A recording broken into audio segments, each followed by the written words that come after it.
Tantor Audio, a division of Recorded Books, presents Gunner by Gianni Holmes. Narrated by John Solo. Prologue. Gunner. On the ground! Get on the fucking ground now! At least a dozen cops, their faces set grim, rushed forward, their drawn guns glinting like the eyes of predators. But I focused on only one. Him. The burly cop with the broad, hulking shoulders who shouted orders in a booming voice that thundered and echoed across the parking lot of the warehouse. Fucker. He was too late. Everything he had come to the warehouse to find was gone. They'd only caught up with me because I'd been double-checking we hadn't left any evidence behind. I'd just gotten on my Harley when they'd pulled up on me like vultures. Once they recognized who I was, their fear simmered in the cloying summer heat. Why else would a dozen men draw their service weapons against one suspect? I was just a lone rider, with a hell of a reputation. You make any sudden moves and I'll put a bullet through you. The cop in charge roared, his begrudgingly handsome face twisted with loathing. One move, just try me, you filthy scumbag. He had a mouth on him, this cop. Instead of yelling orders at me, "Officer," I said with a smirk, "you could put that mouth to good use, on your knees." The cop's nostrils flared like a bull ready to charge, his attention slipping as his gaze darted downward to my crotch. Color tinged his cheeks. I'd never seen a grown man blush like this. He snapped his eyes back up. They were a raging ocean of blue. I raised an eyebrow. It wasn't my fault adrenaline made me hard, nor that he could see through my jeans how much I was packing. Too bad it wasn't the sort of heat he was expecting to find on me.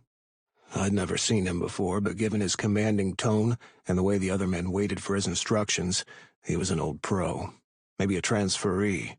That'd explain why he was acting all tough. He hadn't been here long enough to understand how his job worked. He didn't work for the city, he worked for me. And if I had a hard dick, he got down on his knees and thanked me for the gift. "Slowly raise your hands," he said. I complied, although everything inside me barked to ignore his request to see what he would do. But I couldn't end up dying, not before killing this cocky motherfucker. I would enjoy opening him up with a hacksaw and listening to his screams as he watched his guts derail from his body. Sweet. "Cuff him." He nodded at a red-headed cop who approached me with handcuffs dangling from his finger. "Mind telling me what I did, officer?" I drawled. "For starters, in case it wasn't fucking clear," I snapped at the cop, pulling my arms behind my back. "I wasn't talking to you. Do you know what happens to men who don't mind their own business? They disappear. Poof. 1 minute they're here, another minute they're not." The man gulped. You're not exactly supposed to threaten a police officer." "Just making conversation," I shrugged. The handcuffs were cold around my wrists, but the tremor in the cop's hand left me satisfied. "Lennon, don't talk to him," cop in charge said. "Everyone knows he's a manipulative son of a bitch. Just read him his rights." "You know a lot about me," I called when he turned his back to me. "Want to even the game so I can identify you later?" With my threat hanging in the air, he stalked over to me, grabbed me by my T-shirt, and shoved me back up against the squad car. "Detective Ben Witter. That's Benwitter. Give it your best shot." "Now ain't that courteous, so you spelling it all out for me like that. Nice to meet you, Detective Ben Witter." I grinned. "Why am I in handcuffs?" "The better question is why haven't you been in them before? But we'll get it right this time." He stalked off, yelling orders at his men. 3 of them were in charge of watching me while he entered the warehouse with the rest of the squad to search for stolen items I was allegedly keeping inside. The cop read me my Miranda rights. I crossed my ankles and whistled softly. For a place that was empty, they were sure taking their time. "What's your name?" I asked the redhead. He shuffled his feet but didn't say a word. "It's actually required by law to provide that information, you know. So I'll ask again. What is your name?" Officer Nick Lennon, he said slowly as if he didn't want to answer at all. Nick, how long have you worked with the police department? You still look green. You can't be satisfied with the salary they pay you. What's that, less than $30 an hour, right? Don't forget you have the right to remain silent, Lennon said softly. I'm just trying to help you, officer. That's a measly amount for dealing with scumbags like me, right? The cops filed out of the warehouse. Witter marched toward us, his expression hard. Think about it, Lennon, I said loud enough for his superiors to hear. You'll be able to double your current salary as long as you work for me. Bribing a cop? Witter stopped in front of me with his feet planted slightly apart. Well, aren't you the criminal who just keeps on giving? You're welcome. I cocked my head toward the warehouse. I'm guessing from the scowl on your face you didn't find what you were looking for. Ignoring me, he instructed 2 cops to bring me back to the station and hold me for questioning. I gritted my teeth. He hadn't found anything in the warehouse. Did he think he could trump up some charge against me? You got nothing on me, Witter, I said. Aren't you going to look stupid when you have to release me? Take him away. You take real nice care of my hog, officer. Anything happens to it, and you'll be the one ridden like a bike. At least 3 hours had passed, and I was still in jail without being charged or even questioned by the POS cop who'd insisted on arresting me. They denied me my right to a phone call, too. Twice, they'd informed me someone would be with me shortly for me to call my lawyer, but that person never showed up. They left me in a small, windowless room with only a desk and 3 chairs that were hard on the ass. After sitting for so long, my ass was practically numb, but I didn't get up or pace around. They'd love that for sure. That officer Witter either had balls the size of watermelons, or he was playing crazy. Did he think he could get away with fucking treating me this way? The door creaked open and a pretty brunette with nice cans entered. She closed the door behind her. Finally. I rocked back in the chair and crossed my arms. At least they'd removed the handcuffs when they dumped me inside the room. I can't stay long, Officer Willow James said, her words stringing together breathlessly. She came up to me and ran her fingers through my hair. Are you okay? I'll be when you get me out of here. If I intervene, they'll know I work for you. She glanced at the door, then plopped her ass down on my lap.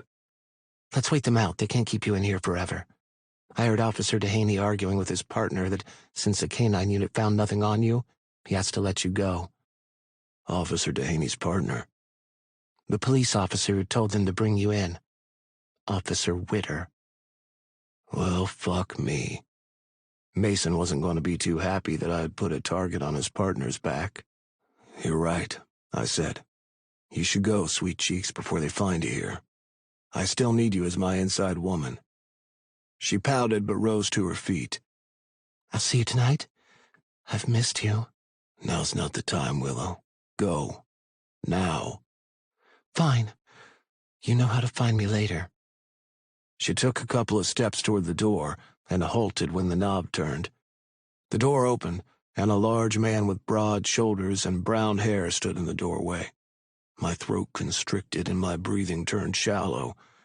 Every time I saw him, I drank in the sight of him like he was a cold pitcher of beer.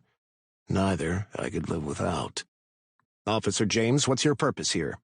Mason snapped. I groaned. She was lucky she was so damn cute and eager to please in the sack. That's the 3rd officer you've all sent to inform me someone will take me to make my phone call, Officer Dehaney. Why am I still waiting? Mason frowned. There's no need for a phone call. Leave us alone. Yes, sir. Head bowed, Willow darted out of the room. Mason quietly closed the door behind her, took the chair across from me and linked his fingers on the wooden surface of the desk. Whatever you have going on with that officer ends now, Mason said. Just like that, the infatuation I'd felt for this man turned to resentment. We were on opposite sides of the law now. Could I ever forgive him for leaving? For choosing this life over what we could have had? If he could just admit he regretted it, But I knew Mason Dehaney better than anyone. He would never apologize. It's been years, Mason. Don't tell me you're still jealous of someone else riding my dick. He inhaled sharply and his nostrils flared. That's not what this is about. She's a brilliant young officer whose future you'll ruin if you keep this up. You and I both know damn well you don't care about her. How can you be so sure? Because. But he didn't say it. Because I'm still hung up over you? Mason held my gaze and we stared into each other's souls. The longing inside me I'd tried to keep dormant slowly bubbled to the surface. It reminded me of our youth, of our stolen moments together, of the way he would trail his fingers over my abs and promise me things he would never fulfill. Fuck him. Am I free to go or what? I asked. Yes. He climbed to his feet. But stay out of trouble. This is disappointing. I stood as well. Where's your partner, Officer Witter, to send me off? He was so arrogant before. I can't wait to see his face again. Mason froze. What's that supposed to mean? He interfered with my business. You know how we roll, Mason. Gotta take him out. In 2 strides, Mason was on me, grabbing my cut in both hands. I blinked. I'd expected him to protest. He knew the cop, after all, but him crossing the line to touch me was over the top for a man who was usually so reserved. Listen to me, Gunner. You won't touch him. No? I cocked my head to the side. Who's gonna stop me? You've turned a blind eye before, haven't you? He tightened his grip on my cut. Ben's off limits. My heart squeezed painfully. What the fuck? They'd have been years. I still didn't expect we would wind up together after everything that had gone down between us. What makes him off limits? Mason swallowed. As if realizing he'd given me more information than he'd planned, he released me and stepped back. He's a good cop. We need more like him on the force, and he's my partner. I can't look the other way while you casually talk about ending his life. Is that all? What else could there be? I studied Mason, but his mask was back on, that impenetrable stare of his that gave nothing away. We'll see. Gunner, I know you don't owe me shit, but leave him alone. I'm serious. I hooked my thumbs into the loops of my jeans. Have drinks with me later tonight, and I just might let it go. The invitation/threat hung between us. Just how important was this Ben to him? I won't have drinks with you to save Ben's life, he said. But I'll have drinks with you if you're asking me out. After all these years, was it that easy? What tricks did he have up his sleeve? You remember what drinks meant, right? I bit my bottom lip as images flashed through my head of alcohol-infused breaths mingling, sipping liquor from each other's tongues while we fucked through the night. From his flushed cheeks, I wasn't the only one on memory lane. It has to be out of town, Mason said. Somewhere no one will recognize me. I can do that. Holy fuck. For Mason, I would go through hell and back. 1. Ben. The way Ben looks at me sometimes, I swear he knows. But then he smiles, and I forget all my guilt. The scent of antiseptic tickled my nostrils as I stared at the man lying motionless on the hospital bed, his face a maze of tubes and wires. To the world, he was dead. But for me, he wasn't allowed to be. The doctors and nurses assigned to him had been instructed to do whatever it took to preserve his life. He was the only direct link I had to the baby farm case I'd been working for over a year. All the others we'd had in our sights were now dead or MIA. He was the sole survivor, barely. Without him, I may never find out who were the masterminds behind the disgusting business. Beeps and whirs from the surrounding machines punctuated the silence in the room.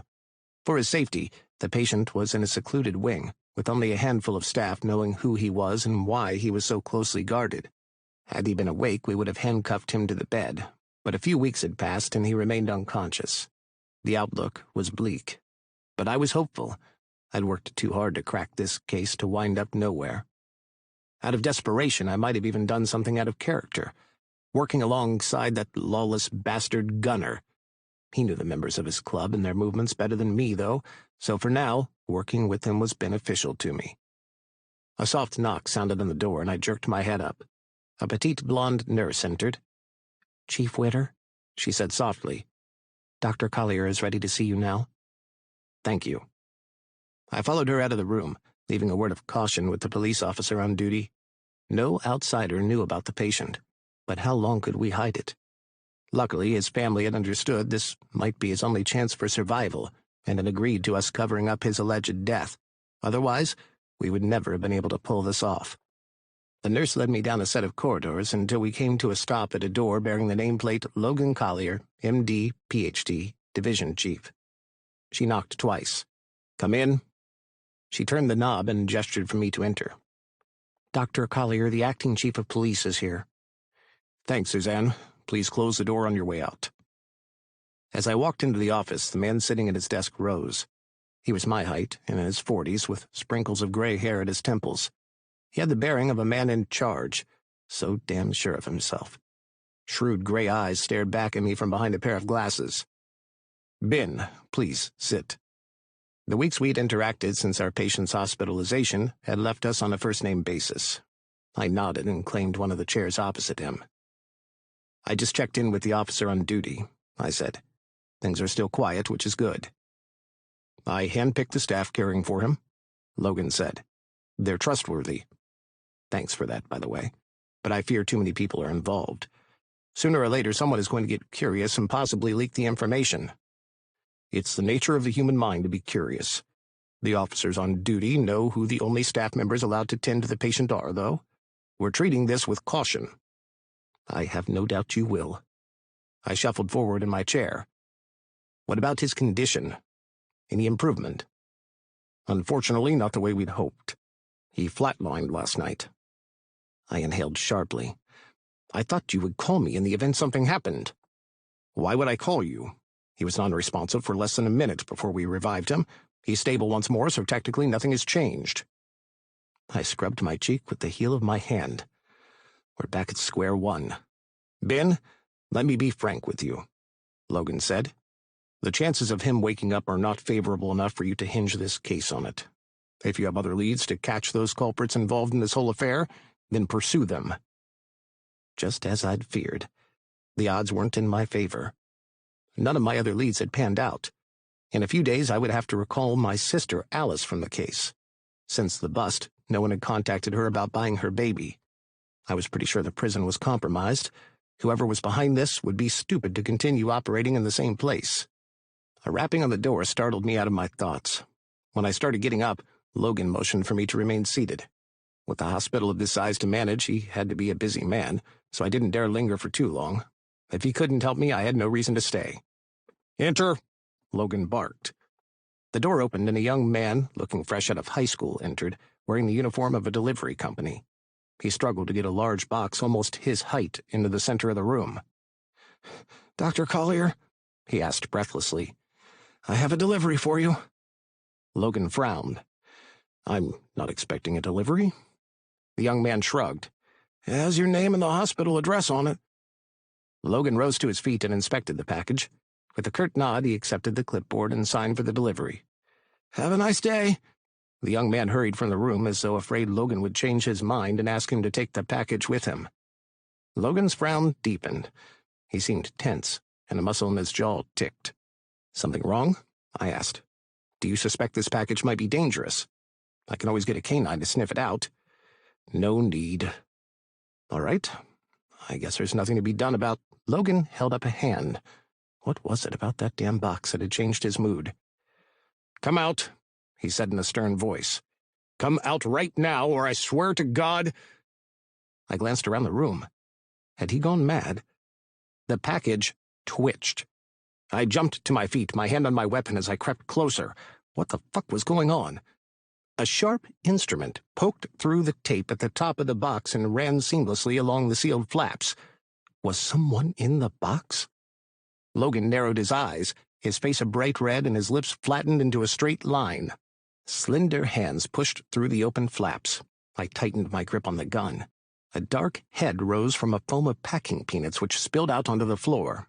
Long black hair obscured the person's face, but then Logan's package straightened. Dear God, his torso was bare. Bloom. One of the enforcers for the Bloodhound's Smoky Vale chapter. The peculiar one who always wore black and mostly kept to himself. "Surprise!" he cried with his arms stretched upward. His motion rocked the box, however, and the whole thing threatened to topple over with him still inside it. I rushed forward and ended up with a naked boy in my arms. He was buck naked from his toes to his neck. Well, he wore a black choker and some armbands, but that was it. He didn't have a stitch of clothes on. Stunned, I looked, maybe out of curiosity or something else, but I swept my gaze over him and felt almost guilty for it. He looked so young, his pale limbs slender but with ropey muscles. "I've got him." Logan shoved his way toward me and took the boy from my arms. I had no reason to object, given how eagerly Bloom went. He had a wide smile on his face as he wrapped his arms around Logan's neck, looking smug with himself. The young man's behavior didn't shock me. These bikers could scarcely do anything I didn't expect from them, but Logan's reaction, yanking the boy from my arms, raised so many questions. Were they a thing? "Didn't I tell you not to come here anymore?" Logan snapped. He shrugged out of his lab coat and draped it over the young man. "That's why I had to improvise and disguise myself." Bloom tilted his head back. "Did you know your security guards will no longer allow me in here?" "Yes, that's because I told them to bar you from the hospital. Why did you insist on doing something this ridiculous?" Bloom pouted. "I missed you." Their interaction only left me more confused. The boy seemed completely besotted with Logan, but the latter responded to him tersely as if he couldn't stand the sight of the boy. But the way Logan had wrestled Bloom from my arms left a niggle of doubt. What the hell was going on here? "This is beyond ridiculous." Logan stepped back from Bloom. "I already told you I don't want you. Why is that so difficult for you to comprehend?" "It's not so difficult." The boy shrugged. "It's just that it doesn't matter, because I've decided I want you." Insufferable. Logan spun around to me. Did Bloom give up? Nope. He wrapped his arms around the doctor's middle from behind. Logan spoke to me as if the boy wasn't clinging to him like a vine. "I'm sorry, Ben, but I need to deal with this situation once and for all. I'll get in touch if there's additional news." I nodded. "You know, if you really want to get rid of him, I can walk you through filing for a restraining order against him." Bloom's expression changed from soft to hard in a flash. His face, so animated earlier when seeing Logan, turned cold. His eyebrows wrinkled and his lips twisted in anger. "Who asked you?" he said way too calmly for my liking. "Don't think because Gunnar is working with you it'll save you when the time comes. Dr. Collier is my business and has nothing to do with you." My hackles rose and I opened my mouth. "Ben, he's not—" It's useless arguing with him. Logan took Bloom by the wrist.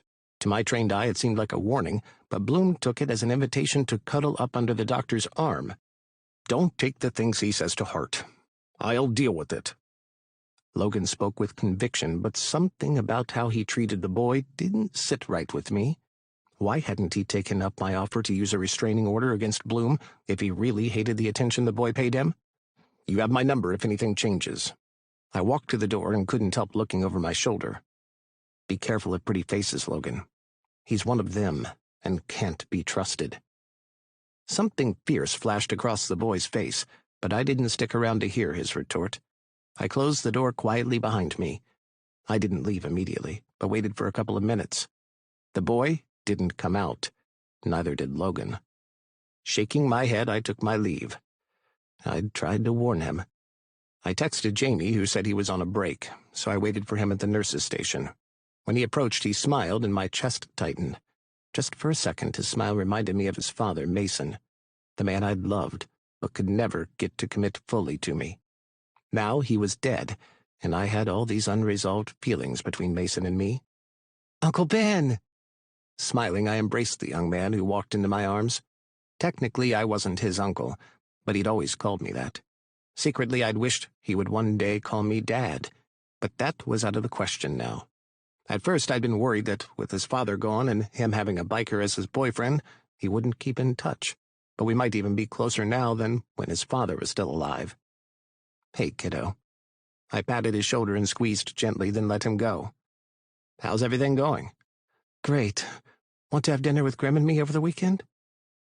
If it were just him, I would have said yes in a heartbeat, but I was already spending enough time with another morally bankrupt biker president. He was all I could handle at the moment. Maybe some other time. I'm pretty busy right now working on this case. The mayor wants it resolved ASAP. I understand, but don't work yourself into an early grave. With Dad gone, you and Gunnar are all I have in that department. Gunnar? I frowned. Heat flushed through my system. What does he have to do with anything? You might not know, but he was great friends with Daddy Grim before. It still makes me nervous knowing you're hanging around with them, but at least Grim protects you. Jamie smiled and his eyes softened. He really does. Then his face fell. He stepped closer and lowered his voice. So you can see why you've put me in an awkward situation here. I tell Grim everything. Frowning, I took him by the shoulders. Listen to me, Jamie. I know you trust Grim, but his priority will always be to the club. They're his family. I can't afford him or anyone else to know the biker is still alive. You have to promise me you won't say anything. Jamie let out a sigh. I understand, but I don't like it. We don't keep secrets from each other. The words were on the tip of my tongue to ask him if he believed the biker president of the most notorious MC in the Midwest told him all his dirty secrets, but I wasn't certain I wanted to know the answer.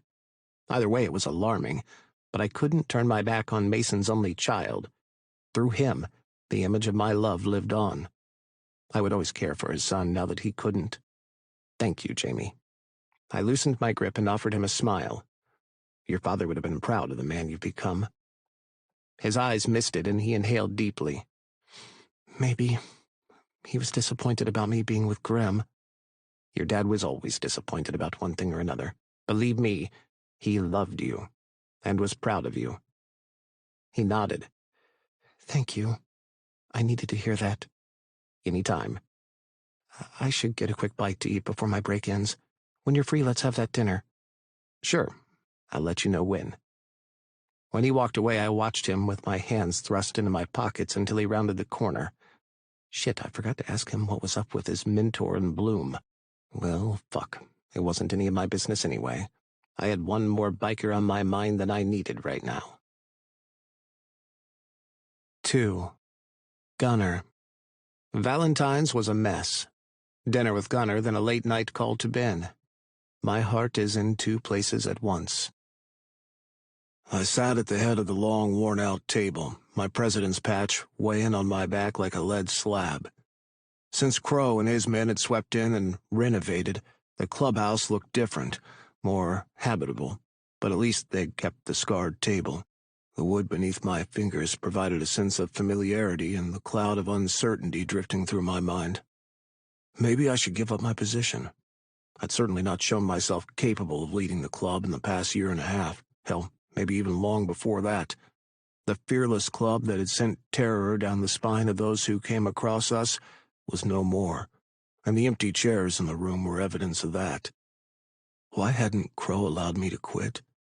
Instead, he'd insisted I'd ruined the name of the club, and if I intended to pass it on to someone else, I needed to bring it back to the way it had been in the glory days, when we were still bloodlets.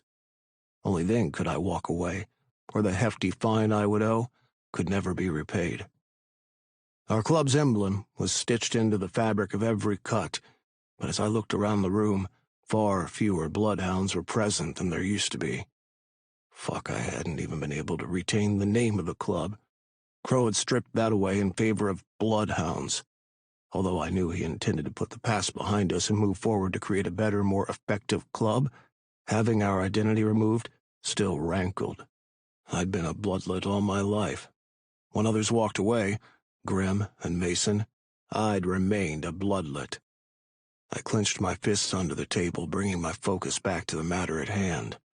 Our church, the sacred gathering where we made decisions, had around half its original numbers, including Crow's men.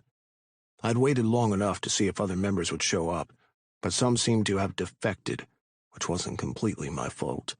While Crow had good intentions for the club, older members had grumbled at his interference. They might have gone up against him if Crow wasn't as powerful as he was.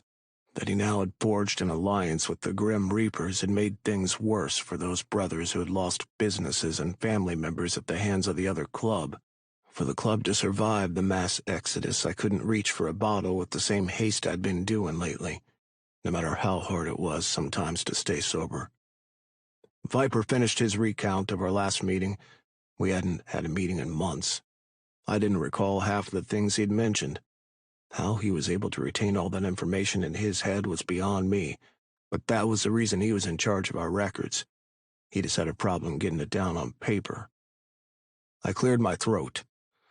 We need to talk recruitment. Tiptoeing around the issue wasn't going to solve anything. Everyone could see the empty chairs. Our herd has been thinned lately with all the changes we've made.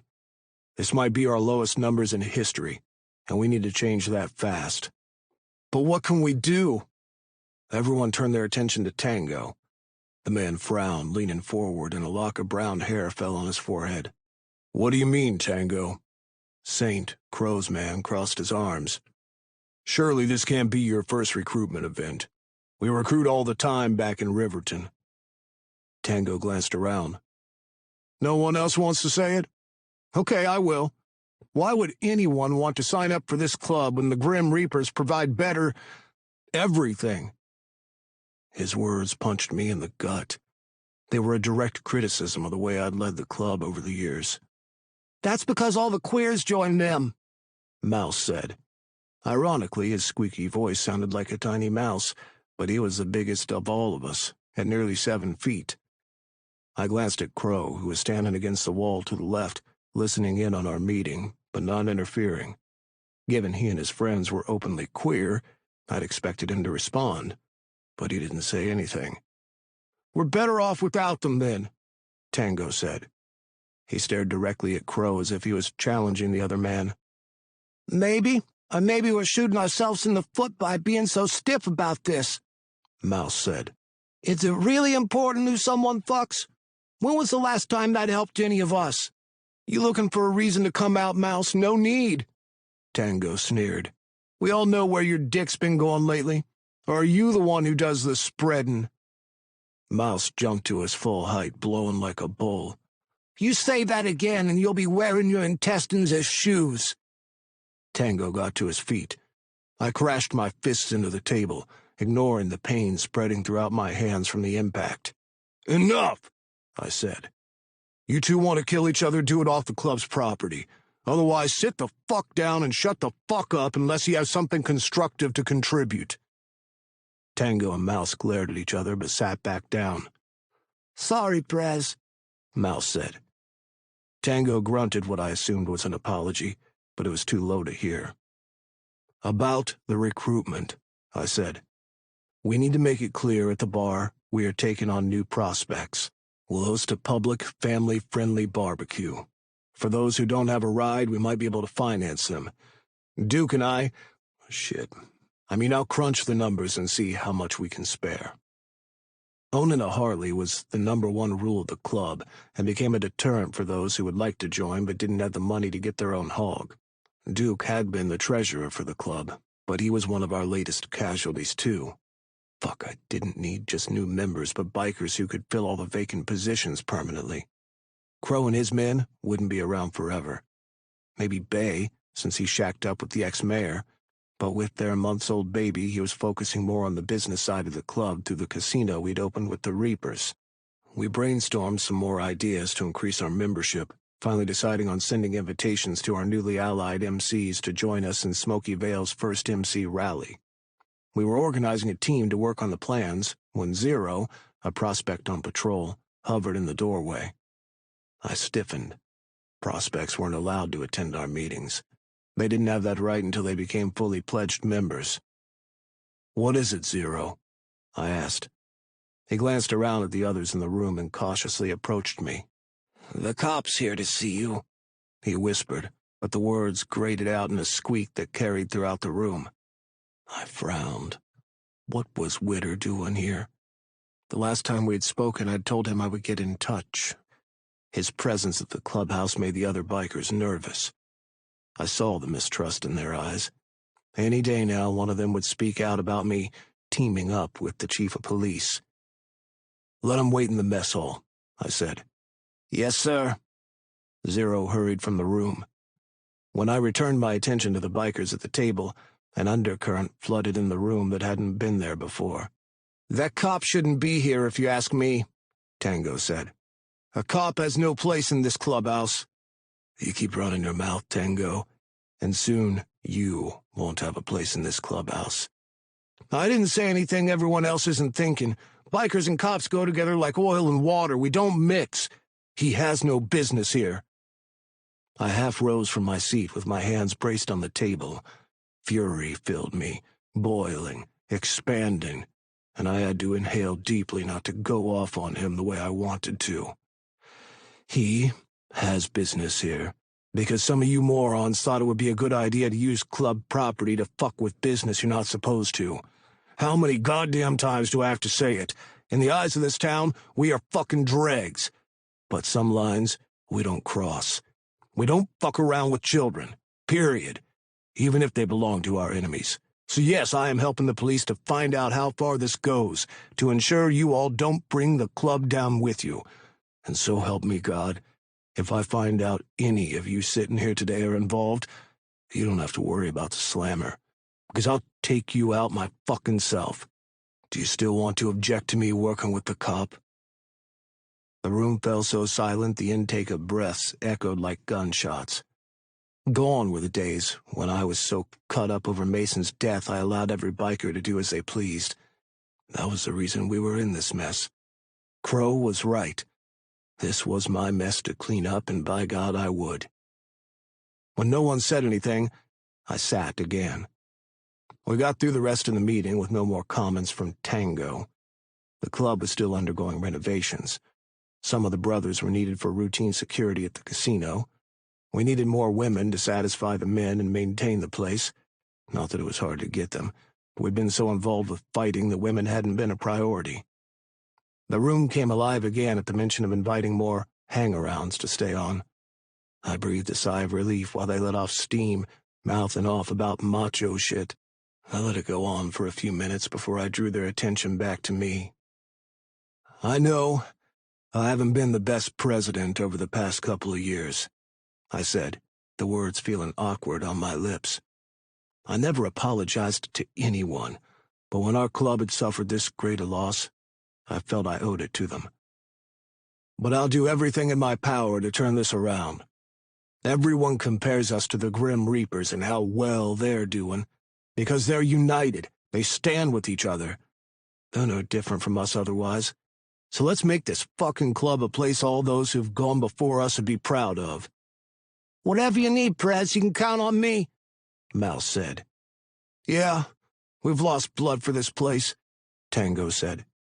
"I say what the fuck comes to my mind, but it's for the sake of the club." I nodded. Despite him mouthing off, Tango had always proved reliable. He might even make an excellent VP, since mine betrayed me. I could always count on him to speak his mind rather than to stab me in the back, but I was in no hurry to choose someone to fill the spot permanently. That being said, Crow's men will step up to offer some manpower temporarily, I said. We lost Butcher. The kid Bloom will take his place as our enforcer, and before any of you disagree, go up against him one-on-one. And if you win, you have the right to speak. Mouse, you'll work with him. Winter and Tango, you're on road captain duties. Saint will shadow my position for now. Is everyone clear? Any questions? We don't have a treasurer. Fuck. I'll handle it for now. When we meet again, we'll decide. We recited our club motto. Live fast, ride faster, ride together, die together. Which we hadn't done in a long time. But as the bikers roared, filling the room, The words boosted my energy. This club will not fail. The members streamed out of the room in clusters, almost getting stuck in the doorway. One shoved the other ahead, arguing and ribbing. It was good to hear them fight over petty shit. Meant the camaraderie was returning. "Welcome back." I startled. Crow pushed off the wall, his lips quirked up at the side. "You keep this up, and the club will be fine. I'm glad I didn't pull the plug on it." "You think I'd let you?" Says the man who wanted to walk away from the mess he'd created. Fuck him, he was right. He was also one of the reasons I still wanted to down a bottle of Jack Daniels. He was so fucking perfect with men who would lay down their lives for him. He had a boyfriend who worshipped the ground he walked on. He had everything I wanted. I slammed the door on the envy that crept in. "Go talk to your cop. Tread lightly with that one. You work with him, not for him." "You don't need to tell me how to do my job, Crow." "I didn't think so, but it's good we're on the same page." Crow strolled from the room, leaving me alone. I took a couple of minutes to recuperate from the meeting, then got up. Facing Witter, always screwed with my head. Somehow every word out of his mouth made me want to oppose what he'd said. If he commented the sky was blue, I'd say black, just to not have the same answer he did. It was fucking childish, but I couldn't help myself, and I loathed him for it. And other reasons. Witter sat by himself at a table in the mess hall, looking too relaxed for a cop in a den of vipers.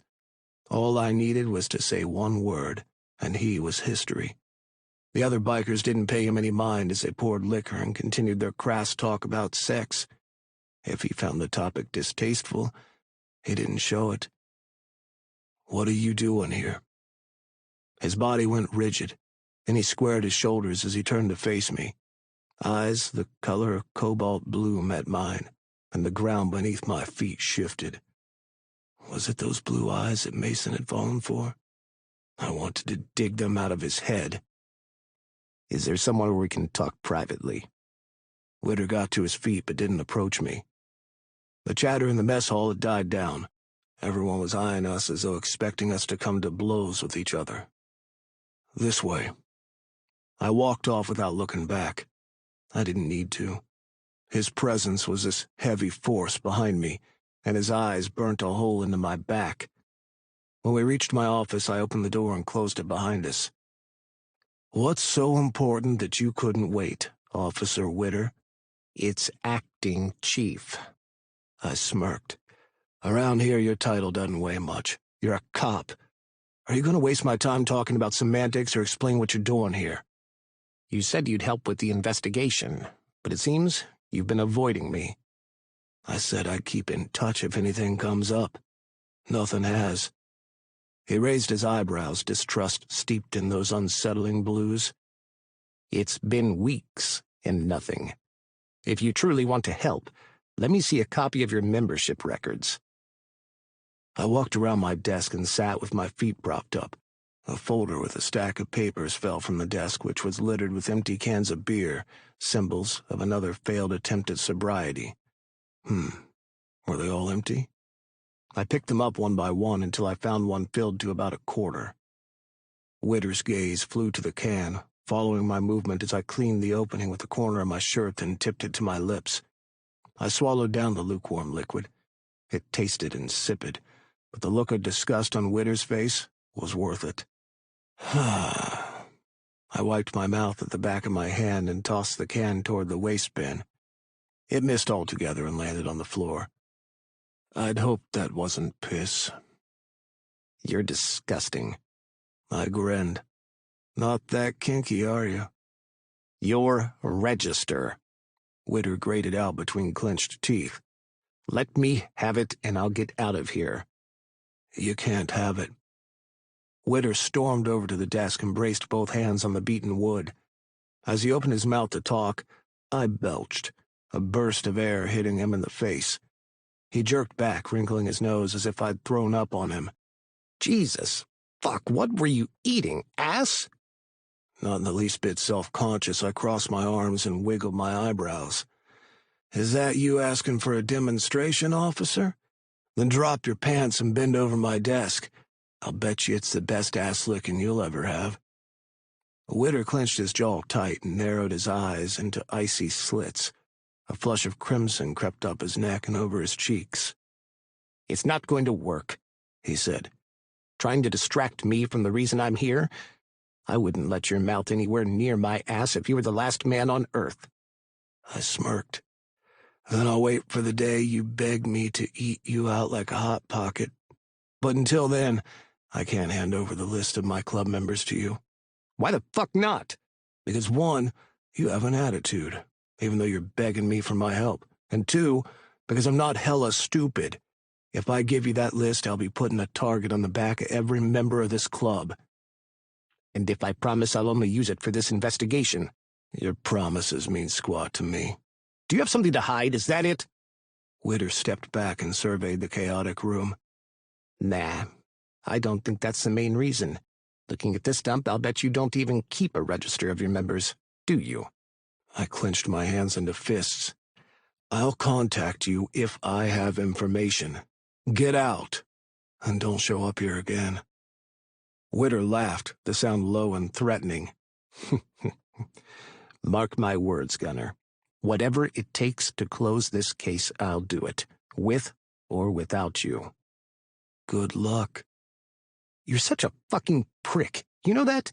I should have known better than to think you could actually be of any use to this investigation. If you can't give an account for even your members, how the fuck are you gonna run this club? You already ran it into the ground once." White-hot rage consumed me and turned my vision red. The click of weapons being drawn filled the room. I had my gun trained on Witter, and he had his service weapon aimed at me. His hold on the gun was steady. So many men I knew would have been shaking in their boots, but not him. From the moment I met him, he'd acted like a conceited son of a bitch. If you're going to ruin him, you'll need to be patient. I lowered my gun, slid the safety back into place, and shoved the gun into the drawer. The slam of the drawer satisfied my frustration, a fraction. When I glanced up at Ben, his gun was holstered. I had the feeling it wouldn't be the last time he would point his weapon at me. "If I have anything to share," I said, "I'll get in touch." Ben's footsteps retreated to the door, then stopped. "I know you hate my guts. I even understand why. Working with a scumbag like you is not very appealing to me either. But the lives of innocent children are at stake. I'm not asking you to do it for me. Take this seriously for them." Witter closed the door on his way out. I expelled a deep breath. Fucking cop had me so wound up, all I wanted was to disappear in a drink. A bottle of whiskey would go down nicely. I walked to the door, but turned around and surveyed the room, trying to see it from Witter's perspective. My stomach churned.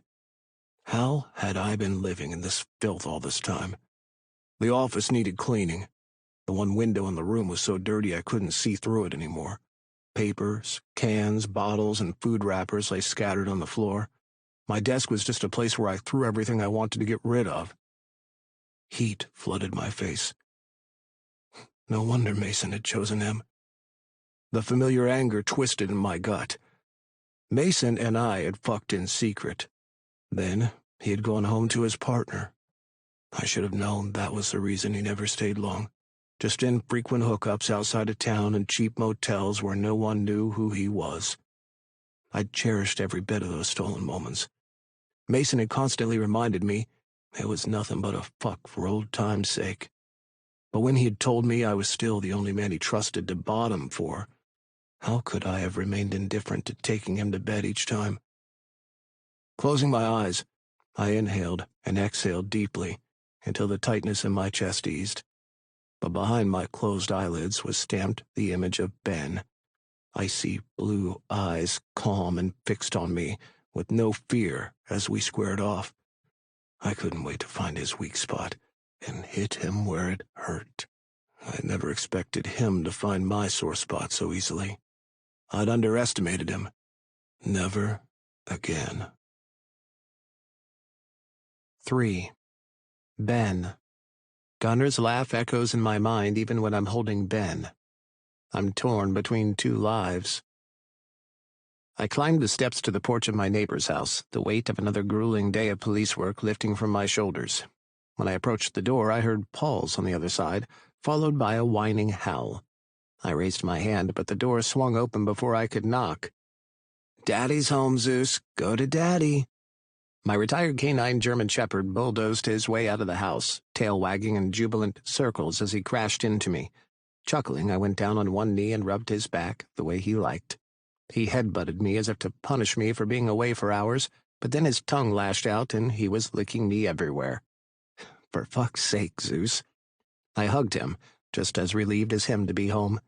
After 10 hours on the job with still no lead on the baby farm, I was ready to put my feet up and relax. "Aw, this is just the cutest thing. He's been sitting at the door all evening." Shit, with Zeus's enthusiastic greeting, I'd forgotten all about my neighbor. Asher stood in the doorway, smiling widely at me and my dog. "Asher, I didn't see you there." He waved a hand. "Who can blame you? I'd be happy being at the receiving end of Zeus's affection, too." "Thanks for watching him," I said, ruffling Zeus's fur, then getting to my feet. Seriously, I wasn't even thinking about my hectic schedule when I adopted Zeus. I feel so guilty for being away too much, but now it's impossible to give him up. "It's been 6 months, Ben," Asher said. "You can stop telling me thanks now. It's not like we're strangers. I'm happy to watch Zeus anytime, since I work from home, so it's absolutely no trouble. Besides, he's a good boy." "I'm glad, but I still feel guilty about all the time you have him. You sure you won't let me pay you anything for your time? After all, you walk him and pick up after him." "Let's just say it's a good trade. Without him, I'd be alone at home. And walking him is about the only exercise I get. So if you think about it, you're doing me a huge favor by leaving him here." I cocked my head and smiled. Talking to Asher was so easy. If only we were compatible. He'd moved next door 8 months ago, and we'd become friends. He had a key to my place and everything.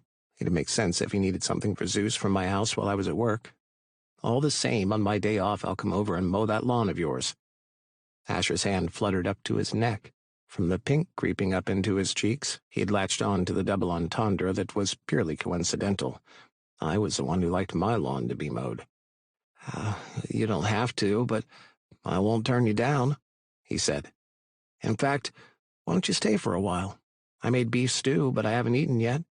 We can have dinner together." Compared with the frozen pizza I had in my refrigerator, beef stew sounded divine, but staying for dinner would give him the wrong impression that I was into him. I'll have to take a rain check." "It's just dinner. I'm expecting company, and it shouldn't be long until they get here." "Then stay right there for a few minutes, please. Don't leave." Asher ran back inside. I scratched behind Zeus's ear to calm him down. In a few minutes, Asher returned, carrying a covered dish. He pushed it into my arms, giving me no chance to refuse his offer. "There you go," he said. "I hope you enjoy it, and some other time we can have that dinner together." "Thanks, Asher," I said softly. "I really appreciate how neighborly you are." He was a kind young man with a big heart, one who would have made a perfect partner. After a long day working, I needed someone to welcome me home. A little old-fashioned, maybe, but it would work for me. Too bad I wasn't attracted to him. "Any time, Ben. See you tomorrow." I waved and took Zeus by the collar. Asher remained at the door, staring after us. He'd spent so much time taking care of Zeus, it was reasonable for him to miss the dog, but I had the feeling he was staring at me. I didn't give in to the urge to check. I needed someone to watch Zeus more than I needed an affair that wouldn't last. Home at last. I shrugged off my clothes and got comfortable in a pair of shorts and a t-shirt. I turned the TV on in the background and played with Zeus for a few minutes, then washed up. I was making a salad to go with the stew when the doorbell rang. My sister's husband stood on the porch. "Jasper, come on in. Let me take your coat." Zeus came up to check out our visitor, determined he wasn't a threat, and sauntered off. I led Jasper into the kitchen. "Did you just get home?" he asked. "I'm not interrupting, am I?" "You're fine. Sit. I was about to eat. Want some?" "Is there enough?" "Sure. I'll just whip up a salad. There's garlic bread in the freezer. Pop a few slices in the toaster, will you?" "No prob." I sensed he had a lot on his mind as we worked quietly to put together a decent dinner for us. To think I'd hated him for so long. Apart from my sister, he was the closest thing to a family that I claimed, even with everything he and my sister had done wrong. We settled down at the kitchen table. Jasper hummed when he tasted the stew. "This is really good. Did you make it?" Nah, my neighbor did. The way he ate hadn't changed, although he was no longer hurting for money and food. Since his release from prison, he'd been a model citizen. "The pretty blonde from next door who was getting into his car when I pulled up?" Yeah. "Something going on there?" Nope. "Too bad. Alice would be over the moon if you were dating someone. She's been worried about you since your partner died." She doesn't need to worry. I'm fine. Busy. Did you visit her today? "Yes, that's why I'm here. No one has contacted her since the whole prison shakedown. Don't you think it's time to pull her from the prison? She shouldn't have been there in the first place." She volunteered, Jasper. In fact, I was against it, but she insisted. "Well, it's gone on for too long now. I never liked the idea of her doing this, especially in her condition." I'll be pulling her next week if there's still no contact with her. I sighed. If not for those bikers fucking up everything, we might have caught the culprits by now. Why would they still try to source babies from the prison when they now know we've figured that out? Exactly. I don't feel comfortable with her locked up anymore. That's my whole life in that prison cell. I know. Believe me, I know. I'll start on the procedure to get her pulled. Then I'll be able to sleep better tonight. Listen, man. I know you didn't want her to do this, but it took guts for her, a civilian, to volunteer when we were getting nowhere with the investigation. Jasper ran his tattooed fingers through his curly black hair. Since we both got out of the slammer, she's been doing everything she can to pay it forward. But she's about to be a mother now. I want her to relax. We both made mistakes, and it's time to put them behind us. I agree. Don't worry. Once the baby gets here, she won't have time to run around, always volunteering for projects. Jasper stayed for almost 2 hours. I humored him. I was the reason he was alone and missing his wife. He could have filled his lonely nights with a chippy on the side while my sister was in prison, but he had chosen to visit me instead. When he was ready to go, I walked Jasper to the front door. He honked his horn once as he backed out of the driveway. I'd hated him for dragging my younger sister down into a life of drugs and stealing, but over the years, I've been forced to admit the truth. It had been the other way around. A motorcycle roared, and I straightened and tightened my grip on the door. Gunner? The motorcycle zipped by, going too fast to see who the rider was. The tension in my shoulders eased. What was I thinking? Of course it wasn't Gunner. He didn't know where I lived, and that asshole was all talk. He didn't intend to actually contribute to the case. He wouldn't even hand over his club register. Why had he volunteered to help if he had no intention of doing so? His sole purpose, so far, was to aggravate me each time we met. "Then drop your pants and bend over my desk. I'll bet you it's the best ass-licking you'll ever have." A shiver ran down my spine. Gunner's gravelly voice sounded so clear it was as if he was standing next to me. He was fucking with me. Everyone knew the president of the Bloodhounds was a homophobe, yet my dick didn't seem to understand the meaning of that. I need to get laid. I slammed the door shut and winced at the crack. Zeus bounded over to investigate. "Sorry, boy. Want to go for a walk?" He yipped, turning around to nudge me toward the door. "Just a minute, boy," I laughed. "I need to get some shoes on." Zeus and I walked to the park. Only a few people were around due to the late hour. I unleashed him, and we played catch until he got distracted and chased after a squirrel. I took pity on him and allowed him to run uninhibited for a while, keeping an eye on him, then calling him back. With his years of training, he never disobeyed. I'd insisted on getting pointers from his handler in the canine unit when I adopted him. We jogged back home. When we arrived, Asher was pulling up in his yard. I waved at him, but didn't give him a chance to call me. "Come on, boy. Inside." The jog had cleared my mind. My earlier irritation had vanished, allowing me to think better. If I stopped pursuing Gunner for answers, his ploy would work. His club was linked to the baby farm. I couldn't eliminate the pressure from that angle. Maybe if he saw how serious I was about finding answers, he would stop fucking with me and work with me like he'd promised. An hour and a half later, I left Zeus napping on his bed. He would be good for a few hours on his own. Bloody hell, the bar owned by the Bloodhounds was less popular than I'd thought it would be. Only a handful of motorcycles and a couple of cars were parked outside. I parked next to Gunner's bike, which was hard to miss with its custom paint job in matte black, but what set it apart from the others was the airbrushed image of a snarling, three-headed dog on the fuel tank. Each head had glowing red eyes, with reflective paint that came alive under the streetlights. Flames encircled the creature, extending toward the seat, which gave the illusion that the beast was emerging from hell. The motorcycle was so him. Impressed by the custom finish, I inspected the hog far longer than I should. How sweet it had to be to ride on a bike that powerful. The door to the bar opened, and I stepped away from the motorcycle. Last thing I needed was for one of them to get the wrong idea that I was a bike thief. A man and a woman walked out of the bar. They were barely outside when the biker lifted her and walked her around the side of the building. As I neared the front door, her cries were getting louder. Either the biker was indeed that good, or she had the vocal cords of a porn star. I'd hinge my bet on the latter. As I pushed open the door to the bloody hell, a rush of cigarette smoke, beer, and the musky scent of men greeted me. The atmosphere was more subdued than I would have thought. In the background, classic rock played low. Vintage motorcycle memorabilia, neon bar signs, and an American flag hung from the ceiling. The bar took up much of the space to the right. A biker stood at a dartboard, teaching a giggling woman in a short red skirt how to throw the dart. She missed the bullseye by a mile, but that could be a result of the biker's hand groping her backside. To the left was a pool table where most of the men congregated. A bet seemed to be in play, given the excited hum. They spared me a glance and returned to their game.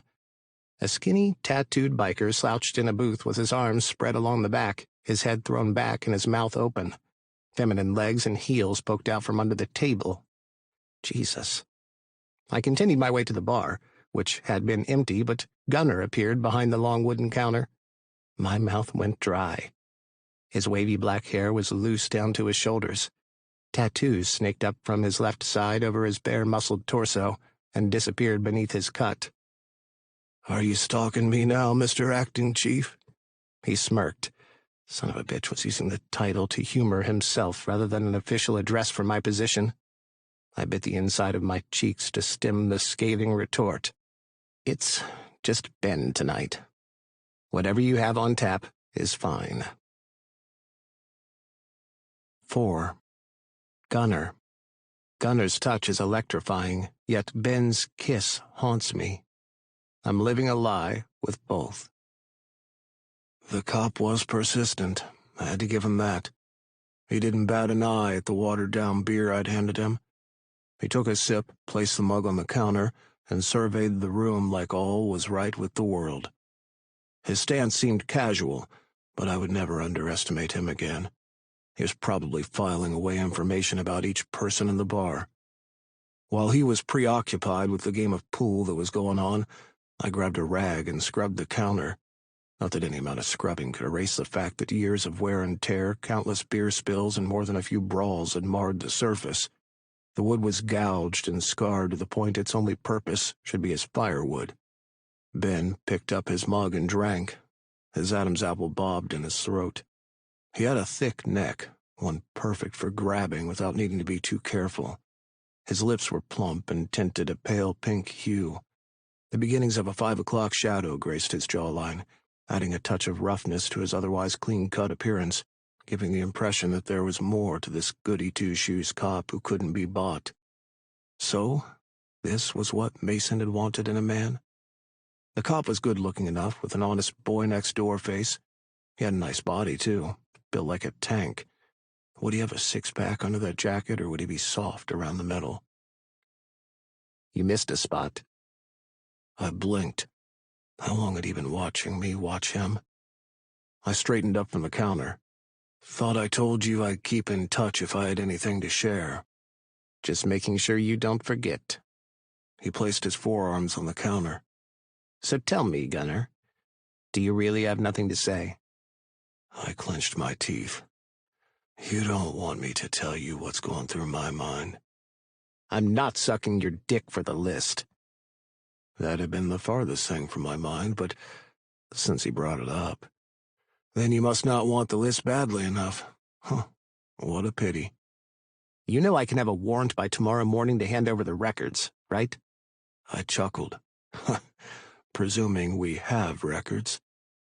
His lips twitched as if he was biting back what he wanted to say. Why are you making this so difficult? Tell me, if there was a list, and I'm not saying there is, what would you do with it? He fell silent, but him reaching for the beer mug was all the confirmation I needed. Exactly, I said. These men have made the club their home. As their president, I am ultimately responsible for their safety. I won't just hand over their information to the cops. That would be betraying them. Can you see that going down well with the others if I fuck them over? You'd rather cover up for your men than obey the law? That's a stupid question, and you know. And I'm supposed to admire your loyalty to your brothers? Who gives a fuck what you think, Witter? I've lived by the code of the club for almost 3 decades. It's going to take more than lukewarm begging from you to have me betray my brothers. A lot more. This doesn't have anything to do with protecting your brothers, does it? Witter bit out. You just don't want to help me. It's me. I'm the one you have beef with. Fuck, I needed to stop talking. He was already picking up on too much. They're not that special. Cops who start thinking they can change the world are not as scarce as people think. But eventually the world, the job, changes them. A boisterous group of 6 men, construction workers I was familiar with, ambled toward the bar. The rush hour was about to start, which was a good enough excuse to ignore Witter. "Gunner, heard your club's recruiting," a stout man with a black septum pincher said. "Yeah, but we already have enough ugly mugs around, Ace, so feel free not to apply." I poured them their poison, constantly aware of Witter despite ignoring him. Couldn't he take a hint? When he signaled me, I threw the rag I used to wipe down the counter over my shoulder and walked over. "It's on the house," I said. "You might want to get out of here before things turn ugly." Actually, since you're paying, I'd like another mug. But make it the good stuff this time, not that watered-down piss you gave me before.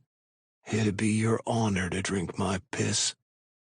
Just as expected, the look of disgust was back as he narrowed his eyes to slits and curled his lips into a sneer. The more he despised me, the more I wanted to push him, to see him lose control and find out who the real Witter was, the man Mason had known and wanted. You know what, Gunner? He leaned across the counter. This preoccupation you have with me and sex makes me wonder if you're really homophobic. Or is that your way of not letting anyone find out you swing both ways? I didn't blink an eye. There are different reasons why men like me fuck. I stared directly into his eyes and inched forward some more, eating up much of the space between us as I lowered my voice. I may like to hold a man down and fuck him within an inch of his life. Doesn't mean I'm into men. Just means I like to take the things that they think make them powerful and crush them beneath me. If you keep pursuing me like this and showing up everywhere I am, I'm going to take it as a challenge, and I'll have to show you who's really in charge. The blue in his eyes changed, turning a darker hue. I'd never seen anything quite like it before. Too stunned I couldn't look away. "This guy bothering you, Prez?" Tango appeared next to Witter, flanked by Mouse and Zero, who everyone suspected Mouse was fucking. They were way too close in such a short time. I glanced from Tango to Witter. "Yeah, get him the fuck out of here." "Can we permanently dispose of him?" Tango guffawed. They'd surrounded Witter, who got to his feet cautiously. "Maybe that's not a good idea, boys. After all, he's not just a common cop. He's the acting chief of police." My voice dripped with enough sarcasm for them to know I didn't give a fuck about Witter's high-ranking position. "Gunner, you son of a bitch!" Witter scowled as I grabbed his arms. "I just came here to talk." "I'll talk when I'm ready, and not when you say." I took up a bottle of vodka and poured myself a shot. Knocking it back only fed my craving for more. I swore under my breath. The last time I became a drunk, I'd fucked up the club, but I'd been trying to stay away from the hard stuff. Of course, he would drive me to drink. Witter struggled against the bikers. Had there been 2 of them, he possibly could have gotten out of the hold, but with 3, he was trapped. His eyes locked onto mine, rage shimmering in their depths, as the 3 bikers muscled him toward the exit. "You won't get rid of me so easily, Gunner," he shouted. The door slammed shut behind Witter, followed by the sickening thud of a fist hitting flesh and a grunt of pain. I winced. Maybe I shouldn't have instigated this fight. As bloodhounds, we were known for our brutality and being quick to use our fists. Those bikers would think nothing of beating the shit out of a cop. The police chief, even worse. What if they went too far? My gut twisted into an unfamiliar feeling, and I busied myself at the bar to refrain from going outside to check. They were taking way too long to force Witter off my property. The door opened, but I swallowed my sigh of relief when a leggy platinum blonde entered. I frowned. I wasn't concerned about Witter. I didn't give a shit about the guy. If my men went too far, though, they might press charges against them. Not if he still wants my help. "Candace, you're late," I snapped. "Sorry, boss. It won't happen again." She popped the gum she was chewing loudly, grinned, and slipped behind the bar. She sauntered up to me and pressed her hands against my pecs, scraping her long coffin nails down my chest. "Want me to make it up to you?" Normally I'd take her up on her offer. Hell, I'd fucked her right here behind the bar more than once while the others looked on, but for some reason, her offer pissed me off tonight. You can't always rely on what's between your legs to get you out of trouble. I grabbed her hands and dropped them. Get to work. "Jeez, it's not my fault your guys are getting their asses beat." She flounced off to the other end of the bar, but I put my hand on her shoulder, halting her. "What did you say?" The door opened again. Tango and his 2 sidekicks came in, clutching different parts of their bodies. Mouse had the beginnings of a fat lip. Zero was walking funny, and it had nothing to do with Mouse's cock being up his ass. "You still want me to spell it out for you?" Candace asked. I gave her a hard shake. "Watch your mouth. You sass me like that again, don't bother showing up here." She paled and reached for me, but I walked out from behind the bar. She might be a lazy flirt who found it easier to use her body than to work, but she had a pretty face and a nice figure that drew men to the bar. The counter was already filling up. "I hope this means he looks worse," I asked Tango, who had collapsed into a booth. He was wheezing hard. "He caught us off guard," he said, scowling. "Didn't know he could move like that." "Don't worry, Prez." Mouse rubbed his cheek. "Don't think you'll be seeing him no more." "What if he charges us?" Zero asked, eyebrows knitted in worry. "He's the police." "He won't," I said. "I'll see to it he doesn't. You 3, stick around and ensure the place is guarded, and that Candace does her fucking job." "I heard that," she yelled across the room. "Good." I kept my pace casual as I walked out of the bar. I needed to check up on how tonight's drug shipment went. That was all. Whether or not Witter had made it out of the parking lot safely had nothing to do with me. Droplets of blood decorated the concrete. I followed the trail to my bike, where a late-model blue Ford truck was parked. Between the vehicles, a figure sat on the ground, a handkerchief pressed to their nose. I removed my phone from my pocket, turned on the flashlight, and aimed it at him. Witter shielded his eyes from the bright light. They had gotten him good a few times in the face. By morning, he'd be sporting a black eye and a fat lip. He had an arm wrapped around his middle. "Need a ride to the emergency room?" I asked. He didn't even raise his head. "Fuck you," he coughed, which ended in a groan. "You knew what you were doing when you reminded them who I was." I reached inside my pants for my pack of cigarettes and shook one out. "Don't know what you're talking about." I lit the cigarette and took a long drag. Now that felt fucking good. Maybe I couldn't drink as much as I wanted, but I still had destroying my lungs to fall back on. "You heard me tell them explicitly not to hurt you, considering who you are." "Don't bullshit me. You might not have said it, but that's what you meant." He pushed himself up to stand and held onto the side of his truck for support. Good luck proving that in court. I'll have those 3 buffoons arrested unless you have the list on my desk within 48 hours. From what I overheard tonight about recruitment, you can't afford to lose more members, let alone 3 of your best, I'd assume. Right? This why you came here tonight? To find a bargaining chip? I wouldn't need to be here at all if you would cooperate. I thought you didn't believe I had a record of membership. I'm sure you, as the president, can come up with a list. The alarm to his truck disengaged and the doors unlocked. I'll see you in 48 hours, then. He moved to open the door, but I blocked him with my arm. It goes both ways. You bring my guys in for what's nothing but a little misunderstanding, and I don't share anything with you.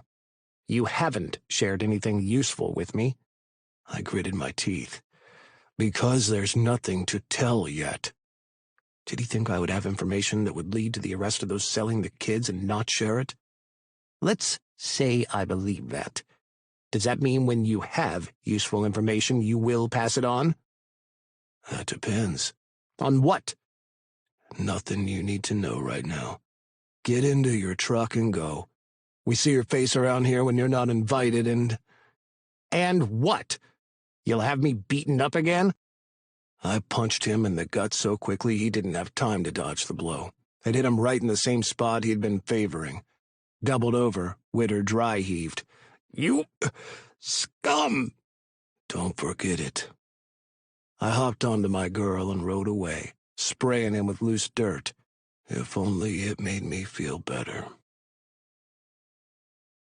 5. Ben. Today, Ben talked about a future together. I wish I could give him an answer, but I don't even know where I'll be sleeping tonight. Chief Witter, do you have a minute? I swallowed my groan and turned slowly, with a smile I was far from feeling, as I faced the man heading in my direction. I've been trying to leave the city council meeting quietly instead of stopping to chat like I used to. With no further details to provide on the baby farm case, I'd preferred to slink away with my tail tucked between my legs rather than to keep repeating I had nothing new to share. Then I had to deal with the disappointment lingering in their eyes and the words I knew they whispered behind my back, that I was incompetent as an acting chief. I didn't blame them.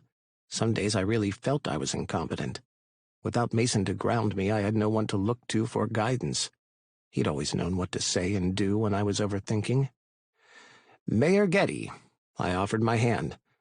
I enjoyed your presentation on the upcoming infrastructural developments for the city. The new public park and revamped transit system sound like great initiatives.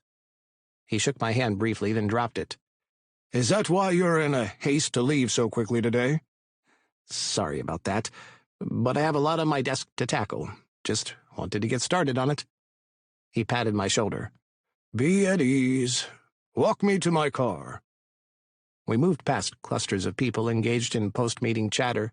Their laughter and earnest conversations were at odds with my internal turmoil. The mayor didn't stop, but gave a brief nod here and a smile there to acknowledge city employees and local reporters as we made our way to the parking lot.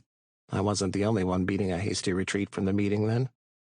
The silence between us stretched thin, and I almost broke it to apologize for being useless at the case I was overseeing. I held my tongue. Mason's voice echoed inside my head to always seem confident, even when we had no clue what we were doing. It's our duty to keep order, Mason had said to me. And sometimes that means giving false hopes and pretending everything will be fine and hope like hell that's true. When we reached Mayor Getty's car, a sleek black sedan that stood out among the other cars, he turned to me. Chief Witter, I understand these are trying times and you are under a lot of pressure from the people and the press to give them answers on the baby farming. No one wants to get those criminals responsible more than me. You understand this case might directly impact me being re-elected for another term. Yes, sir, I do. And I'm doing everything within my power to get to the bottom of this. Do you have any evidence to suggest that the perpetrators have remained in Smoky Vale? Nothing concrete. Then maybe it's best to focus on other solvable cases to boost the morale of the community. The more we lament the lack of closure on this case, the more critical the public becomes of us and our inability to solve crimes. Why don't we highlight the different areas where we have shown our strengths? I understand, Mr. Mayor. The departments have been working tirelessly on other cases. It's just that we need to find these people. There's no telling how many victims are out there. How many children have they already sold, and what has become of them? Well, this is a new position for you. I presume closing this case will mean a lot for your career, and I can appreciate this. He gave me a nod. By all means, spare no resources in finding those responsible. You have my full support on this. Frankly speaking, if you come out of this looking good, so do I. Relief coursed through me, and the tension eased from my shoulders. For a minute I thought he would have insisted on me shoving the case to the bottom of our case pile and focusing on more easily solved crimes so the department would look good. Our face in the community was important, but not more so than solving these cases. The difficult ones needed attention too, even more so, despite the resources they took. Thank you, Mr. Mayor. Your support means a lot. He patted my shoulder, then got into his car. I waited for him to drive off before I went to my truck, my steps lighter. His approval had boosted my morale. Gunner had less than 12 hours to comply and give me his list. Filing charges against those 3 men who'd ousted me from the bar would show him how serious I was. "Chief Witter," a woman hurried up to me, battling her dress against the strong gust of wind.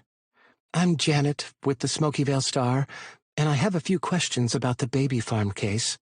"When we have more information to share with the public, we'll organize a press release," I said in a clipped tone. "Have a nice day." She followed me, but I ignored her and got into my car. As I drove out of the parking lot, she was standing in the same spot, looking furious. Handling the press had been a part of my training before I took over this position, after Mason died, but I loathed talking to them all the same. They had a way of twisting words and making it their own. I avoided the Smoky Vale Star unless it was necessary. Comparing Mason's leadership and mine was a habit of theirs that annoyed me. Apparently, Chief Dehaney hadn't been afraid to interact with the press and had given them more than I did. On the way back to the police station, I stopped for a late breakfast. I'd been too queasy this morning to eat. With the paper bag of fries and double cheeseburger in hand and a large grape soda in the other, I walked through the doors of the police station, holding my tongue when the officer who preceded me let the door swing back, almost hitting me in the face. The chatter quieted to a quiet hum, and heads lowered. How could I not sense how different everything was? When Mason had been chief, his very presence would fuel the conversations in the room. Strict as he was, he'd been well loved. His legacy now cast a shadow I didn't seem capable of escaping. Maybe I should resign. With a sigh, I headed for my office, my sanctuary, and the only place where I could breathe, think, and be myself within these walls. The rest of the building seemed to be for them. I tried not to invade other areas so they wouldn't feel uncomfortable at work, which meant I confined myself to my office. Probably not the best way to build a rapport with my staff, but I was never good with that easygoing banter Mason was known for. When I'd just assumed the position, I'd organized mixers that only a handful of people attended. Happy hours were never truly happy, so I'd stopped. The office door stood ajar. I frowned. Had someone entered without my permission? As I pushed the door open, I froze. Casually sitting in my chair, with a pair of well-worn black motorcycle boots propped up on the desk like he owned the place, was the biker who was responsible for the faded bruises I still wore. He'd tilted the chair back and lowered it so he was in a reclining position, clutching the can of cashew nuts I kept on my desk for whenever I needed something to munch on. One cashew flew upward, missed his mouth, and landed somewhere on the floor. Fuck, I really suck at this. He shook a handful of nuts into his hand and stuffed them into his mouth. Do you know how expensive this shit is? Hope you don't mind me taking some. What the hell are you doing here? I barked, slamming the door shut behind me. I told you I'd get in touch if I had something to share. Bits of cashew nuts flew from his mouth. I might never have met a more disgusting man in my life. So tread lightly or I might not share at all. I inhaled deeply and let out the breath slowly. That's it. Take deep breaths. Just like that, my blood pressure spiked. "How did you get into my office?" I asked through gritted teeth. I flew over to the desk, placed the bag and soda down, and scooped up the file I'd left out before I went to the meeting. Heart pounding in my chest, I held the file in my hand. Since I started in this police department, I'd created Operation Iron Circle. It contained all the information I'd gathered on the Grim Reapers and the Bloodhounds. Had he snooped through it? "Interesting stuff you have on the Grim Reapers," he said. "I thought you were close to the president's boyfriend. Does he know you're targeting his partner's club?" Dread filled my stomach. I swallowed down the bile rising in my throat. How did you get in here? "Relax. It's not like I broke the window and let myself in." I glanced at the single window in the room. It was too broad to fit through, which meant, one of my officers let you in here? He shrugged. "I informed them I had urgent news to share with the acting chief, and they told me I was free to wait for you inside your office. I must say, Witter, your staff doesn't seem to like you. Why else would they have let me in here when they know who I am?" I am not here to be liked. I stalked over to the file cabinet, unlocked it, and jammed the file into the front, not checking it was in its rightful place. A slurping sound echoed behind me. Gunner was guzzling down my grape soda. "Ah," he said. "How refreshing. Though that's a lot of sugar on the job, don't you think? Must be some fat underneath that uniform of yours." "Get out of my chair!" I thundered, not caring if the whole office heard me. "You have no right barging into my office when I'm not here." As if I hadn't spoken, Gunner grabbed the paper bag and dug up a handful of fries. "I just followed instructions.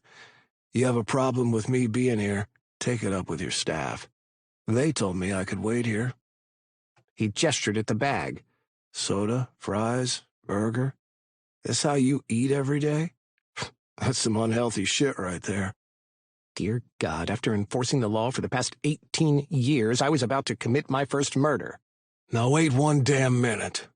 Gunner jumped to his feet as though sensing he was a second away from death. "You'd better direct that anger rightfully. How's it my fault they let me in? I think that's a bigger problem than me." I loathed how right he was. How could they have escorted him into my office and left him alone? They weren't even hiding how little regard they had for me anymore. "Why are you here? Do you have the list?" Gunner held up a finger. "1 second." He took my burger from the paper bag, unwrapped it, and took a bite. His moan was of deep satisfaction, seeming to ripple through me. "You don't mind me having another bite, do you?" Without a word, I waited out all this pettiness and childish behavior. When he'd consumed all but a single bite, he wrapped it up and dropped it into the paper bag.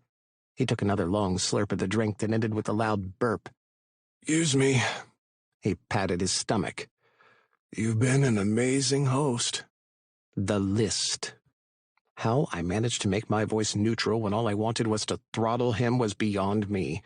We were basically the same height, but I was a little wider in the shoulders. I could take him. "Like I said, I can't give you a list." I reached for my holster. "But I have a name." I dropped my hand. He grinned. "Got your attention now, did I?" "Look, you prick. I know all this bullshitting you've been doing is to get back at me for picking you up years ago. You can take it out on me all you want, but I won't play your game when it comes to this case. Too many lives are at risk. The longer you fuck around, the more likely one more child is being sold." Gunner walked around my desk and perched his ass on the edge. "You have the nicest way to ask for something, while calling me names." "Calling you names?" I laughed. "Prick is the least of the things I would like to call you." "By all means, call me them." He walked past me, deliberately putting very little distance between us so our shoulders bumped. "Pick me up at the club at 9 tonight." He marched to the door. "Wait, you still haven't given me a name." "So you can be done with me? I'm not through with you yet, Witter. Pick me up like I said, and I'll take you to the source." Gunner closed the door behind him. I smacked my fist into the palm of my other hand, over and over, until the flesh turned numb. I imagined my palm as Gunner's face and what I wanted to do to it, but I would have to wait until I got answers from him. And when I had no more use for him, he would wish he had never met me. My stomach grumbled, and I stared at the cup and bag.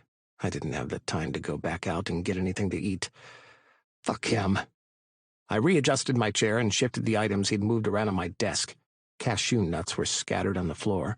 I picked them up and threw them into the bin. The paper cup still had some soda in it, despite Gunner's long slurps. He probably thought I would be so disgusted by him I would throw it all out. Did he really think I was that simple? I ate the bit of burger he had left, but it didn't satisfy my hunger. I settled my lips around the straw and took a long drink. As the liquid cooled my throat, an image flashed through my mind of Gunner's lips on the straw, sucking and sucking. Disgusted, I pushed the cup away, hit a button on my computer to turn it on, and opened my email. My anger burned once more as I typed out a memo and sent it to everyone in the department that we had an emergency meeting in 15 minutes. What they'd done today was irresponsible and dangerous, and I would make an example of those who were directly involved. 6. Gunner.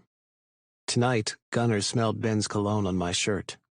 It was the opening I needed to tell him the truth, but still, I lied. The sky had already darkened to a deep indigo when I pulled up in a spot behind the clubhouse. Music, laughter, and the scent of smoke filtered from the inside. After the strain of the past weeks, the brothers were finding comfort in the club again. Maybe I hadn't fucked up beyond repair yet. Normally I would use the front entrance, but tonight I was looking for a discreet means of sneaking back inside. I killed the engine and took off my helmet, shaking my hair free. My boots hit the asphalt with a satisfying thud as I walked toward the back door, my keys jingling in my pocket. The door creaked open, and I let myself inside. The tension in my shoulders eased. I hurried down the dimly lit hall and turned right into Crow. "Gunner, where the hell have you been?" I straightened to my full height. "Did something happen?" "You missed church at the Grim Reapers tonight." "Oh, that? Thought it was something important."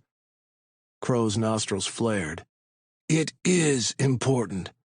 As a part of the Alliance, you sit in on these meetings." "They didn't send anyone to our last meeting." "Because you didn't invite them."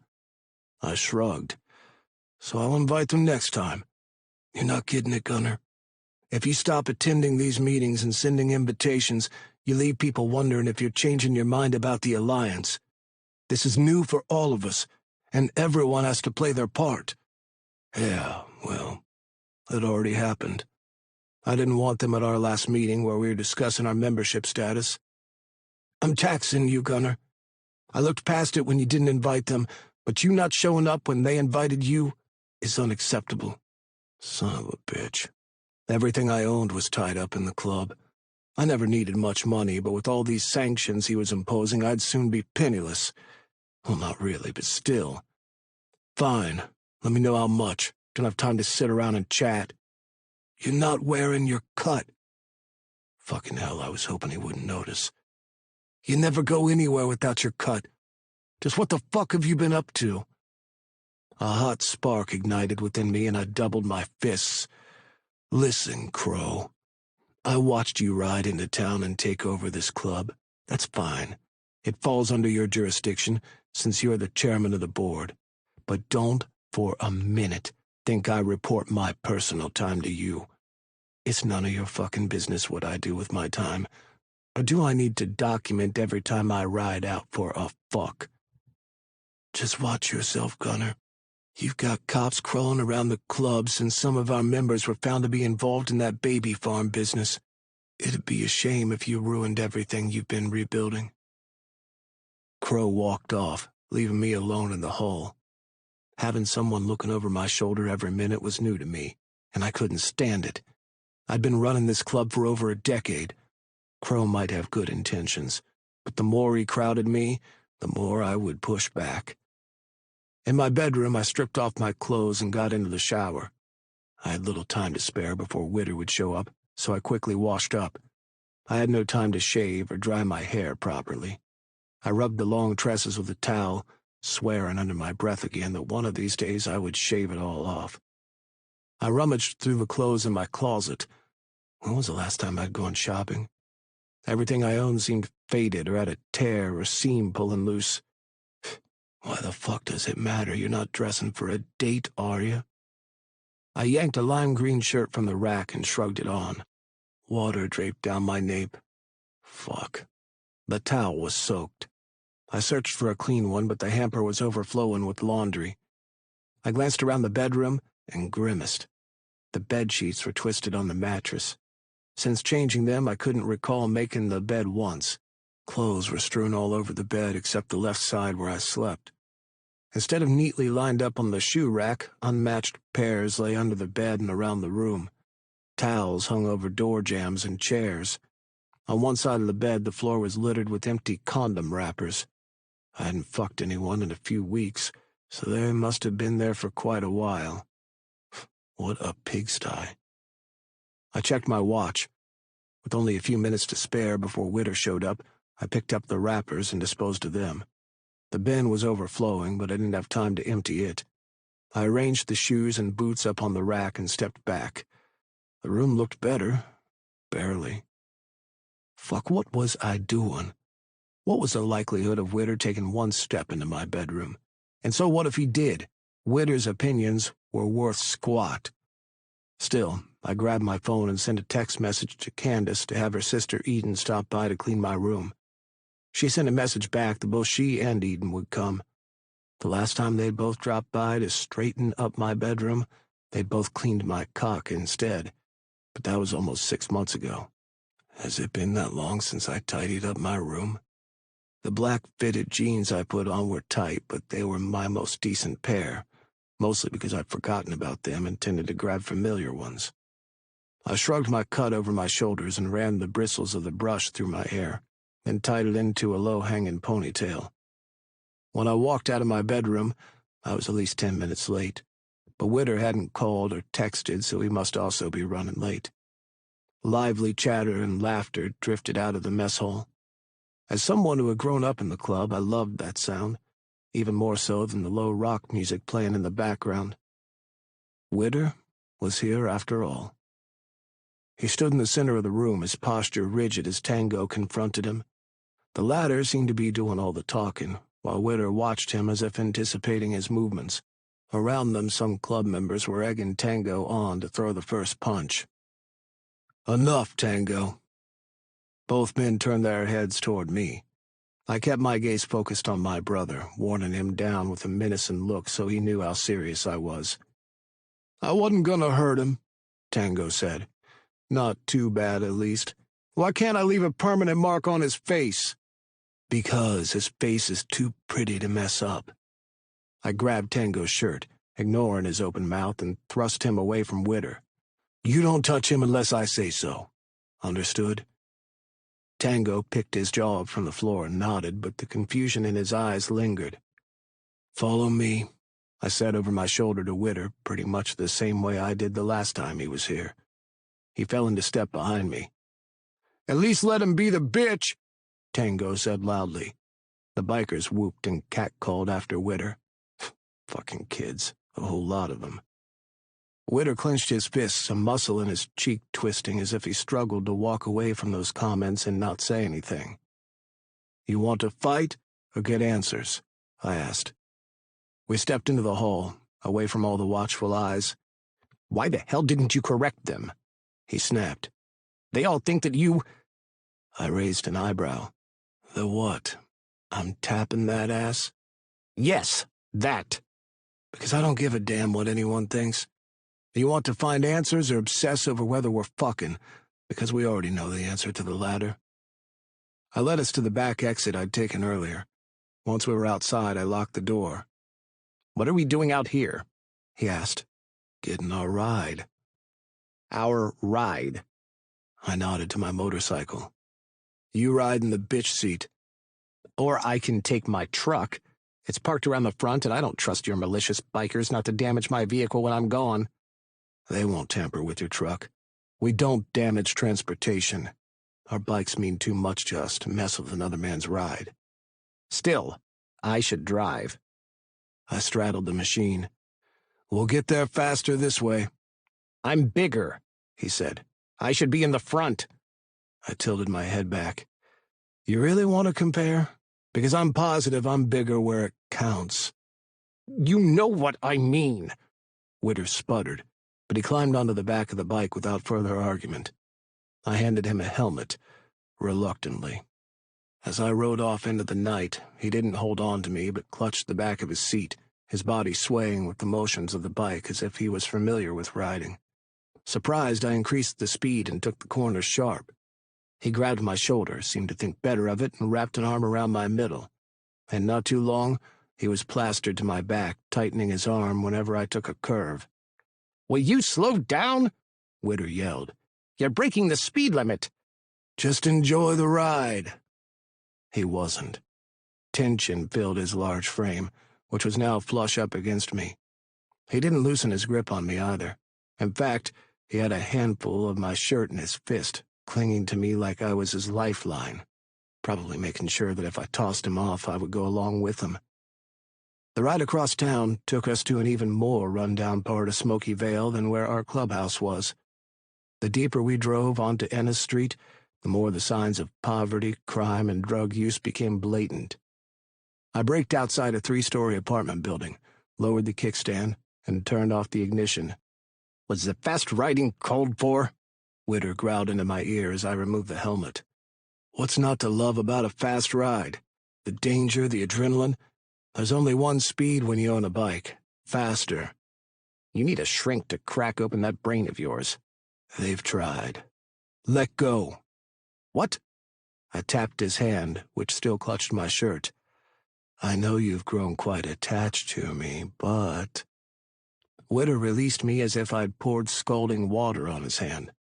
He hopped off the motorcycle and removed his helmet with his face turned to the building. "What are we doing here?" he asked. "Helping you with your case like I promised." "Oh? Or is this where you get rid of my body?" I leered at him. Relax. It's not that time yet. There's still a lot I don't know. "What's that supposed to mean?" When the time's right, you'll know. I nodded at the apartment building. Butcher's former old lady lives here. "He was in a relationship? Our investigation didn't turn up anything about his personal life." Because he was private. I took a cigarette from my pocket and lit it. Where are my manners? Want one? "I don't smoke." Of course you don't, Mr. Squeaky Clean Cop. Or are you really? "Am I what?" Squeaky clean like you pretend. "I don't have anything to hide." He took a step forward, but when I didn't budge, he stopped. "Why aren't you doing anything?"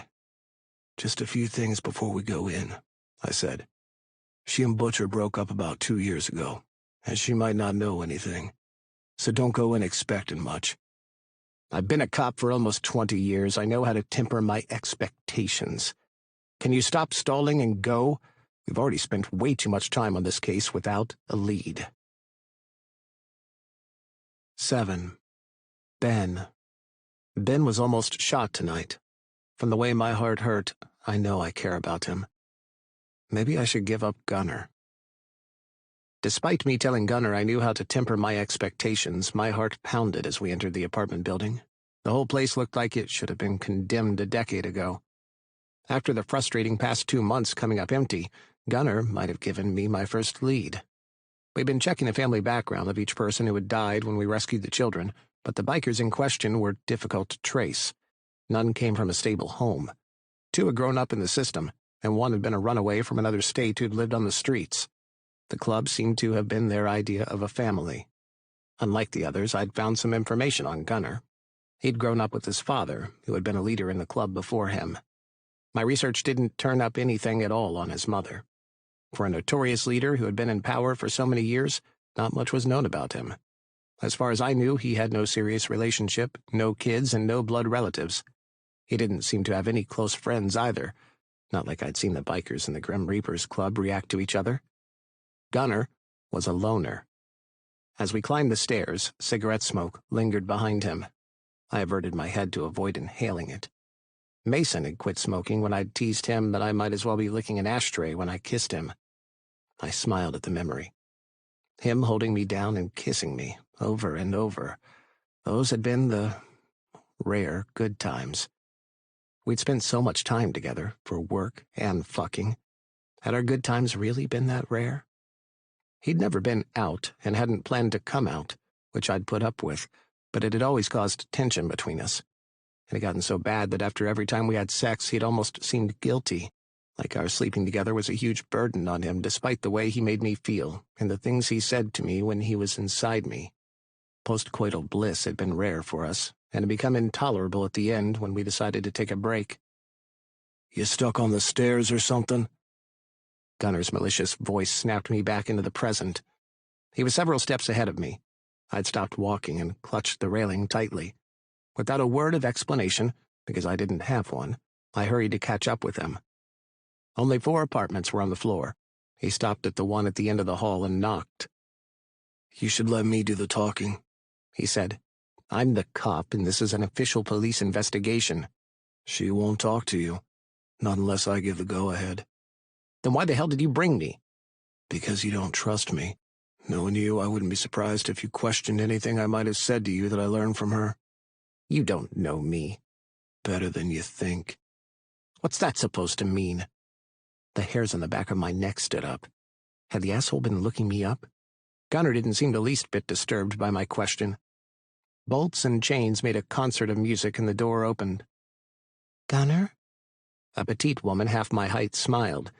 She was younger than I'd expected, not more than 25, but the lines on her face spoke of a harsh life.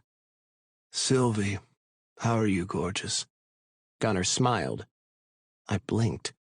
This was the first genuine smile I'd seen from him.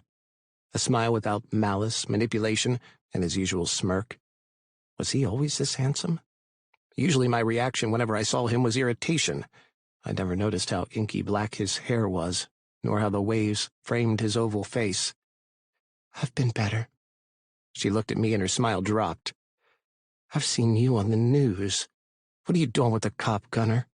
I don't need to explain myself to you now, do I, Sylvie? The woman straightened and the mood shifted. The friendliness and familiarity I'd associated with them dissolved under Gunner's stare, establishing his superiority over her. Fear flashed in her eyes as if she expected the worst from him. He's really as bad as I think, isn't he? Hello, I'm Ben, I said before Gunner could make things worse. Sorry to disturb you this late, but may I come in? I understand you had a relationship with Nathan Good, also known as Butcher. Sylvie glanced at Gunner as though waiting for a cue. Let us in, Sylvie. Her hand shook as she released her hold on the door. Thank you, I said gently, hoping to set her at ease. We entered the living room of the dingy apartment that had mold on the walls.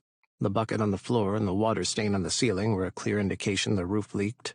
The place reeked of stale air, days-old beer, and sex, which might have to do with the half-naked man sprawled on the couch snoring. A condom wrapper lay on the coffee table. Oh, shit. The spots on the carpet made my stomach crawl. As soon as I got home, I would have to burn these shoes. Damn it, they were my good shoes, too. I never wore them unless I was going on a date or a special occasion. Why had I put them on tonight? Gunner was watching me. Fuck, I might have let the revolting state of my stomach show on my face. I blanked my expression and held my hands in front of me. Morty! Sylvie shook the man's shoulder. Morty, get up, your time's up. A client. She'd just serviced a client. Gunner walked over to the man and pressed the lit end of the cigarette into the man's exposed stomach. Gunner, what the hell are you doing? He didn't know the man from Adam. At least it didn't seem that way. How could he so casually injure the man? Yelling, Morty reared up from the couch and promptly fell to the stained rug. What the fuck? He shouted, eyes still glazed from sleep. You burned me, you motherfucker! I'm gonna... He scrambled up with an arm pulled back, his eyes wide. Pain exploded in my chin. The bastard had changed course and punched me instead. It was just a clip, but with anger-packed heat behind it. I stumbled back, clutching my jaw. Fuck, my face was just healing from what Gunner's men had done to me. Morty shouted, his tone full of fear. Gunner had driven him up against the wall, a knife pressed to the man's throat. Blood beaded on his broken skin. Gunner's voice was a mere whisper, making it impossible to hear the words he said to the man. Whatever they were enough for the man's face to pale. Gunner, don't do anything stupid, I said. Yes, listen to the cop, Prez, Sylvie said. He's just a regular who knows nothing. Let him go. This'll be bad for my business if one of my clients turns up dead. Gunner didn't seem ready to relent. I marched over to him and placed a hand on his shoulder. Tension radiated through his body. Fuck, he was angry. Was it so important to him to show he was the alpha who called the shots? He wasn't even the one who got punched. That's enough, Gunner, I growled. Put away your pissing stick. We have more important things to do here, and I'll be livid if I have to leave to write you up for murder. You know I'll do it. Gunner scowled, but he released his grip on the man. Get the fuck out of here. The man stumbled from the apartment, slamming the door shut behind him. I let out a sigh. You're a real piece of work, aren't you? Gunner looked as if he wanted to knife me. I took a step back, not underestimating him. Me? I gaped at him. You were the one about to behead a man in front of the police chief with a knife. Gunner shook his head. Forget it. He turned to Sylvie. Tell him what he wants to know. Like a petulant child, Gunner leaned against the wall with his arms folded and the biggest scowl on his face. His anger seemed out of proportion to what had just happened. He was sulking like he didn't get his way to kill someone. If something so small could trigger him to act rashly, a shiver ran down my spine. How many lives had he taken over the years? The faster I finished this investigation, the quicker I could get rid of him. Sylvie, my apologies for the disturbance caused, I said, but this is a matter of urgency. You might have heard Butcher was involved in selling babies. I don't know anything about that. Sylvie shook her head vigorously. Butcher and I were done 2 years ago. We hardly seen each other. But you did see each other. Every now and then. He was a regular paying client, just like everyone else. You can lock me up for prostitution, but I had nothing to do with those children. I am glad you aren't involved, but those times when you met, did he say anything that might be able to help our case? What do you think, officer? A man who's paying for a fuck ain't gonna be talking about babies he's selling. We didn't even see each other that often. What about places? Did he mention anywhere specific about where he'd been? No, I don't think so. Damn it, how was I supposed to get anything out of her? She seemed clueless. What about when you two were together? I asked. Do you know of any place he liked to go other than his apartment? Somewhere meaningful to him? The clubhouse. He spent most of his time there. Then there's the meat plant. She lowered her gaze and twisted her fingers. And? And what? She sat on the couch, squirming. And what aren't you telling us? Gunner took something from his pocket and threw it into her lap. She snatched it up and stuffed it between the couch cushions, but I'd seen the white, powdery substance in the transparent bag. I glared at Gunner, but he stared back at me as if daring me to say something. Don't keep us in suspense, Sylvie, he said. I have an itch I need to get scratched on the way home. Sylvie smacked her lips, her gaze fixed on Gunner's fly. I can take care of that for you. The information, Sylvie. She sighed. Butcher has a half-brother. They never got along before, but all of a sudden he mentioned them meeting up a couple of times. He has a brother, I asked. I don't know where exactly, but he mentioned Riverton. Fuck, Riverton was out of my jurisdiction. Did he happen to mention the brother's name? I'm not sure of his real name. Just that people call him Patty. How many people called Patty could be living in Riverton? Thank you, Sylvie. That's really helpful. She nodded. That's all I know. I swear. Listen, I don't know how much we affected your business tonight, so I'd like to pay you for your time. I took out my wallet, thumbed through the bills, and pressed the money into her hand. I'd also like to leave my business card with you. If you think of anything later, please, call me. She smiled. Maybe you would like to use my services sometime. That'll be all, Sylvie. Gunner bolted off the wall, grabbed me by the neck, and propelled me out the door. We're going. Oh, fuck. My cock pulsed at my kryptonite being used against me. A good old neck grab. My cock's unruly behavior had nothing to do with him. Nothing. What man wouldn't get hard at the territorial grip? Hell, it was one of my favorite holds when my man gripped my neck and held me down while we fucked. But this isn't your man. He's the biker you can't stand. The second we were out of the apartment, he released his hold on me. Without hesitation, he took the stairs down 2 at a time. I had to jog to catch up with him. Out of breath by the time we were on level ground again, I fell into step beside him. "What's your problem?" I yanked at his arm, the only way to slow him down. He pulled out of my hold and shoved me in the chest, hard. "My problem is you." Another shove, and I stumbled back. I should have been prepared for the second one, but I was still reeling from his mood swings. One second he acted like he was flirting dangerously with me, and the next he seemed to want nothing more than to bury me 6 feet under. "Hey, asshole, you're the one distributing coke right in front of me." I pushed him back. I was fed up with this bullshit. "And what are you going to do about it?" "Would serve you right if I charge you." "What's stopping you?" "You helped tonight, that's why. But don't expect me to cover for you again. When you work with me, you do everything by the book. I'll haul your ass off to prison so fast, Gunner." "Fuck the book and fuck you." He marched off again, but I grabbed his cut and jerked him to a stop. "I'm not kidding, Gunner. You can't do shit like that and expect me not to report it. Not only am I a cop, but I'm the acting chief of police." Gunner's hand flew to my throat. I tried to block it with my forearm, but he was quicker.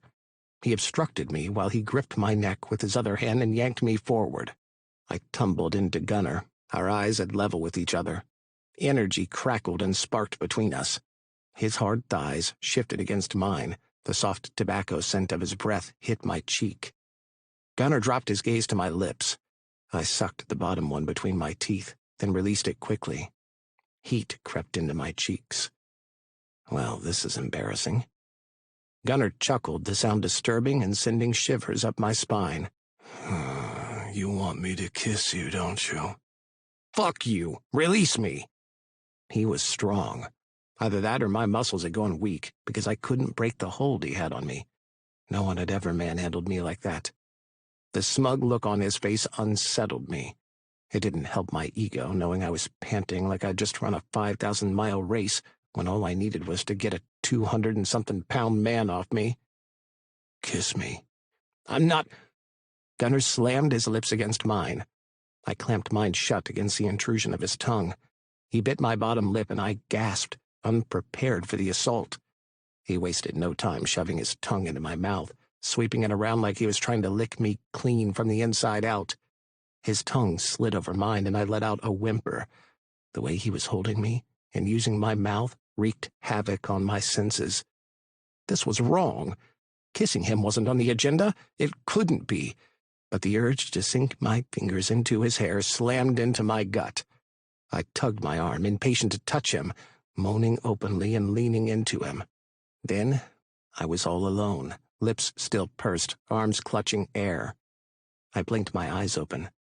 Gunner stood several feet away from me, a big scowl on his face. His lips set in an angry line, ire flashing through his eyes. What the fuck? He'd kissed me, not the other way around. Why was he looking like he wanted to gut me? "What did you do?" I loathed the pathetic, panicky sound of my voice. I wasn't a weak man who let himself be bullied and groped against his wishes. But was it against my wishes? Confused and hating the way he made me feel, I clipped him in the chin with my fist. Gunner grunted, stumbled back, and spat blood on the concrete. "You do that again, and I'll tase you," I said. He grinned, his gums bloody.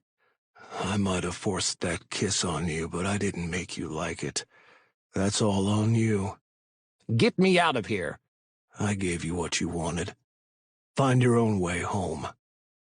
He hopped onto his bike and started the engine. "You bastard! You can't leave me stranded here." "Order an Uber. Hitch a ride. No, that's my problem." "I wouldn't let you grope me, so you ditch me? What happened to your so-called honor and brotherhood?" He revved the engine. "You're not a part of my brotherhood. I owe you nothing. If I hadn't stopped, you would have allowed a whole lot more than just me groping you. You'd have had your pants around your ankles, bent over my motorcycle, whimpering for my cock like a bitch in heat. Don't ever forget that." As Gunner rode off, his words lingered in my head, forming mental images that made me burn with anger and shame. The goddamn bastard had left me stranded with a half-hard cock. Had he pushed just a little bit more, had he not stopped the kiss, would I have really gone that far with him? No fucking way. And certainly Not after this. 8. Gunner. Tonight I saw the fireworks with Ben. It was romantic, but when he leaned in to kiss me, I turned away. Why do I keep hurting him? I'd hated the Grim Reapers for so long, not because they started a beef with us, but because being in their presence reminded me how lacking I was in comparison to their president, Grim, a man who I'd once called a friend, then betrayed. Had anyone asked me a couple of years ago if I would ever be in the same room with Grim, the answer would have been a resounding no. But there I was, feigning a yawn at their church. Surrounded by the haze of cigarette smoke and the low rumble of burly voices, I was begrudgingly impressed by the Grim Reapers. This was no ragtag meeting of men pretending to have their shit together. Theirs was a well-oiled machine, clearly organized, with members working together in a way that left no question about what brotherhood meant for them. This is the club I meant to have. What the hell happened? Grim had worked the club up from nothing. Seeing him only reinforced what I already knew. The Bloodhounds had failed because of me. I'd fucked up the club through years of hatred and focusing on the wrong shit. "Bay, what's the status of the casino?" Grim asked. The man sitting 2 chairs to my right seemed oblivious to the meeting. He was texting on his phone. Saint elbowed him. "Huh?" He raised his head. "Status on the casino," Grim repeated. "We've been open for over a month now." "Right." He sat up straight and tapped the screen of his iPad. "Sorry, I zoned out. Gift's teething, and I was just checking to see if Gerald's doing okay since she's being fussy." Grim smiled, his face turning soft. "If Gerald needs a break, I'm sure Jamie and the boys wouldn't mind taking her off your hands for a few." "Thanks, Grim. I'll let Jer know, but I think we're handling it well so far." They made it look possible. The rough life, falling in love, having healthy relationships, and even starting a family. I've been stuck in fighter mode for so long, their normalcy looked strange. Bay gave his report on the casino, which was doing great. Good news for both our clubs, since we had invested alongside the Grim Reapers, thanks to Crow. It might be time to invest some of that money we made on dope and other legit businesses. The problem with handling drug money was not being able to spend it all the same way one would with legitimate business. Through the casino, Grim and Crow had opened another channel to launder dirty money. The meeting went on for another half an hour, and I zoned out and checked my phone. No calls, no text messages. It had been 3 days since I left Witter stranded. Was he still so pissed he was avoiding me? I'd turned back, but when I got to the apartment building, he had already left. Back at the clubhouse, I'd swapped my bike for a van and driven by his place just to ensure he had gotten home in one piece. He'd been in one piece, all right, walking out of his neighbor's house with his German shepherd. Everything had looked normal, neighborly, except for the way the neighbor had stood in the doorway watching Witter until he got inside. Something was up with them, and my stomach soured. Why hadn't I bent him over the handlebars of my motorcycle and fucked him when I had the chance? That would have shown him. But that kiss, fuck, the intensity of it had driven me away before he could touch me. The cop tasted like only hell could, so fucking pleasurable. But the end was destruction. "Gunner, anything you'd like to add?" I startled at Grim's question. I'd sat in on their church 2 other times, and he'd never asked me to speak before. We're considering a biker rally here in Smoky Vale," I said. "It's a huge undertaking, and I get it if you're not interested, just thought I'd mention it." "Actually, that's a fucking good idea," Grim said. "Let us know if you need anything." "We've got this." We might be friendly with each other, but I could pull off an event of this nature without the Grim Reapers. Damn it, our club gave birth to his, and it was about time we acted like it. The meeting wrapped up without incident. I surged to my feet, beating a hasty exit. I'd chosen my seat close to the door for exactly that reason. "Hey, Gunner, where's the fire?" Saint fell into step beside me. I rolled my eyes. Next time you talk to Crow, you can let him know I came to the meeting. Man, that ain't why I'm here. I'm not spying on you for Crow. A bunch of us are heading over to the casino. Why don't you go with us? The casino sounded like a good idea. I needed a distraction to stop thinking about a certain cop, acting chief of police. I chuckled. He always stressed that point like it made a rat's ass of a difference to me. What are you laughing about? Saint asked. I shook my head.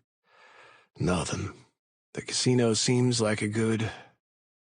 Witter was the last person I'd expected to see sitting in the mess hall in the middle of the day having a drink at the bar with Mason's son.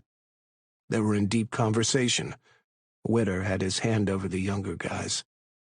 If ever I needed confirmation of how much more involved he'd been with Mason, it was right there.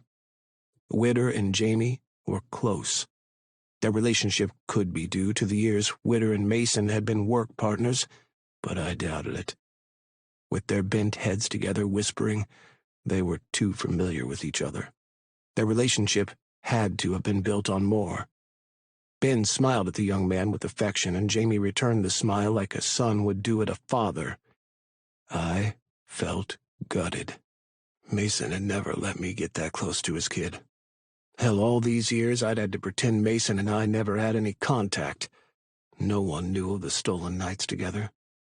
I'd always thought our secrecy was due to our forbidden relationship. He was the chief of police, and I was a criminal. But maybe he'd wanted to keep us a secret so his work partner wouldn't know I was his side piece. I would never have thought Mason was capable of such dishonesty.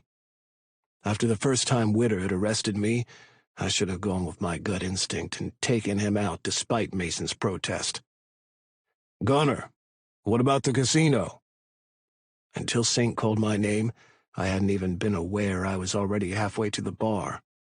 Witter's broad back, so relaxed a second ago, snapped straight, although he didn't look up to acknowledge me. Jamie raised his head, his smile widening. We'd spoken here and there over the past year. I'd vowed that I'd look after him now his father was gone, and I'd meant every word. The young man was so desperate to maintain a connection with his father, he didn't question the tentative relationship we'd forged. Gunner, you came to the meeting. I was told I had no choice. Unlike Mason, who had been broody, his son was vibrant. He had more piercings than most people did, smart as a whip and good-looking, just like his daddy, but with more delicate features. Witter scoffed, finally glancing up, but he wouldn't meet my gaze. What's that sound for? I asked. He swallowed a mouthful of his whiskey. The smell of the alcohol made my mouth go dry. Since when does anyone force you to do anything? Witter asked. You got a point there. I leaned against the bar counter for support, standing to his left. I placed a boot on the lower rung of his chair. I take it the lead you got has been helpful, or you'd be running back to me for more info. Are you talking about the case with the babies? Jamie shifted his chair so close he was practically in Witter's lap. Have you found out anything? Jamie, you know I can't discuss matters of the case with you. But I can. Gunner! Relax. What's he going to do, foil your plans? I snorted. We found someone who may or may not be a lead, but they're in Riverton. But that's great, Jamie said. Not so great. Witter mumbled. I'll have to liaise with the police captain there for them to cooperate and give us any lead on this person. I've already gotten in touch with him, and they have a bolo for him. All I can do is wait. Or we can go to Riverton and question him ourselves.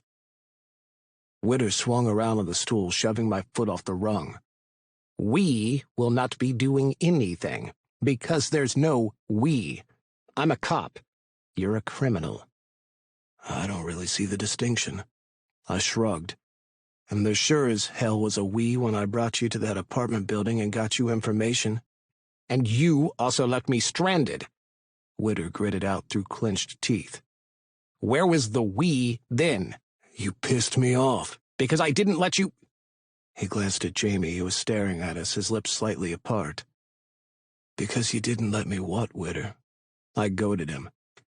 He grabbed his glass and emptied it, then slammed it down onto the bar. The tension stretching between us was thick enough to cut. Grim walked over to us, moving way too silently for a man his size, and placed a hand on Jamie's shoulder. "What's with the yelling?" he asked.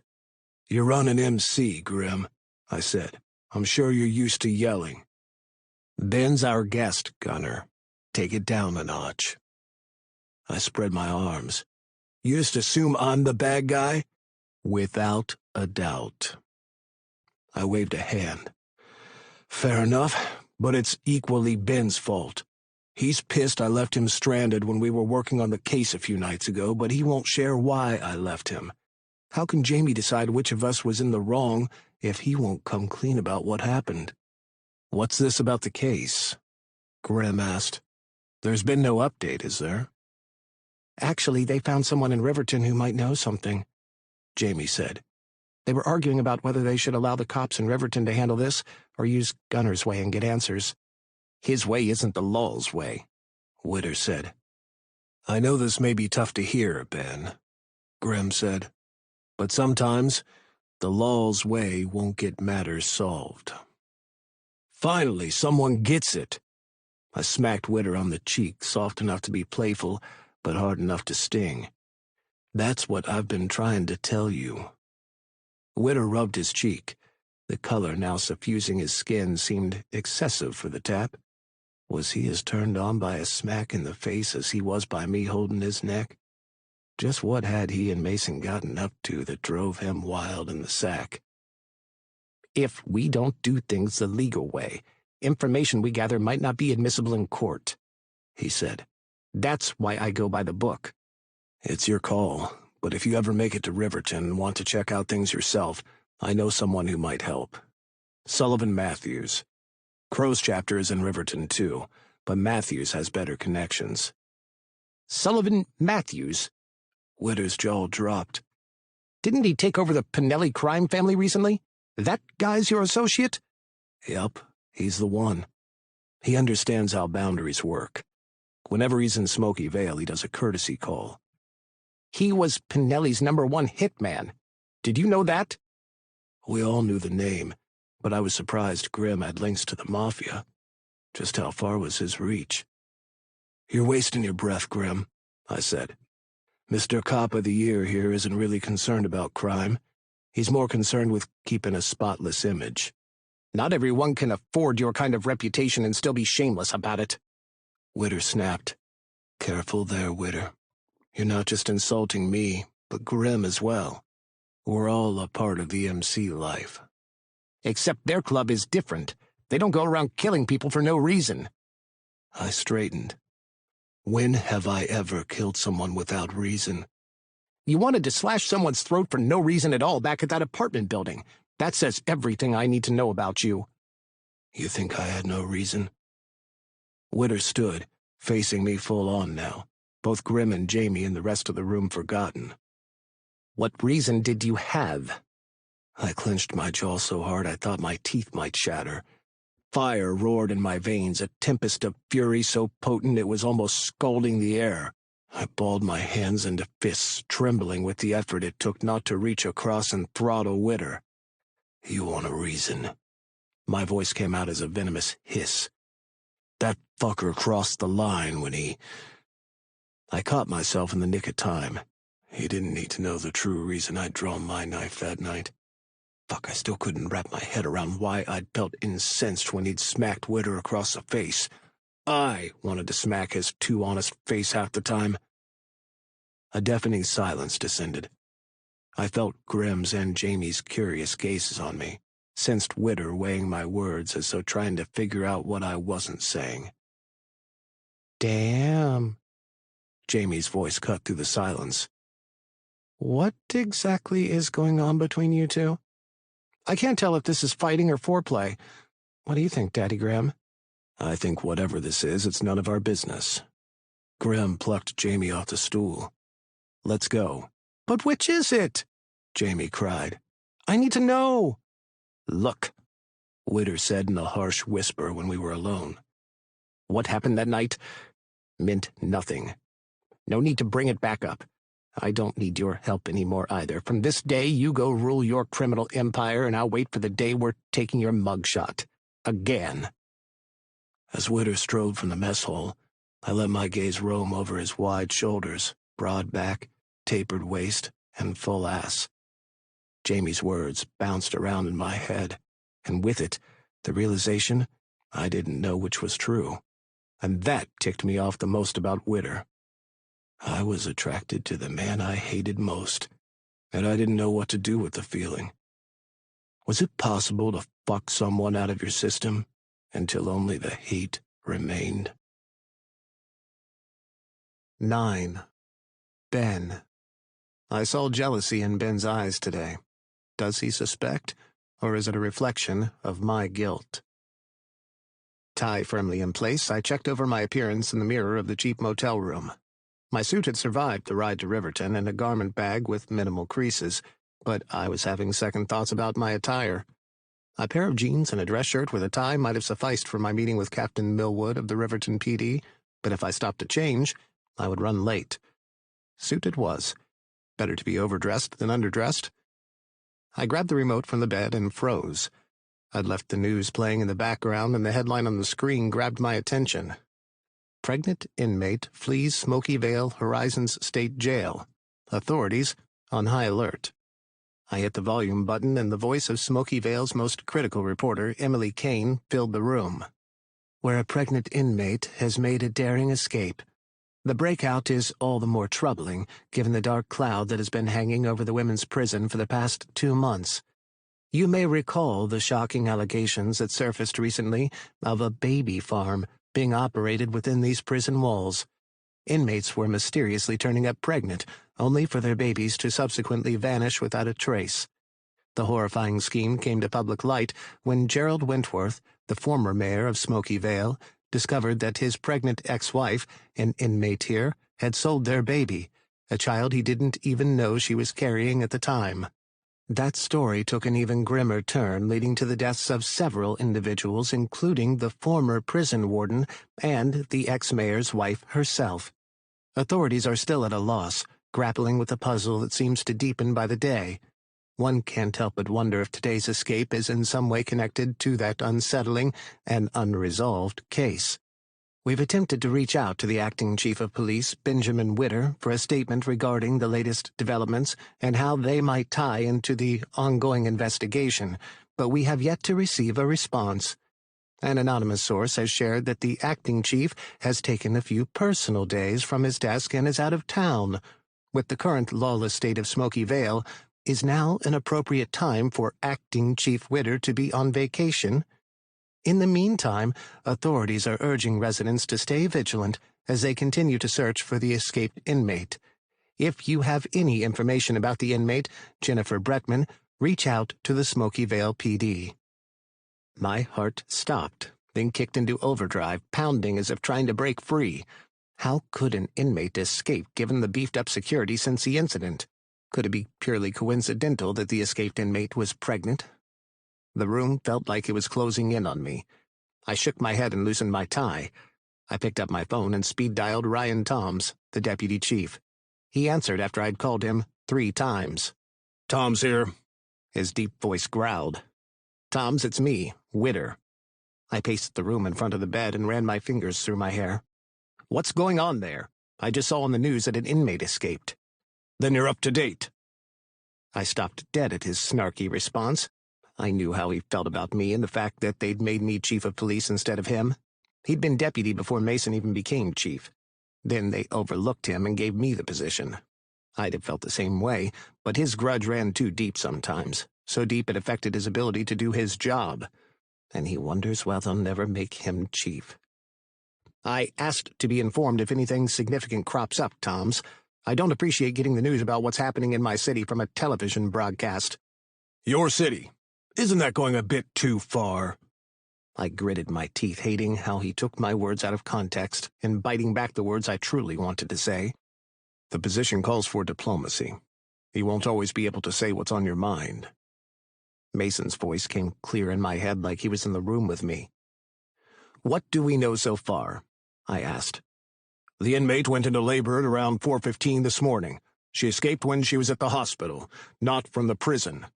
What about the guards who traveled with her to the hospital? Hold them for questioning. Anyone who came into contact with her from the time she left the prison to the hospital is a suspect. I'm already on it, Witter.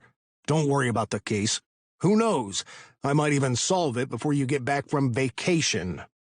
His words rang familiar. The reporter. Was Tom's the one who'd leaked the information to the reporter I was out of town? Tom's the The line went quiet. He'd hung up. Son of a bitch! I punched the mattress several times to let off some of the steam bottling up inside me.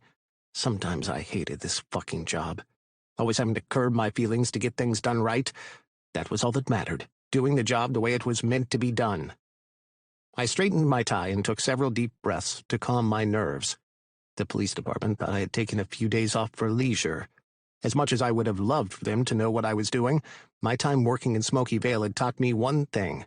A few of the cops had their positions solely to report to others. Gunner had his men in the police force, and so did Grimm.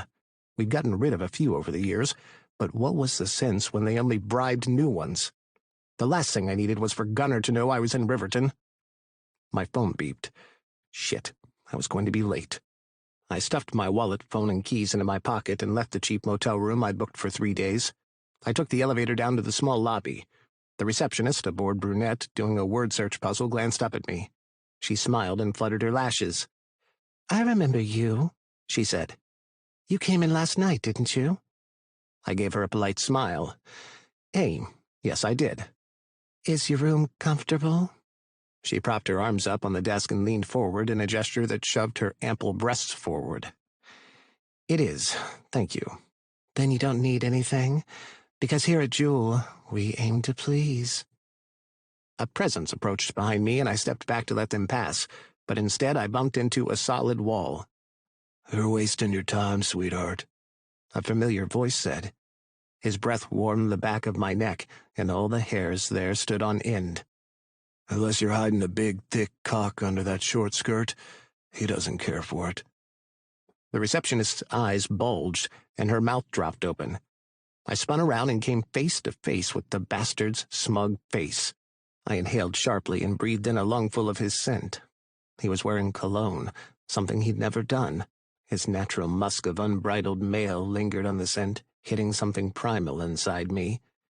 "You followed me?" I gritted out. "Would you believe me if I said this is a coincidence?" "You expect me to believe that?" Not really."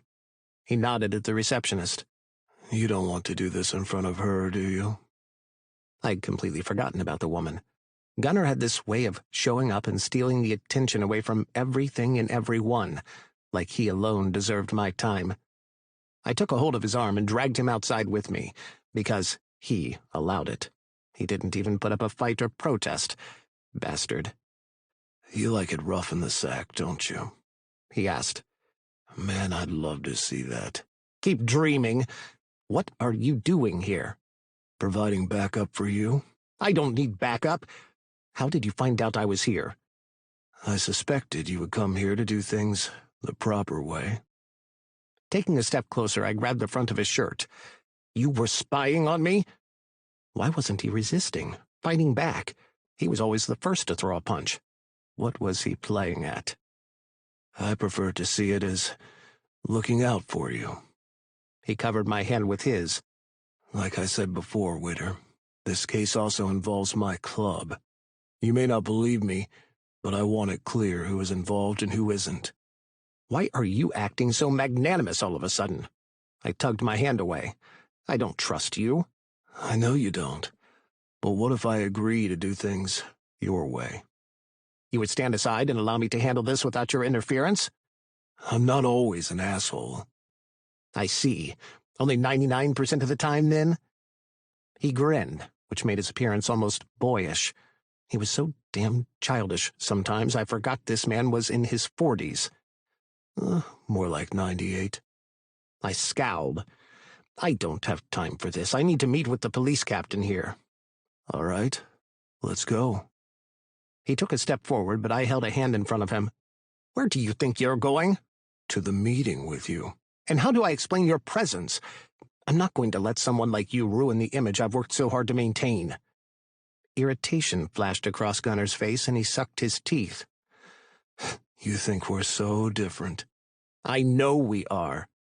I dug into my pocket for my room key and slapped it into his palm. Look, as much as I'd like to argue with you all day, I have somewhere to be. Stay in my room and wait there until I get back. We can argue to your heart's content, then. You're giving me the key to your room? So I'll know where you are. Call me if you need help to shake down the captain to get to the bottom of his lies. Not all cops are liars. Of course they are. And you, most of all. Gunner gave me a salute and sauntered back into the motel. A sick feeling churned my stomach. Had I made a big mistake handing him the key to my motel room? I didn't have anything classified inside, not while staying in a place like that. Hell, if not for my duffel still there, I might not have returned either. I arrived at the police station in the nick of time for our meeting. The station was smaller than Smoky Vale's, but I didn't get to see much of it. As soon as I got there, an officer whisked me off to the captain's office. Millwood was older than I'd thought, a decade and a half older than me at least, but his eyes were shrewd. Acting police chief? He asked as if I hadn't just introduced myself. Aren't you a little bit young for that post? I'm 38, I said. Been in the force for almost 2 decades. He waved a hand at me. Have a seat. I don't need your whole resume. What can I do for you? Thanks again for agreeing to see me. It means that I have no time for pleasantries. Just get to the reason you're here. I told you I'd handle the situation and let you know if we find out anything, but you show up instead. Yes, but I've been working on this case for some time, and would appreciate it if I could sit in on you questioning Patty when you do bring him in. You don't trust us to do our job well? Jesus, what was it with this man and his fragile ego? Not at all. It's just that I've been invested in this case for a while. I know the details of our investigation best. Millwood nodded. That makes sense. Why do you think he's involved? We don't know for sure, but it's a known fact his brother was one of the traffickers. Since he's the only surviving family member, as far as we know, it can't hurt to question him. So, in essence, you have nothing. In essence, he was right, but Sylvia connected the two men. But this could be the break we need. Fine, we'll keep in touch and send you on your way. The news this morning showed things aren't looking too good for you in Smoky Vale. I can understand your situation, given we're dealing with our own scum here in Riverton. The #1 hitman we could never get enough evidence on is now running the Pinelli family. You have the Mafia in Smoky Vale, Witter? We did a couple of years back, but not anymore. But we have OMCs. I think we share the bloodhounds. Filthy scum. He rocked back in his chair with a scowl. I have men waiting to apprehend Paddy once they lay eyes on him. Where are you staying? I'll be in touch once we have word on him.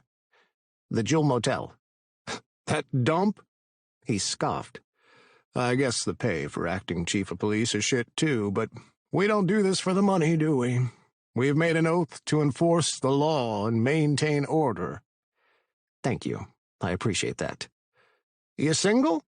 He asked as he walked me to the door of his office.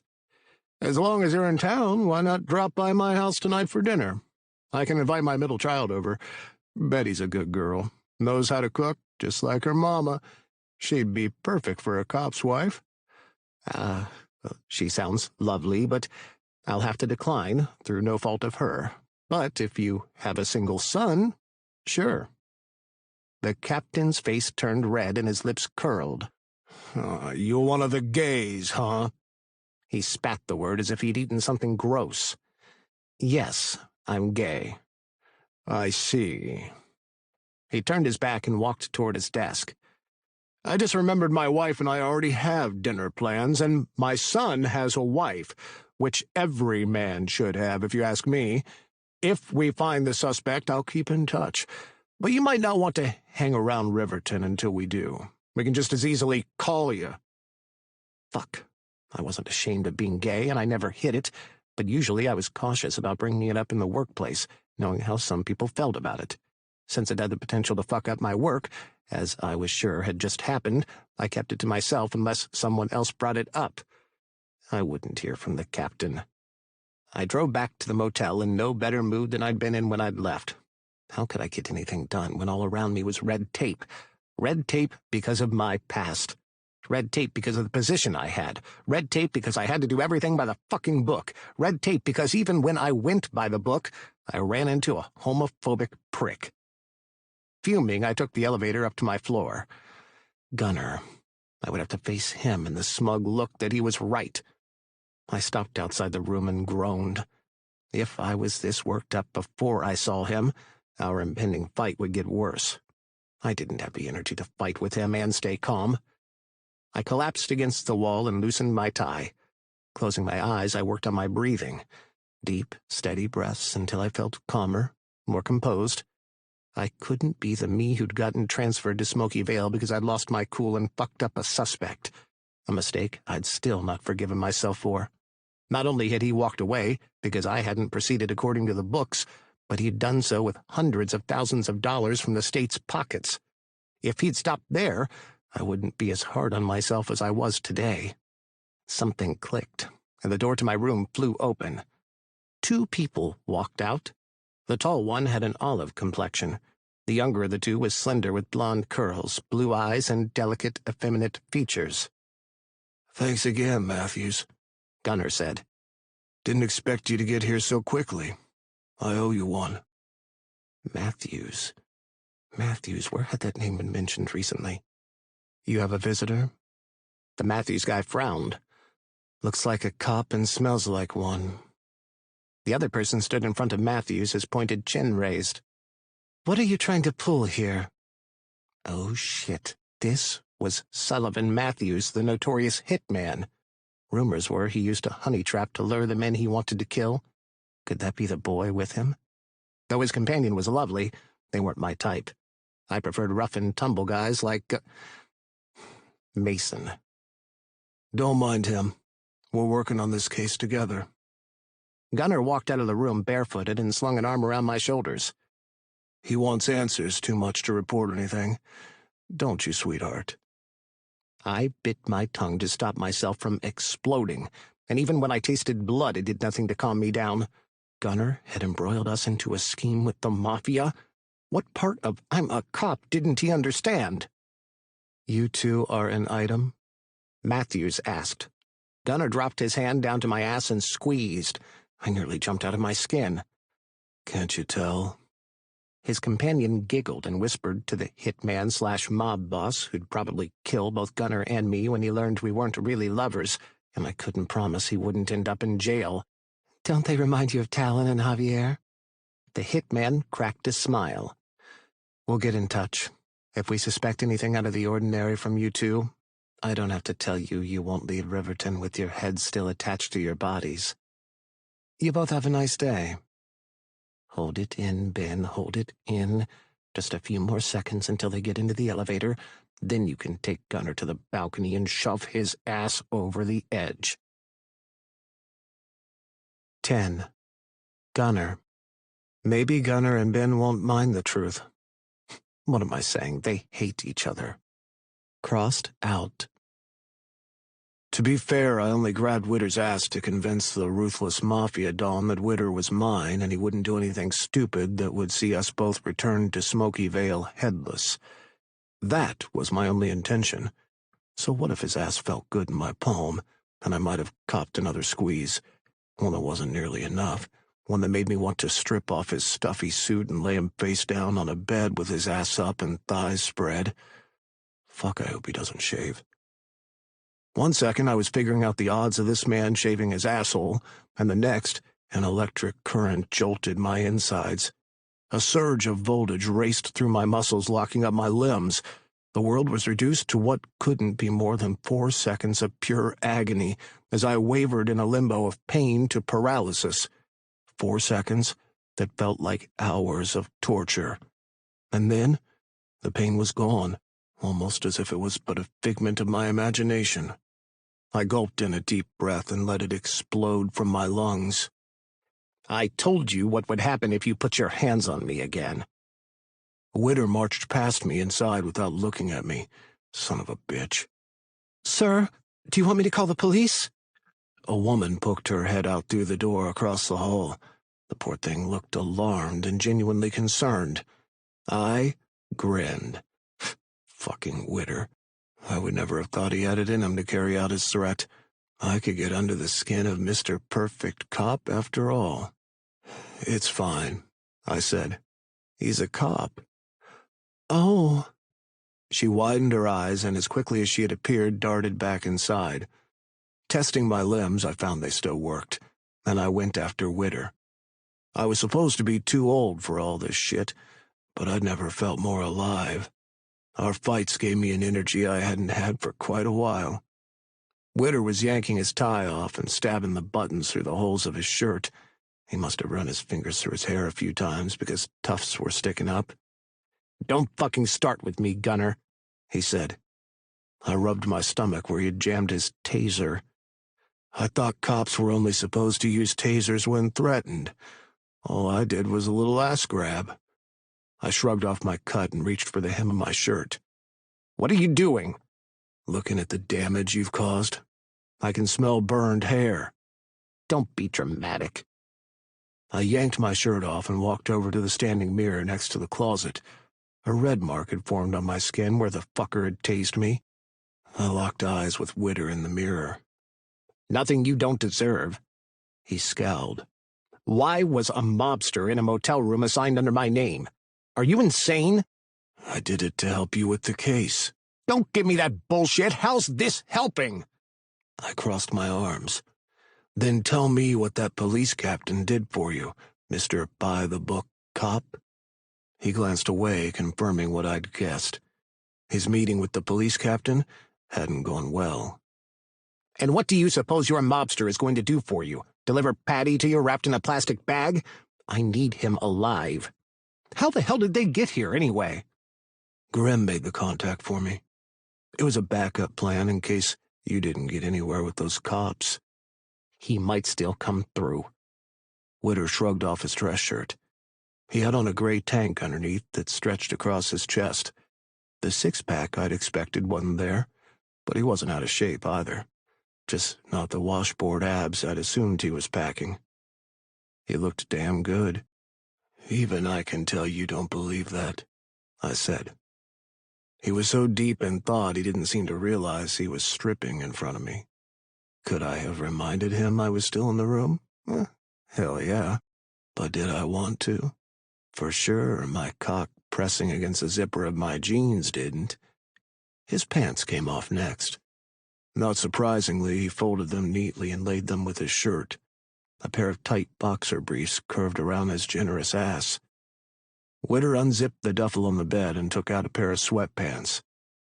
"He's a cop. Even if he's prejudiced, he won't let that cloud his judgment.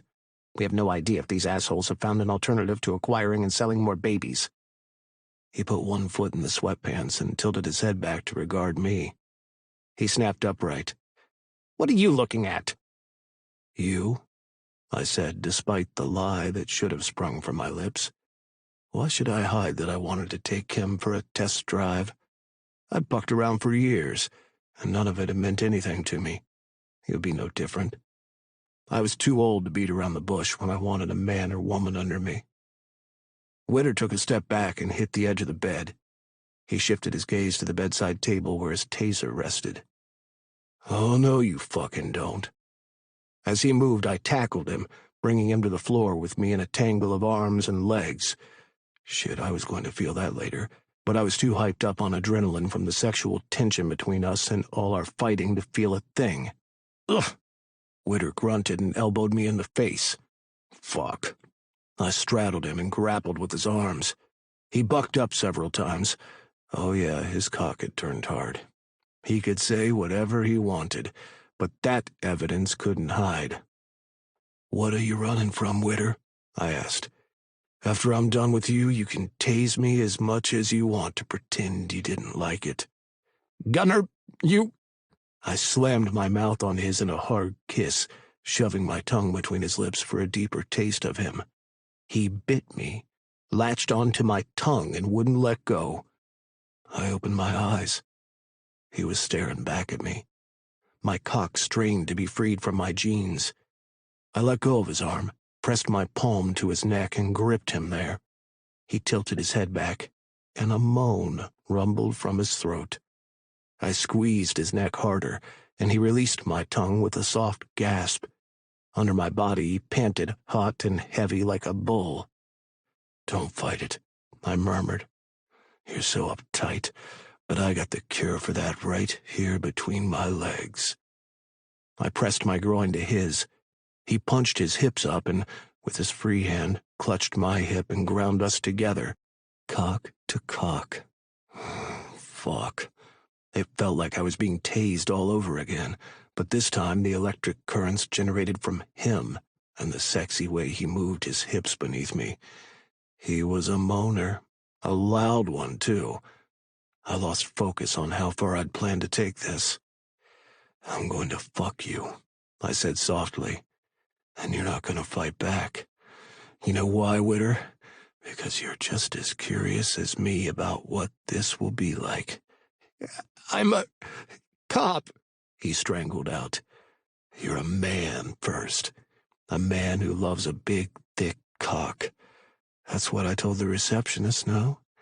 Average size works better. Nobody wants their insides rearranged and to be walking funny after." A laugh, a genuine one, startled out of me. "What if it's worth it?" He blew hard. "This is madness." But when he didn't try to fight me anymore, I took that as him giving in. I kept my hand on his neck. He seemed to like it, and settled my lips back on his. There he goes again, moaning like he means it. But does he? Or would any red-blooded man with a hard cock work for him right now? He kissed me back with such passion, not intimidated by the roughness of my lips moving over his and the demand of my tongue sweeping into his mouth.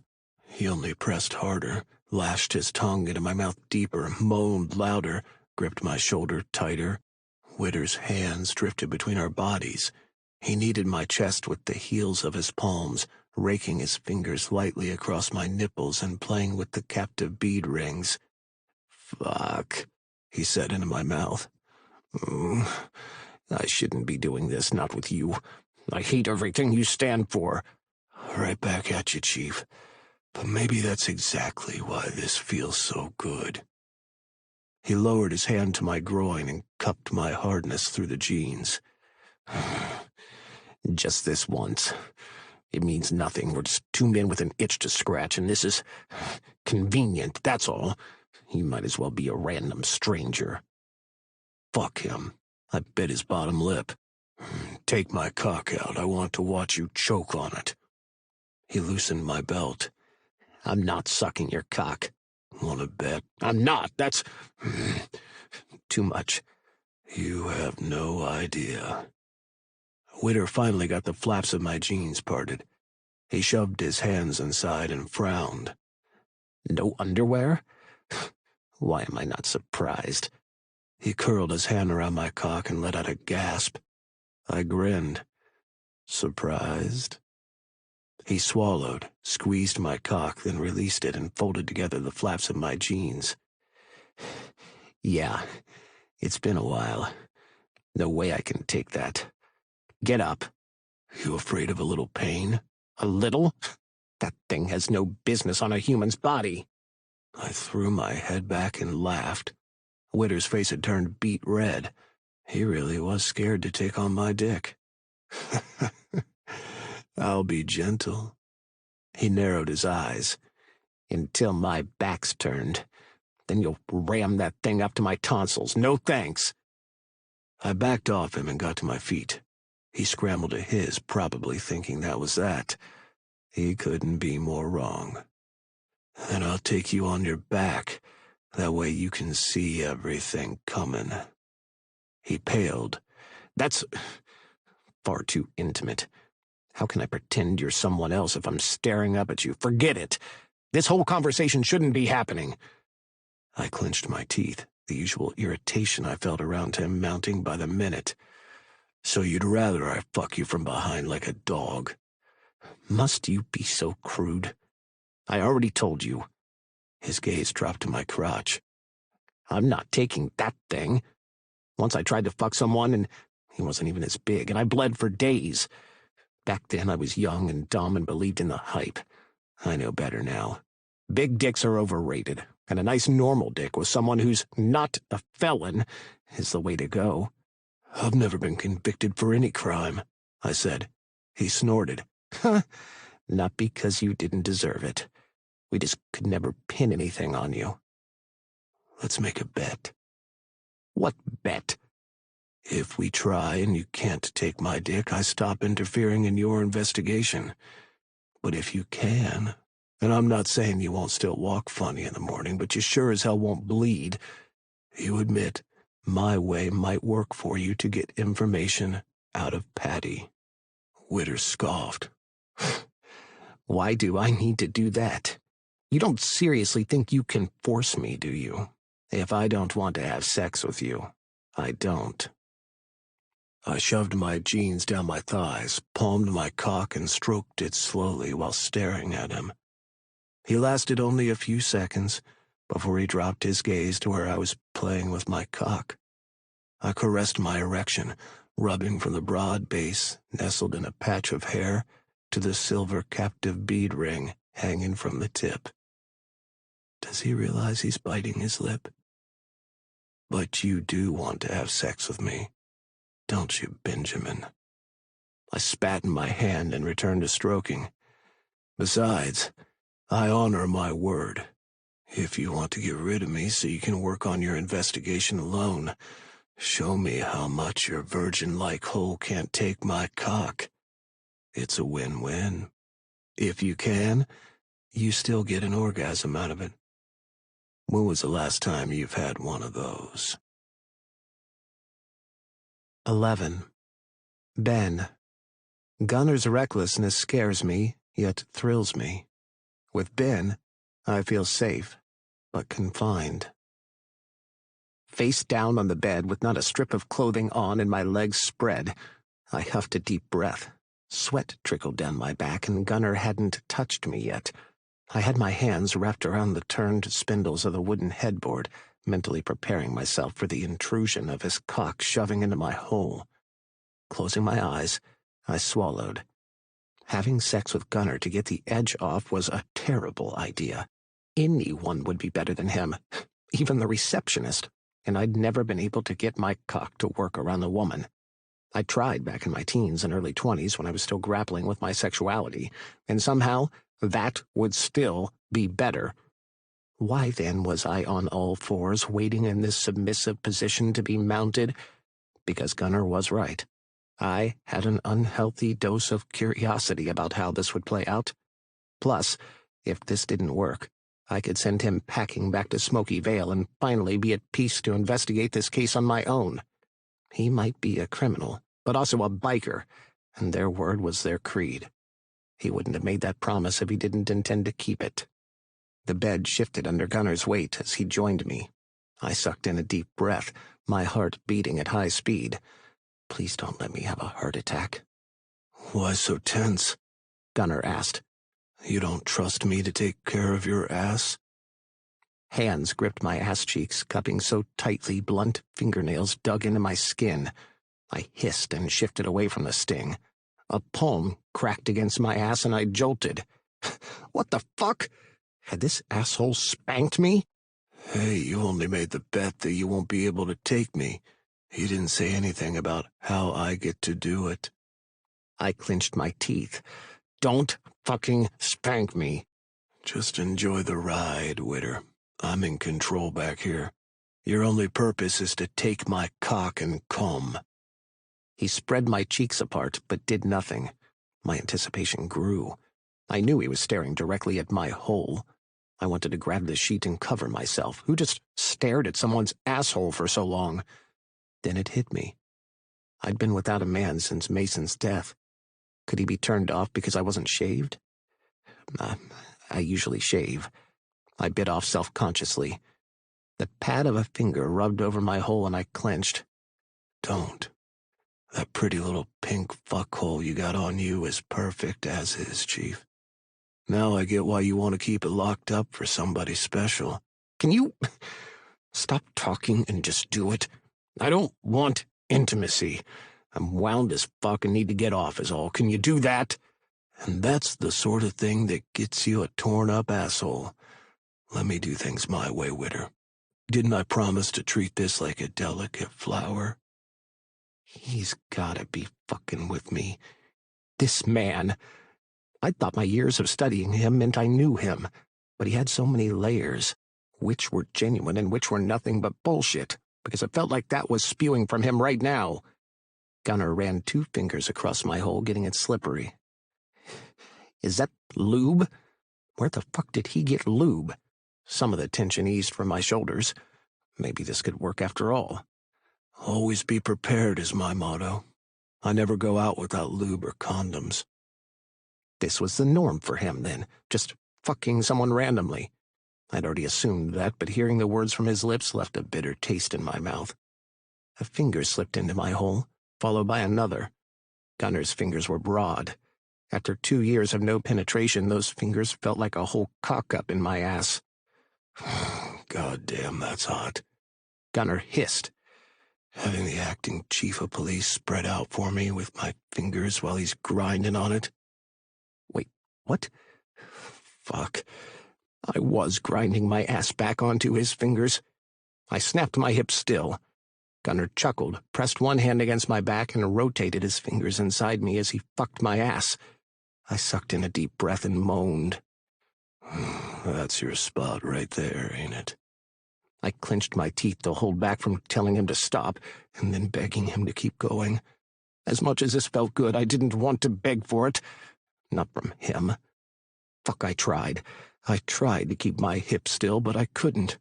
On their own volition, my hips pushed back into the thrusting motion of his fingers. My moans grew louder, which I tried to repress, but when he didn't comment nor continue to challenge me in that irritating way of his, I stopped trying so hard. Can you take a 4th finger? Gunnar asked. No. 4 were too many. That was like his whole hand up my ass. You can. He forced another finger inside, and I groaned at the tight stretch of my hole. Fuck. I balanced on my chest and reached back to grab my cheeks and spread them. Gunnar's fingers slid in and out, pushing against the resistance. Now you're ready. Keep holding your ass open for me just like that. A condom wrapper tore, and a few seconds later the blunt head of Gunnar's cock pressed against my opening. Either I'd underestimated what kind of lover this man was, or he didn't want me to kick him off the case because he moved so slowly, entering me as if he cared whether I enjoyed the sex. You can move faster, I said. I know what I'm doing. I've fucked more asses than you've had cocks in your lifetime. Let me handle my business the way I want. Cocky son of a bitch. I'm not your business, I gasped as he bottomed out. Right now I'd say you are. You're talking too much. Just lie back and feel my cock stroking inside that tight pussy. Pussy? My whole body vibrated with tension. Don't call... He snapped his hips forward, driving his cock deep inside, cutting off my ability to speak. I panted, but before I could catch my breath, he perfected a steady rhythm of thrusting. Not too fast, but each stroke was perfectly timed, sliding in and out with practiced ease. Every grinding motion sent tremors down my spine. I clutched the bedsheets and whimpered. Oh, fucking hell, he just had to be good at this. No. Good was an understatement. He knew how to work each stroke up against my prostate. The painful stretch I'd been anticipating didn't come, only a swirl of emotions building inside my groin, spreading through my gut, up my chest, and making my nipples tingle. Oh, fuck, Gunnar. I grabbed a handful of the sheet and stuffed it into my mouth to bite off the neediness in my voice. Gunnar stilled. Tremors raced down my back and sweat trickled down my temples. Why had he stopped? I'd already been on the edge, and his breaking rhythm felt devastating. He slipped a hand between my legs, gripped my cock, and stroked with a deliberate slowness meant to drive me mad. I clenched my eyes closed. Focus, Ben, it's just sex. You can like it, but not too much." I spat the sheet out of my mouth. Having him mounting me like that without doing anything made me feel stuck to him. I just wanted it over with. "Why did you stop?" "I want you to tell me what you need." "I'm on the brink. What the hell do you think I need?" "If you don't want to ask for it, fuck yourself on my cock. Go ahead. I'm not stopping you." Thank fuck my face was turned away from him so he couldn't see how red my cheeks must have gotten. He was still fucking playing games, even though he had me someplace I never thought I'd ever be. On my knees, for him. But wait, I wasn't the only one who wanted this. Two could play this game. All right then, we can just stop right here. No need to continue. I pulled away from him and his cock slipped out of my ass. I felt empty and unfulfilled as I tried to crawl out from under him. "I'm not done with you." Hiding my smile, I glanced over my shoulder and raised an eyebrow. He was scowling at me. No, because it felt like it. His nostrils flared as he shoved against my back, planting me flat on the bed and mounting me. Lying on top of me, he bit my ear. "One way or another, I'm going to make you beg. Maybe not today, but someday." He shoved his cock back inside me. My eyes rolled over and I pushed up into the thrust. Shifting us onto our sides, he raised my right leg and snapped his hips fast. The protest on my lips against the new position, which I wasn't so fond of, died on my gasping breath. At this new angle, his strokes were bolder, deeper. "Fuck!" I cried, trying to shy away from his thrust. I'd been wrong. He hadn't been giving me his full length before, and in his quest to make me beg, he was past caring. His touch was no longer patient or gentle, no longer accommodating. He wanted, so he took, grunting like a wild beast as he hammered inside me. "Fuck! Gun!" I couldn't get his full name out. I needed my mouth for better things, like moaning and simultaneously groaning from the pressure in my ass. Everything was too much. He was too much, just like I knew he would be.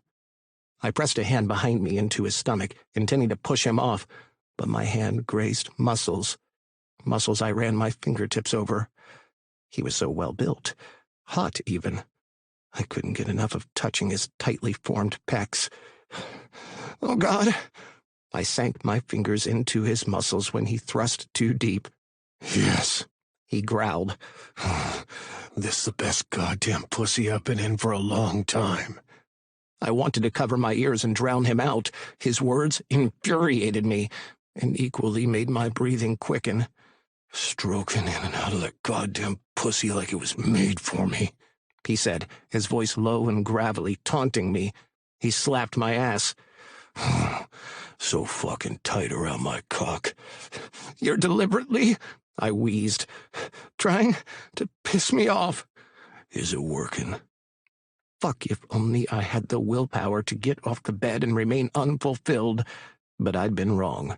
A big cock wasn't overrated after all, at least not when the man knew how to use it to inflict both pain and pleasure at the same time. It did hurt, but not enough for me to tell him to stop. Not when my orgasm built.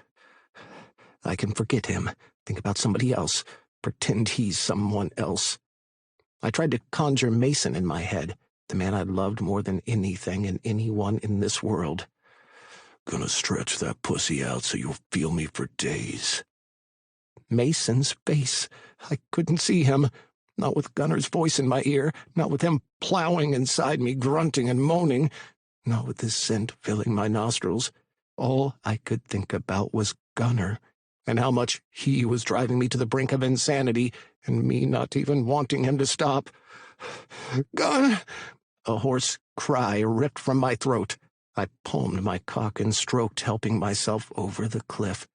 To escape him, but there was no escape. He kept thrusting wildly, tunneling his way up against my prostate. Goosebumps spread over my skin, and my vision went black as I gushed my seed on my thigh in the bed. "Which one of us fucks you better?" The words floated in my semi-conscious state. I couldn't tell if they came from my imagination or Gunner's lips. Gunner pushed a hand beneath me and hooked my neck in the crook of his arm in a chokehold. Panic seized me. Was this a ploy to get my guard down? I could read the headlines. Acting Chief of Police strangled by a notorious outlaw biker president after best orgasm of his life. I grabbed his arm, but he held on tight. "Don't fight it," he whispered into my ear. "It's only fair I get to come too. I've been thinking of this since that first day we met." He'd been thinking of sex with me. Since then, shit. The memory of the first time hit me hard. He'd been crude and propositioned me right in front of the rest of the cops. What the hell kind of man had I just come for? "Gunner," I gasped. "Don't do it." My vision turned black. All through it, he never stopped thrusting. And the most fucked up part was my heartbeat fast, not just in fear, but in twisted excitement. Fuck, I was still coming. Then I died. 12. Gunner. I lied to both today. Said I was working late. I spent the night walking alone, torn. Something's gotta give. I came inside Ben as his body went slack from me cutting off his air. The one thing that would have made this perfect was if I'd come directly inside his ass. But as despicable as I was, I couldn't stealth him that way. Even I knew that was going too far. So I made do with finishing in the condom while wishing his hole clenched around me without any barriers. I'd never cared for bareback before, never even fucked Mason without a condom once. I was too much of a man whore for that, so I'd never entertained the idea. Until now. Ben stirred with a moan. He rolled over onto his back and cupped his neck.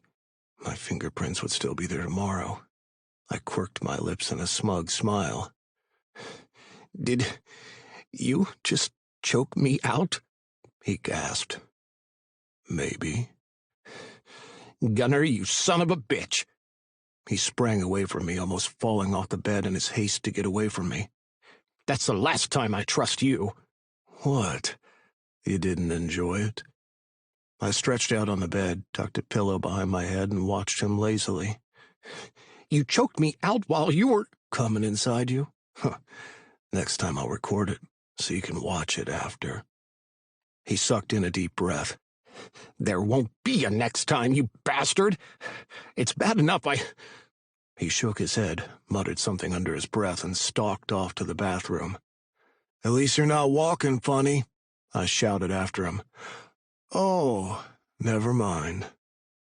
The bathroom door slammed and I chuckled. He was too easily riled up, and I got a kick out of it. He made me laugh more than anyone had in a long time.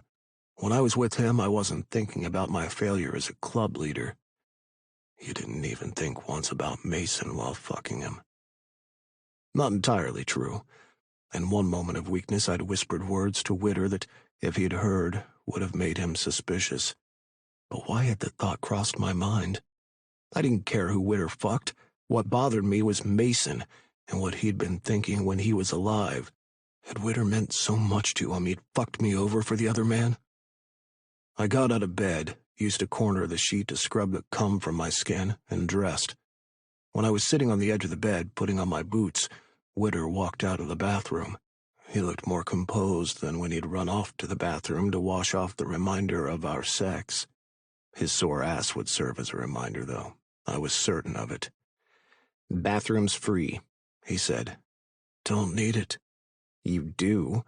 You reek of sex." I grabbed my shirt and buried my nose in it. "Smells fine to me." "Not the clothes, your skin. You shower after sex. Everyone knows that." "And what happens when you fuck somewhere there's no shower?" "Like?" "In the back of that truck of yours. The bathroom stall of a restaurant. Don't tell me you've only been fucked on a bed, Witter. Had I known, I would have waited and made our first time special." He narrowed his eyes. "Just to be clear, this was a one-time thing. But fine, go ahead. What's it to me if people can smell you a mile away?" "You mean smell you on my skin?" I got up and grabbed my cut off the floor. How's your ass, by the way? Any bleeding you want to tell me about? He grumbled what sounded like a no. What's that, Chief? I can't hear you. Then get a fucking hearing aid. I'm not repeating myself. Chuckling, I swiped my keys from the bedside table. Still so testy. How about tonight we pick up where we left off? Get you distracted from you hating my guts. You're so much easier to handle when you're on your knees. Nothing can distract me from that. He pointed at the bed, then between the two of us. What just happened? It's just guy stuff. We fuck around like this all the time, and it doesn't matter so much who the person is. That's all that was. I patted my pockets. Where the fuck were my smokes? I needed them after listening to his bullshit. Damn it, I'd left them in my saddlebag. I'm heading out, I said on my way to the door. Where? Back to Smoky Vale? I won. You're kind of stuck with me until we solve this case and clear my club from involvement in this matter. Where are you going? I opened the door and raised my brow. My dick's been inside you once, and you think that gives you the right to know my comings and goings? You gotta do some freaky shit in bed, Chief, to tie a man like me down. Just lying there and taking that dick won't do. Even if you moan louder than any bitch I've ever stuck it into. A good chance existed that my words meant he would never let me anywhere near his ass again, but I couldn't resist. Seeing him at a loss for words, him turning pale, was worth it. At least it made me feel better about wanting to put my dick in him again and again. I wasn't prepared for this shit. I'd rented a room at the motel Witter was staying, in case he didn't let me back into his room. After all, I'd fucked him, then left him for the entire day to attend the meeting. After, I'd gone for a walk, something I hadn't done in a long time. Since I was in Riverton, I took the opportunity to call on the Bloodhounds chapter in the city. They offered me one of their hang-arounds, but I surprised myself by refusing. When I finally left the club, she had a cock in all her holes. Usually that kind of depravity made me horny as fuck, but all I could think of was going back to the motel to see how pissed Witter still was. I turned the doorknob, but the door was locked. I knocked and braced a hand on the wall, waiting. His truck was in the parking lot, so he was still there. Whether he would let me in... Footsteps approached the door. I waved at the peephole. It's me. Seconds passed, and nothing. Come on, Witter. We got serious shit to do. Now's not the time for a lover's spat, all right? I have nothing to say to you. I'm sorry I left, okay? I raised my voice loud enough for others to hear. I forgot how sensitive you get after we fuck if I don't cuddle. The door opened, and Witter grabbed me by the cut and yanked me inside. What the fuck do you think you're doing? Didn't know theater arts was my favorite subject in high school, did you? I grinned. Everything I'd been worrying about was shoved aside just to entertain myself with this man. Huh. You went to high school? He strolled over to the bed and sat. Thought you just picked up your caveman bullshit from the mean streets of Smoky Valley. You didn't mind that caveman bullshit pinning you down earlier. Life doesn't revolve around meaningless sex. No? I walked over to him. Care to prove me wrong? He held up a can of deodorant as a weapon. One bet with you is enough. Stay back, and for God's sake, take a shower. You really reek. Fine. But you got an extra shirt I can wear? Wear your own damn clothes. What's the sense of showering and putting back on this sweaty shirt? He pulled through his duffel, picked out something green and threw it at me.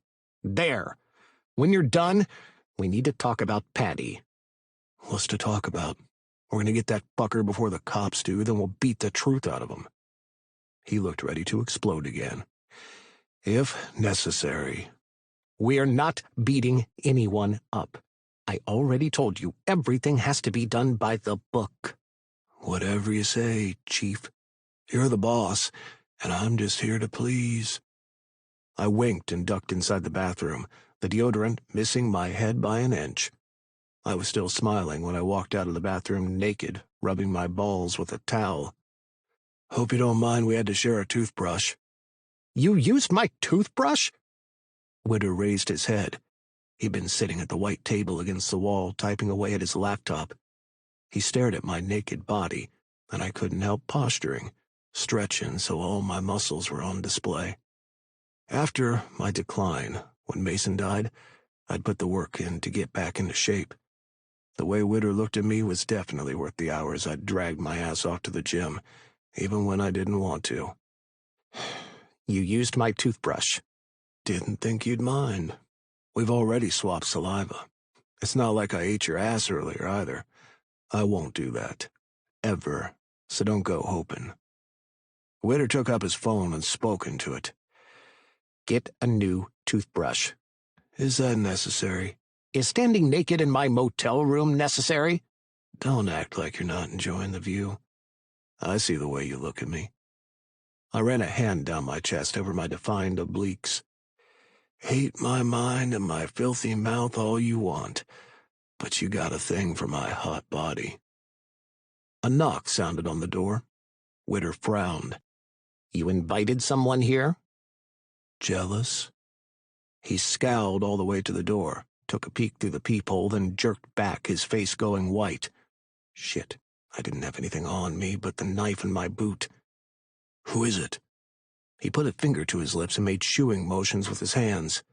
The knocking became more persistent. Witter hurried back to me and shoved me toward the bathroom. It's the police captain I spoke to earlier. He must have a lead. Go hide in the bathroom. Why do I need to hide? Just go, please. All right. I grabbed the back of his neck and kissed him hard, then released him. Witter looked as stunned as I felt. Why the fuck did I do that? I darted into the bathroom, determined not to analyze it. Moving as quietly as possible, I got dressed. At first, I couldn't hear anything from the bathroom, even though I had my ear pressed to the door. But then Witter's voice came through clearly. Don't understand. All I'm asking is for a chance to talk to him.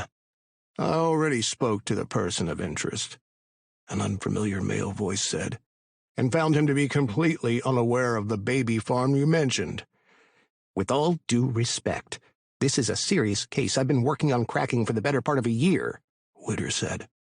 We have dozens of babies who've been through this program.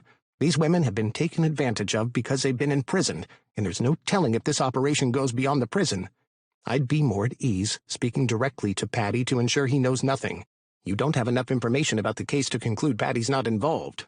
It seems to me that you're all out of ideas and you're grasping at straws here. Is there a reason you don't want me questioning Patty? Witter's voice was strained. The other cop was making things difficult for him, and I didn't blame him for his suspicion. Now listen to me, you wannabe cop. It takes real men to handle this job, and that's not you. You should resign. Cops like you make things difficult for the other upstanding ones and give them a bad name. Cops like me? Witter asked. You mean gay? That's your problem, isn't it? Because of your bigotry, you can't overlook your personal judgments and handle this job professionally, can you? Do you really expect me to believe you've done due diligence with Patty? The man laughed, and the muscles in my back tensed. First his colleagues at his precinct, now this police captain. What was it about Witter that made people take advantage of him this way? Why didn't he have a backbone instead of letting all these assholes push him around? Let me get this straight, the stranger said. You're officially on a business trip, no? Is the man you're hiding in that bathroom a part of that business? Fuck. Had I done something to give myself away? Don't divert the topic, Witter said, but even I heard the fear in his voice. What or who I have in the bathroom is none of your business. Well, I guess you're a part of a motorcycle club, then. You think I don't recognize that cut draped over that chair? I patted my body. Shit. I'd left the cut in the room. Stupid. As much as I goaded Witter, he was doing serious work trying to track down those responsible for the baby farm. I would never intentionally sabotage that aspect of his work. That was left there by a previous guest, Witter said. Likely story. Sarcasm oozed from the remark. Let's get something straight. This is my town, not your crime-infested Smoky Vale. I'd suggest you pack your shit and get out of here before you run into the wrong crowd. There's no answer for you here. The front door slammed. I entered the room and found Witter with my cut clutched in his hands. Was this a part of your plan? He snapped. Why would I deliberately leave that there? Why do you do anything? He threw the cut at me. You've been difficult every step of the way since you decided to contribute to this case, but all you do is fuck things up. How did I fuck things up? I shrugged on my cut. You know what, Witter? You claim I'm a lousy president, but I think that's you projecting because you're fucking shit at your job as police chief. You only find the energy to fight with me. Well, where was that same energy to deal with that homophobic piece of shit that just walked out? So I stink at my job because I won't stoop to their level? Maybe stooping would do some good, because all you're doing is lying down and letting them walk all over. Man, you don't take that kind of shit and disrespect from anybody, no matter who they are. If anyone spoke to me that way, you bet your ass it'd be the last time. My chest heaved as Witter and I glared at each other. He dropped his gaze first. He couldn't even win in a staring contest. You don't know anything about me, or what? Nothing. I grabbed him by the front of his shirt and shoved him hard into the wall. You're the most frustrating man I've ever met. I don't know if I should hate you or feel sorry for you. Witter pushed at my arm. I don't want your pity. I don't give a fuck what you want. Listen and pay attention, because I'm only going to say this once. You and I got issues that go far deeper than you can even think. There are days those issues make me want to smash your head in. But then there are days like today, when I hear you take shit from others, and it makes me want to fuck them up. If you're going to keep me around, then man the fuck up so I don't have to do for you what you should be doing for yourself, because if I get my hands on one of them, you'll truly see the motherfucking monster you think I am. That's not a good thing, Witter, because I'll be pissed as hell if I have to get my hands dirty defending the man I loathe most in this world. 13. Ben. Tonight, Gunnar had a wild idea that we should run away together. Forget about his club and my job.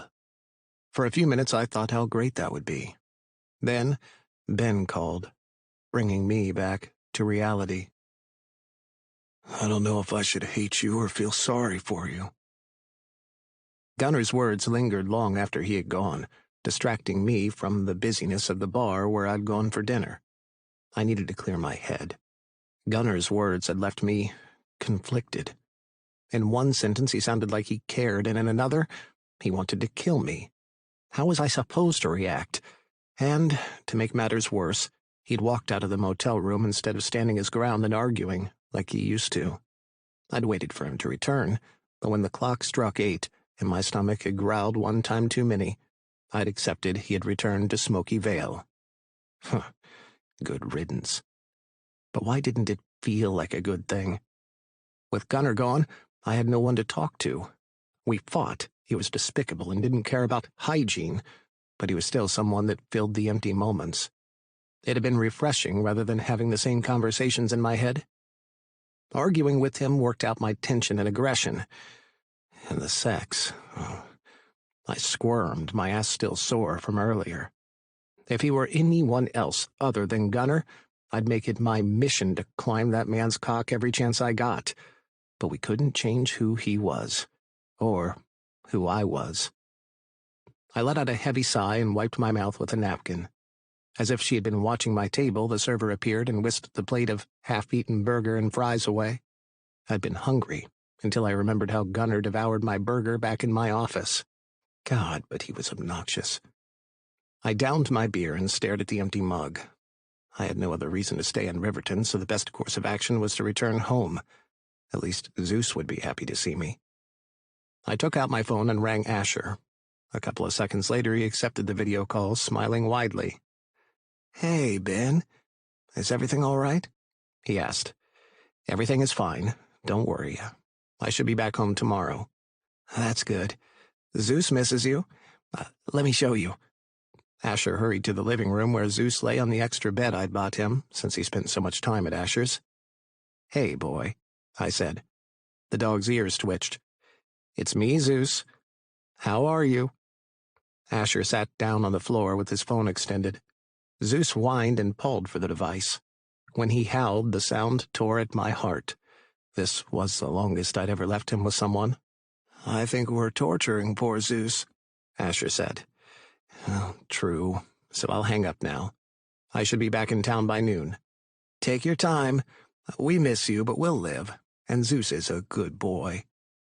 Not knowing how to respond, I ended the call. I didn't want to offend him and lose Zeus's caregiver when I wasn't around, but neither did I want to string him along. "Boyfriend?" My heart leaped as Gunnar dropped into the booth opposite me. He hadn't left after all. But how did he find me? I was talking to my dog's sitter. If I had a boyfriend, I wouldn't have slept with you. He snorted. "Men cheat. That's what we do." "Speak for yourself." I sure as hell wouldn't. Neither would my previous partner. Gunnar fell silent. He wouldn't look me in the eye like he usually did. Was he doubting me? "I'm not the kind of man who fucks around," I said. "None of my business." He leaned over the table. "I'm here because I have Patty's address. Sullivan came through." "You have his address?" "Yeah, keep up, Witter. We're gonna nail that fucker tonight and find out what he knows." "I can't just—" "Do you want the culprit behind this or not?" If only he knew the position I was in. Should we procure evidence that wasn't admissible in courts, all our efforts would have been in vain, and I did need to answer to the mayor. "Fine, but I'll do the talking." "You're the boss." Then why didn't I feel like it? I ordered another burger and asked for the check. When the server brought the food, I gestured for her to put it in front of Gunnar. If he'd spent all this time looking up our lead, chances were he hadn't eaten, or he could eat again. He raised his eyebrows, but I got up to avoid showing him anything through my facial expression I didn't want him to see. "Going to use the restroom. Be ready once I'm back. We both know you can wolf that down in 2 bites. Gunnar's eyes bored into my back, leaving an unsettling feeling in the pit of my stomach. In the restroom, I leaned heavily against the wall and rubbed my temples. What the hell was going on with me? Something wasn't the same between us. The sex wasn't even what had caused the shift. The words he had said lingered as I tried to make sense of them. What did he mean we had issues deeper than I could ever think? I always thought he held a grudge because I arrested him years ago, but that couldn't be it. What else had I done to offend him? For him to fixate on deliberately being problematic to me? When I stepped toward the sink, a guy in a jeans jacket walked away from the urinal. He gave me a nod and passed me. Pain shot through my head, and I careened into the sink. The fucker came back after me, but I grabbed his fist and kicked his knee out. "Fuck!" he cried out and stumbled back. I went after him, smashing his nose with the heel of my hand. Had Patty got wind that we were looking for him? The man tackled me around the middle, and we both crashed to the ground. Fuck, I was on the floor of a public restroom. I kicked him off me and picked myself up. The guy started to get up, but I pulled out my gun and trained it on him. "Please don't shoot." He held his hands up. "It's not that serious. Don't shoot." "I think you assaulting a police officer is that serious. Who put you up to it?" The bathroom door swung open. A man stepped in, his jaw dropped, and fear flashed in his eyes. With one hand, I removed my badge and showed it to him. "I'm a cop. Keep everyone away from the restroom." He nodded and bolted, leaving me alone with my attacker. "Come on, tell me who sent you." "Nobody." "Then why did you attack me?" "Just thought I could take you." "Now you know I don't believe that shit. This attack was motivated by someone. Now tell me who." The bathroom door crashed open and Gunnar rushed inside, his face set in stone. "Heard the restroom was out of service because of an incident involving a cop." "This fucker attacked me." Gunnar cracked his knuckles. "How are we gonna kill him?" "I vote for drowning in the toilet." I scowled. No one's killing anyone. He crossed his arms. "Fine. What did you do to piss him off?" "I'm trying to find out if he has any connection to Patty." "Wait, who?" The man on the floor looked genuinely perplexed. "I don't know any Patty, I swear." "Then who put you up to attacking me?" I snapped, holstering my gun. With Gunner close by, I didn't feel like I needed it anymore. "If you don't come clean, I'll take you to the police station." The man nodded. Yes, take me to the police station. I'm okay with that. Just don't kill me." I glanced at Gunner, and he gave me an infinitesimal nod. My attacker was way too eager with the idea of him going to the police station. The captain must have put him up to this.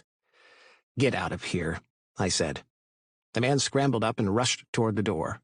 Gunner stuck his foot out, tripping the man, who crashed to the floor. I forced down the urge to laugh. Jesus, for a grown-ass man, he was petty. I touched a hand to the back of my head and grimaced. The bastard clocked me real good.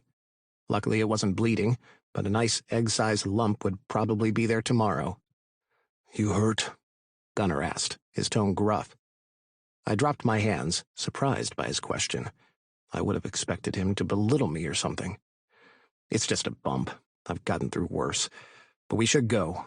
The sooner we talk to Patty, the quicker we can leave this place." Gunner grunted, looking as if he wanted to say a whole lot, but for once kept it to himself. Since I'd walked to the bar, I had no choice but to get on his motorcycle. Knowing he rode like a maniac, I wrapped an arm around his middle. A shiver ran through me. The urge to slip my hand beneath his shirt and stroke the hard muscles was strong. Focus, Ben. Do not pop a fucking boner. Riding with Gunner the first time hadn't affected me at all. Riding with him now that I'd seen him naked, and he had been inside me, was a whole different experience. I smelled him, felt how hard his body was against mine. All the dipping and swaying of the motorcycle was like having sex all over again. Fuck once wasn't enough. I still wanted him. Every dirty, talking, disgusting inch of him. I'm sick. Gunner rode us through the town until we came to a swanky apartment building. He claimed a parking spot close to the entrance. As soon as he stopped, I hopped off his bike and adjusted my dick. "Either that's because of me or the ride." Gunner grinned. "Either way, I know how to take care of it." "It's adrenaline," I said, no less embarrassed with that excuse. "This where Patty lives? You sure?" "Yes, I scoped out the place earlier." "I thought you went back to Smoky Vale." "Missed me?" "Hardly." Gunner chuckled. "Huh. How do we do this? There's a doorman and shit. Do I knock him out?" He looked dead serious. "No, you psycho. I got the power of the badge, but you have to ditch the cut." "Fuck no." Gunner held on to his cut like he was afraid I would force it off him. "Then you stay out here. No way that doorman is going to believe I'm a cop if you walk in there looking like a gang member. Everything else about you says that already. No need to advertise it." "This the one time I'm taking my cut off for you." He complied way quicker than I thought he would, removing the piece of clothing and stuffing it into his saddlebag. "Better?" I nodded. He was still wearing my shirt I'd given him earlier. It hung loose on his body. Overall, he looked a mess. A hot mess of long black hair falling from its bun and those uncanny dark eyes staring into my soul, seeing things I didn't want him to. "Which apartment is he in?" I asked. 32. I led the way to the entrance. "Let me do the talking, and for God's sake, no matter what happens, do not hit him over the head with a club." "If that's your sense of humor, no wonder it's been hiding." We walked through a revolving door into a lobby area with gleaming marble floors and velvet-upholstered sofas in deep, rich hues. The fragrance of fresh flowers from an elegant arrangement on a sleek glass table at the center drifted toward us. Behind a polished mahogany desk sat the doorman, decked out in a pristine uniform. He looked up from his newspaper and got to his feet. "Good evening, gentlemen. How may I assist you?" I flashed my police badge quickly, hoping to get past the formalities. "I'm Acting Chief of Police Witter. We're here to visit Apartment 30. It's a matter of official police business." "Do you mind me taking a closer look at your badge?" "Not at all." I held the badge under his nose until he nodded. "Everything good?" "Yes, you can take the elevator or the stairs. It's on the 3rd floor. Do you want me to announce your arrival?" "No, thank you." "Very well." The doorman returned to his desk, and a soft chime indicated the front doors had been unlocked. I headed for the elevator, Gunner at my heels, practically breathing down my neck. The elevator doors opened, and we entered. I nodded at the camera mounted in the ceiling so Gunnar would watch his words. "Fancy place," he said, angling his body to shield himself from the camera. Unfortunately, it meant we were face to face. Yeah. The air thickened, charged with an electricity that hummed between us. Gunnar's proximity was overwhelming, his presence seeming to take up all the space in the elevator, though I was bigger. The subtle scent of him mingled with the tobacco clinging to his clothes, giving off an intoxicating aroma. Our eyes met, and a flicker of something undefined, but potent, passed between us. For a moment, it was as if we were in an entirely different world, just the two of us, a world where there was no Gunnar, and no Ben, just the two men who'd been joined earlier today. My heart pounded, and I found it increasingly difficult to focus on the reason we were there. Gunnar seemed to feel it too. His dark gaze lingered on me a second too long. The soft chime of the elevator reaching the third floor broke the silence. The door slid open, and I stepped out first, slamming the door shut on my wayward feelings. Gunnar would always be Gunnar. But more importantly, I had to stay Ben, a lawman who did his job by the books. "Why'd you say we were going to room 30? Gunnar asked, just in case he still calls to announce our arrival. Ah, smart move." I swallowed my smile. Gunnar's moods swung back and forth like a pendulum. I couldn't take anything he said to heart. The man had confessed he wanted to bash my head in at times. Jesus, to admit that to someone. I shook my head. Now wasn't the time to be distracted. We stopped before apartment 32, and I knocked. "How you going to get him to let us in?" Gunnar asked. "I've got a plan." "Who's that?" asked a masculine voice. "I'm Joe Stanton with the Riverton PD. I flashed my badge before the peephole. "Our captain spoke with you earlier, but we have some follow-up questions." "What else could you want to know?" he growled, but the door opened just like I wanted. Paddy was nothing like I'd expected, though from the high-end apartment building I should have had a clue. He wore a deep purple robe, unknotted to reveal silk pajamas beneath, and had a cigar in his hand. "Hope you don't mind, officer, but I wasn't expecting company," he said.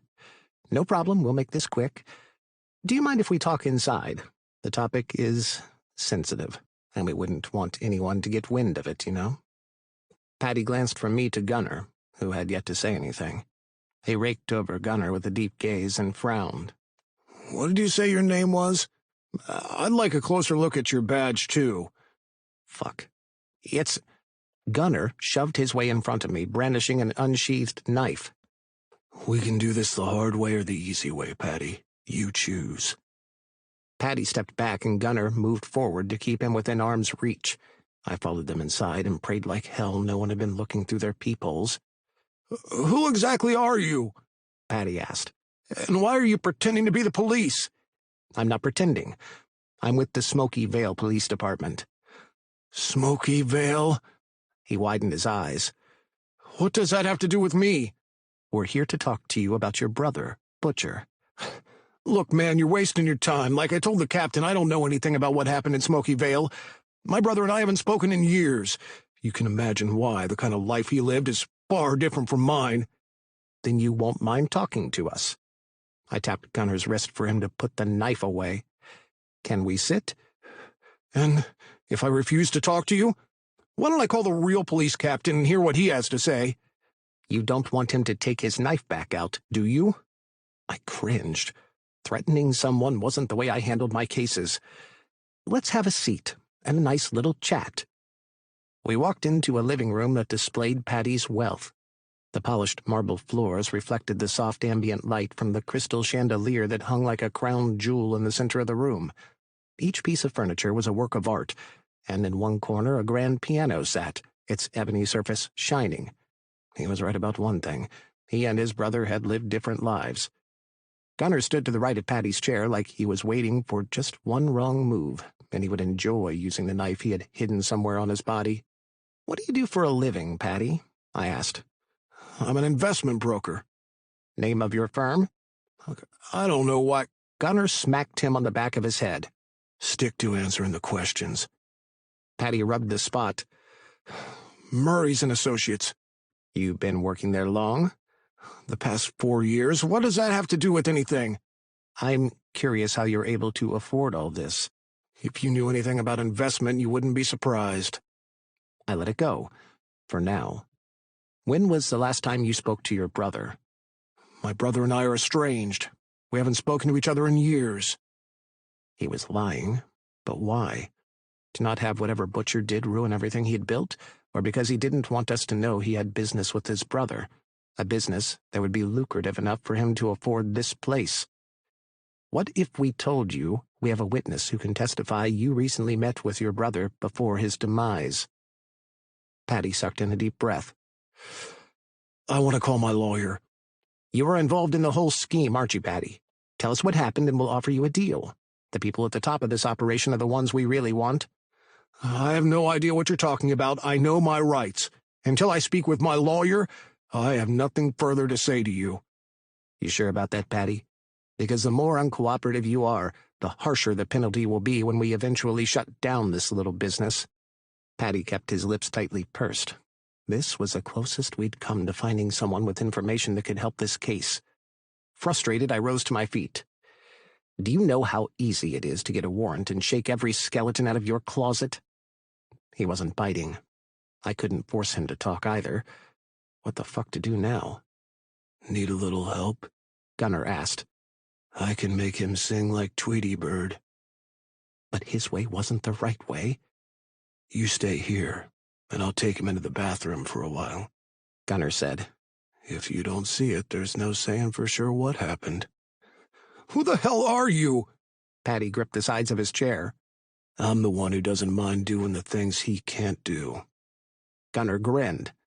So, we'll ask you again. When did you last speak with Butcher? And what do you know about the babies that were being sold? You're a cop, Patty spat at me. You can't stand there and watch him torture me for false information. That's against the law. I clenched my teeth. He couldn't have said anything worse to me. Men like him used the loopholes in the law to protect themselves and carry out further atrocities. Do it, I said to Gunnar. Make him tell you everything he knows. 14.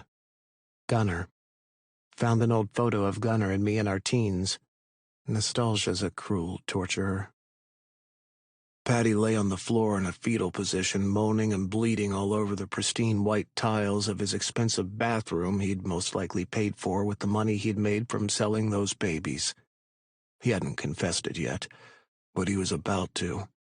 A man could only stand his head being flushed down the toilet so many times before he broke. No way in hell was he able to afford a place like this on the job he claimed to have. If anything, that job would help him to clean the dirty money he would have earned from this sickening trade.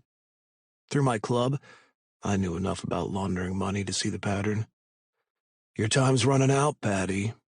I flushed the toilet and he shuddered, holding a hand up. No, please wait. Are you willing to talk to me now? I don't know anything. I swear to God, I wasn't. I grabbed one of Patty's legs and dragged him back toward the toilet. Holding his leg, I shoved my boot in his crotch and applied light pressure. He squealed like a stuck pig. I didn't hear you clearly, I said. I didn't do anything, I swear to God. I pressed my foot harder down into his crotch. Gunnar, stop. I jerked my head up. Witter stood in the doorway of the bathroom, his face a sickly green. How long had he been standing there? Had he watched me flush Patty's head until he pissed himself? From the wary look in his eyes, he had. He had always called me a monster, but this was the first time he looked at me like one. He doesn't know anything, Witter said. I don't believe that. Don't you think if he knew something he would have told us by now? Exactly, Patty sobbed. I really don't know. You're falling for this crap? I asked, ignoring Patty. This asshole is the link you've been looking for to get answers. If you're squeamish at the sight of blood, which is a hoot considering what you do for a living, go make yourself a cup of hot cocoa and wait in the other room. I yanked Patty up from the floor. He had a nasty gash on his forehead where he cracked it against the porcelain toilet. It was one of those expensive ones, too, that cost several thousands of dollars, with a motion-activated cover and seat with even a damn foot warmer. "Sorry for putting a dent in your toilet, Patty," I said. "My aim was off, but I won't miss again." He screamed, which became muffled groans as his face hit the water. He struggled to be freed, but I held him down until bubbles appeared on the surface and his body went slack. "Gunner!" Witter cried. "You can't kill him!" I pulled up Patty's head. He was sobbing and throwing up water he had swallowed. "Why not?" "If you say he has answers, we still need them from him." I dropped Patty. The pathetic mess curled into himself, retching and shivering. "Please," he begged. "No more, I'll tell you. I'll tell you everything." "There you go." I picked up a towel from the warm rack and tossed it over Patty's body. "Ask your questions, Witter." "Did you talk to your brother before he died?" Witter asked and stood next to me. Damn, why did he smell so fucking good? I wanted to turn my head and bury my nose into his neck. Yes. Shaking, Patty sat up, the towel wrapped around his shoulders. "He wanted me to clean a huge sum of money, even more than the usual. Something went wrong, and he couldn't siphon the money in smaller sums like he used to." "You were the one who handled Butcher's cut?" "But Butcher died broke," I said. "That doesn't make any sense." "He only appeared to be broke. He didn't spend money like I did and gave it to me to invest, but not just Butcher. I did all the money laundering." "All the money?" He nodded. "For every sale they made." "Are you saying you did dealings not for Butcher, but those he worked for?" "Yes, but I swear I didn't know what business they were involved in. They didn't tell me. I didn't want to know. All I did was clean the money they gave me." "And you think that makes you innocent because you didn't want to know?" I resisted the urge to kick him in the head until he was unconscious. "I didn't know until afterward. Butcher and I had a falling out just before he died because they wanted me to move too much money all at once. I told them it couldn't be done without suspicion, that I wouldn't do it. It was my ass that would get fried if we were caught." "Do you have records of the transactions?" I asked. "I destroyed it all after I heard about Butcher's death." "You have nothing?" Witter practically shouted. "I had a feeling everything would go south, so I shut things down and got rid of all the evidence." "No." Witter shook his head, his hands balled into his fists. "I don't believe that. You've done too much. Traces should still be out there. You're going to give us information we can use to trace those transactions to the source. We want to know who wired you and where every dollar is sent after you clean it." But I don't know." "Listen up, you piece of shit," Witter said through clenched teeth. "I don't care if you destroyed the evidence. You're going to find a way to recall the information we need, or I'll be reading your obituary tomorrow of how you drowned in your own fucking toilet." I folded my arms to keep me from fucking around and cheering Witter on. Somewhere inside him was a cop who needed the truth more than he needed to follow the rules. That cop was a hell of a lot more interesting, although I still liked fucking with the straight-laced guy. Maybe a little too much. "Now that's what I'm talking about," I said. "Dump his head right in the toilet. I bet he'll be able to find those transaction numbers real quick."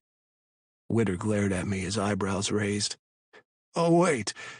You meant for me to do it?" I laughed. I should have seen this coming.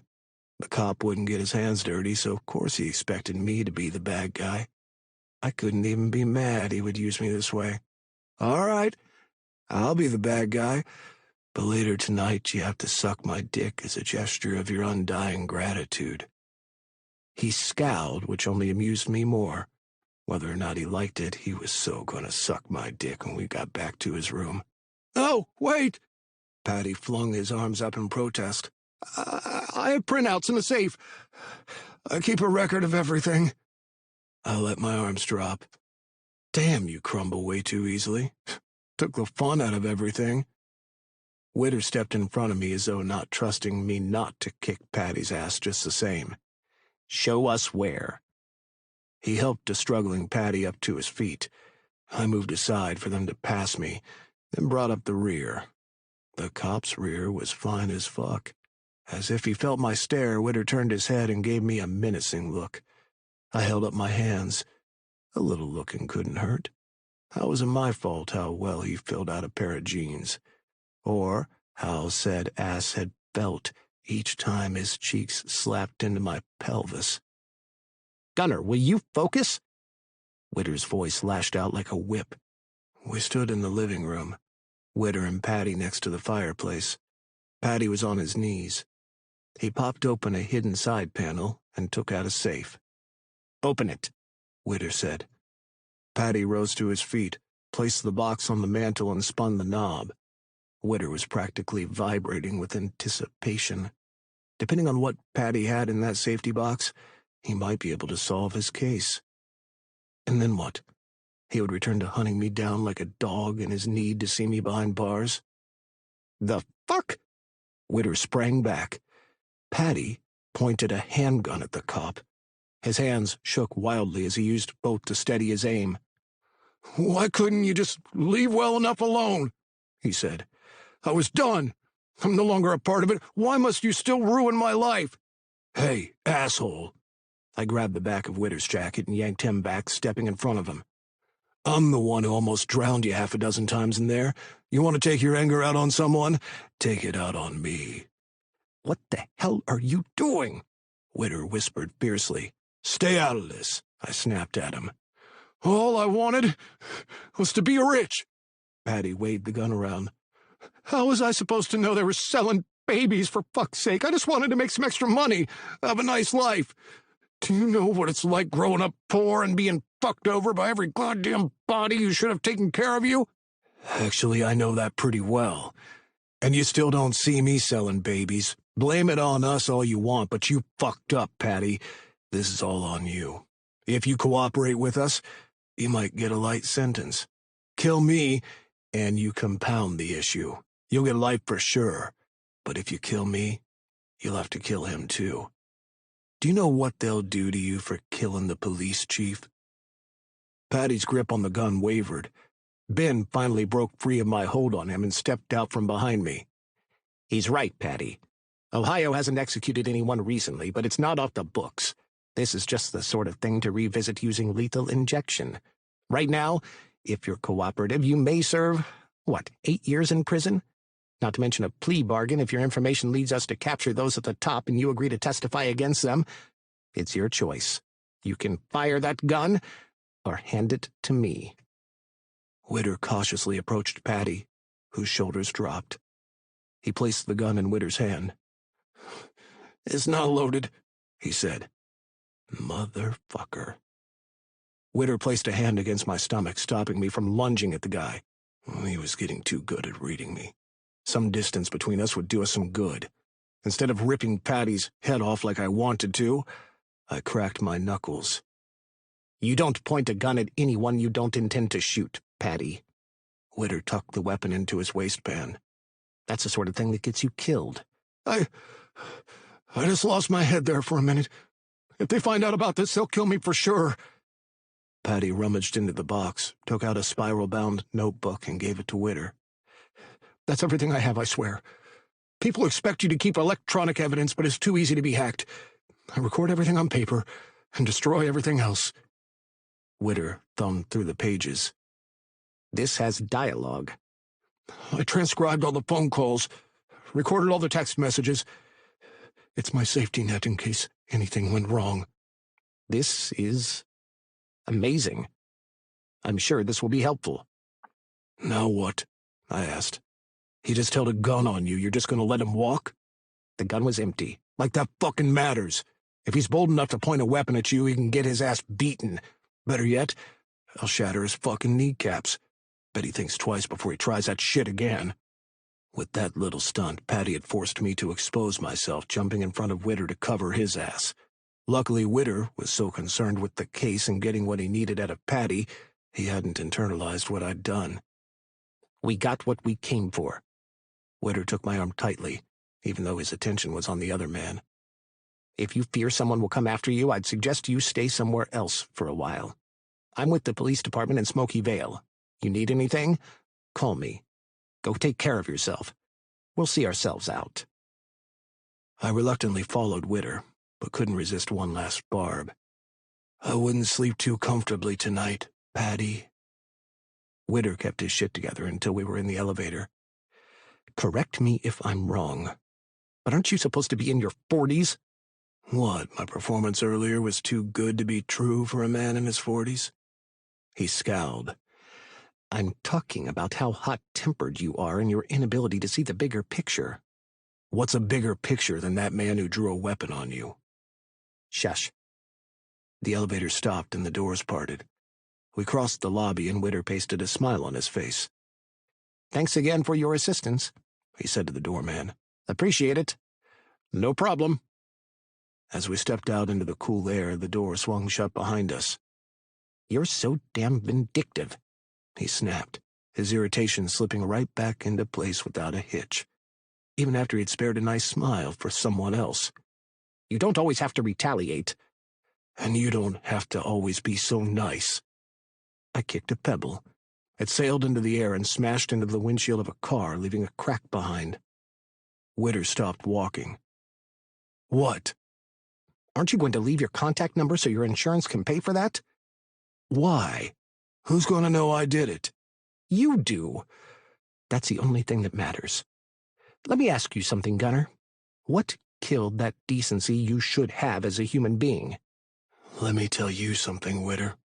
A kid who was the punching bag for his father and forced to fend for himself by living like a dog at the age of 7 doesn't grow up to care about decency, only survival. At least my method gets shit done. I didn't see you worrying about decency when you wanted me to drown him so you could get your answers. And where's the fucking thanks I get for standing in front of the gun that was pointed at you? Witter's eyes went wide as realization dawned. It was nothing. I knew he was too much of a pussy to actually shoot. Why else would I have put myself between you and a bullet? I don't even like you. 15. Ben. Ben's talking about a future, kids, a house. I already have an adult son. I don't think I can do this again. I was worried about Gunner, but worse, the shock of how I felt hadn't sent me into a cardiac arrest. To be fair, I wasn't exactly worried about him. Gunner was a big boy, well, man, nothing boyish about what he carried below his belt, who could handle himself. When he'd dropped me off a few hours ago, he'd left without a word. Had he gone back to beat the shit out of Patty? Gunner didn't listen to a voice that didn't originate inside his head, so trying to talk him out of it was useless. Was it that same little voice that had told him to put himself between me and a gun? Why else would I have put myself between you and a bullet? A shudder ran through me. I'd been too keyed up on defusing the situation and ensuring no one died in that apartment, it hadn't even occurred to me what he'd done. With the threat past, I couldn't get the reel of Gunner pulling me behind him out of my head. He'd done it so effortlessly, like he hadn't needed to think twice about putting his life on the line instead of someone he allegedly hated. He'd said it 1,000,000 times. He loathed me. Why would he have risked his life for a man he couldn't stand? This was the same man who'd sent his goons to attack me at his bar. There was no love lost between us. Fuck, I wouldn't have blamed him had he shoved me into Patty and made a run for it. If he'd done that, I wouldn't have been sitting up for hours watching the clock and trying to make sense out of something nonsensical. I rubbed my eyes and picked up my phone. No missed calls. Earlier, Jamie had confirmed Fox was still unconscious. Other than Jamie, no one called or texted me anymore. I'd even had to call the deputy chief to have him brief me on the missing inmate. Was my loneliness the reason I'd made myself so susceptible to Gunner's sexual advances, even though the result could only be disastrous? I could picture him smirking every time he thought of how I'd gone down on all fours for him. Would I become the hot topic at his clubhouse when he and the other bikers swapped stories? God, I must have been insane to provide these bikers with material to make me the butt of their jokes. They already didn't like me for the ones I'd put in prison. My persecution of Gunner over the years might not have touched the man personally, but I couldn't say the same about his club members. I'd nabbed them for small offenses and misdemeanors to assault and drug charges. No amount of bribery on my part had inspired any of them to rat out Gunner, and now that I'd spent time with the man, I understood why. They'd probably not live long enough to testify in prison. I should go to bed. Just because he demanded a blowjob for helping me out earlier doesn't mean he meant it. He's probably found a wet, willing hole somewhere for the night. No reason that needs to be me. Yanking the sheet back, I got out of bed and sat at the table. If I couldn't sleep, I might as well do something productive with my time. I swilled down a bottle of water and picked up the spiral-bound book Patty had handed over. Earlier I'd gone through it, but there was a lot I didn't understand.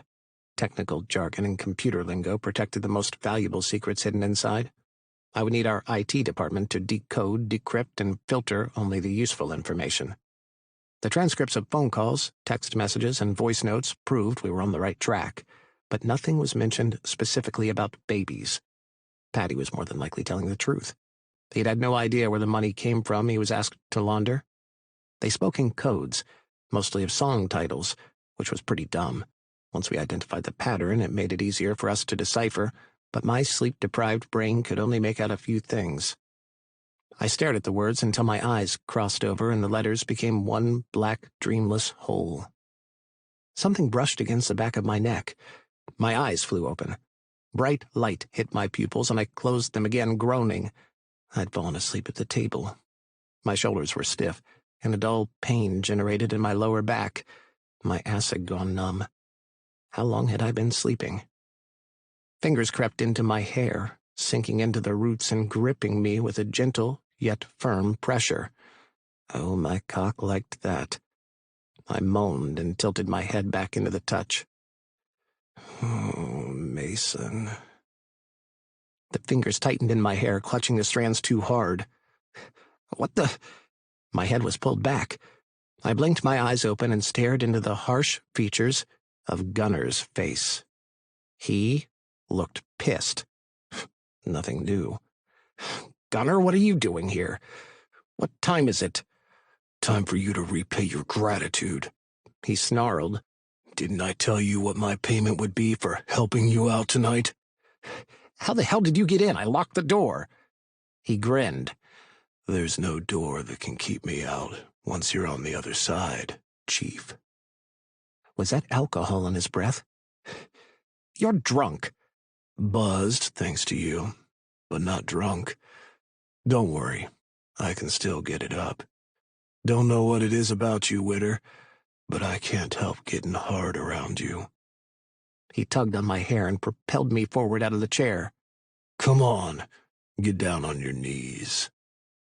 I must have still been in a sleepy haze. The next thing I knew, I was down on my knees, neck craning awkwardly because of the way he held my hair. Gunner fumbled with his jeans with one hand, working his cock free more quickly than one working limb should have made possible. A thick, veiny cock smacked my lips. Now wait! Gunner grabbed his cock and shoved it into my mouth. I widened my lips automatically to avoid clamping my teeth down on his dick, though it would have served him right. Come on, you can do better than that, he said, sounding disgusted. You got the lips for cock-sucking. Don't tell me they're a waste on you. Gunner yanked at my hair and pain shot through me. I groaned, giving him the perfect opportunity to ram his cock down my throat, almost choking me. That's it.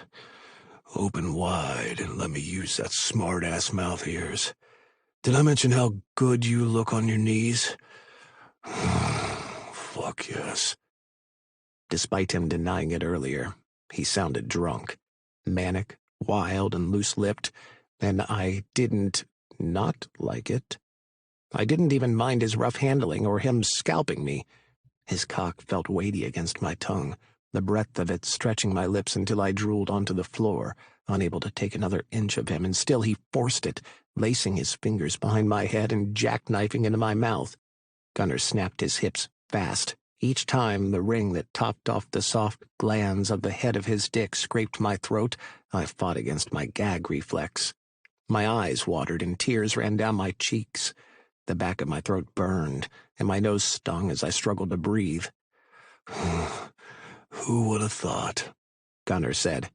The chief of police would make such a good cocksucker.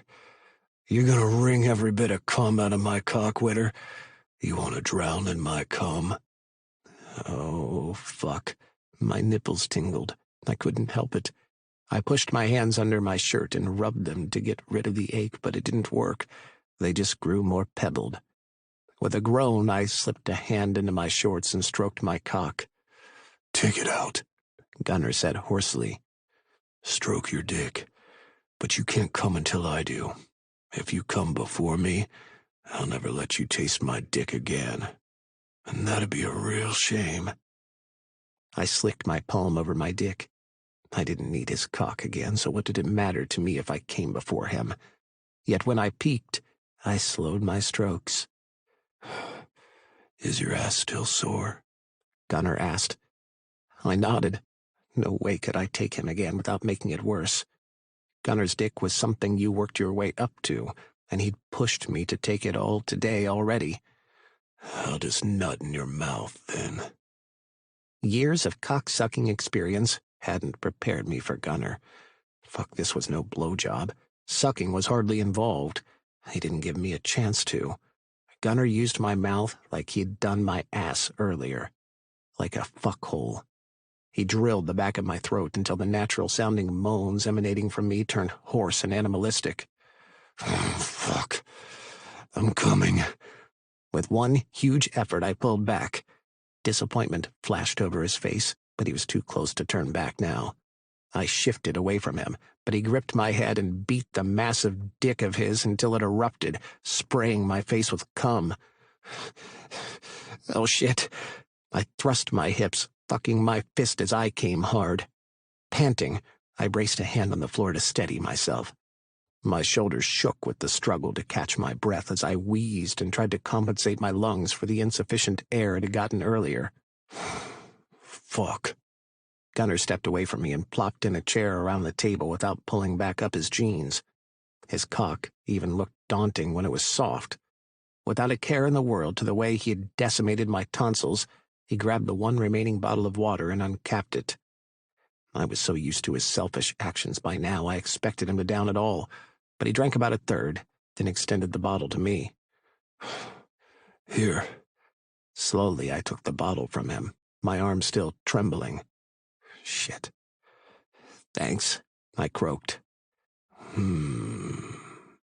He inspected his cock casually as if he were alone. "You nicked me with your teeth. A few more times, and you'll get it right." I almost choked on my water. I yanked up my shorts and struggled to my feet, needing the table for support.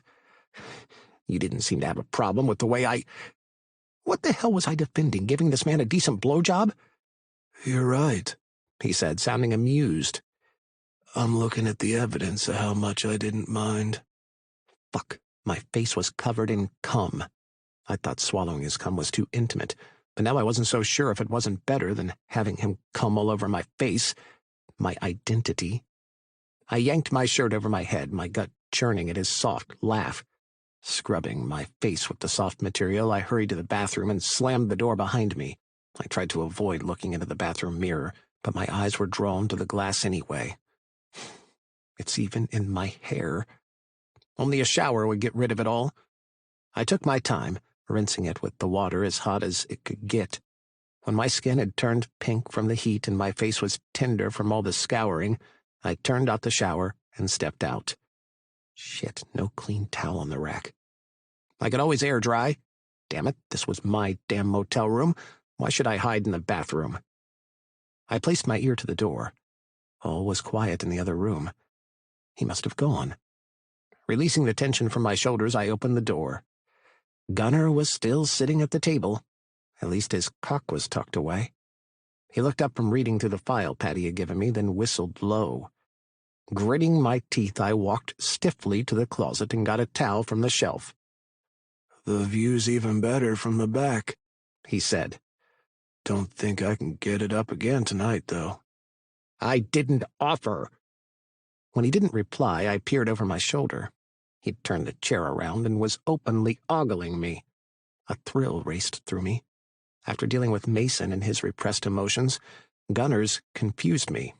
He didn't hide anything. He made it clear he didn't like me, but he was also open in that he found me attractive. Maybe if he was just a regular citizen. Don't go there, Ben. He's not. I quickly dressed and shoved my duffel back into the closet. "Where have you been?" I asked. Gunner shrugged. "Here and there." "Did you go back to Patty's?" "He's still alive, if that's what you're asking." He got up from the chair, yawned, and stretched. "I don't know about you, but I'm beat. I'm gonna turn in." Gunner stripped off his shirt and, for the second time that night, shoved his jeans down his legs. "Wait a minute, what are you doing?" "Relax, Chief. Told you I'm too tired to get it up tonight. But I sleep in the buff." "You're not sleeping here." With his jeans pulled down to his ankles, he didn't wear any underwear, he placed his hands on his hips. "You gonna kick me out?" "You should have thought about where you'd stay before you followed me here." "I did. That's a queen-size bed. We both fit in perfectly. But if that's going to be a problem after all the help I've been to you, I can sleep on the floor. Wouldn't be the first time." Damn it. If I let him sleep on the floor, I'd seem ungrateful. From his smirk, he knew I wasn't the type to forget when someone did me a favor or risked his life for me. "I sleep on the right." I held up my hand. "Don't touch me." "Deal. I don't have any rules, so you can grope me all you want." I got into the bed and turned off the bedside lamp, plunging the room into darkness. I didn't want to see him getting into bed with me. Knowing he was right there was enough. Keeping as close to the edge as possible, I held the sheet up to my neck. Feet padded softly. Then the bed dipped. I sucked in a deep breath and waited for him to go back on his word and touch me. If he did, I wasn't sure I couldn't resist him. Here in Riverton, away from our lives, it was too easy to pretend we were just two strangers sharing a motel room and enjoying each other's bodies before we moved on. Gunner lay on his side with his back to me and several inches between us. The bed might have been queen-size, but we were two large adult men. If I turned over, I would be right up against his back. "We did good today, Chief," he mumbled. "You don't have to worry if I'll assault you in your sleep. I much prefer when you're awake and pretending to put up a fight." "When have I ever pretended with you?" His slow chuckle rose out of the darkness. "You're doing it right now. Night-night." 16. Ben. Ben went on a rant against Gunner today. He wants us to target Gunner. My stomach is in knots. So hot. Ugh. I felt like I was in a furnace. Cracking my eyes open, I groaned at the sunlight streaming into the room and shut them tight again. It was quiet. Too quiet. Not even the overhead fan, which had been on last night, whirred. I chanced the light burning into my retinas and glanced up. Yep, the fan had indeed stopped. No wonder I was so hot, although if I put some space between me and the man I was spooning, I would probably cool off faster. But he feels so good. I moved closer, bumping my pelvis into his ass, and my cock grew hard at the friction. I tightened my arms around him and buried my face into his neck, gently kissing the skin. The man took my hand and guided it over hard pecs and made my mouth water and my tongue itch to take a lick. He didn't stop there, though, but dipped further until I was cupping a soft dick. I gently squeezed, and his cock came to life. With his hand coaxing me, I stroked him until he was fully hard and pulsating against my palm. "Yeah, just like that, don't stop." That voice. My eyes flew open, and I was staring at the back of Gunner's head. Heart hammering, I tugged my hand away and scrambled away from him. Gunner was faster, lither, and caught me before I could vault off the bed. He crashed his entire weight down on me, pressing me into the mattress. "Don't act all shy on me," he grunted. "You got me hard. The least you can do is take care of it." "Gun." He pressed his lips to mine. I clamped my lips shut just in time before his tongue could start its invasion. Open up, Chief, he growled. We haven't even brushed. He kissed me again, slipping a hand beneath me in the bed and groping my ass. He squeezed me against him and rocked his hips. I gasped at the intense heat exploding inside me, and he thrust his tongue between my lips. Oh shit, he'd woken up hungry. He took over my mouth like it was property he won in a bloody war. He deepened the kiss and ravaged my mouth, licking his way inside and sucking on my tongue. How's your ass? He asked when he'd finally allowed me to breathe. Sore, I croaked. I could take him again, but if I let Gunner back into my body, I would be in big trouble. Hell, I lay in the arms of a notorious lawbreaker. I was already in trouble, but I still had a shot at redemption. Too bad. Those words said he had given up. They were lies. Did he leave me alone? Fuck no, he wasn't Gunner if he wasn't making my life difficult. Gunner captured my lips with his once more and kissed me like he had a chance in hell of getting my legs open. Not today. He tried to knee my thighs apart, but I resisted him. I should have known I was fighting a losing battle from the way I lapped up his kisses and thrust my tongue back into his mouth. He gripped my hair with one hand, tightening his fingers into the strands and yanking my head back. He tore his lips away from mine and kissed my neck, running his teeth over my skin and biting me. Gunner, come on, Chief, open up. It's not like I'm gonna hurt you. I just want to make you come one last time before we leave this place. One last time? Why the hell not? If he kept his mouth shut, no one would know. He sucked a patch of skin into his mouth and bit me. Oh, shit. My legs fell apart way too easily. There we go. He settled between my thighs, reached between our bodies, and pulled my dick out of my shorts. It'd be a shame for me not to take care of this, wouldn't it? I fully expected him to shove my knees up to my head and rail me. Instead, he took both our dicks in his hands and rubbed them together. I swallowed past the dryness in my throat. Fuck. He laughed. One thing you got going for you, Chief. You make a hell of a fuck buddy. Heat singed my face, but my need to come outweighed my embarrassment. His stupid face ruined everything. I threw my arm over my eyes to shield him from view as he thrust his cock against mine. Rocking my hips, I found his rhythm and punched up into his palm. Jesus, your hips. He groaned. No, don't stop. Yeah, just like that. Feels good, doesn't it? Shut up! How was I not supposed to think about him when he was talking? But even when he fell silent, I couldn't get his face out of my head. I still saw his cocky grin, and the way he looked at me all the time like he was going to own my soul one day. He spat on our dicks, and I dropped my arm. What are you doing? He grinned. Wouldn't want to start a fire. You know what happens when wood rubs against wood, don't you? Must you be so? Yeah, I must. I'm never gonna change. But from the view up here, it doesn't seem like you have a problem with that. That I couldn't argue with. Not that I could anyway. He'd established a claim on my lips once more. I had what I came to Riverton for. All good intentions of driving home at the crack of dawn flew right out the window the moment I'd woken up with my arms around him. While he sucked on my tongue, he cupped my neck with one hand and, with the other hand, palmed our dicks together loosely and moved on top of me. Groaning, I grabbed his hips and pulled him down at the same time I punched up, meeting his thrusts. I felt like a 14-year-old horny Ben all over again, sneaking a guy into my bedroom with my parents both drunk across the hall. I'd been too scared to have penetrative sex then, still too timid to accept I was gay. All I'd allowed myself was to pull Dante Ricketts on top of me, with no finesse whatsoever and the intense need only a horny teen could muster. We'd ground against each other until we came together in our shorts.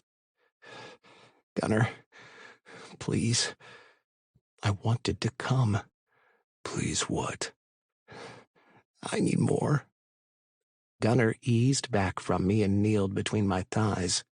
Abandoning his cock, he took mine in his hand, bent his head, and swallowed around me. Oh, Fuck! I punched my hips up, stunned he'd gone down on me. He gripped my balls in a vise and squeezed them as he bobbed up and down my cock, taking every inch of me to the back of his throat. Oh, God. I fisted the bedsheets. A knock sounded on the door. Fuck, fuck, fuck. Panic slashed through me. Whoever was on the other side had better not push it open and walk in to witness my shame. My career-ending shame. Gunner! I grabbed a fistful of his hair and tugged, but he kept slurping on my cock, sucking harder as though knowing someone was on the other side of the door only excited him more. The door. Someone's at the... Oh! He released my cock, spat on my hole, and sucked my cock back into his mouth. 2 fingers entered my tender hole, shoving up against my prostate. I smacked my fist into the bed and bit the insides of my cheeks to swallow my cry as I came in his mouth, while staring into those eyes that were as dark as night. I fell back against the bed, and he released my cock with a soft plop. He's going to spit it out. He rose over my body, slanted his lips against mine, and kissed me, emptying my release into my mouth. Still reeling from the shock, I swallowed. Knock, knock, knock. Chief Witter, it's Captain Millwood. I shoved Gunner off me and scrambled off the bed. Shit, put clothes on. I found his clothes on the floor and tossed them at his head. All right, but I'm pretty sure he heard you holler my name as you came. I didn't... I glared at his grinning face, took a deep breath, and let it out.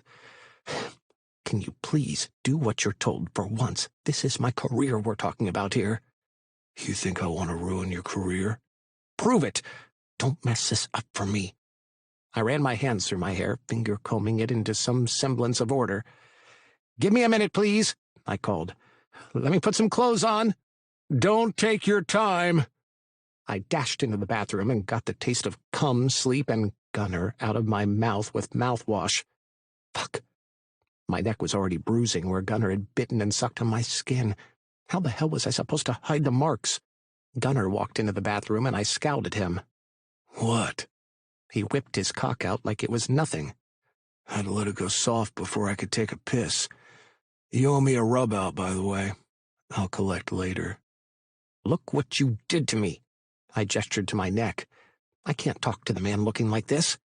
You're overreacting.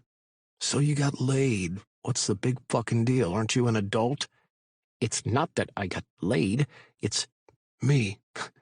Well, newsflash for you, Witter. You fucking loved every minute of me making your toes curl, so deal with it and go open the damn door before he wonders what you're hiding in here. Besides me. I wouldn't expect you to understand. You don't have to worry about anything, do you? Not waiting for a response, I stormed out of the bathroom. Do you want me to stay hiding here until he leaves?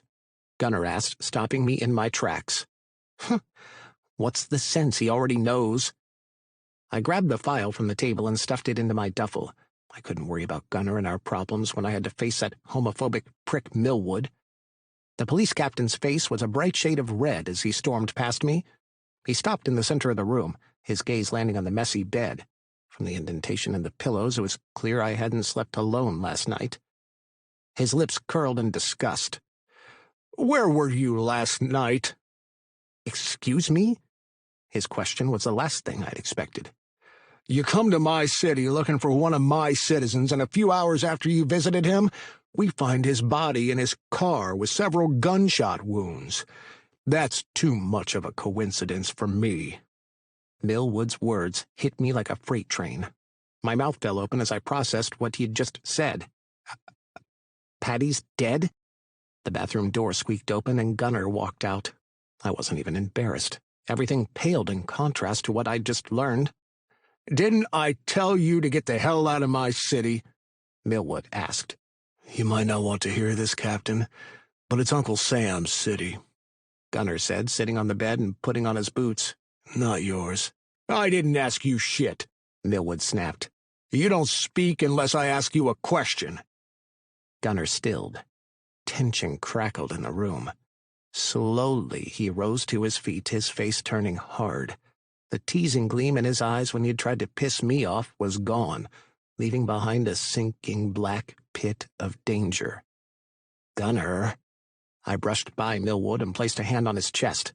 His muscles were tight as ropes under my palm. God almighty, he was really pissed. "Please, don't." "I gotta get the hell out of here."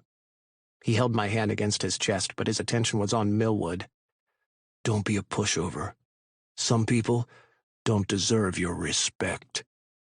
He let go of my hand and strode to the door. "Where do you think you're going?"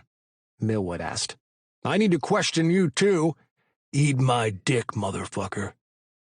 The door slammed shut, creaking the hinges, and I winced. Millwood pointed at the door, disgust painted over his face. "It's bad enough you're sleeping with a man, but him? That's the best you can do?"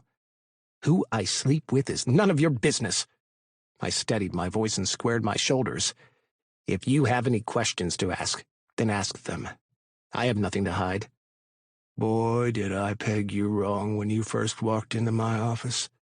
If the security cameras at that apartment building hadn't shown Patty leaving hours after you did, I'd be arresting you right now. You think I killed him? I think the reason you saw him last night got him killed. What exactly did you want with him? I crossed my arms. I already told you. He's linked to a case we're working on in Smoky Vale. Did he say anything? He confirmed he was involved, but had no idea what exactly he'd gotten himself into. Do you have anything to back up that story? No, I lied. He claimed he destroyed everything. And I'm supposed to believe that? Believe what you will. I had nothing to do with Patty's death. What about that biker? He looks like a man who's taken a life or two. Now don't think with your dick. You're supposed to be a man of the law. Could he be responsible for this? I swallowed hard. Without a doubt, Gunner had the capacity to kill. He'd gone out for several hours last night after we got back. He also hadn't given me a straight answer when I asked him if he'd returned to teach Patty a lesson. Could he have killed Patty? His no-nonsense attitude to the way people treated him made it possible. He had zero tolerance for anyone who showed disdain or didn't show him respect, and Patty had drawn that gun on us. He's still alive, if that's what you're asking. You seem to take an awfully long time to answer my question, Witter. If you make this difficult for me, I will detain you both. I wonder what your city will think of you trying to protect a criminal. I frowned. I'm not trying to protect anyone. I'm simply interested in the truth. Gunner couldn't have killed Patty. How can you be positive? Because I'm his alibi. I cast a furtive glance at the bed, one the homophobic bigot picked up on immediately. God help you, Gunner, if you lied to me. Millwood took a step back. I know where to find you, Witter. Don't think you can pull one over on me. For the second time that morning, the door slammed shut. I didn't hesitate. I grabbed my duffel and stuffed the rest of my belongings in. A shower would have to wait until I was back in Smoky Vale. If someone had killed Patty last night, they might be aware he'd given me evidence that can be traced back to them. I needed to get the book to our tech guys. I hastily made the bed. The sheet wasn't straight on one side, but I ignored it. They needed to strip the bed anyway. I shoved my phone into my pocket. The door opened, and Gunner entered, carrying 2 Starbucks cups and a paper bag. He glanced from me to the duffel at my feet. I was out getting you breakfast, and you were just gonna run out on me? What do you take me for? He placed the bag and coffee on the table. Guilt tugged in my chest. I brushed it aside. We need to get back to Smoky Vale. Would it kill you to take 10 to eat something? Sighing, I sat heavily around the table and picked up the coffee cup. He'd gone the extra mile to get the food. 10 minutes wouldn't make much of a difference. I took a sip and scalded my tongue. Fuck. What the hell's with you? Gunner asked. Your knees bouncing all crazy and you can't look me in the eye even more than usual. He took a sandwich and shoved it toward me. I peeled the wrapper back and bit into the sandwich. The faster I ate, the quicker I could leave and return to Smoky Vale, where my life would make sense again. Nothing about Riverton felt real. Sitting across from Gunner having breakfast like this was an everyday occurrence when a man was just killed because of him was not normal. My gaze drifted to the bed where he had fucked me yesterday and sucked me off this morning. Where did you go last night? I couldn't stand the silence anymore. Why are you asking me that? Because you went out and now Patty's dead. Where did you go? Here and there. I caught his hand before he could take another bite of his grilled cheese sandwich. Tell me the fucking truth. You want to know the truth? I waited around until Patty came out of the apartment building. Then I confronted him in the parking lot. My stomach dropped and the bread I'd just eaten threatened to come back up. You killed him? That's what you think, isn't it? You just said— I know what I just said. I also told you last night that he was alive when I left him. How could I believe him? Gunnar was a criminal. He killed people, even if I couldn't prove it. He wasn't a nice man at all. He stood, dumping the rest of his sandwich into the paper bag. Let me tell you something, Witter. Yes, I've murdered people. Will I kill again? More than likely. I got my temper from the devil himself, and I solve my problems with my fists. But I have always been upfront with you. You believe what you want. I got up when he headed for the door. Where are you going? Back to Smoky Vale, where I belong. Let's not meet up again, yeah? And that fuck you owe me? I have no need for it anymore. 17. Gunnar. I keep making promises to both. Gunnar never calls me out on my bullshit, but he knows I don't mean shit. Why doesn't he say anything? Hello, my name is Sierra, and I'm an alcoholic. The people sitting in the church basement echoed a greeting to Sierra, a pretty brunette with a nervous tick of scratching her arms. Sierra announced she'd been sober for 1 year and 10 months, to which she received encouraging applause. When she launched into her story about being a single mother at 16 who'd given her child up for adoption and turned to drugs, a story I'd heard before, I tuned her out. A furtive glance around the room revealed some new faces. Nobody I knew, thank fuck. If anyone recognized me, my name would be ruined. If there were people who could identify me, they automatically knew to quickly forget where they saw me. I was the president of the Bloodhounds. Somewhere in that title was the description of drinking, partying, and whoring around. If I was trying to cure the drinking, what sort of president could I be? I'd always been a heavy drinker. My old man had given me my first beer at 11, and it had been a part of my life since.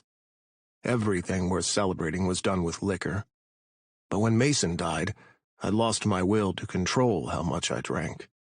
The threat of losing my club when Crow and his men showed up in town had sobered me up long enough to seek out an AA meeting. At least once a week I attended. Reverend Homer, who was in charge of the meetings, said we should come even if we fell off the wagon. So I came, even if I was a hopeless cause. Fuck, but I didn't want to be hopeless. I flicked my 100th one-day sober chip between my fingers. Lately, I'd been drinking again. A sip here and a mug there, what could it hurt? It had all been going well, too, until Witter. Something about the man fucked with my emotions and made everything too intense. In equal parts, I wanted to fuck him and hurt him. His refusal to believe I hadn't killed Patty still stung. Maybe I'd shattered one of his kneecaps. It was the least he deserved after the shit show he had been a part of and pulling that gun on us. But the man had been breathing and writhing in pain when I'd left him. But why should Witter believe me when he thought the worst of me? Hell, the way he had reacted to the fact that he'd slept with me was telling. He was fine getting his rocks off with me as long as no one knew. I was done being some cop's dirty secret. Mason had done me wrong. I wouldn't give Witter the chance. Still, would it have killed him to pick up the fucking phone and admit he was wrong for suspecting me? Nothing but radio silence for the past 4 days since we'd returned to Smoky Vale. And I knew he was back. Yeah, watching him from across the street as he came home from the police station every evening was kind of a psychotic move, but I had this burning need to know what was up with him, and the cute, not-my-type neighbor who pretended to watch his dog. I'd slipped the dog away from the house a few times already, and he didn't even know. "Thank you so much, Sierra," Reverend Homer said, bringing my focus back to the meeting. "You're an inspiration to us all. Looking around us, I see some new and some familiar faces. Do we have anyone here tonight who wants to share with us for the first time? Remember, this is a judgment-free zone. We're here to support each other and let you know you're not fighting this illness alone." The Reverend was staring directly at me. I glanced over my shoulder. Had someone else taken a seat behind me? No such luck. I was the last person in the row. Was he expecting me to stand in front of everyone and admit I was an alcoholic? No way in hell. I was trying to stay anonymous, not putting myself as the focal point of the room. "I can share." A blond man walked down the aisle toward the podium. Winter? Crow's Winter? What the hell was he doing here? We all knew he had a drug problem, but this was the last place I expected him to be, or I wouldn't have shown up. I'd cased this place out before I started attending. Most of the lowlives I hung out with wouldn't go to an AA meeting, and if they did, they would avoid this church. I slinked down in my chair, bowing my head to go unnoticed, but peering through my eyelashes. If he mentioned me to the others, I would never live it down. They already gave me shit about all the time I spent with Witter. My name's not really important." Winter brushed his hair from his face, focusing on the Reverend instead of the room. "What matters is I'm a drug addict. Yeah, I realized too late I'm in the wrong place instead of Narcotics Anonymous, but I think I'm right where I'm supposed to be." I choked back a laugh. Was Witter seriously trying to flirt with the Reverend in front of all these people? He had more guts than I did. Even I didn't mess with the clergy. To give the Reverend credit, he looked unfazed by Winter's antics. I could see why Winter would go for him. The Reverend was hot, especially when he was out of those robes he usually wore.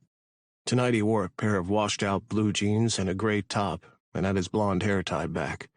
He looked like a rock god rather than a Reverend. "That's okay. Our steps are similar, and we won't turn away someone in need," Reverend Homer said. "Please, go ahead with your story." "Oh, right. My story." Winter scratched the scruff on his chin and grinned. Fuck that. My story ain't so much different from anybody else. Shitty childhood, got hooked on drugs and the whole works. What do you say we get out of here, Reverend, and I see how far that blonde hair runs down your body?" Gasps echoed around me, followed by a low hum of chatter. Winter was high as a kite. I should stop him, march him out of there, but I was too curious to see what the Reverend would do. This was the most amused I'd been since I returned to Smoky Vale. I was almost falling out of my seat from holding back my laugh. "You're not actually here for a meeting, are you?" Reverend Homer got up, his lips set in a grim line. "The people here are serious about their recovery, but you make a mockery of what we're doing. I find you rude and inconsiderate. You're welcome to stay if you desist from your inappropriate behavior." "Well, I find you so damn hot," Winter said. "From the first moment I saw you, I've thought of little but to put you on your knees in prayer." I jumped to my feet and marched to the front of the gathering. Winter peered at me, his pupils dilated. His face broke into a grin. "Gunner? Well, I'll be damned. What the hell are you doing here? You're not looking to bang the Reverend too, are you? Because I called dibs." "Don't say another fucking word." I grasped his arm and dragged him from the podium. Sorry about that, Reverend." "You're ruining my Mac," Winter said. "Any chance you had with that Reverend is now shot to hell." "Oh, you think so?" I grunted and led Winter up the stairs and through the side exit. Only then did I release him. He's fucking hot, though, right?" Winter asked. "That's not just the drugs talking?" "He's all right, but are Reverends even allowed to be gay?" I never understood all those Christian principles and whatnot. "I don't know, but I'll make him gay." "You can't make somebody gay, moron." "What do you know?" Winter dug into his pockets and took out a blunt. At least he wasn't shooting up.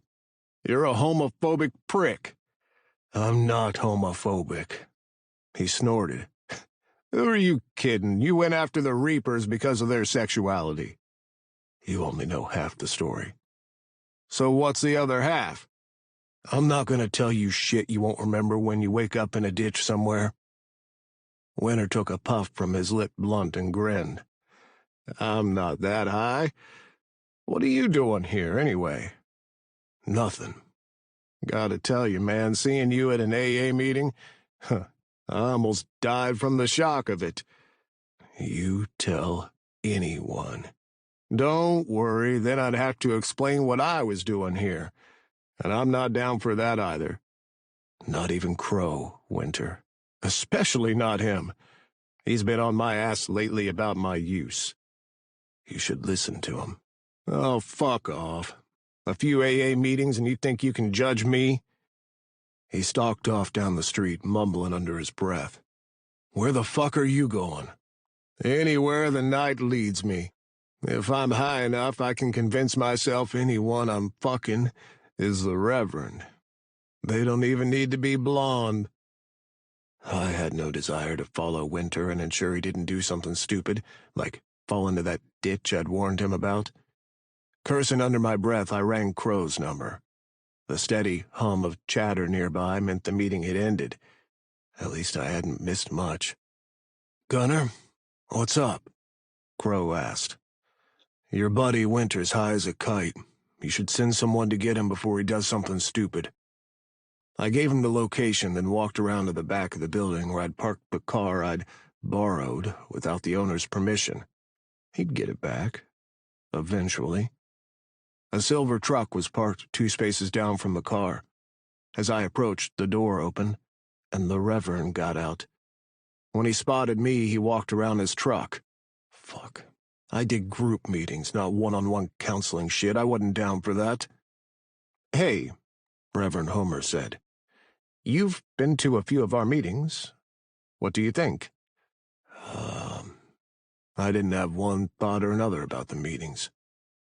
They don't seem to be helping. But you keep coming back. That's good. Is it? I'm not down for all this talking and shit that you make everybody do. That's fine. It does help to talk, but it also helps to listen. And you've been listening a lot. There is something, though.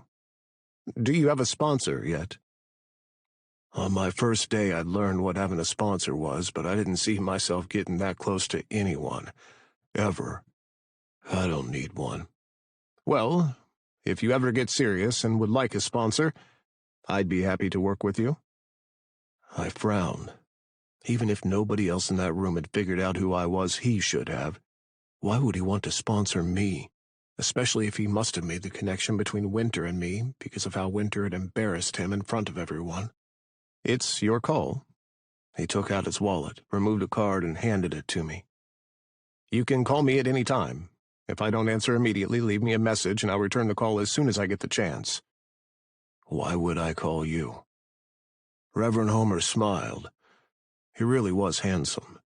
Was that the reason his congregation was full of mostly women?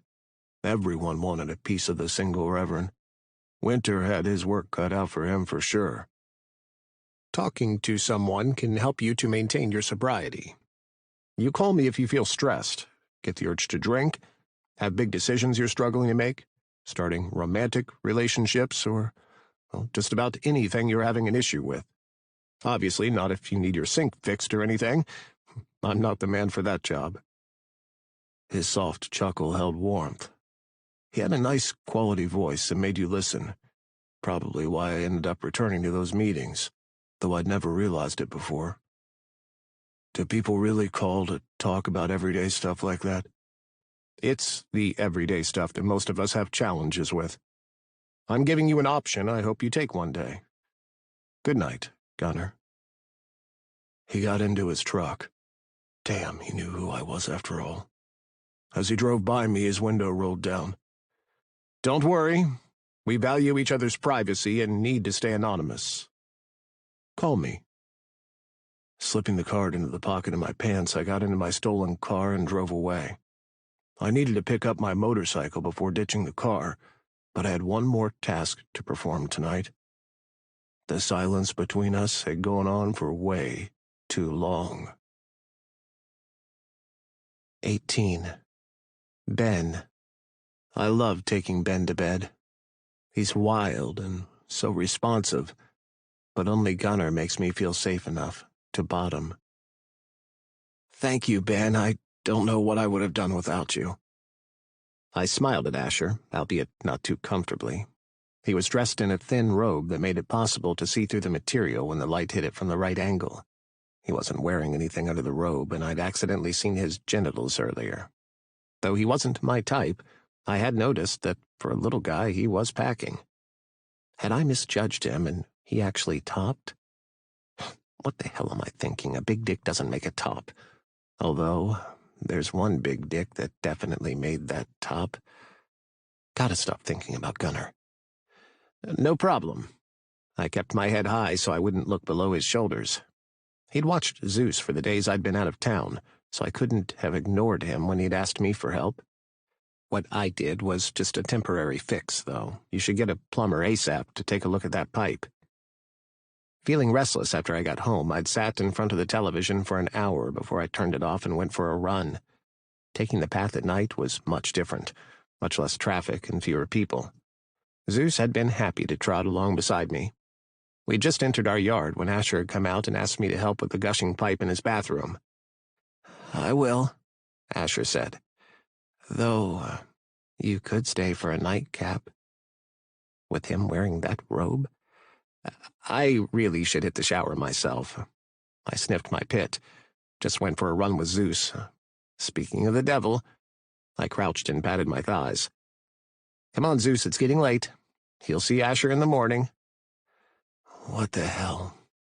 Asher tugged on the belt at the front of his robe and the material fell open, bearing his body before me. I'm just gonna come out and say it. Will you stay the night and pound me like a jackhammer breaking through concrete? Shit, Asher. I caught Zeus's leash. He looked with way too much curiosity at what Asher was advertising. I don't know what to say. Yes is a good option. Look, you're a great guy, and I can't repay you for taking care of Zeus, but... I see. He grasped the ends of his robe and pulled them together. I guess you did notice my efforts after all, and have been ignoring them. It's not you. Don't patronize me, Ben. It really isn't. You're a great guy. But I don't pound anyone. We're not compatible. The tight lines of his face relaxed. You're a bottom. Well, yeah, but you don't look like a bottom. That's a stereotype. Have you ever tried topping? Yeah, and didn't care for it, because, like you, I prefer being the concrete instead of the jackhammer. Asher giggled and slapped his hands over his face. Oh, God, I can't believe I said that. Now that I hear them, those words aren't sexy at all. I chuckled. Thank God we were past the initial awkwardness of him throwing himself at me. I think they have a certain appeal to the right person. Had I said them to Gunnar, he would have taken on the challenge. It's been almost a week. Either call him or stop thinking about him already. He's a criminal. It's better this way. Man, I busted my pipes for nothing, Asher said with a wink. I bet that's what you're thinking, isn't it? Did you? I won't tell. He opened the door and blew Zeus a kiss. Bye, darling. I'll see you in the morning. Good night, Chief Witter. Good night, Asher. Shaking my head, I grinned. Suddenly I was Chief Witter. This couldn't have worked out better, actually. I could finally stop worrying about Asher coming on to me. I whistled, and Zeus followed me back to our place. While I wiped down Zeus's paws, his tail wagged with delight. The shared silence between us was a language all its own, punctuated by his soft woofs and my low chuckles. I filled his water bowl to the brim, and he lapped it up as if he'd just crossed a desert. Good boy. I scratched behind his ears. He looked up at me with those big brown eyes full of trust and love. Good. He'd enjoyed our run as well. I no longer felt guilty for taking him out so late at night. I gave him a treat, and after wolfing it down, he ambled into the living room. I turned on the television and adjusted the volume to his favorite cooking show. "That good enough for you, boy?"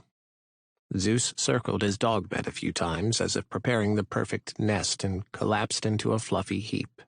Almost instantly, his breathing deepened into the rhythmic cadence of sleep. I left the television playing in the background and tugged my shirt over my head as I climbed the stairs. I made a mental note to drop in on my sister tomorrow, now that she was back home. With working closely with the IT department to figure out the codes in Patty's book, I had little time to do anything else. We were also still searching for the inmate who had escaped and interrogating those who had been with her that day. I entered my bedroom and left the door open. Otherwise, Zeus would scratch and paw at the door until I let him in. The bed, that king size I had splurged on, looked inviting, but I was sweaty and sticky, so I took a shower. The hot water pounded on me, and with my eyes closed, I let it beat the tension of the day out of my body. Feeling mellow, I took my time washing up and ignoring the ache between my legs. Gunner, that impossible bastard, had woken up a hunger inside me. Now my body craved sex, but sleeping with someone random didn't appeal. Though maybe I should for a change and get Gunner out of my head. That cocky grin and knowing smirk of his. Fuck. I wrapped my hand around my cock and stroked. Nope, not going to jerk off thinking about him. I attempted to focus on someone else, but Gunner's face kept intruding each time I tried to conjure up Mason. Disgusted at myself, I let my hand drop and turned off the shower. I took care of my oral hygiene and rubbed a hand over the stubble on my chin. Shaving would have to wait until tomorrow. I turned the light off and sauntered into my bedroom, rubbing my hair with a towel. I'd forgotten how fuckable you are. I nearly jumped out of my skin. Gunner lay on his back on my bed against the pillows with his legs crossed at the ankles and his hands rested behind his head. I glanced at the door, then at him, ignoring the lightness in my chest. From the way he'd left Riverton, I thought he was done with me. Where did you come from? Watching you from across the street. My heart beat slow and steady. You were watching me.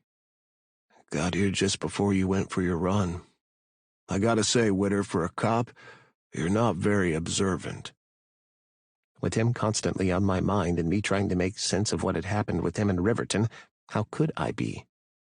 You should have stayed outside. Now that you're here, I can charge you for breaking in and entering.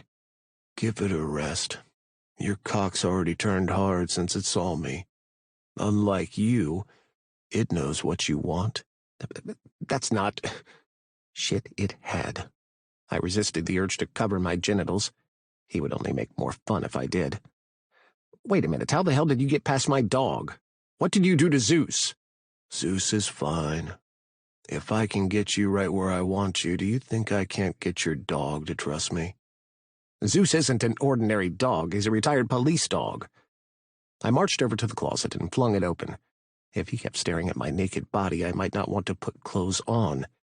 I'd never been so openly objectified and lusted after. It wasn't all bad. A man could get full of himself with that sort of attention. He's still a dog, Gunner said. You play with them a few times, bring them treats, and suddenly you're their best friend. I snorted. But that implies you've been around Zeus before. Yanking the t-shirt from the closet, I stared at Gunner. When were you ever around Zeus? Come on over here and I'll whisper it in your ear. He patted the bed beside him.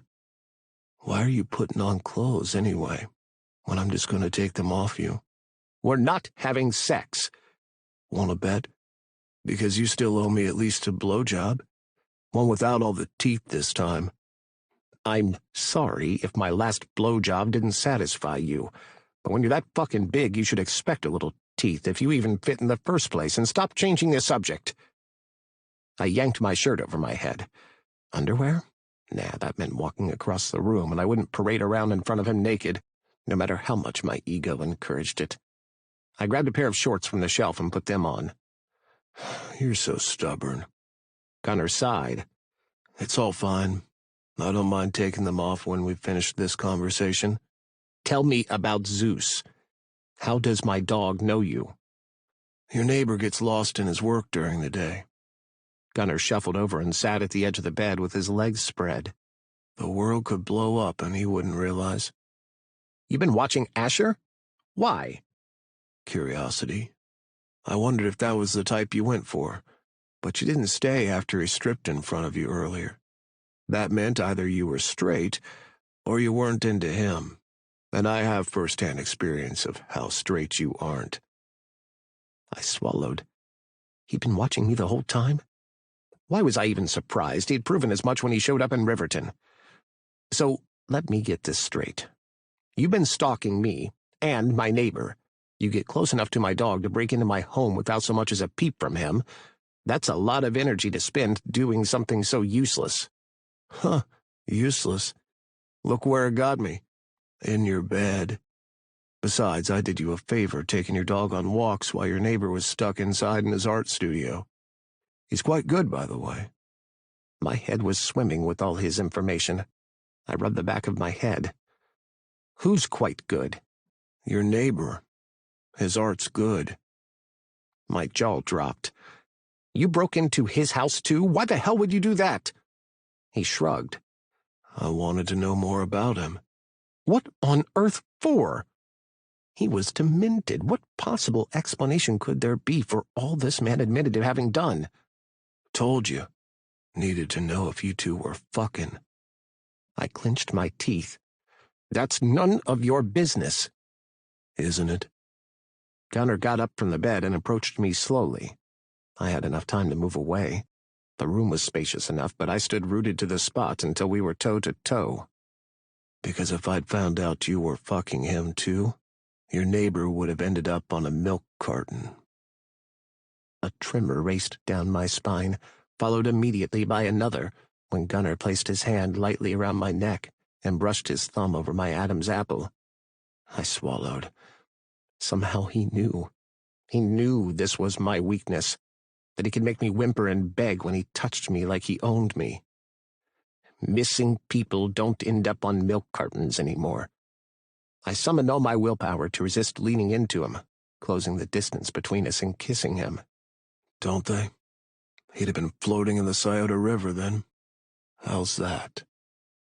Not what a cop should hear, that was for sure, but his words gave me the worst case of the butterflies. Gunnar bowed his head, and I used the last bit of my energy to push against his chest to stop him. My gut twisted in indecisiveness as want warred with common sense. Gunnar was wrong for me. He could never be the one. Why delude myself by fooling around with him any more than I already had? Innocent people like Asher might get hurt, and I couldn't live with that. "What are you doing?" I asked. Maybe he had an idea because I was fresh out of them. Fuck if I know. But one thing is clear. Thinking about being inside you again is driving me crazy. So I'm gonna fuck you for as long as it takes to get you out of my system. I caught the moan before it slipped out. And if I say no? Gunnar smiled. You won't. Because you may dislike me, but I'm the best you've ever had. That's not... But it was true. A sick feeling grew in my stomach. How could I be so disrespectful to Mason's memory? I'd loved him. Sex between us had been great. But with Gunnar, it's explosive. Let's face it, Chief.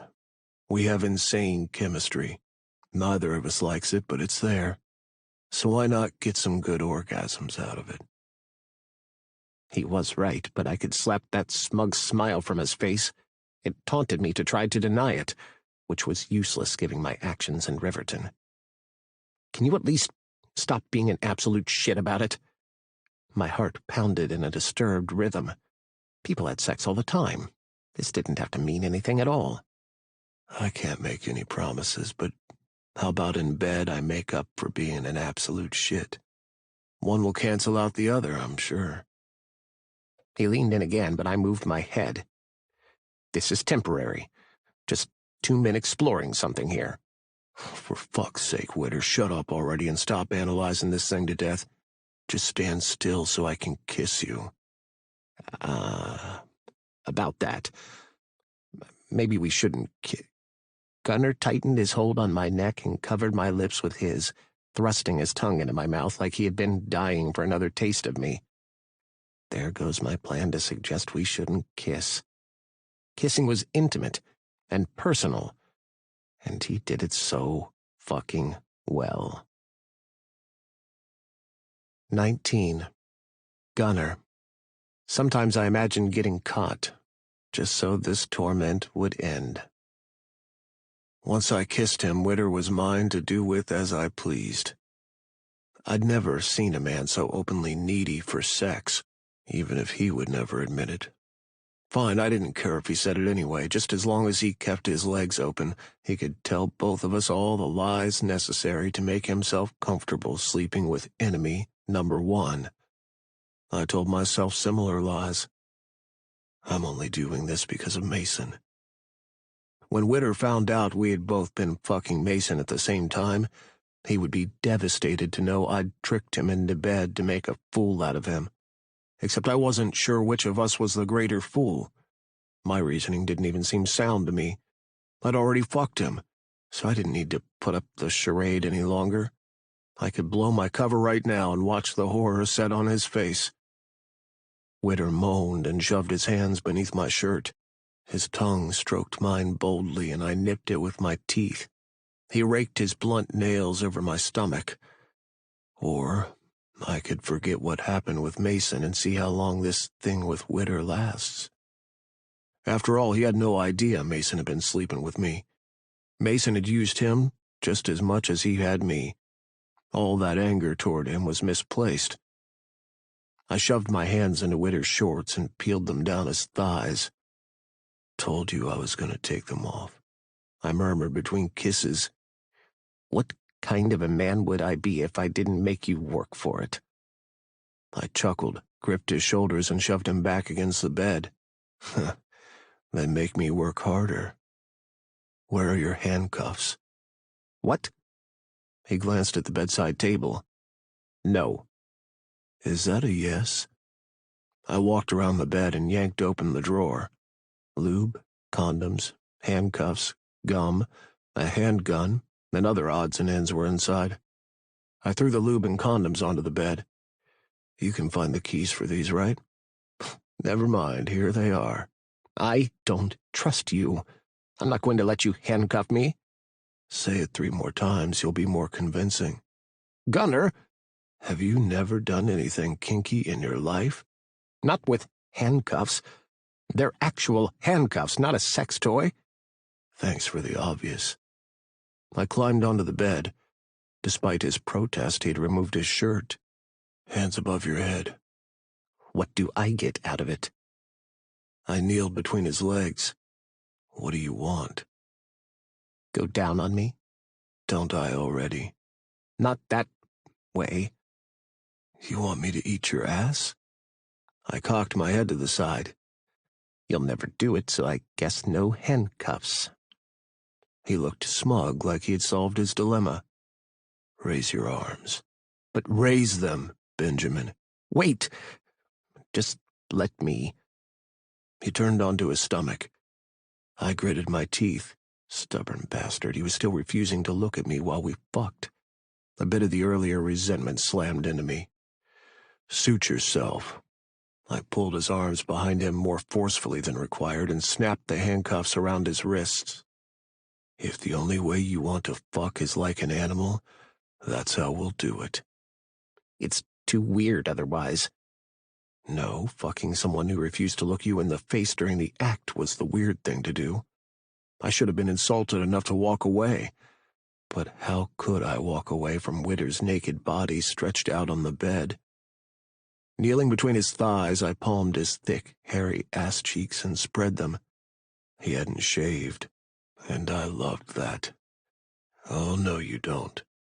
I smoothed 2 fingers over his tight pink hole and tapped on it. You wanted to be eaten, so relax that hole and let me get in there. Witter squirmed, then relaxed. There we go. I framed his hole with 2 fingers, pinching his flesh together. Behind his back, Witter clenched his hands. I gave his hole a tentative lap. A hiss startled out of him, and he tilted his ass. I squeezed the fleshy underside of his cheeks and licked him from his taint to his hole. The bed vibrated beneath our bodies from his shallow pants. His whimpers pushed me to suck and fuck him harder with my tongue. Witter boosted himself up on his knees, shoving his ass back into my face and my laving tongue. The louder he became, the more determined I was to drive him wild. I bit the insides of his cheeks quickly, then licked down his taint and back up to his hole. He opened slowly, wet and relaxed from each swipe. Only when he was trembling did I slip on the condom and lubed up. I threaded 2 fingers inside him and found him ready. My stomach tightened in anticipation as I set my cock at his entrance and thrust. Fuck! The muscles in his back shifted, showing off the power this man possessed. Despite his gentle nature, if he ever decided to fight back, there would be hell to pay. But for now, I loved that I got to subdue him, and I made him moan and arch his back into my thrusts. I grabbed his wrists and held him tight as I bottomed out. Fuck, Witter grunted. So I did it again, not pausing between thrusts. His whimpered cries filled the room as I put his ass to work, feeding him my length in full. The way he spread around my cock, stretched out around me, was beautiful. I pulled completely out, leaving his hole gaping. Before he could contract, I filled him back up and snapped my hips so hard the bed shook beneath us. Witter cried. Oh, fuck, don't stop. As if I could have, even if I tried. I hissed a breath to compensate for my loss of words. He shouldn't feel any different from those I'd fucked before him, but damn if he didn't. I spread his cheeks so I could watch my cock drilling him, bruising him, ruining him. Witter's body went taut, his muscles tightening as he came, which made it almost impossible to plunge inside him. But I was too close behind to give him a moment to catch his breath. I forced my way inside him, bucking my hips wildly and grinding into him. A growl escaped my lips as I buried myself to the hilt and came. As the adrenaline abated, my muscles turned to jello. I rolled off him onto my back, panting and rubbing my stomach. I grunted. What? Witter asked breathlessly. Just thinking. About? If whatever this is doesn't end in a week or so, one of us will get fucked into a coma for sure. Witter made a choking sound. I turned my head. He was shaking with laughter. I didn't think it was that funny, but his laughter echoed past the loneliness inside me. The room filled with complete nonsensical laughter. It didn't feel like we were finding humor in my terrible attempt at a joke anymore. We were the joke. Years of contempt between us, and we still ended up in bed together. Slowly the laughter died, and Witter squirmed. Can you unlock the handcuffs now? I propped my head on my hand. I rather like the view. Yeah, well, look at it for too long and you'll get sick of it soon. Was that what happened between him and Mason? Had Mason lost interest? Was that why he would jump back into bed with me, even after things had cooled between us for a few years? I'll unlock it, if you answer one question. He went still. I can't answer anything job-related. Relax, I know you never give me information about your work unless it was necessary. Then what? The first time we met. We had no prior contact, but you seemed to have a vendetta against me. Why? Seconds ticked by in which he said nothing. Never mind. I rolled over, sat on the edge of the bed, and took up the keys. I don't mind answering, Ben said. But are we really doing this? If we start to talk, Frowning, I unlocked the handcuffs. You think talking to me will make me fall hopelessly in love with you? If that's what you're hoping for, that I'll turn good and be worthy of you, you should know I have no love left in me to give. When did I say that? Then talk. Ben removed the handcuffs and rubbed his wrists. That was a tough time in my life. After I left, I didn't plan to return to Smoky Vale, but I didn't have a choice. You were transferred? He nodded. Smoky Vale was the only precinct that would accept me after my incident. What incident? All your stalking and you don't know? I smacked him in the head with the pillow. Smart ass, I just followed you around. I'm not too good with this new age computer shit. If I'd asked anyone, the whole club would have known I was after you. That sounds ominous. Not from where I'm sitting. Why did you have to return to Smoky Vale? Didn't handle the case right. I let my anger get the best of me, and my contact with the perp was deemed inappropriate and excessive. I got our city sued, and the perp got off and ended up killing the woman who pressed charges against him in the first place. If I hadn't lost my cool, she wouldn't be dead. Shit. Now it all made sense how cautious he was about his police work. There was a lot more to it than just him being a by-the-book cop, like I'd called him. He didn't want to repeat the mistake he had made, because he felt responsible for that woman's death. That the reason the other cops in the precinct have no respect for you? They respect me. They're just assholes. Come on, Ben. They let me into your office, and they damn well knew who I was. It doesn't matter what they think now, does it? I'm still the one they made acting chief.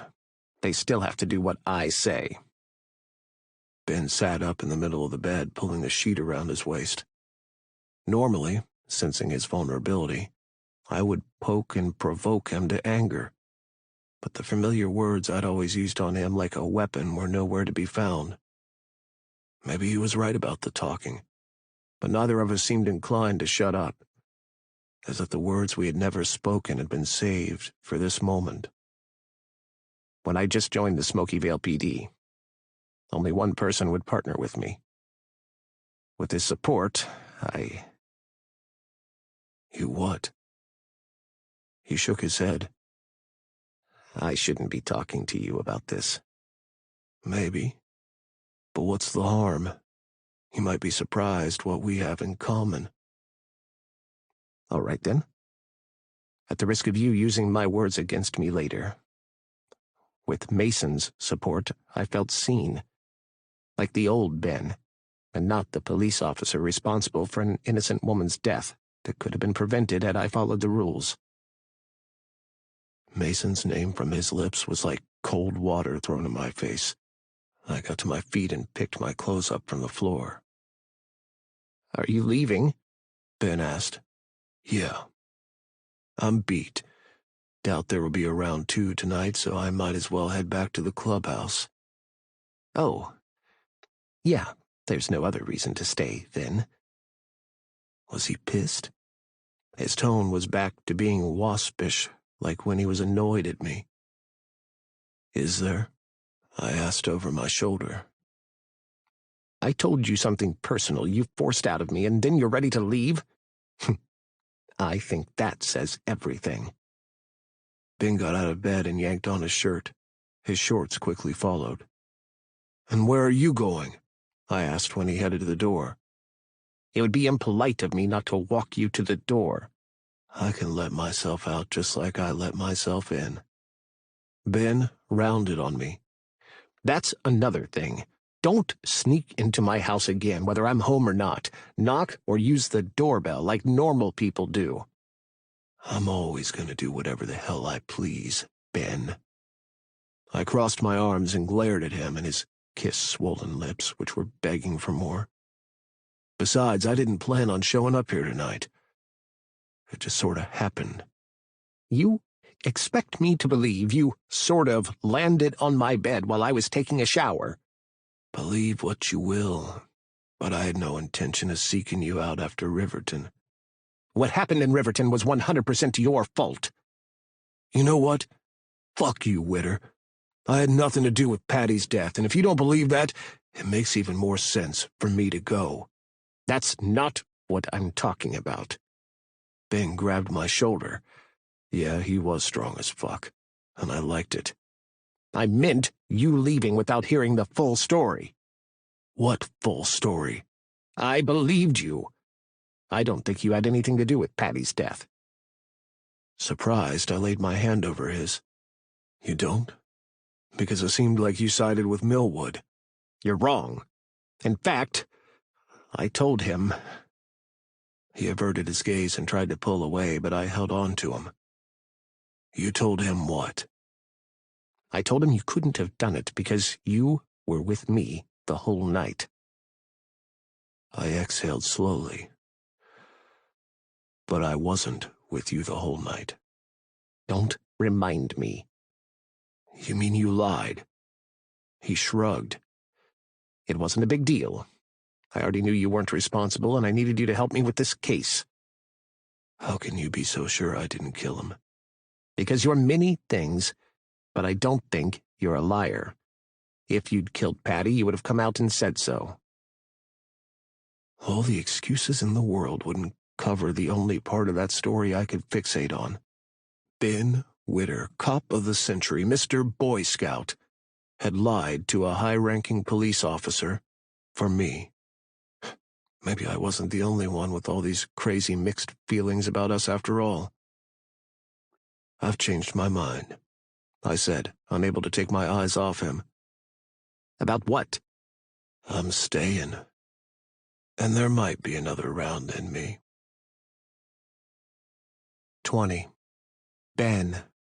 Gunner's smirk. Ben's scowl.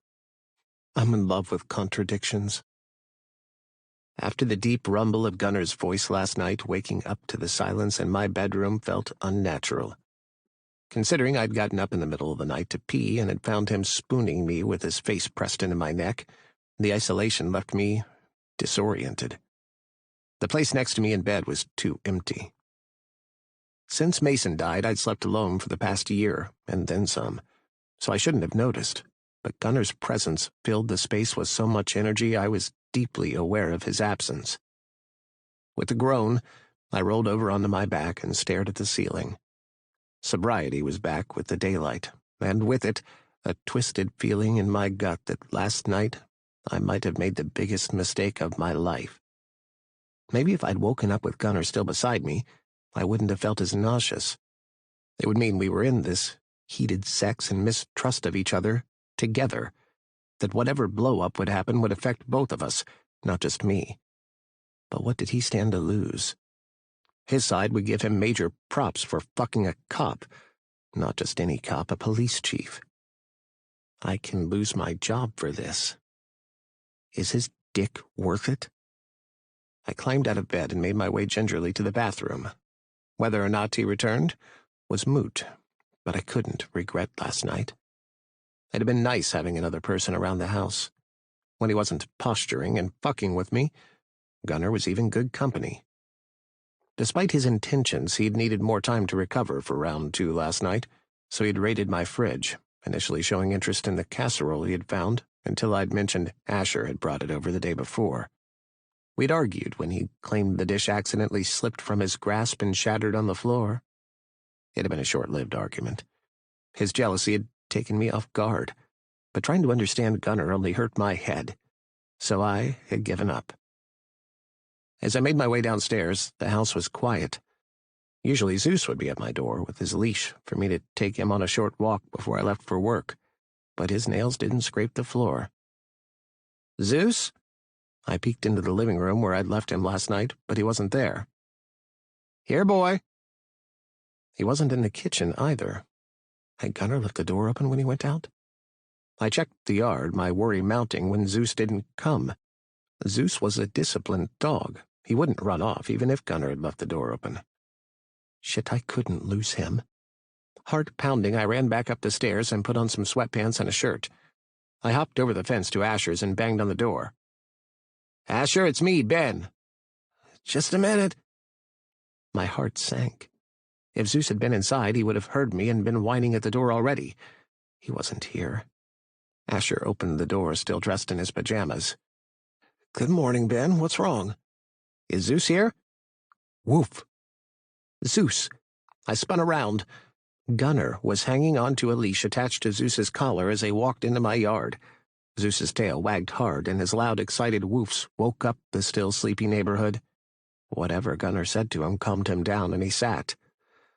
Oh, gosh, hot daddy at 9 o'clock, Asher said. That man's delicious.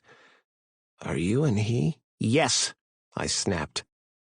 Asher's jaw dropped. Well, then, I didn't know you were the jealous type. I am not. I ran my fingers through my hair. Sorry, it's just... I've been worried about Zeus. I didn't mean to bother you. Sorry again. Shit, what had I done? If he figured out who Gunner was, that was one more person than we needed to know about our affair. Maybe the distance would make it difficult for him to recognize a notorious biker. Asher was an artist. It wasn't like they traveled in the same circles. Hey, buddy. I walked up to Zeus and scratched him, ignoring Gunner. My stomach felt queasy. He hadn't left after all. He had taken Zeus out for a walk. I was torn between this being one of the sweetest things ever and how much I was really trying not to like the man. He was phenomenal in the sack. That was all I needed from him. One glance next door revealed Asher was still shamelessly gawking at us. Let's go inside, I said stiffly to Gunner, and took Zeus's leash from him. The second we were inside, I wiped Zeus's paws. I didn't want to clean a trail of dirt that was sure to follow otherwise. Why were you next door? Gunner asked. And wearing those? What's wrong with my sweatpants? They're gray and you're freeballing. If I can see the imprint of your dick, so can your neighbor. I straightened and adjusted my dick. I was looking for my dog, which you took without telling me. I scowled at Zeus. How can you let a stranger take you away? With your training, you should know better. The words sounded petty even to my ears, and I winced. If I was acting as if I didn't know any better around Gunner, why should I expect better from Zeus? Zeus was always so mistrustful around strangers, though. I was still having a hard time accepting he'd gone off with Gunner willingly. He was scratching at the door this morning, so I took him for a walk to let you sleep in. Thought it was the least I could do. After all, I'm the reason you were so beat. You should have left a note. I was worried sick. I hugged Zeus, offering a silent apology for scolding him for the same thing I was doing. My handwriting's shit, so I don't write often. He shook a paper bag at me. But I bought you breakfast burritos. Does this make it up to you? Hardly. My stomach growled and Gunner grinned. Guess you don't want them, then. I figured a man your size could easily eat 3, so considering last night, I bought you 4. I shot to my feet and grabbed the paper bag from him. It's a start to begging for my forgiveness. The burritos smelled delicious, and I felt like my stomach was sticking to my ribs. Hey, that's not all yours. I gotta eat too. Do you want to make it up to me, or not? Fine. But so we're clear, I was the one doing most of the work last night, so technically I should be eating 5 burritos. And man, had he put in a lot of work. My ass stung, my knees hurt from kneeling, and my back ached. I turned around, hiding my grin as I walked to the kitchen. Let's not forget you came over uninvited. All right, next time I won't come over unless you beg me to. How about that? I placed the paper bag on the island and brought Zeus's bowl over to the sink. You're gonna have a long wait. Gunner crowded me against the sink and pressed his front to my back. He buried his face in the side of my neck and inhaled deeply, then settled his lips on my skin. My knees buckled and the bowl clattered into the sink. Now you and I know damn well that ain't true. He whispered, hot breath hitting the side of my face. I can have you right now, if I want. Good luck getting it up after last night, I croaked. He shoved his groin against my ass and I gasped. He was fully hard. Want to try me? I'll have you bent over that sink and my cock buried inside you so fast Gulping, I clutched the side of the sink. Just the image of Gunnar fucking me the way he just described was making me hard, too. My stomach growled again. Chuckling, Gunnar stepped back. You need food. I can wait for tonight. Tell him he's not wanted tonight. I slipped Zeus some strawberries, pretending not to have heard what Gunnar had said. I could neither invite him over nor reject him. What a pickle I'd found myself in. Aren't you eating? Have to make Zeus's breakfast. But I was famished. I grabbed one of the burritos and bit into it. Fuck, that's good. Anyone ever told you that you moan like a whore? I narrowed my eyes. That's a compliment. Well, then. I kept my face turned away from him so he couldn't see how red I was sure my cheeks had become. The steak was already defrosted. I got a frying pan and seared the meat. Zeus wagged his tail and came over to sit a few feet away from me. Woof. Yep, that's your breakfast, though you should have him make it for you since you went off with him. Next time we'll invite you along. That's exactly what Smoky Vale needs to see. Their police chief walking hand in hand with the town's most notorious biker. You keep sweet-talking me like that, Ben, and despite what I said last night, I really might fall in love. Fuck off. Ignoring him, I got Zeus's breakfast ready. Gunnar sat at the island, but he hadn't touched the burritos. Damn, why did he have to be so intense? Hadn't it been clear I was joking about eating all the burritos? I wasn't serious about eating all of them, I said, finishing up the eggs for Zeus. The most I'll have is 2, maybe 3, but no more. I have to watch my weight or I won't be able to chase after perps. Nothing wrong with your figure. Sometimes a man wants a body he doesn't have to be delicate with. And he sure as hell hadn't been delicate last night. My stomach was doing its usual jig. With more care than usual, I arranged Zeus's meal by mixing the steak with kibble, spinach, and eggs with strawberries on the side. His tail thumped rapidly against the floor, and he whined, but he waited until I gave him the command to eat. Then he dove face first into the food. The phone rang as I washed my hands. Frowning, I picked up. Only the station called me on the landline when I was home. Hello? Witter, it's me, Toms, A gruff voice said. You're not at the station. The kitchen clock showed it was already past 9. I was usually in my office by 8:30 at the latest. From force of habit, an apology rose, but I held my tongue. Gunnar was shoveling a burrito into his mouth and chewing with no sense of grace. God, he ate like a pig. But it was kind of refreshing to see someone so unpretentious, someone just being himself. I'm sure you didn't call to comment on my tardiness, Toms. What can I do for you? Silence stretched, and I tightened my grip on the phone. When I returned to Smoky Vale, I'd addressed him about his attitude. I made it clear he didn't have to like me, but while working with my unit, he was expected to do his job and do so effectively. We found the pregnant inmate. My heart skipped a beat. Finally, some good news. You have? Where? Have you taken her in for questioning? She's dead. Was that a smirk in his voice?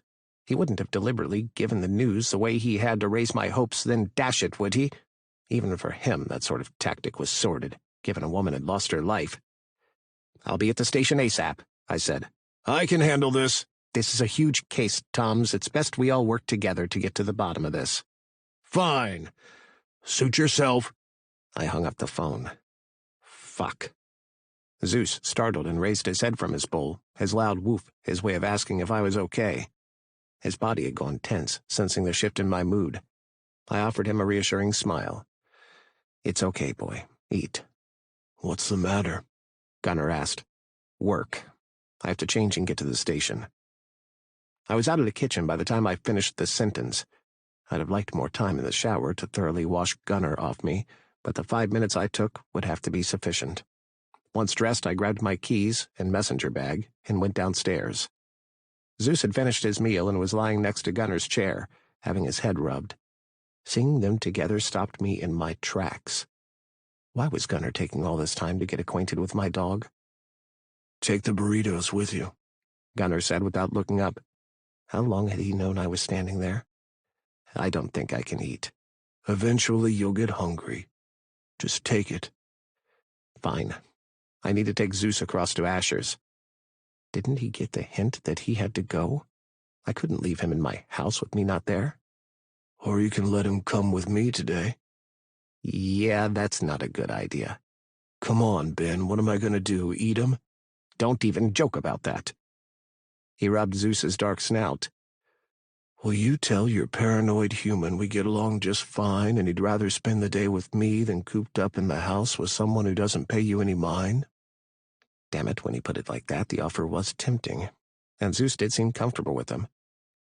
You swear on your life that I can trust you with him? I asked. You trust me with you, don't you? This is different. I have no misconception about you and what we're doing, but Zeus is all I have. I need to know he'll be okay with you. I give you my word. You and I may have unfinished business, but this dog and I are about to become best friends. Aren't we, buddy? Zeus woofed in his affectionate voice and pressed his snout against Gunner's hand. The hussy seemed to have forgotten he was mine. All right, then. The door locks from the inside. I'll text you what you need to know about his routine and preferences. Just go already.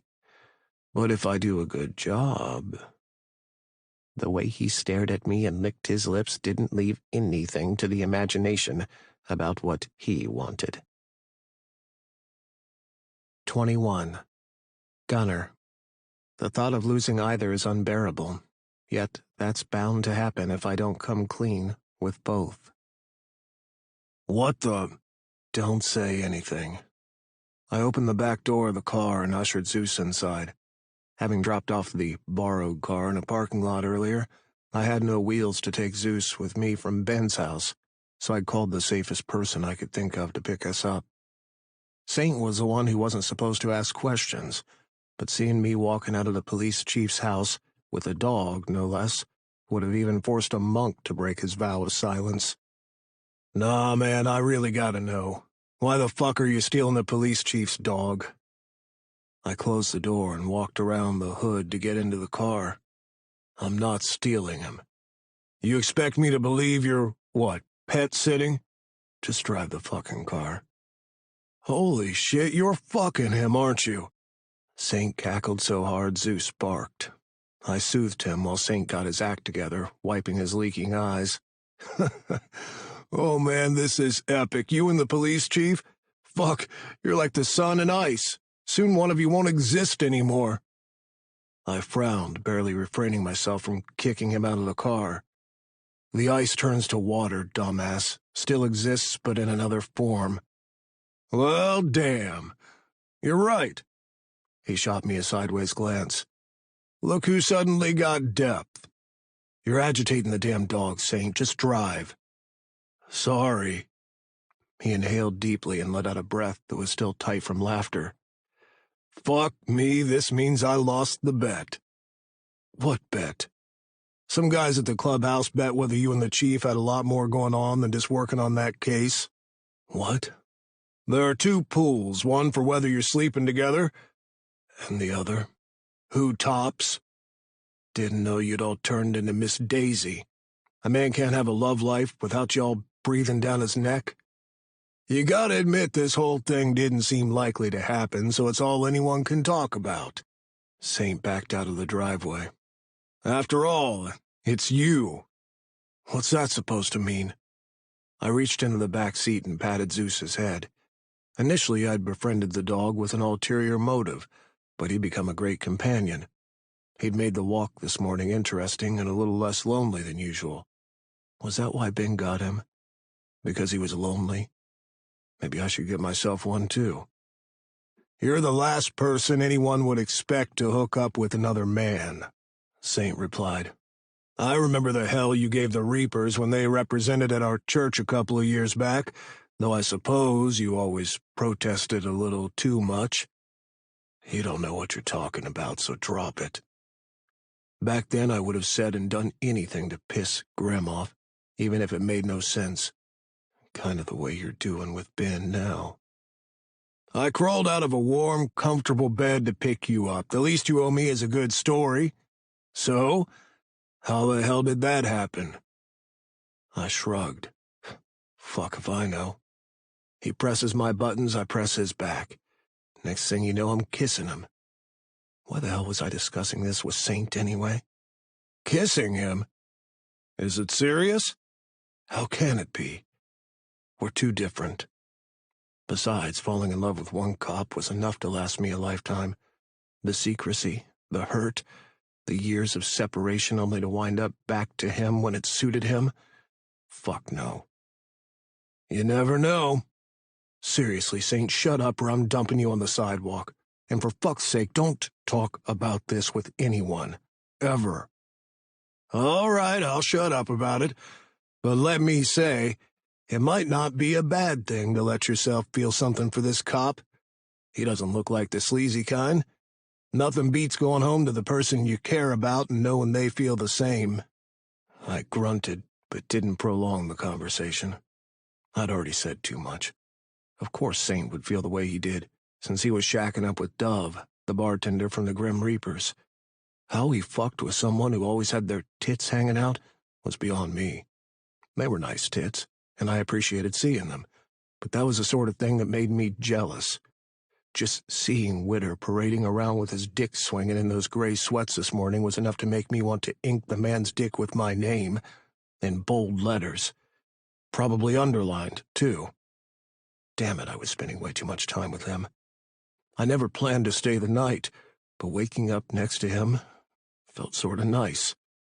He would never know how long I'd watched him sleep, his arm thrown around my waist and one of his legs shoved through mine. I would have drifted back to sleep if Zeus hadn't ventured in. By the time we arrived at the clubhouse, I'd pushed my unresolved feelings for Witter from my mind. More bikes than usual were parked in the yard. Some were the rides of the new prospects we had attracted so far. Not as many as I had hoped had signed up, but more than we had previously, so still a win. Whether from his training or pure instinct, Zeus trotted beside me, looking left and right, curious about his new surroundings. He seemed alert, with his ears perked up and his nose twitching at every scent wafting through the crisp morning air. The newness of the place didn't unsettle him. Instead, it appeared to invigorate the dog, adding a spring to his step and a heightened eagerness to his movements. I let him wander around and piss on a tree, just like I wanted to mark his owner. Laughing at the thought, I guided him toward the clubhouse. The mess hall was buzzing with people. When we entered, Chris, who'd been sitting with Max, shot to his feet. "Oh my God." He came over but stopped a couple of feet away. "Can I pet him?" I shrugged. Sure. Witter hadn't said anything about that. It wasn't like Zeus was still a working dog. "Thanks." Chris dropped to his knees and tentatively reached out for Zeus to sniff. Zeus approached calmly, his tail wagging as he assessed the new person. His nose quivered as he took in Chris's scent. After a moment, apparently deciding Chris was friend rather than foe, Zeus nudged his hand with his nose, an unmistakable invitation for affection. Chris grinned, a wide, genuine smile, and scratched behind Zeus's ears. The dog leaned into the touch, his eyes closing in contentment. "And here I thought I was special," I sighed. "Turns out you're a softie for anyone who rubs your belly." Chris laughed and did just that. "Who's a good boy?" He'd come a long way after being rescued from sex trafficking.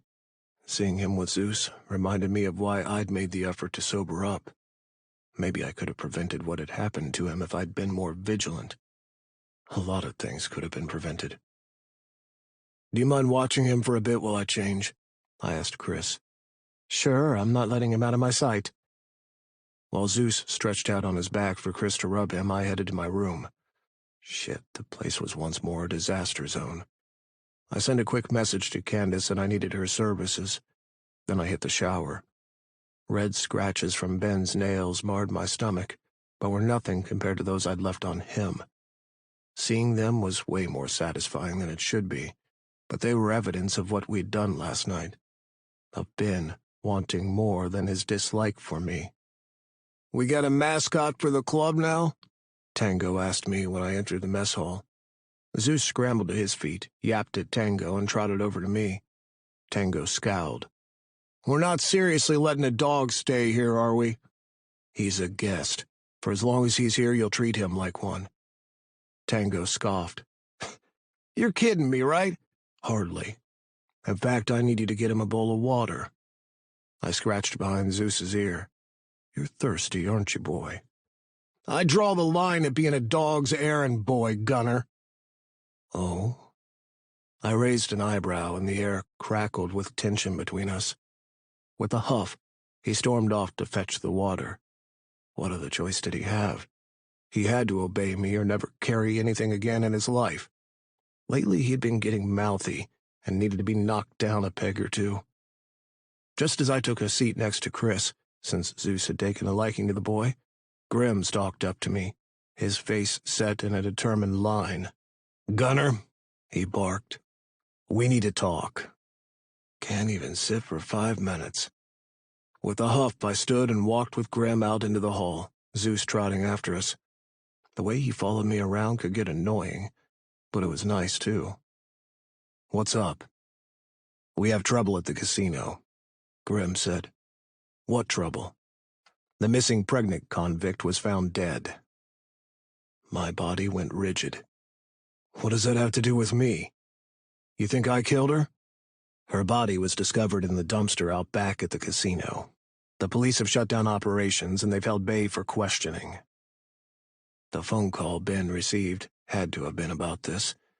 God damn it, why hadn't Ben told me? Did he think my club was responsible for the death of this woman? How did that body end up in the dumpster? Beats me. Grim shrugged. I only know the basics.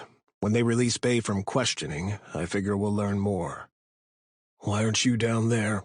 I asked. That'd be a big mistake. I don't want them digging into my club, thinking I have anything to do with this. Well, my club is. Bay is a bloodhound, and I'm going down there to find out what the fuck's going on. That's not a good idea, Gunner. The police will release him eventually. I'm not sitting around waiting for news. Grim disagreed with me going to the casino, but he followed me anyway, to prevent me from making the situation worse. I'd contemplated taking Zeus with me, but if the police officers spotted him, they might put 2 and 2 together. Witter would never let me anywhere near him or Zeus again if I ruined his career that way. And I hadn't had enough of him yet. People who were gawking to see what was happening, and several news vans, were parked a few feet from the casino. The casino was a hive of activity from journalists, police officers, to people across the street attempting to get video footage of what was happening. You there! A woman with a microphone rushed toward us. Aren't you the presidents of the motorcycle clubs in Smoky Vale? Do you think it's strange the escaped convict was found on property that you own? Is there any connection? When I took my helmet off and glared at her, she fell silent. She took a step back, and another, until she was back with the hordes. There's Bay in the back of that police car. I pointed. Thank fuck Ben was the one talking to him. He was a fair cop and would release our brother when they had the information they needed from him. I ducked under the yellow tape. Gunner, what the hell are you doing? Grim hissed. Ignoring him, I hurried to the cruiser. Why hadn't Ben told me about the murder this morning? Didn't he trust me? Sir, I'm going to ask you to fall back behind the yellow tape. A police officer strode over to me. This is an official police investigation. Ben raised his head, his eyes going wide when he saw me. Sir, did you hear what I just said? The cop said when I kept walking toward Ben. Sir, if you don't stop, I'm going to have to restrain you by any means necessary. The cop drew his weapon, and I turned my attention to him for the first time. Average height and a stocky frame. His red hair was combed over at the top in a failed attempt to hide his bald spot. I need to see the chief. I deserved a pat on my back for how nicely I responded, all for Ben's sake. It's important. Yeah, well, you'll have to see the chief from the other side of the yellow tape. We can't allow you to be here. He's just a couple of feet away from me. The man cocked his gun. I know who you are, and this is the last place you should be. Now, for the last time, get behind the yellow line. Ben shook his head slightly. I uncurled my fist. I wanted nothing more than to turn the officer's gun on him and make him eat his own bullet. I didn't take crap from anyone, and it wasn't easy to back down. This caring about someone else wasn't all it was cracked up to be. Damn it, was this what being with a man like him meant? Rolling over and playing dead, too? Becoming neutered? Shit, I cared about Ben? When the hell did that happen? Tom's, I'll handle this. Ben's voice snapped me out of my daze. It was hardly the appropriate time to think about every single thing I'd done that showed I had some feelings for this man. At the very least, I didn't want to make things difficult for him. Ben approached us, his face unreadable. He was wearing his chief of police hat. Gone was the man who'd flirted with me and fisted his dick while I was deep inside him. What are you doing here? Ben's question came out cold and impersonal, as if we hadn't woken up in the same bed this morning. This chameleon bullshit wasn't me. It was Mason all over again. "Do you have a minute?" I said through clenched teeth. The cop, Tom's, was still hanging around, making it impossible to speak openly to Ben. "It's about the case." Ben waved at Tom's. "It's fine. You can leave." But Tom's didn't budge, nor did he put away his gun. "Now what kind of deputy would I be if I left you to face this lowlife by yourself? What did you call him? That disgusting scourge of Smoky Vale? Yeah, that's it." At least Ben had the grace to blush.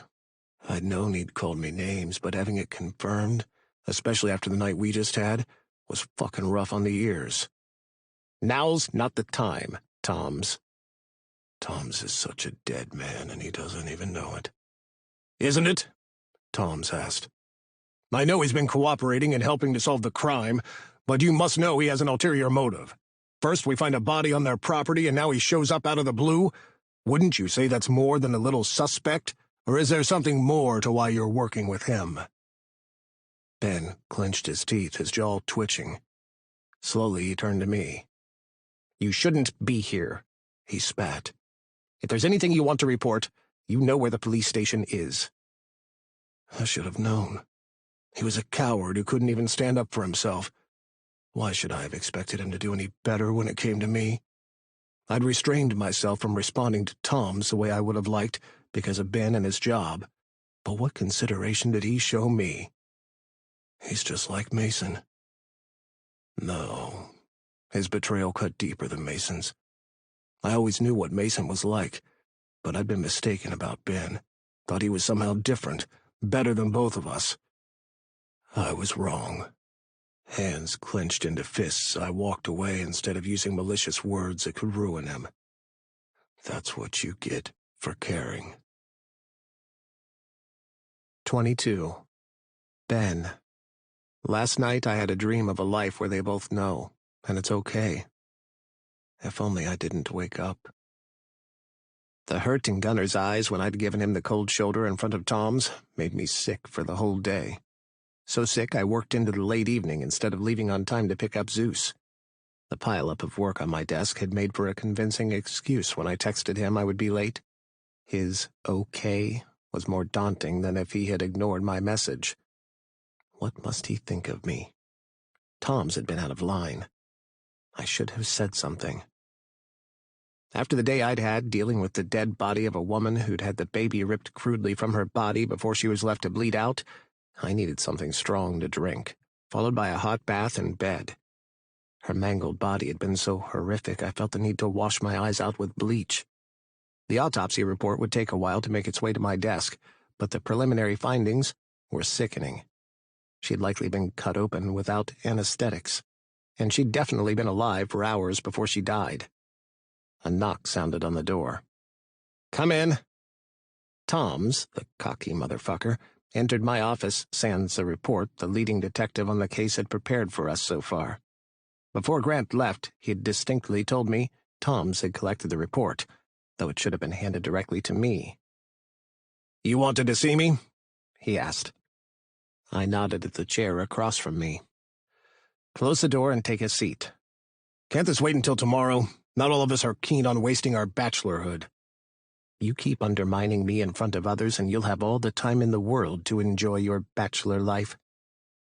Usually so quick with words, Tom's looked comical, with his mouth hanging open, but nothing was funny about what he had done today. I knew what he'd thought. Gunnar probably thought the same thing, that I had rolled over once more and let someone else walk all over me. I beg your pardon?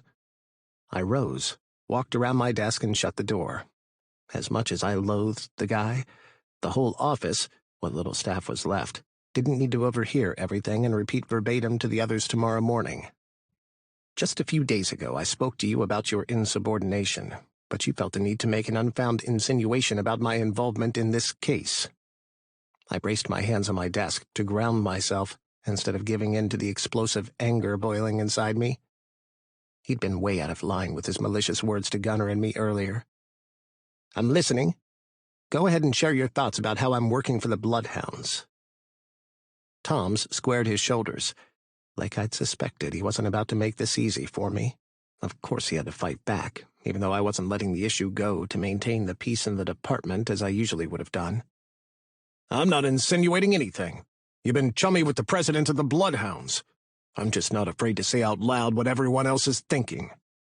And I made it clear the Bloodhounds are cooperating and helping us to find the people behind the baby farm. We need all the help we can get. What help have they offered so far? If you ask me, that scumbag's only following you around for you to let your guard down so he can use your information to plan his next move. He's not a scumbag. I winced. Fuck, even Gunnar wouldn't argue that he was an actual scumbag, but hearing it from Tom's lips didn't sit well with me. If not for him, we wouldn't have gotten our hands on those records from Patty. The Patty who was killed less than 12 hours later? Don't you see the pattern? Now a possible witness has been found dead on their property. This motorcycle gang has been around for decades. Do you think they're so unsophisticated and idiotic to leave a corpse hanging around on their property? Gunnar was a lot of things, but he wasn't stupid. If anything, the incident had made me even more certain the Bloodhounds weren't a part of this mess. But the question remained whether the body ended up in their dumpster coincidentally, or someone wanted it to be found there. I slammed my hand down on the desk, confident my gut was right. If Gunnar or any of the Bloodhounds had done something wrong and you have evidence or witnesses, then present them. Otherwise, you shut your fucking mouth or the right person will come along to shut it for you. Are you threatening me? Over that no-good piece of— That's it. You're off the case, I bellowed, barely hanging on to my anger. If you can't be objective, you have no place on this team. Tomorrow morning, at 10 sharp, every document and lead you're working on needs to be on my desk. The detectives will report directly to me and not through you. Like hell I am. You can't take me off this case. Try me. I leaned over my desk and pinned him with a glare. Those skeletons you have in your closets have a way of tumbling out, Tom's. Don't forget that. Tom's stumbled back as if I had slapped him, but I refrained from counting my victory too soon. I had a feeling my bluff would work. Someone like Tom's was bound to have a whole lot of skeletons in his closet. I knew you were still in there somewhere. Tom's chuckled, the sound low and disturbing. There's the officer who almost beat a suspect to death. You sure kept him locked up all these years, but you never had me fooled for a second. You're wrong, Tom's. You don't want to meet that cop. Now get the fuck out of my office. Tom stormed to the door. You know, you only got this job because you were Dehaney's fuckboy. They wanted someone just like him, so they chose his partner. But let's see how long you hang on to it by being that biker's bitch. The door rattled on its hinges from Tom's slamming it shut on his way out. His words didn't bother me. He had no proof of anything he had spouted and was just trying to get a rise out of me. Had I protested, I would have been adding fuel to the fire. I typed up a memo about his conduct, then made a note of our confrontation like Mason had taught me to. He used to record everything. When I made fun of how meticulous he was at it, he had remarked that those notes saved his hide more than once. At least Tom's had gotten one thing right. Mason had been a damn good chief of police. And as much as I paled in his shadow, I tried to practice his work ethic. What would he think of me sleeping with Gunnar? I shut down my computer and left the office, but didn't go straight to the Bloodhounds clubhouse. I dropped in on my sister Alice, who was expected to give birth in less than a month. Ben. When she opened the door, she smiled. Why didn't you tell me you were coming? Because it wasn't planned. I pulled her gently into my arms for a hug. What's up? How are you doing? And my nephew? Good. She rubbed her belly. Eager to get him out so I can see my feet again. Come on in. We're just about to sit down for dinner. Well, I can't stay for a whole dinner, but I can hang around for a few. I'll make you a plate. I followed her to the kitchen. Is there any way you can make two? Gunnar had used food this morning to apologize. Maybe I could do the same when I explained, and Alice made the best food. 2 plates? She grimaced. For Zeus? Seriously, you need to get a man in your life. It's not for Zeus, I said quietly. She almost dropped the pasta dish she'd retrieved from the fridge. Oh, tell me more. I sense something juicy. What's juicy? Jasper walked into the kitchen. Oh, hey, Ben. What's up, man? I'm good. Not about to ruin your evening with your wife. I've taken up enough of your time together over the past couple of months. She's back now. That's all that matters. Jasper kissed Alice's cheek. What did I walk in on? Ben has a special someone. Alice waggled her eyebrows. He's not a special someone. Special and Gunnar didn't go well together in the same sentence. He was something, all right, but I hadn't yet figured out how to describe what. It's not serious or anything, so stop giving me that look. Have you slept with him yet? Alice. What? You can talk to your baby sister. He's good in bed, right? You're being too inquisitive, babe, Jasper said. Thank you, Jasper, for always being the voice of reason. Alice pouted. I just worry about you, Ben. It's been a while since you know who passed away. He's not Beetlejuice. You can say his name. You deserve someone who loves you, Benny. God, I hate that nickname. Not sure I have the time for a serious romance. My job's taking everything out of me these days. You have to make the time or you'll regret it. Jasper handed me a soda, and I accepted, guzzling down the cool drink while Alice regaled me with all the good things about being in love and having someone special. Of course she would think that. The man she loved reciprocated her feelings and treated her like a queen. Even when they'd both been down in the dumps, homeless and bouncing around, he'd always taken care of her.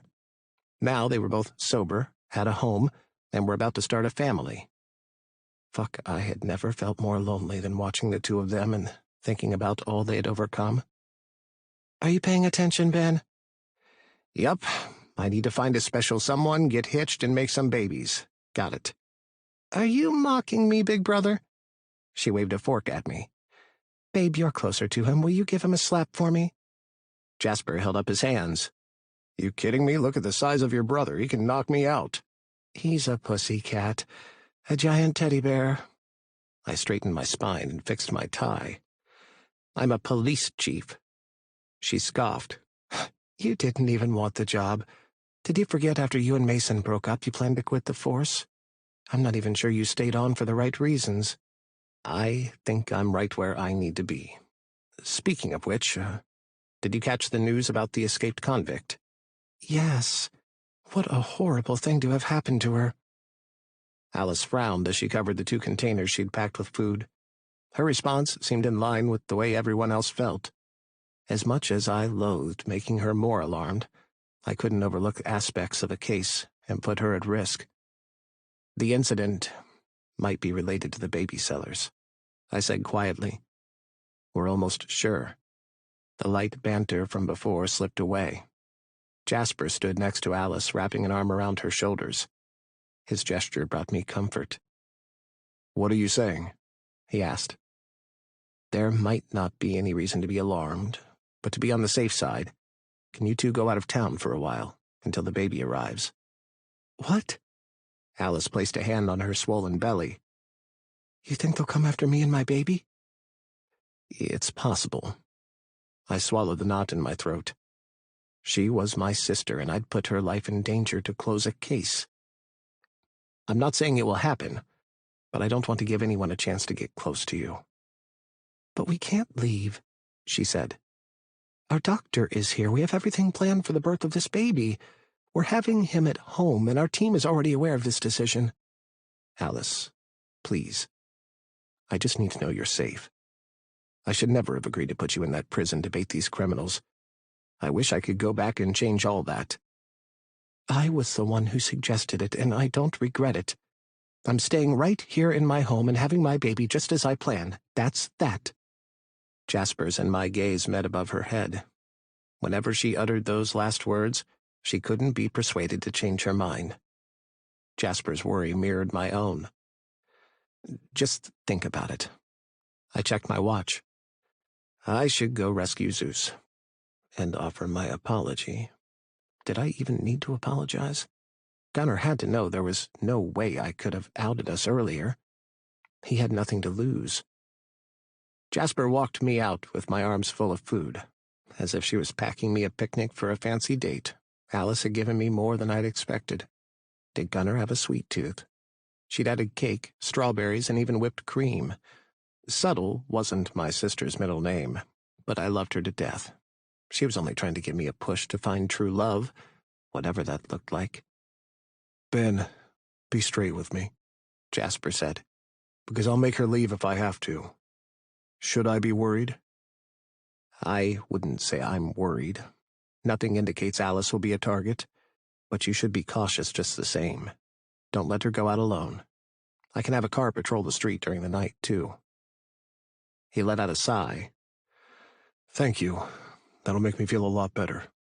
It's the least I can do. I'm sorry I put you all in such a dangerous position. Don't worry about it. Alice wanted to, and I agreed. As long as she's safe, that's all I care about. His words should have comforted me, and they did, but as I drove away they left me unfulfilled as well. I didn't doubt Mason had cared about me, somewhat, but he'd never looked at me how Jasper looked at my sister, and had never spoken about me that way to anyone. Gunnar wasn't the sort of man to give me that either, so what the hell was I doing with him? Except he's defended you, fed you, watched your pet, and gave you the best orgasms you've ever had. I parked my car at the compound and stared at the motorcycles to my right and left. For almost a decade I'd been persecuting this club. Not everyone had forgotten that. Certainly not Tango, who seemed to pop out of nowhere when I was around. And of course, he had to be the first person I ran into in the hall. Well, what do we have here? He studied me from head to toe. If it isn't the president's bitch in heat. The boulder-sized man behind him touched his shoulder. You heard what Gunnar said. Leave him alone. Hey, I'm not touching him. He stepped back, hands raised. Can't a man express himself anymore? It's a part of the institution. I'm sure of it. Constitution, you idiot. His companion shoved him aside and nodded at me. Chief. I gave him a smile of appreciation. The last thing I needed was to have a confrontation with the petty small middleman when I had a fight coming with Gunnar for sure. You know where I can find Gunnar? I asked. I'm here to collect my dog. The dog's with Chris, I think. Gunnar's back there in his room. Turn left, then the room at the end of the hall. I think you're here for more than just that dog, aren't you, Chief? I slipped past Tango. Just so you know, no one would suspect you have a small dick if you weren't so desperate to overcompensate with your mouth. His companion burst into laughter as I walked away. Fuck, I'd forgotten how good it felt to confront instead of backing down. But my victory was short-lived. My spirits fell when I stood in front of Gunnar's room. The door was ajar and I knocked. Come in. A woman. I froze. Gunnar had a woman inside? I shoved the door open. God, what a mess. Clothes were strewn on every surface, and cans and wrappers littered the floor. The woman fixing the bed wore a sexy French maid outfit and a pair of strappy red stilettos. She bent and tucked one corner of the sheet, shamelessly displaying her bare ass cheeks. Maybe I have the wrong room. What can I do you for, handsome? She looked over her shoulder, wiggling her ass. I'm looking for Gunnar, I said, my voice strained. He's in the shower, darling. She straightened and plumped up her breasts in a blatant invitation. Are you going to join us for a threesome? I'm not surprised, I'm really not. It's not like we're exclusive or even in a relationship. Except I was, the horny fucker. Who's joining us? Gunnar stepped out of the bathroom naked, running a towel over the wet tresses of his hair, which hung down to his shoulders. He stopped short and frowned. What are you doing here? I'm here for Zeus. What else? The hurt and disappointment would no longer let me utter the apology I'd rehearsed on the way here. Where is he? That's all you have to say to me? He draped the towel around his neck and slowly approached, but stopped next to the woman who sidled up to him, stroking Gunnar's chest with her perfectly manicured hands. I followed every line she traced into his skin. It made complete sense. I wanted to use Gunnar's knife and cut out every inch of flesh she touched, didn't it? You seem busy. Where's Zeus? I'll take him off your hands. He's fine. Gunnar caught the woman's hand and relief flooded me. He's with Chris, who's really good with him, by the way. You can hang around until they get back. Chris took him for a walk. Gunnar lowered the woman's hand onto his semi-hard dick. I expelled a lungful of breath through my nostrils. Was he goading me? The spite on his face was proof enough. I shrugged. Sure. With effort, I tore my eyes away from the woman stroking Gunnar's cock and gestured around the room. Kinda messy in here, though. Couldn't even make the bed. What's the sense? It'll only get messy again. Because he's busy having sex in here all the time. The woman whined, licking his left nipple piercing. I could barely see straight through my red vision. What's that, Candace? Gunnar asked. I'm just curious. Is he here for you or for me? Which one of us do you want to suck your dick? Gunnar stroked her cheek, but his gaze was on me. Depends. Who wants to? Me! She giggled, jumping against Gunnar so her tits bounced.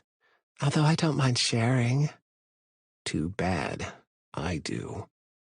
Without a word, I walked out. If Gunnar wanted her, he could have her. 23. Gunnar. Ben was livid today that the trap he set up for Gunnar didn't work. He swears someone in the department tipped off Gunnar. I can't ever let him know. I was the one. Fear speared through me when Ben's back disappeared through the doorway. Had I pushed him too far by using Candace to force him to admit what he felt for me? Since the confrontation with that Tom's cop, I'd done a lot of thinking, and I concluded Ben needed a push out of his comfort zone. He had the potential to be great, but because of his past, he was stuck on being good for other people's approval. But it wasn't his goodness I wanted.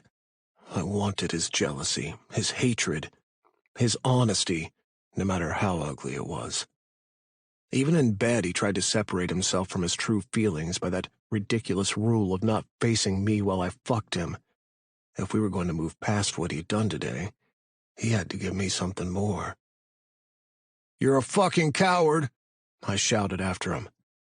In the past, he'd never backed down from an argument with me. I was counting on that to be unchanged, especially since I had no fucking clue what I was doing. I needed him to meet me halfway. One thing was certain. If he walked out this evening, that would be it. We would never get the chance to find out what this thing brewing between us was. And it felt a whole lot more than just sex. But I needed time to explore it, to explore him, and see what he was made of. I'm a coward. Ben slowly came back into the room. Then why did I confront Tom's this evening? Why did I take him off the case? He had? My mouth dropped open, but I snapped it shut. No need to let him see he caught me by surprise. You walk away from every fight when it matters. You have no backbone, and the weak have no purpose but to be devoured. What the fuck did you want me to do, Gunnar? He said, louder than I'd ever heard him speak to anyone. His eyes flashed in anger, his body rigid. You disregarded all sense of propriety when you crossed the yellow line today and put me in an awkward position. Fuck propriety. I fucked you last night, walked your dog and brought you breakfast. Do you think I do that shit for just anyone? I fuck around, Ben, and there's never been any breakfast for anyone else. And what do?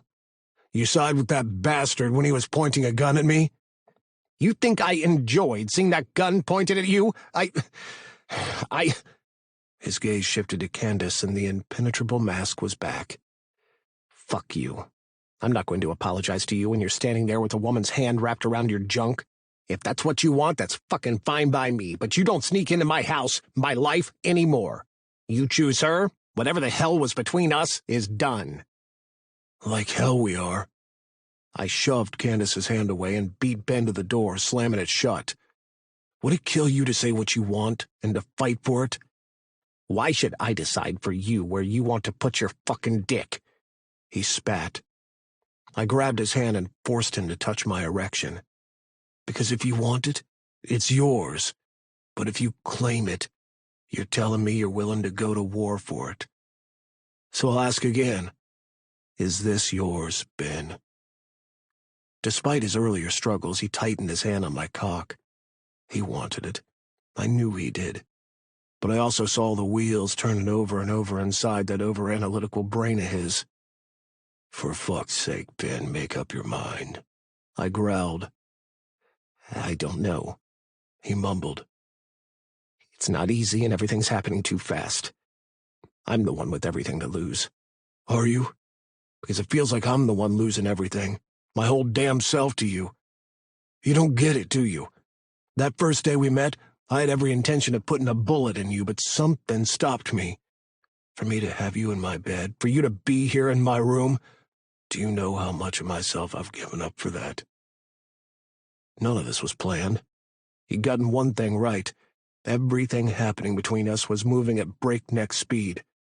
I hadn't even sorted through my turbulent feelings for Ben to decide how to handle our situation. But once the words came out, I knew without a doubt they were true. There was a lot more going on between us than two men who enjoyed fucking each other. I'd slept with so many people, but had never felt the sort of connection, energy, flowing both ways. I wanted Ben. I wanted what he was. Not his job, not his past with Mason, just the man who riled me up and put up with my endless bullshit. We stood on different sides of the law, but if this man reciprocated my feelings, he would be everything to me. That was all I ever wanted. My feelings to be appreciated and returned. Something Mason was never able to give me. Something I'd always refrained from asking for because it would have been futile. But no more. I was tired of the games. If Ben wanted me, he had to say it. I'd already said enough. Fuck, how will I live through this if he rejects me? I'd have to kill him. Ben swallowed and averted his eyes without a word. Tension ping-ponged between us. What exactly do you want from me, Gunner? He asked. How much more did I have to spell it out for him? I grabbed him by the neck, a cheap trick given I knew how much it turned him on, and pinned him to the door at his back. When he turned his face to the side, I leaned forward and spoke directly into his ear. I want you to not let anyone speak to your man like that, ever again. I gripped his chin and raised his head so he was looking at me. And you sure as hell don't walk away when another woman has her hands all over your man. You fight. Fight back like you own me, damn it. Fight for me. Show me that through all the weeks we've spent together, through all the quarreling, you felt something. But Ben said nothing. I see. Releasing him, I stepped back. Ben moved forward, planting both hands on my chest.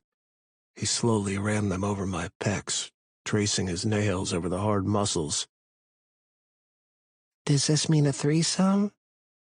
Ben tensed. Like me, he seemed to have forgotten Candace was still here. Would the interruption bring him to his senses? Ben lowered one hand and took my erection in his palm. Did you fuck her before I came? Had I touched Candace, the fierce look in Ben's eyes would have made me lie. No, I said with raw honesty. It didn't even cross my mind. I was too pissed off at you. Get rid of her, Ben said. Candace pouted. I was here first. Ben frowned. Get rid of her, Gunner, or you'll never touch me again. As in, Permanently? Yeah. Candace stumbled away from us. I didn't do anything. I'm just here to clean, that's all. She grabbed a bag from the floor and fled through the door. Do you really want me to offer? I asked. She knows too much. If she mentions what we talked about today to anyone, I'm done for. Shit, Candace was harmless, but she had a mouth that kept no secrets. I'll do it, I said. Seriously? It's what you want, isn't it? I was kidding. He stepped back and ran his fingers through his hair. Jesus, Gunner, you're so damn intense. Would you really kill her? I wouldn't want to. But if you asked, yes. I know you didn't mean it. How? Because you're Ben, and you'd rather be dragged down than not do the right thing. He chuckled softly, then shook his head. Is that why you're attracted to me? Honestly, it's a part of it. I feel you're an open and honest man. That if you fuck with me, there won't ever be anyone else but me. He inhaled sharply. And that's important to you? More than you could ever know. What about you? What about me? I crossed my arms. He was playing 20 questions when all I wanted to do was get him out of that uniform and fuck him. You admitted you fuck around a lot. Because I've been single a lot. In fact, I've never really been steady with anyone. Ben's eyes went wide. Not once? Then why do you think this will work? You're not the relationship type. It's not that. I took the towel I'd been using to dry my hair and wrapped it around my waist. There was someone. The same someone for decades. But we were private. Couldn't be seen together, that sort of shit. The Adam's apple in Ben's throat bobbed. How'd that be different from us? The difference is you wouldn't be fucking anyone else behind my back and stringing me along for years. He did that? Yeah. And he did it to you, too. What a fucking asshole. I think he fell in love with the other guy and didn't know how to choose.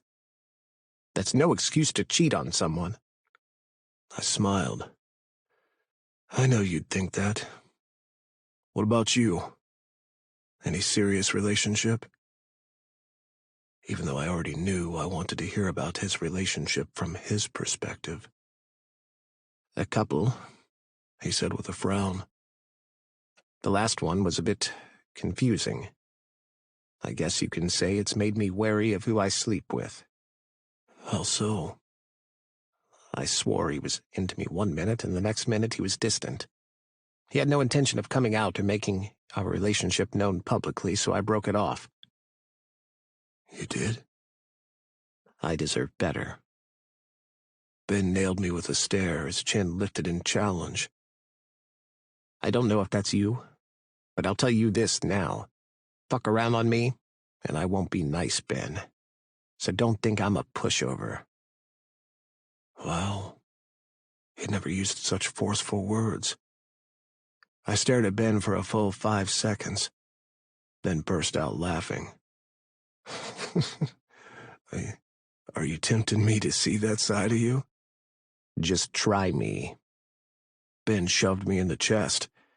Damn, I loved his aggressive side. I grabbed his arm and pulled him toward the bed. Come here. Let me fuck you with your uniform on. That'd be hot as fuck. You like me in uniform? Ben smirked. It makes you look tough, so naturally I want to hear you moan and scream and beg. Ben groaned.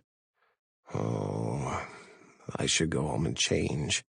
And I'm not fond of you fucking me on a bed where you must have fucked several people. Then let me forget them all, Ben. I sat on the bed and spread my towel. Staring at him, I stroked my cock. Take your shoes off. We're not done talking. He grumbled, but bent to unlace and remove his shoes. Your socks, too. You have nice feet. Pink tinted Ben's face. He straightened. What now? Remove your belt and straddle me. You sure you can handle it? Prove me wrong. Ben lowered himself onto my lap with his knees braced on either side of me. His weight felt good. I took hold of his generous ass and squeezed. Perfect. What now? I cupped the back of his head and kissed him, plunging my tongue into his mouth. A moan rumbled from his chest, and he pressed his hands to my chest, feeling me up. Chasing my tongue with his, Ben deepened the kiss. Fuck, I'd never get tired of the way he tasted. Pure, good, and a whole lot of dirty underneath. I wrapped one arm around his waist and the other around his back and pulled him closer. He ground his ass into my erection, undulating his hips, making me harder. Whenever you touch me, I can't think, he murmured against my lips. Because you don't need to. I bit his bottom lip. One day, I'm gonna fuck you while you're facing me. But right now, I want you draped over the edge of the bed with your ass in the air and your pants around your knees.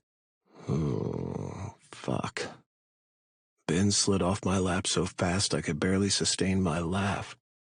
He could have easily been as stiff in bed as he generally was with people, but he came alive when my hands were on him. He didn't even pretend he didn't like every filthy thing I did to him. Get them pants down to your ankles, Chief. It's been too long since I've seen that sexy ass. You saw it this morning. Ben shoved his pants and underwear down to his thighs. Draped over the edge of the bed the way he was, his ass jutted out, twin globes that were more than a handful. Don't move. He grunted. Couldn't you have gotten those before you asked me to bend over? This is undignified. You continue talking and I'll keep you bent over like that all night. Slip my cock inside my pussy whenever I want to. Gunner. Yeah, I know you'd like that. Are you always this hungry? He watched me, eyes steady on my erection, as I walked around the bed with the lube and a condom. Only when I see something I like. I sucked in a deep breath. And what's that? Thought it was too big for you. It is, but... You know how to make it work and feel so fucking good. Fuck. How was I supposed to take my time when he was going to be honest like that? I slipped the condom on and slathered a generous amount of lube over my cock. I want to hear every moan. I slid 2 slick fingers inside him. Where are your handcuffs? Back of my pants. His answer came quickly, and he held his wrists across each other at the small of his back. Despite his protest when I'd used them on him last night, he loved the restriction. I'm going to bring out every kinky side he doesn't even know he has. By the time I snapped the handcuffs around his wrists, he was panting. He tugged a little on them as though checking the resistance. When the metal tightened around his wrists, he moaned. How does it feel to be tied up, knowing I'm going to use you and there's not a damn thing you can do about it? I asked. Just do it. He arched his back. You push open that pussy while I enter you. I want to see you spread around my inches. Oh, fuck. I slowly entered him, his muscles giving way as he did exactly what I'd instructed. He sucked my cock in with the most satisfying slurp. Halfway down, I stopped for a second, canted my hips, and fed him the rest of my length all at once. Fuck! Ben's torso jackknifed off the bed, and he tried to pull away. Oh, no, you don't. I caught the handcuffs and pulled him back into my next thrust, hard. Don't run away from it. You own that dick now. Show me that you still want it. I tugged on the handcuffs. Come on, big guy. It's yours. Make yourself happy on that dick. Oh, shit. Ben spread his legs wider, shifted back, and fucked himself on my cock. He whimpered in his throat, the sound growing louder as he moved faster, the fleshy globes of his ass smacking into my pelvis. He felt so damn good, so fucking tight, I struggled to keep myself from coming. Man, I want to nut inside his bare ass so badly. Gritting my teeth, I kept my stance, allowing him to have his fun working my dick like his favorite fuck toy. He panted like he had just run a long-distance race, and he slowed his movements. I lost it. I planted one foot on the bed, pressed his torso to the mattress, and struck for gold. "Oh!" Ben cried, twitching his arms and digging his nails into his palm. "Right there! Right there!" "Fuck," I grunted. "This ass gonna be the death of me for sure. So fucking tight." Yet he squeezed down, clenching his muscles around my dick. I slapped his cheeks and he moaned, so I did it again. Slap, slap, slap.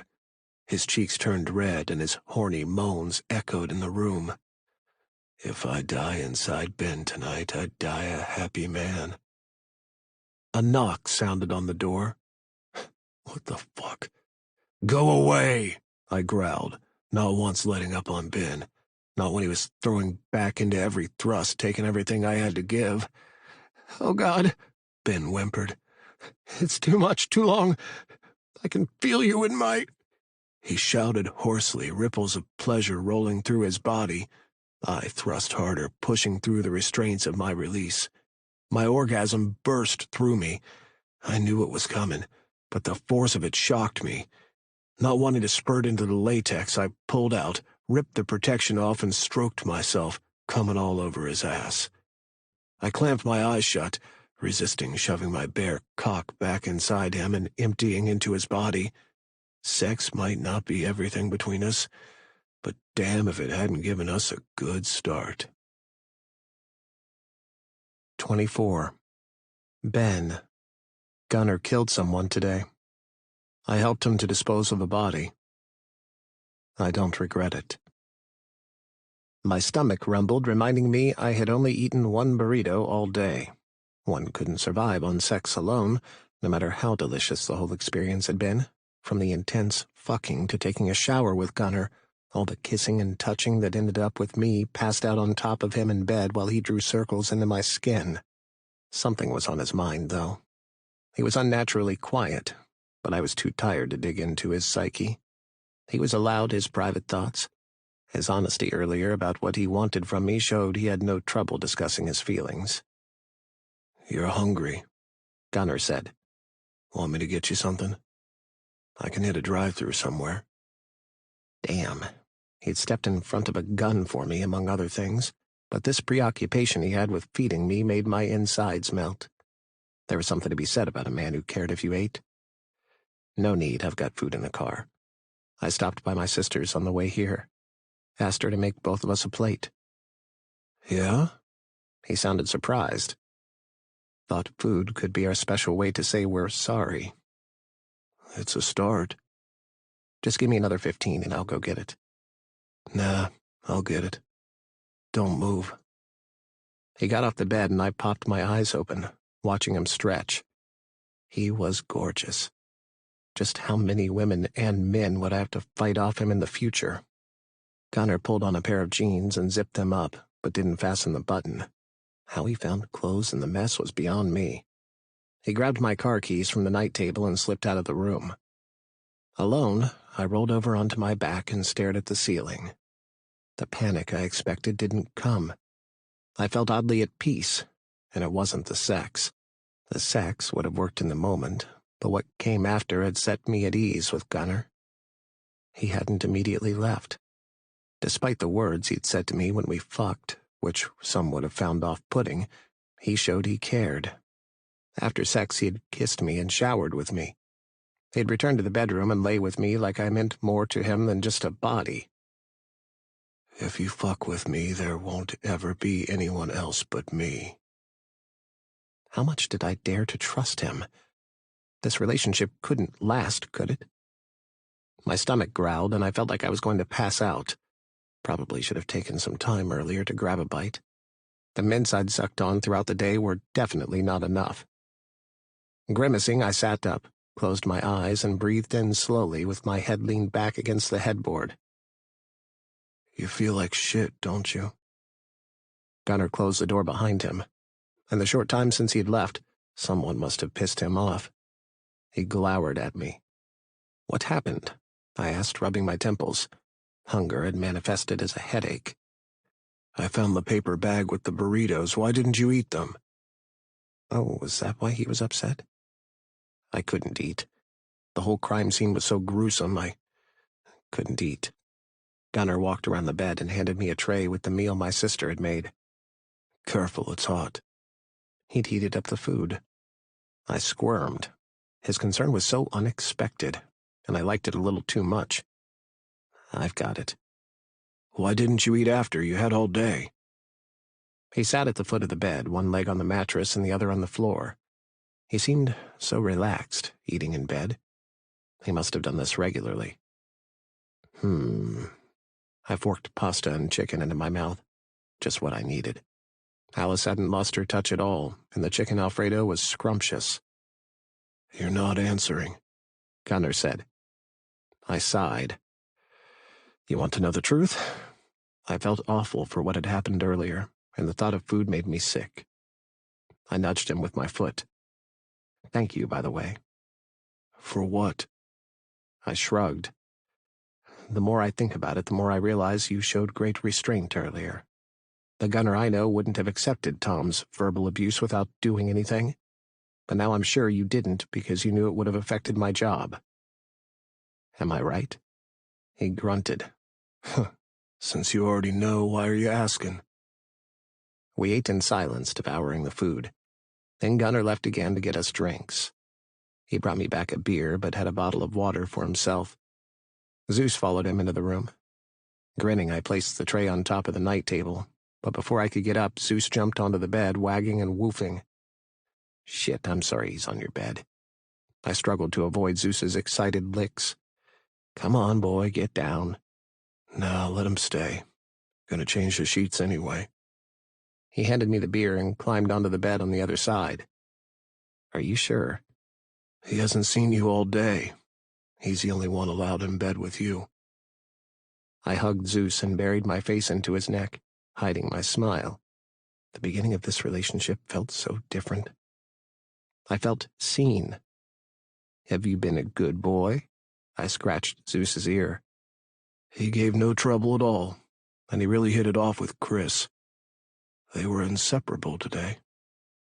At the sound of Gunnar's voice, Zeus ambled over and placed his head in Gunnar's lap. Woof. He's a whore for attention, though. Gunnar took a swig of his bottle and winked at me. Is that what you've been teaching him? Once, his words would have made me upset, but they held no malice anymore, just teasing. I sighed and folded my arms, watching him love on my dog. Zeus lapped up all the attention. Where were my belly rubs? I should take him for a walk, I said. Already done. Right, he had mentioned that Chris had taken Zeus on a walk. I should take him home. Or you can both stay the night. Stay the night with Gunnar? Wouldn't that be moving too fast? I know the place ain't much to look at, he said. Candace was supposed to clean up, but you ran her off. That's what she was doing here? She's your cleaning girl? Not just for me, for a few of the other guys as well. And that's the outfit she wears to clean. Looking to score with someone. I'd rather see you in a French maid outfit cleaning my room. That's a little too kinky for me. I don't think they make heels my size. We laughed, the moment between us so mellow, I didn't want to say or do anything to ruin it. Gunnar was full of surprises, and a decent companion to talk to. So much time had passed since I had this kind of intimacy with anyone. Have you ever considered cleaning it yourself? I asked. I don't like to, he said with a shrug. At least you're honest. So you might have to pick up after me if we live together. My stomach nodded. Too fast, He was going too fast. Breathe, Benjamin. He gave a bark of laughter. I don't mean right this minute. The future is too far off to think about. When was the last time you got tested? Tested? I whipped my head around. The heat in his eyes made my mouth dry. I want to fuck you raw, Ben. Came pretty close a few times. Oh. I knew my status. I hadn't been with anyone since Mason, and had been tested when we broke up. But sleeping bareback with Gunner was risky. He was promiscuous. Could I trust him to touch only me? Well? I did one after my last breakup. Haven't slept with anyone until you made me. I made you. Be honest, you've been curious about it for a while. Didn't take much for you to spread them cheeks. Now that I think about it, the attraction has been there all along. I just couldn't stand the sight of you, so I didn't even think about it. You were rather ballsy when we first met. What can I say?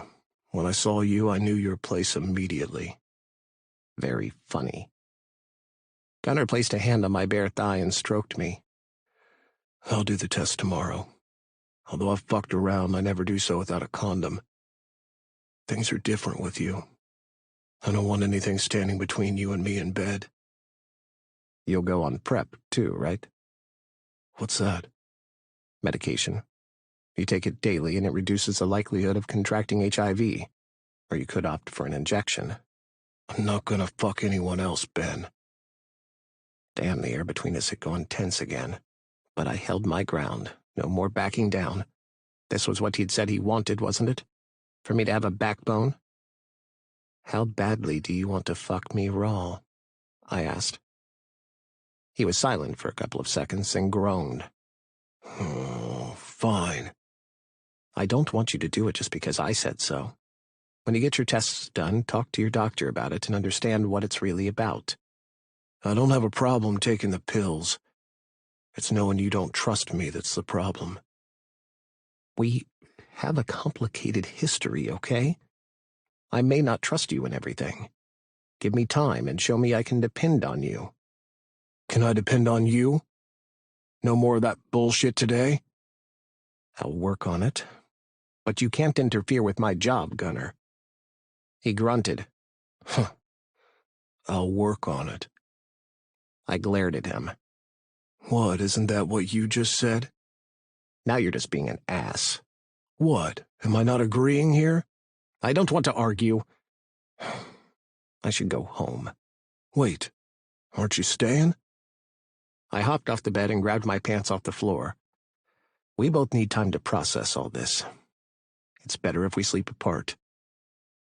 So you can change your mind? His voice sounded unnaturally high and strained. I walked over to his side of the bed and kissed him. He slid his fingers into my hair and took over the kiss. Come back to bed. Damn, maybe kissing him had been a bad idea. I wanted to climb onto his lap. Instead, I pressed a final kiss to his lips. The truth is, I like being with you. It's been a while since I felt this way. I won't change my mind just because we sleep in two separate beds. He seemed better with those words and didn't try to prevent me from leaving again. I dressed quickly and whistled for Zeus to join me. He looked way too comfortable in Gunner's bed. You'll drop him off tomorrow? Gunner asked as he walked me out. You want him again? Sure. He's got a big yard to play in here, and I don't want you seeing that Asher guy.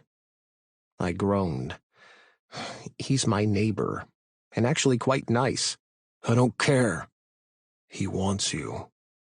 His hand landed on my ass. He can't have you. You're being unreasonable. I know. Just, I know, no promise to change. I sighed. We had our work cut out for us. I'll drop Zeus off on the way to work, I said. But if he becomes a bother, let me know. He won't. Gunner. Benjamin. I elbowed him in the stomach. You can just call me Ben. I'll call you what I want. I shook my head. There was no reasoning with him sometimes. Same old Gunner. But I wasn't irritated at all. In fact, walking along the hall with him next to me felt fantastic. My man. Mine. Gorgeous. Badass.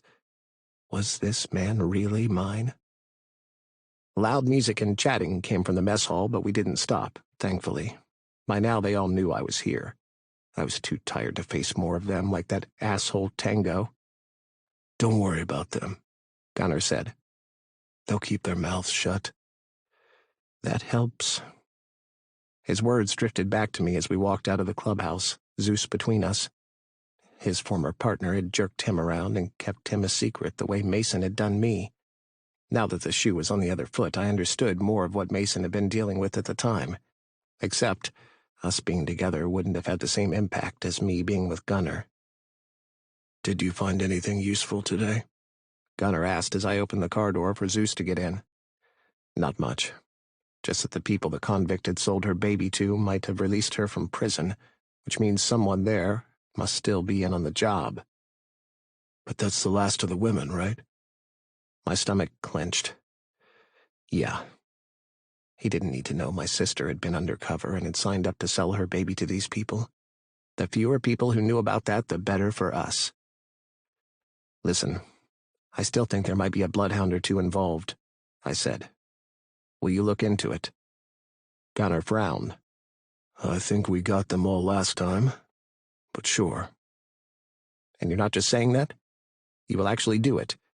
Because the sooner we wrap up this case, the sooner it'll take a load off my shoulders.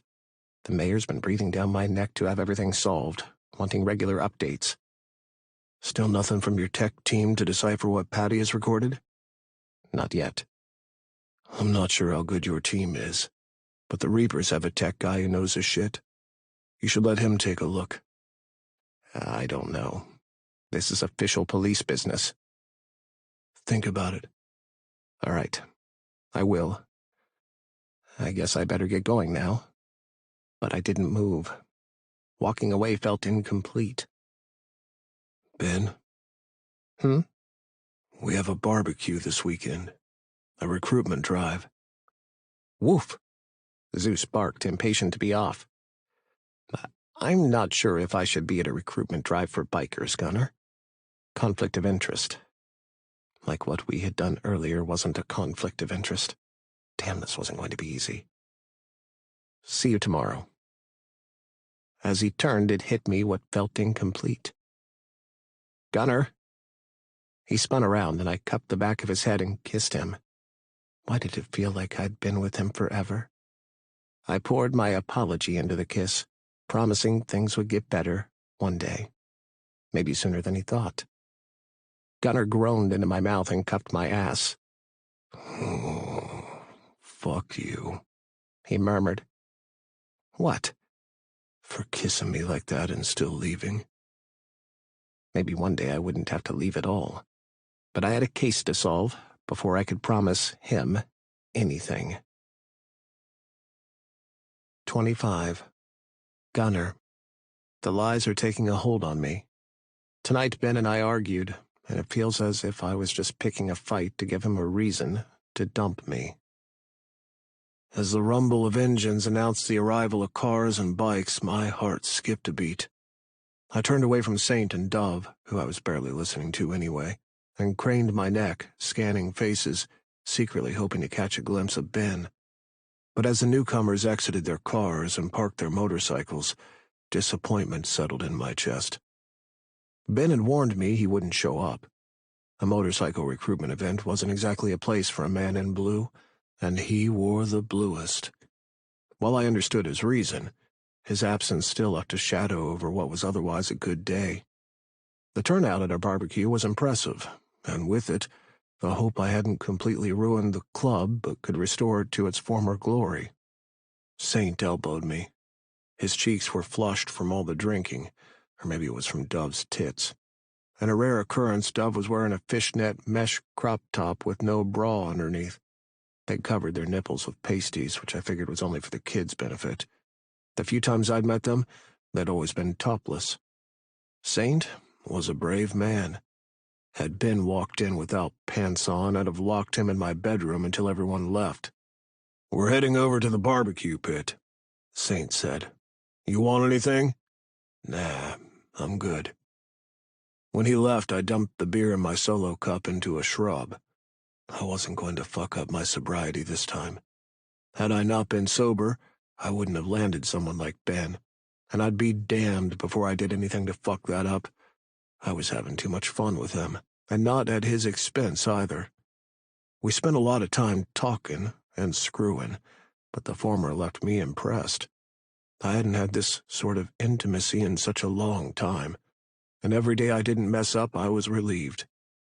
I didn't want to lose Ben. "Hey, congrats on the turnout." Graham walked up to me, puffing on a cigarette.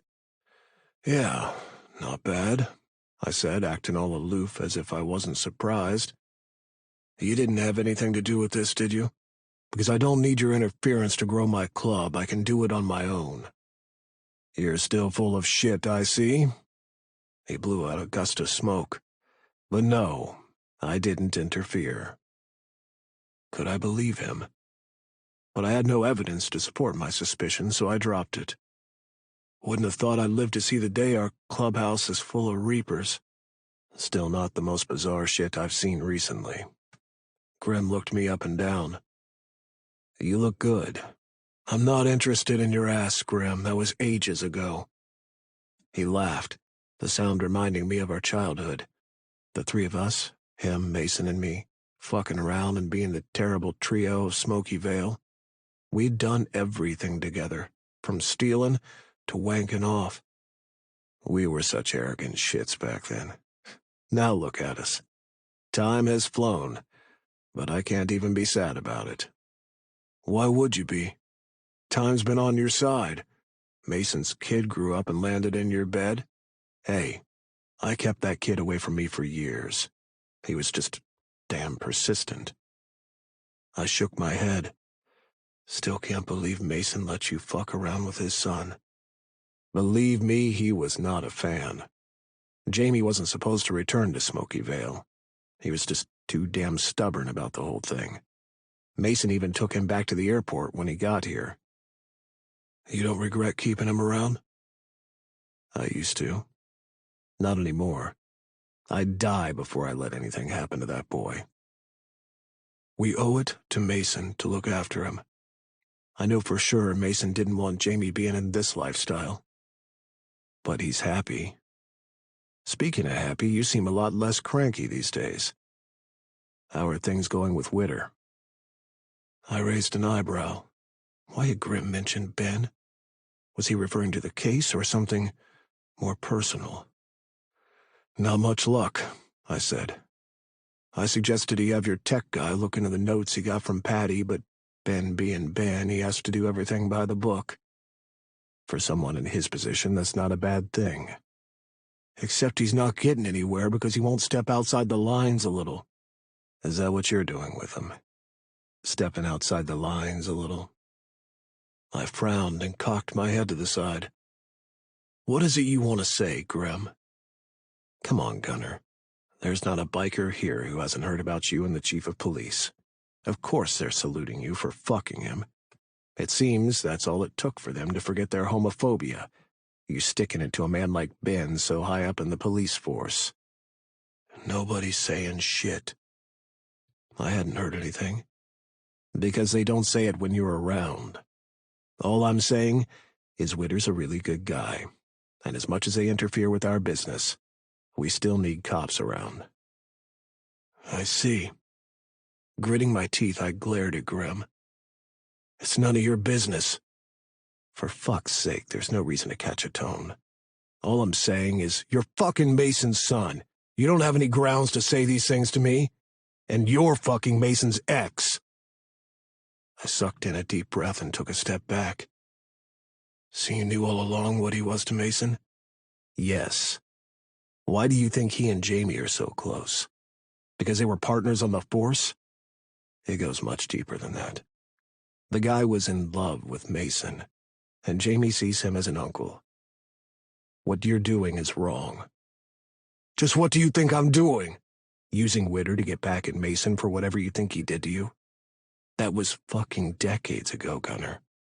You don't fuck around with someone's feelings just to make yourself feel better. You don't know shit about it. None of them did, which only made the situation worse. He thought Mason and I had finished in the past. I'd even led him to believe that. But would I have grieved a man I'd lost over 20 years ago the way I had when Mason died? Are you saying you have genuine feelings for him? I crushed the solo cup in my hand. I don't know how you run things in your club, Grim. All these years I've known you were going soft, but I'm not going to stand here discussing my sex life with you. How is it any different from bragging about your sex life with the other men? Because we're doing it in a serious and civilized manner? Exactly. Whatever I choose to do with Ben is my business. He's a grown-ass man who can decide for himself where he gets his rocks off. He's for sure a damn lot older than the one you settled on. Scowling, I turned on my heel, one goal in mind: getting the hell away from Grim. He clamped a hand down on my shoulder. Gunner, stop. It's a good day, and I don't want it to be ruined. I'm fucking tired of the anger between us. Jamie means a lot to me. Both you and Witter mean a lot to him. I also know you've gotten closer to Jamie and you want it to stay that way. I'm just cautioning you that if you hurt Witter, that might ruin the relationship you want to build with Jamie. Since losing his dad, he's been looking for a father figure, and he's found that in his mentor, Witter, and you. Just think about it. Grim squeezed my shoulder, then walked away, leaving me alone with my thoughts. He'd hit a nerve, the way my relationship with Ben started. If Ben ever found out about Mason and me, and that I'd agreed to help him only to get close enough to him to hurt him, that would mark the end of what we had. He was also right about Jamie. He was a great kid, smart as a whip, but also tough. I'd enjoyed all the times we'd met up together. I would tell him stories about his father when we were younger, and just talking about it with him had helped me to move on after Mason's death. Hey, Gunner. The subject of my thoughts hurried toward me, a big infectious grin on his face. Did I just see you talking to Daddy Grim? Yeah, but I pissed him off, so he left. Jamie sighed. At least you're talking. He stepped closer and lowered his voice. I've got a print of the rest of the tests you wanted done, since you didn't give us an email address. He handed me an envelope. I glanced around me to ensure no one was hanging over my shoulder, then ripped the seal and shook out the paper. It's all negative, Jamie said. But like I told you when you came to the hospital, this doesn't mean you can go barebacking every man, woman, or whomever you meet. Jesus, this boy. I'd forgotten how inappropriate he could be at times. Don't worry. I got those pills you recommended. You've started taking them? Yes, I muttered. I didn't get why I needed to take them. I wasn't going to fuck anyone else besides Ben, but if this was the only way he would be comfortable having sex without a condom, I would do it. Don't forget your routine checkup. It doesn't have to be lasting if you and your partner become exclusive. I guess you and Grim aren't on this stuff? Don't need it. I'd carve his heart out if he touched anyone else. I chuckled. Mason's boy was full of surprises, but I was sure he would do exactly that if Grim betrayed him. Thanks again. I shoved the sheet of paper back into the envelope and folded it, and stuck it into the waistband of my jeans. Appreciate it. So, is there anyone special? Jamie poked my chest. I am not telling you. Go mingle and have fun. Smiling, I walked away with Jamie's laugh trailing me. With the STD tests out of the way, and being on those pills Ben had told me about, I had no reason to believe Ben would turn me down. I can't wait to see him later. Hey, Prez, your cup's empty. My cup was removed from my hand and replaced by a full one. I nodded my thanks at the prospect and made a beeline for Crow, who was standing by himself with a baby in his arms. The child with the blonde hair and chubby face could only be Gift, Gerald and Bay's kid. Stuck playing babysitter? Crow shrugged. I don't mind. Don't tell me you're getting baby fever. Hell no. Max and I don't want anything to do with children. I gestured at the baby. Doesn't seem that way. This is different. She doesn't come home with us. Good point. Here, your turn to hold her. What? But Crow had already taken the drink from my hand and placed the 6-month-old baby in my arms. I shifted her in my arms, unsure what to do with her. I'd never held a baby before. She gurgled and cooed, kicking her chubby little legs. She waved her arms while she gave me a dimpled, toothy grin. A warm feeling spread through me as I stared at her innocent face. She's not crying, Crow said. Damn, I had to bribe her with silly faces and belly tickles before she had come to me. I've got the natural touch. All right, hand her over. Bay's probably wondering where I am with her. Crow took the baby, but as soon as she left my arms, her face scrunched up and she let out a wail. Desperate little arms stretched back toward me, tiny fingers opening and closing in a silent plea. A twinge of something protective stirred within me. Hey, it's okay, Crow cooed, trying to soothe her. It's Uncle Crow, you remember me? We're good friends, aren't we? Gift's face turned a bright shade of red as she cried harder, drawing attention our way. I reached out instinctively and took her back from Crow. She stuck her thumb into her mouth and rested her head on my chest. Damn, but it felt good. She calmed down with me instead of Crow. Crow scowled. What are you grinning for? She was fine with me before you came along. Chuckling, I patted Gift's back. I guess she's tired of looking at your ugly mug, but I can't hold her all day, so go get Bay. Crow left, shaking his head. Gift removed her finger and patted my cheek, her touch soft and reassuring. Hey there, I whispered. Do you know I was there when your daddy found you? We won't let anything like that happen to you again. I'd never wanted kids, and I still didn't. But in that moment, holding her, I knew I could have made a good dad. The version of me now, at least. I'd always been afraid I would be a shifty father like mine had been. Just the thought of my dad and turning out like him had been all the contraception I needed. But the longer I held her while she was looking at me, babbling in her own language, the more I knew I didn't have to be like my father. I didn't have to be him. A drunk, a whore, an abuser. You are easily the most gorgeous man here. Ben, in civilian clothes, fingers hooked in the loop of his jeans, grinning. From the way he was looking at Gift, tickling her tummy, I knew he was just teasing me, but I didn't care. You made it. You wanted me here, didn't you? I inhaled deeply and looked into his eyes. The depth of emotions in there both left me uneasy and fucking happy. My feelings weren't one-sided. That he was here only proved it. 26. Ben. I've been feeling bad about the way I've been treating Ben. He doesn't deserve this. Told Gunner I won't see him for a while. Maybe never again. I was just getting used to seeing Gunner with a baby in his arms when Bay swooped in for his daughter.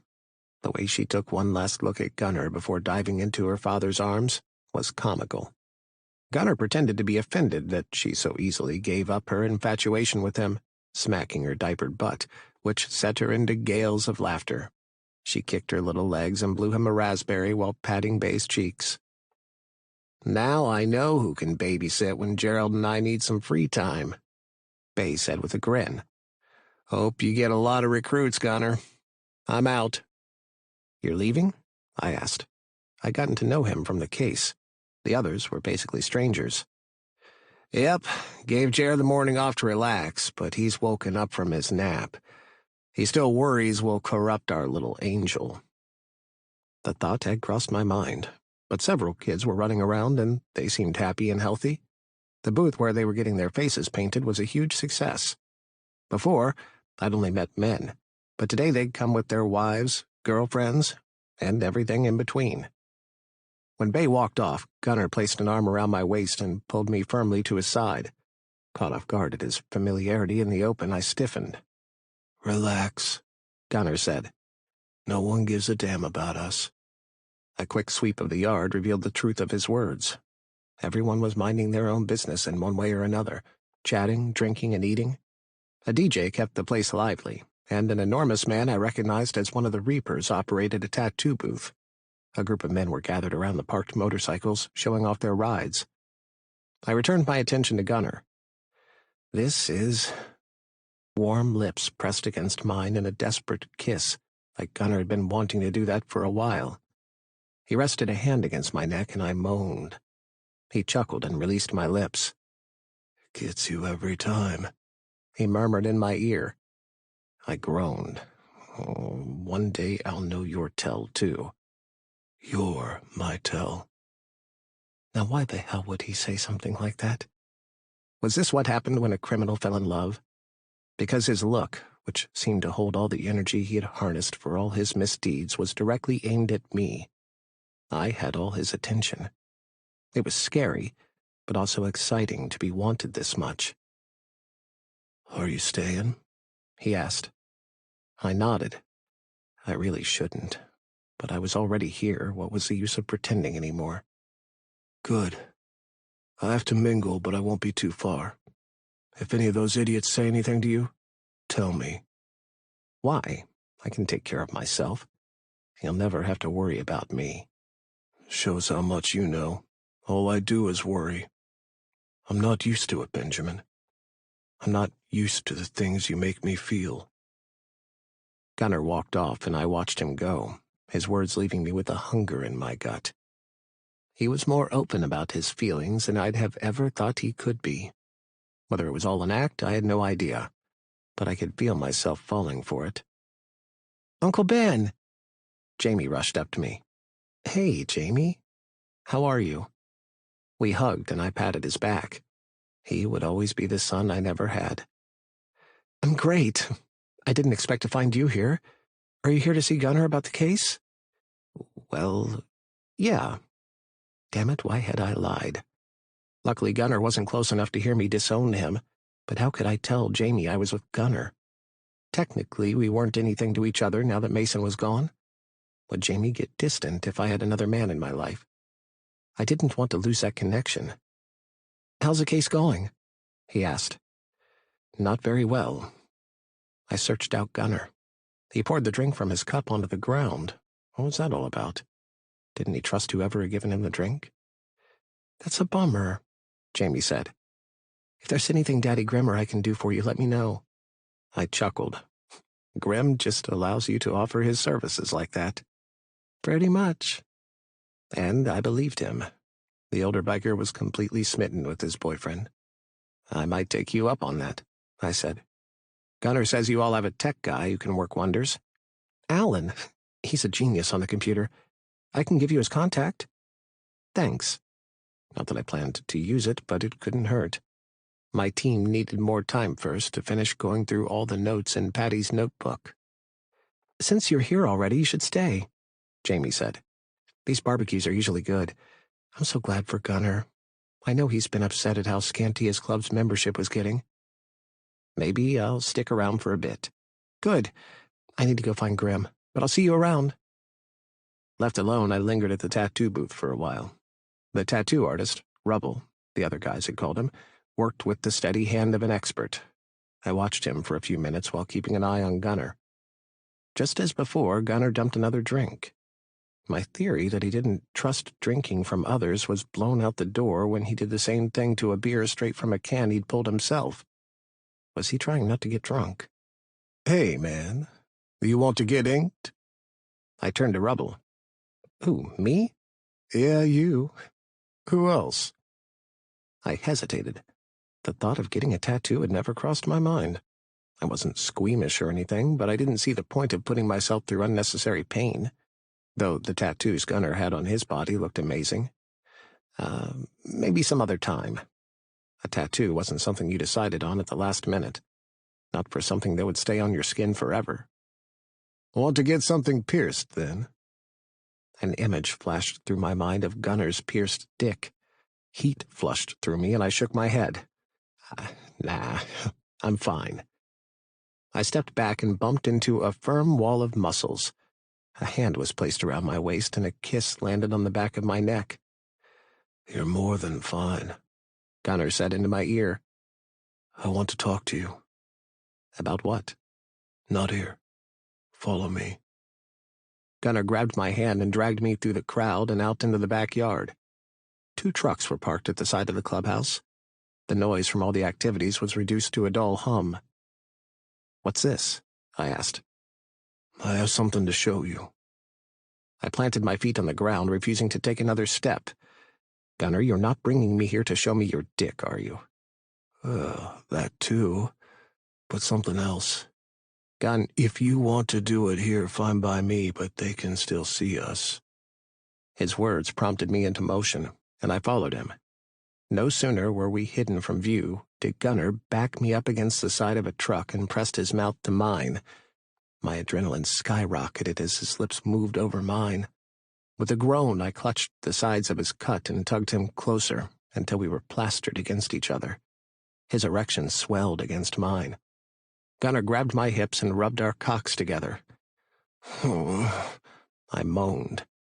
Although I never hid that I was gay, I was never one to flaunt my relationships and engage in excessive PDA with anyone. Even if we were at the side of the clubhouse, people could pass by at any time.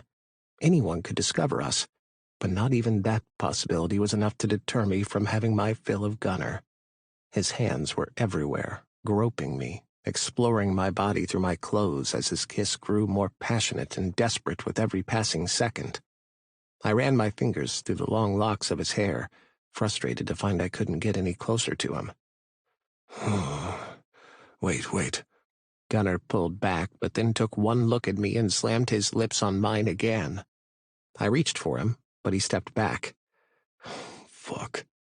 He dropped his hand between my legs and squeezed my cock. No one makes me lose my head the way you do. I swallowed. You're very good with words. Gunner chuckled. You think I make a habit of saying these things to everyone I fuck? I frowned. Used to fuck. My bad. Much better. We should go to your room, I said. Nope. We're doing it right here against the truck, hard and fast, before anyone finds us. And you know what else, Benjamin? He unbuckled my belt and slipped the button of my jeans through the hole. What? I whispered, the zipper lowering, making me sweat. I'm going to come inside that perfect ass, and you're going to keep my cum inside you while we enjoy the barbecue.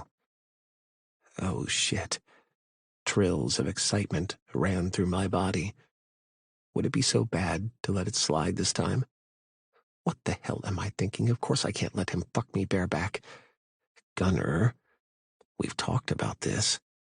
I did it. He plucked an envelope from his back pocket and handed it to me. Read it, but don't mind me doing this while you do. Gunner lowered himself onto his knees and drew my cock from my underwear. I opened the envelope, but when Gunner's tongue swiped over the head of my cock, I lost focus. Hissing, I thrust my hips.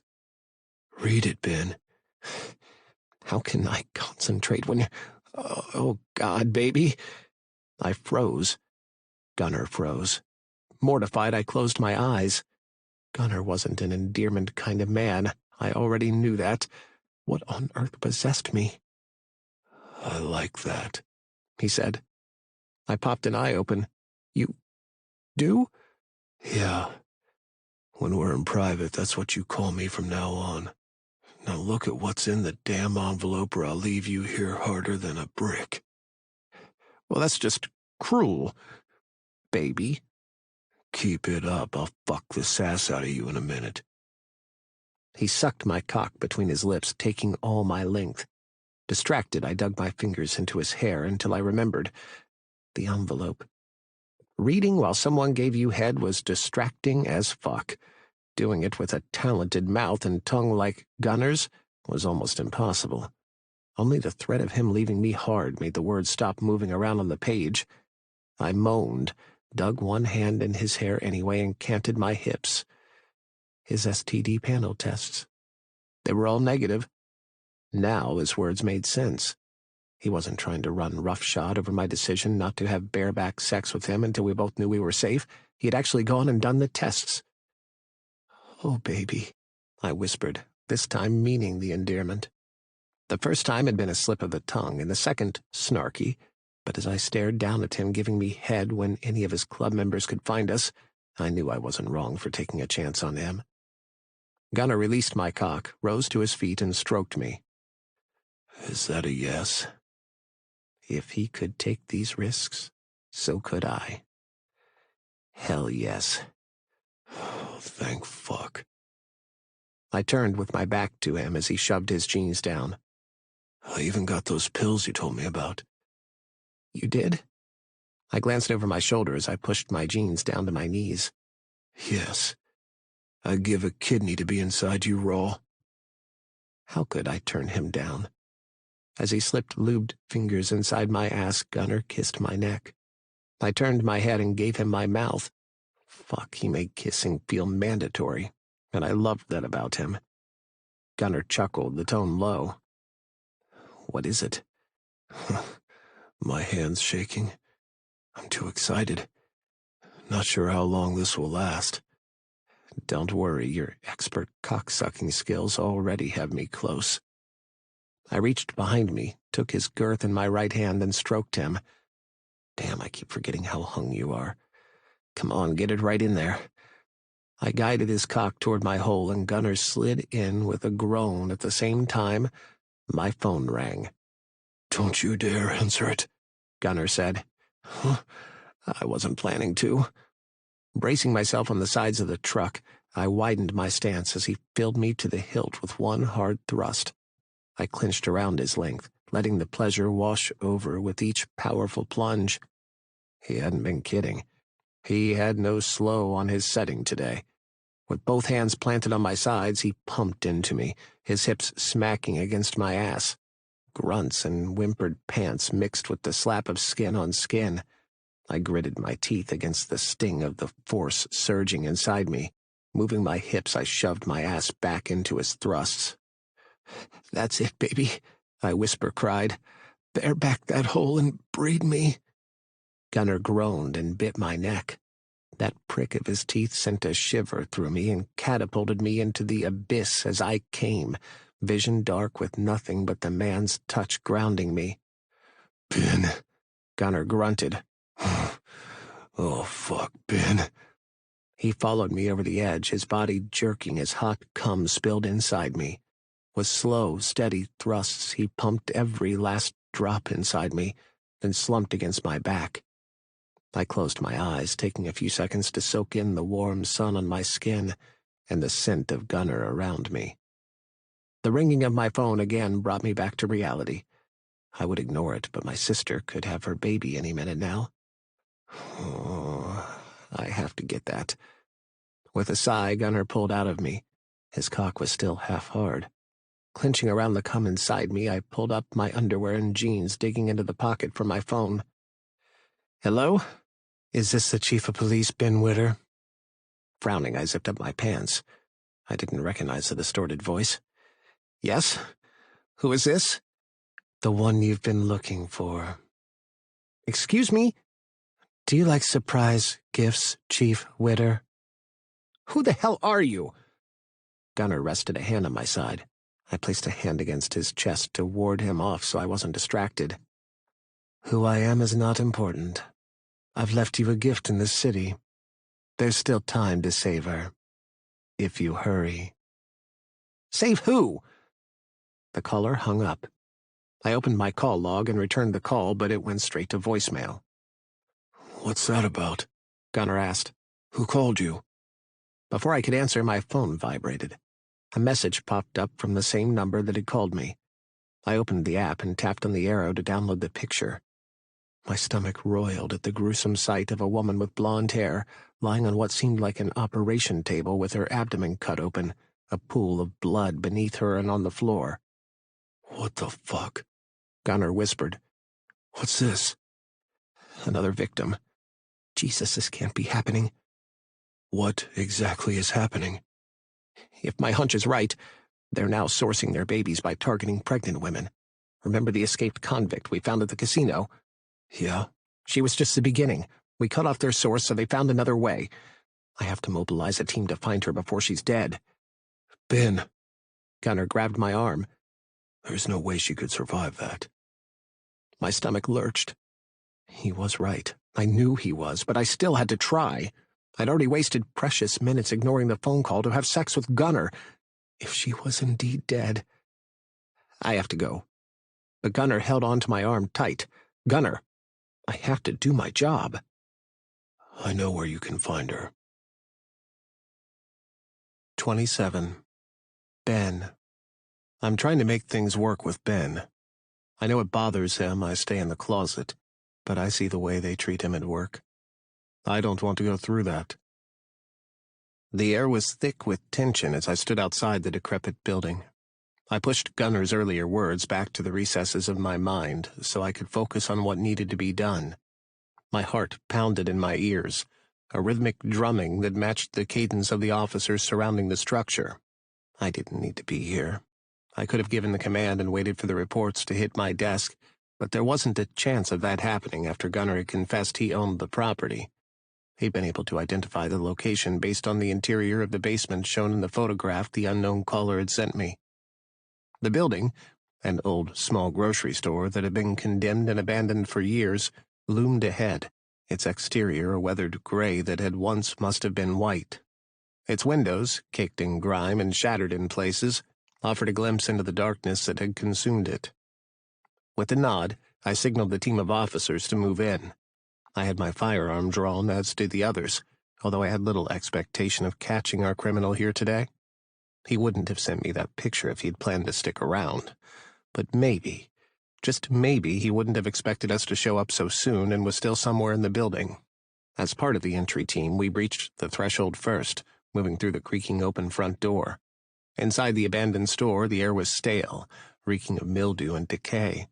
Shelves, now barren, lined the walls like skeletal remains of a once thriving livelihood. Each step we took kicked up a cloud of dust. The floorboards were warped and rotting in places with nails poking up. The only light came from our flashlights, and whatever sunlight slipped through the thick film of dust coating the windows. I signaled to the other officers to fan out, covering as much ground as possible. 2 men each took to every aisle. We moved with precision and speed, confirming the safety of our environment before plunging through the door at the back of the building. A set of stairs led down to the basement. Something metallic, like the tang of blood and rust, hit me like a punch to the gut, but I pushed down my nausea and descended the stairs. In the picture, the room had been illuminated, but the perpetrator had turned off the light. I used my flashlight to scan the room, which was cold, or maybe it was the chill running through me, seeing the blood on the floor and walls. "Jesus," someone said behind me. I echoed the sentiment silently. The basement, once a storeroom, had been transformed into a madman's operation. On a table in the middle of the room lay a body, the same body that had been in the photograph. The eyes of the woman were half open, and her skin was already a sickly shade of gray. From the gaping wound in her belly, flies buzzed. The umbilical cord and placenta had been left beside her, cruel reminders of what had grown inside her. My stomach roiled. What kind of monster would do something like this? A wave of sorrow crashed over me. We were too late. The realization knocked the breath from my lungs. This woman, whose life had been so cruelly snatched away, was someone's daughter, someone's friend. She could have been someone's mother. My worst fears were confirmed. She'd been savagely hacked open for her baby. "Jones," I said to one of the cops who'd come down with me, "get forensics down here now." I turned away from the gruesome scene and took a deep breath to regain my composure. This case couldn't go on for much longer. It was one thing for these criminals to consensually buy the babies from these mothers, as despicable as the practice was. When they started killing unwilling mothers to steal their babies, that was an even bigger threat to the women of Smoky Vale. If we didn't catch these killers soon, what was next? How far would they go? What was to stop them from kidnapping non-pregnant women and forcing them into becoming breeding vessels? I scanned the room, searching for anything that would give us a lead. A bloody scalpel, no doubt used to cut her open, had been left behind, too deliberate to hope we would get any useful fingerprints off it, but I was desperate for any clue. The forensics team, dressed in protective gear, rushed in. I stepped back to stay out of the way, leaving the room under the pretext of ensuring everything was being taken care of and labeling the place a crime scene. The standard procedure didn't call for anyone to monitor it, but I needed an excuse to get out of that room and inhale a lungful of fresh air that wasn't tainted with the smell of blood. When I stepped outside, the quiet of the night had gone. News had traveled fast. So many people had gathered outside the yellow tape, phones out and recording. A news crew had already pulled up, too. Chief Witter. Shit. Emily Kane. Just the woman I wasn't in the mood for chatting with. Chief Witter, she said louder. Is it true that another pregnant woman was killed and her baby taken? Can you confirm whether this woman is Melissa Sharp? I stopped. How had she come by that information? We hadn't even ID'd the victim yet. What makes you so sure this is Melissa Sharp? I asked. After we saw the graphic photograph, it was easy to find out who she was, she said. How much confidence can we have in the police if you can't even identify the victim? Photograph. Where did you get a photograph? They were uploaded all over the internet for anyone to see. Women everywhere are worried since seeing those photographs. Some are even asking for you to step down so someone else can take over the case. What do you have to say for yourself? She thrust the mic into my face. This investigation is ongoing, and we are doing everything we can to find the perpetrator and bring them to justice. In the meantime, I ask you to give us the space and respect we need to do our jobs effectively. I understand emotions are running high, but the public deserves the truth. How much of a threat do these men pose to the women of Smoky Vale? Are you recommending that all pregnant women take extra precautions during this time? They should, but I couldn't speak prematurely without discussing it with my team first. So I walked away. I'm not finished talking to you, Chief Witter. When we have concluded our investigation here, we will make an official statement to the public. Have a nice day. Kane wasn't a horrible person, she was just damn good. While her presence annoyed me, I also held a grudging respect for how dedicated she was to her job. She might be shrewd, but she was as honest as reporters came. For that reason, she was always at the forefront whenever we had press releases. We could always rely on her to present the facts without distorting them. Retching drew me out of my thoughts. I followed the sound and found Officer Savannah Darling doubled over at the side of the building, her face pale. Frowning, I walked over to her, my steps slow. You okay, darling? She straightened and wiped her mouth. I'll be fine, Chief, she said, her voice shaky. Just haven't seen anything like this before. I understood what she meant. In my time as a cop, I'd seen some disturbing shit, even worse in a sense. Yet I'd never had such a strong reaction as I did on this crime scene. It's tough, the first time, I said, my tone softer than usual. Especially with a scene like this. My wife, she's pregnant, due in 6 weeks. Her eyes filled with a fear that didn't need words. The unspoken question hung between us. Could her family be next? Go home, I said firmly. We've got everything covered here. Are you sure? I insist. No use hanging around here. She nodded, gratitude flickering in her eyes. Don't listen to them, Chief. She gestured vaguely toward the crowd and the press. You're doing everything you can. Her words, simple and sincere, were a balm I hadn't realized I needed. I watched her leave. If only I could do the same. Turn back the time and return to the moment in Gunner's arms before I answered the phone call. Gunner. Shit, what was I going to do? Was there any record that he owned the place? He'd said no, that he'd bought it from the previous owner before the man died, but still my stomach churned with unease. First the body at their casino, now this. Either a member of the Bloodhounds was guilty, or someone was trying to frame Gunner. A shiver ran down my spine. Gunner was a tough bastard who wouldn't hesitate to kill. I had no delusion that he was suddenly a good guy because we were together, but what we'd witnessed in that basement wasn't something he was capable of. My phone rang in my pocket. It was the mayor. Damn it. Mr. Mayor, I answered. What the hell's going on, Witter? Getty asked. My phone line's been ringing off the hook about another pregnant woman being murdered. Please tell me this is some sort of joke. I wish I could, Mr. Getty. But we're at the scene of the crime right now. We're still processing. As soon as we're finished, I'll give you an update. I need more than an update, Witter. I need the bastards responsible for this off the streets. How can I win the election if the people aren't confident in my ability to curb the crime rate? People are mentioning Wentworth should be running for mayor again. A throbbing was developing at the back of my head. Was the election the only reason he had for wanting the case solved? What about all the innocent lives lost? With every woman who died, a baby also went missing. I was doing the best I could with the little support I had. Didn't he know I wanted to catch those responsible for these crimes as badly as him? Maybe even more.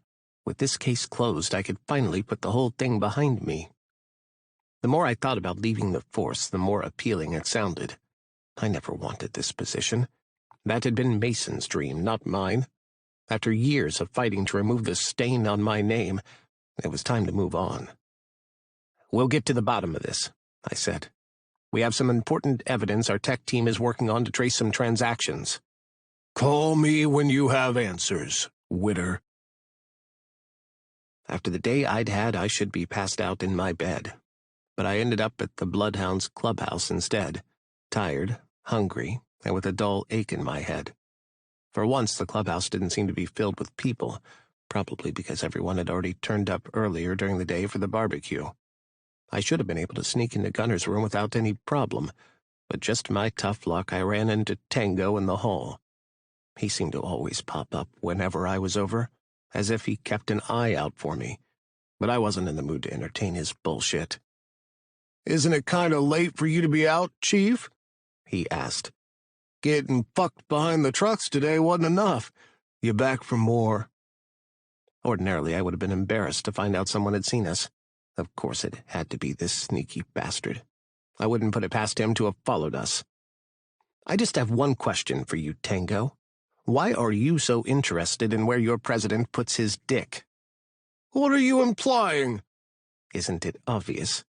If you wanted Gunner to fuck you, you should have made that clear before I came along. You lost your shot. Now get the fuck out of my way or else. His face flamed. My lucky guess paid off. Even if the others made fun of me, they taunted me with things I expected. He, however, came off as malicious, like he had a grudge against me for something. Gunner was the only common factor. You don't know shit, he snarled. Might as well get out of here. Gunner ain't around. He at the strip club. For a second, I believed him, but then I pushed the thought away. Gunner had gone through all the lengths to be with me. No way in hell would he have gone to a strip club when he knew the day I'd just had.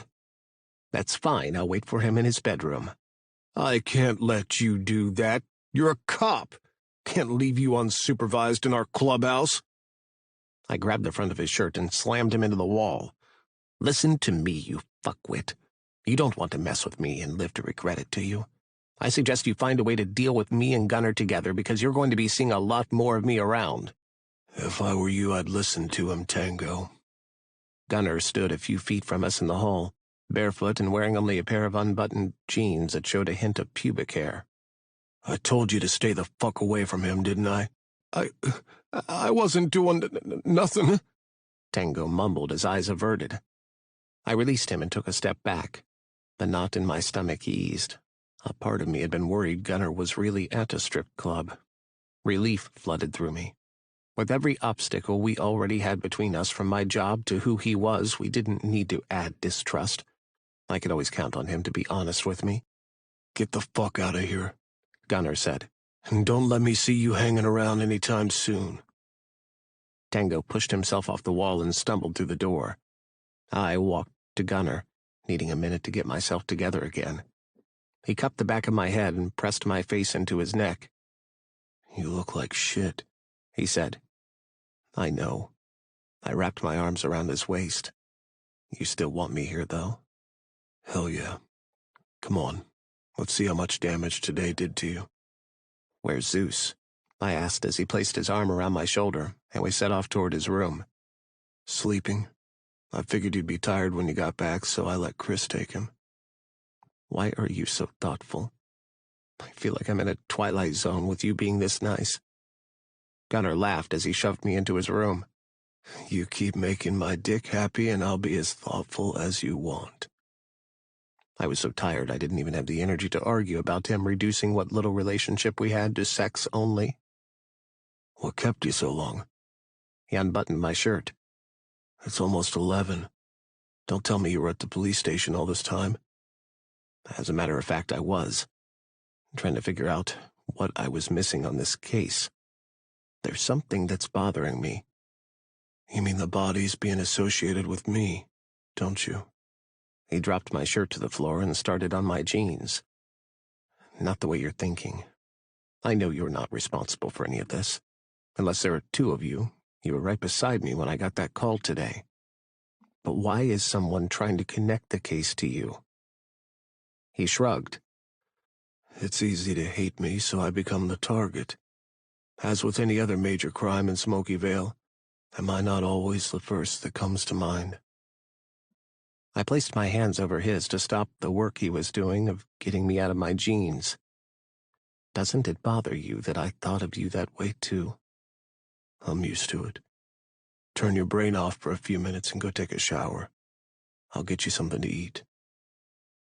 The door closed softly behind Gunnar before I could tell him what exactly. That I was sorry for judging him. But he wasn't entirely innocent, was he? With a sigh, I walked into the bathroom. He'd cleaned up. Despite him mentioning how much he hated cleaning, since having me around, he'd made an effort to keep his room presentable. Smiling, I stepped into the shower. A few minutes later, the door opened and a naked Gunnar appeared. I stepped aside to make room for him, but he pulled me back into him and kissed my shoulder and neck. "Gun," I said softly. "I'm too tired for sex." I'm just kissing you. Is that a crime? If not, it should be. With every kiss, every touch, every glance, this man said more to me than he ever did with words. I leaned into him and exhaled softly. You're so fucking tense, he said. You would be too if you'd seen the things I did today. Tell me about it. I'm sure you saw the pictures floating around the internet. I did. Yeah, that, plus it's more horrific when you're standing there in person. I need to find out who's responsible, Gunnar. Tell me what you want me to do. Whoever did it used my property to carry out the murder. No one's found out who owns it, have they? Guilt filled my stomach. Was I hindering the investigation somehow by keeping this bit of information to myself? No. I stroked his arm. But I'm not sure how long I can cover it up. Not to mention, if anyone found out I knew about the property, I could lose everything. 28. Gunnar. Ben and I went camping over the weekend. That's probably the most fun we've ever had together. He's really a good guy. Are you sure he won't be a bother? I overheard Ben asking. He was sitting with Crow, Max, Saint, and Chris at one of the tables, his breakfast unfinished. Last night, he'd barely touched the food I brought him, too. I got that he was anxious about his case. I didn't like the idea of having the shop I owned used as a human slaughterhouse either. 2 years ago, I'd bought the place secretly, keeping the storefront the same so no one would assume it was anything but an old building. The basement we used as storage whenever our warehouses were full, or as a temporary place to stash contraband for relocation. It's no problem at all, Chris said. I've loved watching Zeus. At his name, the dog perked up his ears. Then he jerked his head in my direction. He yipped and trotted over to me. I patted his head. I've scratched you all morning, Zeus. Go to Ben. Ben snapped his fingers and Zeus shot off toward him. Ben fed the dog the pancake on his plate. You ready? I asked him. Well, good morning to you too, sunshine. Saint said loudly. Is Ben the only person you see at this table, or did we all wake up in the same bed this morning? Shoot, I knew I was forgetting something. Crow, Max, Chris. How are y'all? Saint scowled. When it's midnight and you need a ride to sneak out of the chief's house, let's see who you'll call. You came late the last time anyway. Saint grunted. I'm not pulling out again for your ungrateful ass. From what I hear, Max said, Dove does all the pushing and pulling. Crow erupted into laughter while Saint turned bright red. I caught Ben's eyes. At least he didn't look as tired as last night, and he even managed to chuckle as he rose to his feet. Be a good boy. He scratched under Zeus's chin. When Ben walked over to me, Zeus whined, but Chris called his name softly and he went to the boy. Ben grabbed my arm and hurried me from the room before Zeus could follow us. You took off early this morning, he said once we were outside. Had some business to take care of. You went to the store, didn't you? Just wanted to take a look around. Did you notice anything out of place? Besides all the blood on the floor and wall, not a damn thing. Ben insisted we take his truck instead of my motorcycle. Since I'd already taken my bike out earlier, I gave in without a fuss. You don't mind if I smoke, do you? Roll the window down. That doesn't answer the question. Ben drove off, buckling his seatbelt along the way. A little. It makes everything stink. I scowled at the cigarette I'd taken out. Are you trying to tell me I reek? Because I recall taking a shower with you this morning. No, of course not. Just said I'd rather taste and smell you. Damn it. So I needed to quit smoking too? Being off alcohol was bad enough. Smoking was the only self-destructive habit I had left. Fuck knows everyone needed at least one. Unless your name was motherfucking Benjamin, apparently. How do you do it? I slipped the cigarette back into the box. Do what? Be so good all the time. Isn't it exhausting? No more than it's exhausting being who you are. What are you getting at? Just that I feel like I'm the one making all the adjustments in this relationship. You got me popping pills like a junkie. My room's been clean all week because, God forbid, I throw a shirt on the floor. And you even got me eating your ass, which is something I thought I'd never do. Excuse me? He tightened his grip on the steering wheel and his body went rigid. I asked you to do it once. Now you do it all the time. Sounds to me like someone enjoys doing it. And I'm not going to turn you down. You're the one making all the adjustments? Whose job is on the line here? I lied for you. Twice. And they were important matters, by the way. After I close this case, I'll be giving up my job. Tell me again how I'm not making any adjustments. I stared at Ben's profile, stunned. He'd never mentioned quitting his job. Was he doing that for me? My stomach felt queasy as the seriousness of what we were both involved in became clear. Was this really what I wanted? One man to commit to me for the rest of our lives? No more variety, no more women, just Benjamin. Why isn't the thought making me break out in a sweat? The streets passed by in a blur of buildings, street signs, and greenery as we drove in silence to meet the Reaper tech guy, Alan.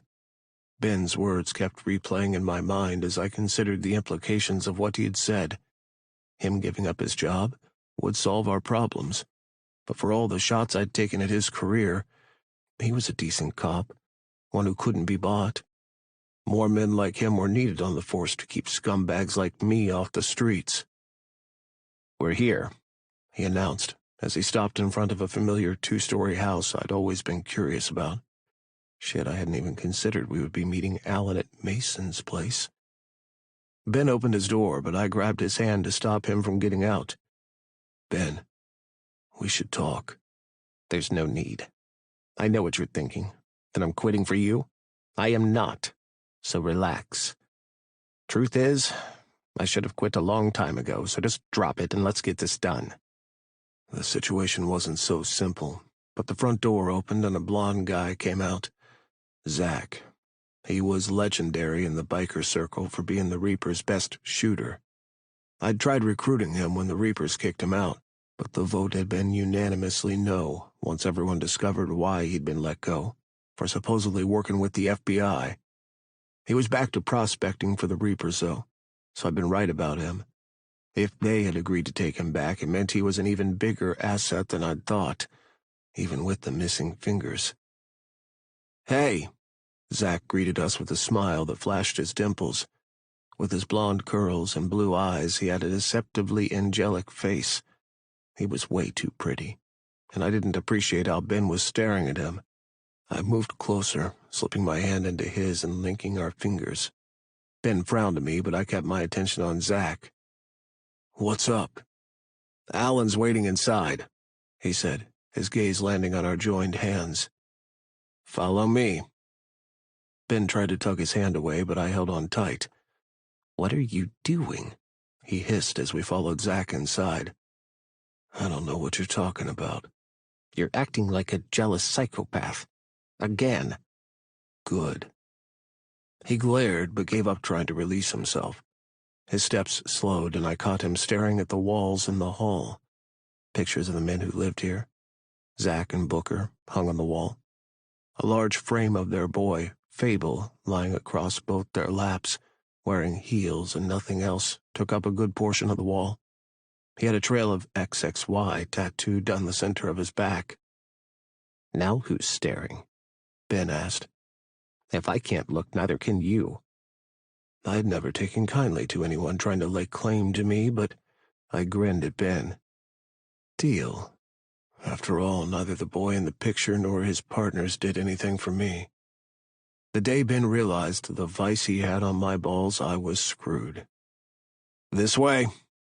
Zach beckoned to us and disappeared into the living room. A young man with a round face wearing glasses smiled and stood. "You must be Chief Witter." I had to release Ben's hand so he could shake the other man's. "I am, and you must be Alan. This is my, gunner." What was he about to say? His boyfriend? His man? The pain in his ass? Yeah, I liked my gunner much better. It sounded a lot like us. "Do you guys want anything? Beer?" I requested water.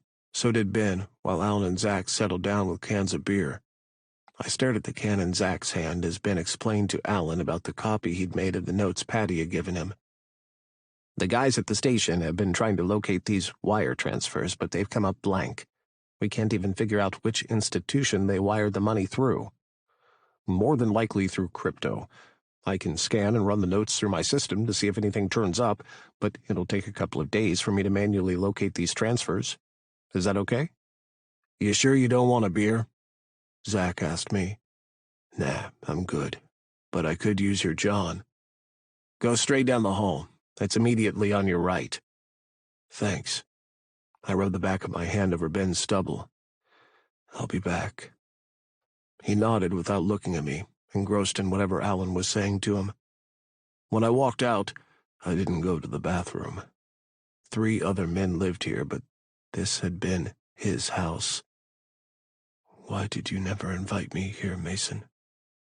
He'd always come up with an excuse. His house was off limits. I couldn't meet his son.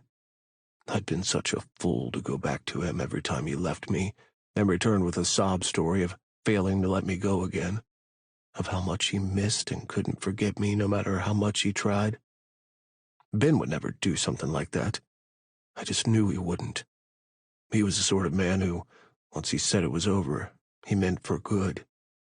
Maybe that was why I tried to be more flexible with him than anyone else, because I couldn't afford for him to walk away. With him, I felt more fulfilled than I ever had in my life, even with Mason. Then why are you still thinking about him? He's dead. He might be dead, but he'd left me with so many unanswered questions. Had he cheated on Ben or me? Had he even cared for either of us? No answers were to be found as I silently moved along the hall, taking in everything I could. The one time I'd been here, I'd been too drunk to take notice of much of anything. "Are you Lost? A small, timid voice came from up the stairs, and a tall, slender young man, Fable, slowly descended. No, just looking around. Would he alert Zack that I was trespassing? Do you want me to show you around? He gave me a timid smile. You would? Fable had always struck me as an introvert. Of all the boys, he and Miles were the quietest. Sure, why not? Is there anything special you'd like to see? No, I've just always passed by and was curious about it. Come on up then, I'll show you upstairs. Fable took me up the stairs. More pictures of him with Zack and Booker adorned the wall. They had a Reaper banner displayed too. Mason would be rolling in his grave. He had tried so hard to separate himself from the MC, but now a couple of bikers and their boyfriend lived in his house. There's not much to look at here, Fable said. Just the bedrooms and attached bathrooms. Those 2 bedrooms share a bathroom, but the other 2 have their own. I wanted to ask him so badly to let me enter the master bedroom, but I didn't want him to get suspicious and call off the tour. Still, I was so close. Had Ben let Mason fuck him in this house? On that same bed? Have you changed much since getting the place? I forced the words out. Just some minor stuff. The place looked newly furnished when we moved in. I see. We should get back down now. Reluctantly, I followed him back downstairs, where Ben, Zack, and Alan were waiting for us. Ben's eyes were full of questions. We couldn't find you, he said. Didn't go far. I ran into Fable and he offered to give me a tour. Why would you need a tour of this place? Zack asked as he walked over to Fable and put himself between us. A friend used to live here, I said. Just wanted to see what it looked like now. An uncomfortable silence descended as everyone seemed to be waiting for me to continue. I felt Ben's gaze drilling into me, but I refused to meet his eyes. Zack gave me a long, hard stare, then nodded at Ben. I think we're done here, he said. Alan, you have everything you need, right? Yes, I'll be in touch in a few days, hopefully. We'll go then, Ben said.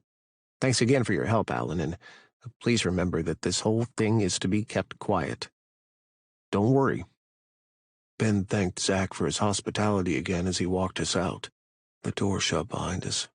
I had to give Ben props for waiting until we got into the car before he rounded on me. So a friend of yours owned this place? He asked. I grunted. Why are you lying, Gunner? You know damn well that ain't true. What were you doing at the house? There must be a reason you wanted to see the place. Tell him the truth. But would he even believe me? I'd already told him a friend used to own the place and he didn't believe me. It's not important, Ben. That house belonged to my partner, he whispered. The late chief of police. And he and I couldn't have been friends? I asked. Of course not. Mason was even more particular than me about holding criminals accountable. He wouldn't have made it past the first step. If only he knew. I shook out a cigarette and opened the window. It was either that or find the nearest bar. Maybe I should explain about Mason, but what for? Mason didn't exist anymore. He was in both our pasts. Or was he? You had an intimate relationship with that guy? I asked. A couple of seconds passed. Why do you say that? The way you talk about him. Was he the guy you broke off your relationship with? Yeah. And? I sucked down smoke into my lungs out of desperation, trying to appear calm when my fingers were trembling. And what? You still have feelings for him? He's dead. And we broke up before it happened. But do you still have feelings for him? I don't want to talk about it, Gunner. Why the hell not? Because I don't. Despite everything, I'm with you, aren't I? Nothing else matters. No one else does, and that's the honest-to-God truth. A twinge of guilt passed through me for the way I'd been harassing him today, especially with everything he had on his plate. I reached across the console and placed my hand on his knee. "What are you doing later?" "Nothing. Why?" "Let's go to dinner." The second the words left me, I regretted them. How many times had I made the offer to Mason, and he never accepted? Maybe I was the one with the obsession over Mason after all, and not Ben. "Forget I asked." "Wait, what? You're going to ask me out, then take it back?" "Save you the trouble of saying no." "Oh, no, we're not doing that shit. You want to ask me out? You have to say the words." "I already did." "Then took it back." "Oh, for fuck's sake, do you want to go out to dinner with me or not?" Well, I'll have to check my calendar and see if— "Stop the fucking car!" I grabbed the door handle and opened the door. "Gunner, you crazy son of a bitch, close the fucking door!" The car swerved to the left as he slapped me on the arm. "Will you go to dinner with me or not?" "Yes, I'll go with you." Smirking, I shut the door. He smacked me on the head, hard. "I swear you're a fucking kid sometimes." He smacked me again for good measure, but it didn't matter. Ben had said yes. 29. Ben. Tonight, I watched Ben sleep while missing Gunner. A dinner date between Gunner and me wasn't wise, but I had a feeling he didn't make a habit of asking anyone out. How could I turn him down? I was being given a once-in-a-lifetime opportunity to get close to this man. For some godforsaken reason, he had a thing for me, and as the days went by, I had to admit to myself I didn't not like the attention he gave me, especially the way he looked at me. How a man like Gunner made me feel special was wild, but that he did. I'd taken extra care to dress, even as I tried talking myself out of this date idea. "It's been a while, but it's not like you've never been on a date," I muttered as I checked my appearance in the mirror once more. Had I gone a little overboard with the cologne? "What do you think, Zeus?" I asked the dog lying on my bed. I'd felt so guilty about how often I had to leave him lately for work that I hadn't scolded him. "Am I presentable for this date?" I didn't expect fancy, so I dressed in a pair of black jeans and a lightweight tan sweater with black Chelsea boots. Simple, but smartly casual and urban. The doorbell rang and Zeus's ears flicked up, but he didn't move. I grabbed my wallet and opened the door. But instead of Gunner, Jamie stood on my doorstep. "Hi, Uncle Ben." "Jamie, what are you doing here?" He pulled a face. "To visit you, or were you expecting someone else?" He gasped. "You were expecting someone, all dressed up looking like someone's hot daddy? Are you going on a date?" Talking to him about dating someone else when he knew I'd been in love with his father was awkward, but it was almost 2 years and we had broken up before he died. "Kind of. Don't worry, I won't be in your way. I'm actually on my way to work and wanted to drop this off before I forget again." Jamie handed me a brown leather-bound book, which had scuffs and scratches as if it had been used often. Neither the softened spine nor the plain cover gave any indication of the contents. I took the book from him gingerly. "What's this?" "Dad's journal. I was going through the last of his things, his very personal things, and found it. I wasn't sure what to do with it at first, but then I read an entry where Dad talked about your relationship. Don't worry, as soon as I saw what it was, I closed the book, but I thought you'd like it as a reminder of him." "Are you sure?"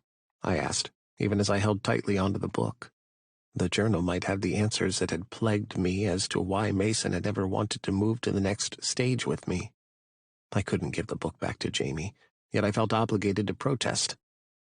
"It's your father's. You should probably keep it." "It would be too painful reading it, but if he mentions how proud he was of me, send me a picture. I don't think I could bear knowing otherwise, how much I disappointed him." "Nonsense. You were Mason's pride and joy. Do you know how much he talked about you and how smart you are?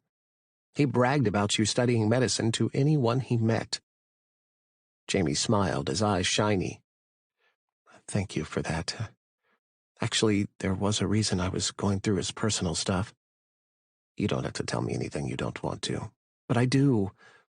Your family, Uncle Ben. Dad's no longer here, and you're the only one I can turn to. I frowned. Does this have to do with Grim? He and his boyfriend were so close I couldn't imagine what he would want to talk to me about that he couldn't with Grim. I proposed to Daddy Grim, and he said yes. You proposed? I couldn't hide the surprise in my voice. He and Grim had been good together for a couple of years, but I'd never pictured him marrying the biker. Jamie's face lit up as he nodded. And he said yes. I'm so happy for you, son. I embraced him and patted his back. Mason might roll over in his grave, but he wasn't here, and the boy looked so happy. I couldn't discourage him. Thank you. Although I'm excited, I have to get married without my father there, Uncle Ben. Every time I think about it, he will be there in spirit. I rubbed his arms. But his spirit can't walk me down the aisle. Will you? Me? My throat closed up, making it impossible to fully form words. Jamie was asking me to walk him down the aisle? Yes, you're the closest thing to a father I have, and I think Dad would have liked that. Jamie, you know we broke up before he died. It doesn't matter. You meant a lot to him, and he cared about you. But if you're willing, that's all I need to make this wedding complete. I swallowed the lump in my throat. I'd be honored to walk you down the aisle. Thanks, Uncle Ben. I appreciate it. I may be able to get through it if you're the one who gives me away. Then I will get the best suit money can buy and give you away in style. Jamie smiled, his dimples flashing. Before I forget, the suspect woke up. A wave of elation washed through me. He did. That was great news. Gunnar would understand me missing our date, wouldn't he? But what if he never asked again? Don't even think of putting off your date. He's pumped full of so many drugs you won't be getting anything out of him tonight. You're right. Besides, what's one more day? A smidge of guilt crept into my gut. I was putting off seeing the suspect because I didn't want to miss my date with Gunnar. What did it say about me that I was willing to stall a murder investigation for a day just to find out Gunnar's idea of a date? Whatever we do, I hope we end up back here tonight. I hated having sex with them at the clubhouse. Too many nosy bikers who always smirked when they saw me. You can stop going there, you know. But the sex was so fucking good. I hope you enjoy your date. Jamie waved and rushed toward his car. Thanks, Jamie. Drive safely. He honked his horn as he made too sharp a turn, then sped up the street. Shaking my head, I closed the door. The leather journal in my hand felt heavy, but was nothing compared to the hole in my chest. I glanced at my watch. I had 10 minutes to spare before Gunnar should show up. Was it a good idea to read it now, when I was about to go on a date? A page or two couldn't hurt. Maybe I'd start at the back, in case he'd written about our breakup. I brought the journal to the kitchen and opened a can of soda, then sat around the island and opened the book. Mason's name was written neatly inside with black ink. The man refused to write anything in any other color ink. Once I'd swapped out all his black for blues, and he'd almost had a fit. He hadn't found it funny at all. We'd fought over pens. Pens, for God's sake. And I thought the arguments I had with Gunnar were petty. I skipped to the last entry, written just a couple of days before he died. I've fucked up, and I don't even know how to make it right. I did everything to make Ben break up with me, but seeing him kills me inside. How is it possible to love both men this much? My heart stopped and my chest constricted. My stomach tightened, knots forming in my stomach as everything became clear. Mason had been in love with someone else. It all made sense now. He would love on me one minute and the next give me the cold shoulder. Given the kind of man he was, he must have felt guilty. Toward which one of us? The other man or me? I should have stopped reading. I didn't need to know all the gritty details that followed. But having started, I couldn't stop now. Heart pounding, I focused on the words on the page, reading more slowly to ensure I didn't miss anything. To make one of them happy is to hurt the other. For too long I've tried to have them both, but it's not right.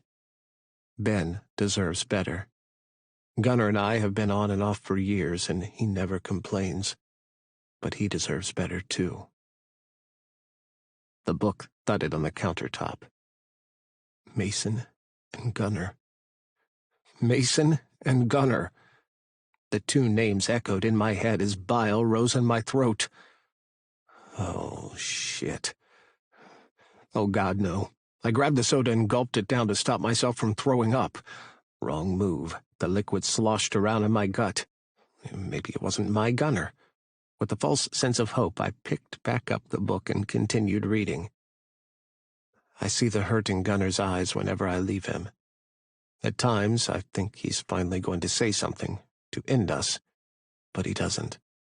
And I know he never will. The bond we share goes too far back, extends too deep. He was, and will always be, my first love.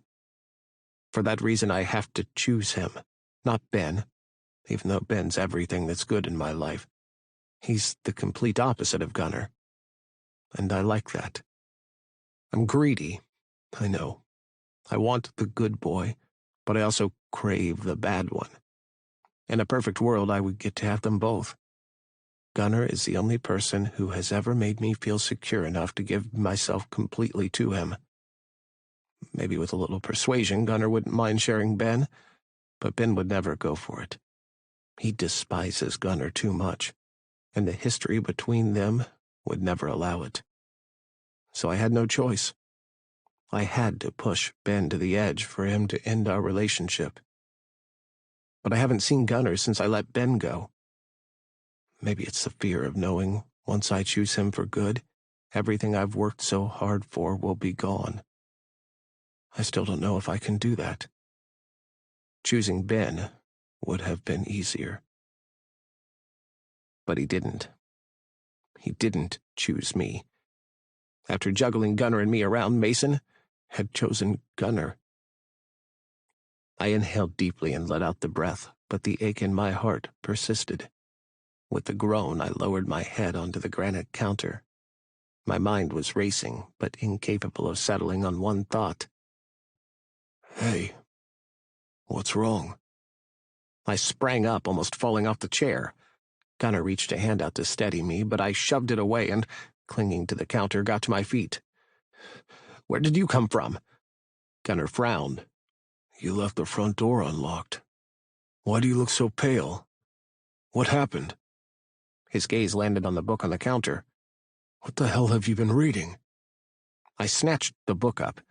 Letting him read it would make things weird between us. He would know we'd been sleeping around with the same man at the same time. Unless...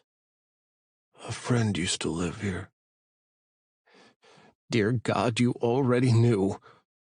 The sick feeling was coming back, followed by a wave of dizziness. You fucking knew! That's what this is all about? I laughed, the sound loud and bitter, but once I started I couldn't stop. I laughed until tears were streaming down my face. How could I have been so stupid? And to think I'd started believing Gunnar was a better catch than Mason.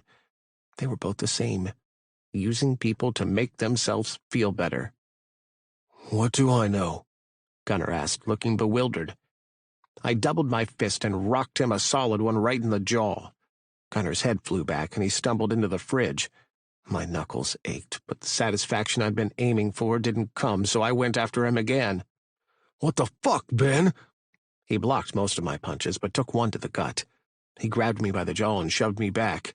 Don't make me hurt you. Chest heaving, I glared at him. Why are you with me? What kind of question is that? He slid his hand down from my jaw. Hell no, he didn't. Not this time. I flung his hand away before he could reach my neck. Why are you fucking with me? I shouted.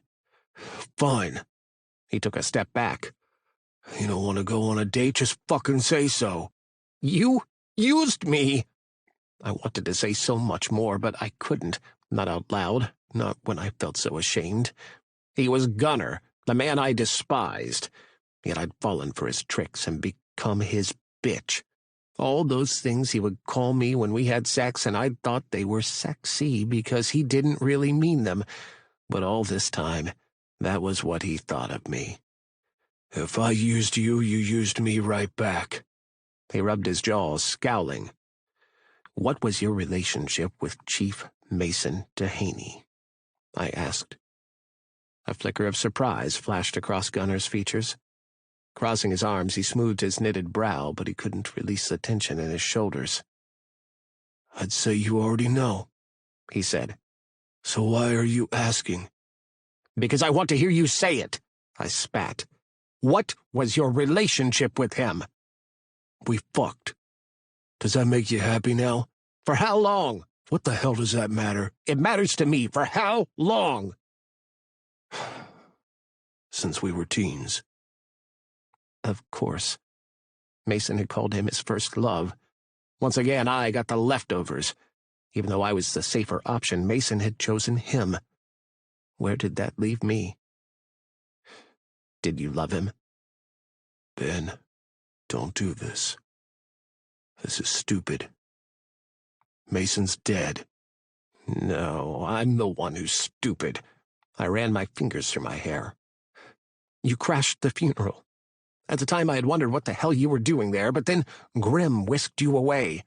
I should have put two and two together then, but you were drunk. But you came because you felt you had a right to be there.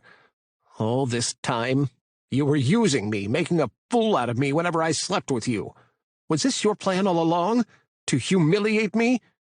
Does that sound like the sort of revenge I would want to take?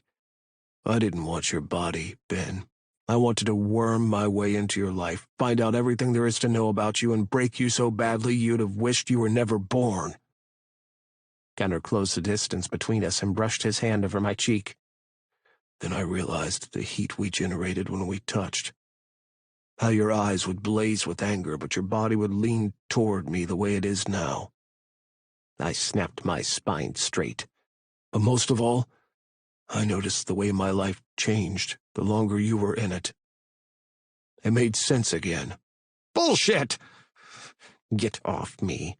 At first, when I discovered the attraction was mutual, I did take perverse pleasure from having you on your knees. I would ask myself who you liked better, me or Mason. Which one of us fucked you better, made you moan louder, made your legs spread faster. You're disgusting. Did you listen to what I just said, Ben? It wasn't Mason who mattered all those times. It was always about you and wanting to one-up his ghost. I wanted to be better than him for you. You expect me to believe that? I've always been truthful to you. Except for the things you omitted? Yes, I may have omitted some things, but whatever I said was always the truth. Mason's gone, Ben. It's just us now. Are we going to let his ghost divide us? I shook my head. Go. Please, just go. I can't bear to look at you right now. Because I wanted to believe him so much that he might have started this relationship with me under false pretenses, but his feelings had changed. But that was horny Ben talking. Something the Ben who was desperate to fill the void being with Mason had never done. The Ben who wanted to be completely loved. The Ben who wanted to be chosen for a change. That Ben was too desperate and vulnerable to face Gunner. We have a date. We don't anymore. You won. You got me on my knees. Isn't that enough? Not nearly, he said. I can see nothing I say will get through to you tonight. I'll go. But I'll see you tomorrow. When you calm down, we can talk. You don't need to come around anymore, Gunner. The fucking jig is up. Why are you pretending there's something more when we both know differently?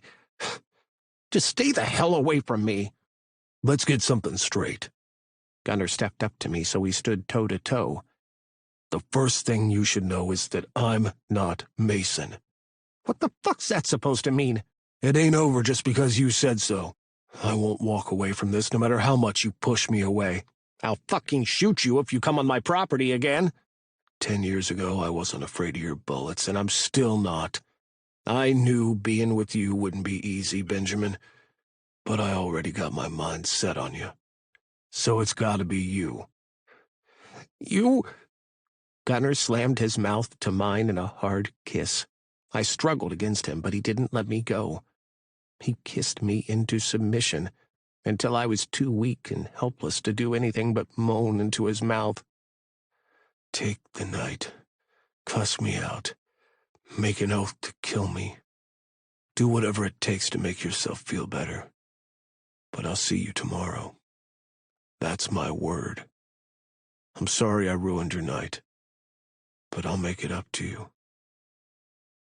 I watched him go, staring after his back in disbelief. Hadn't he heard a word I'd said?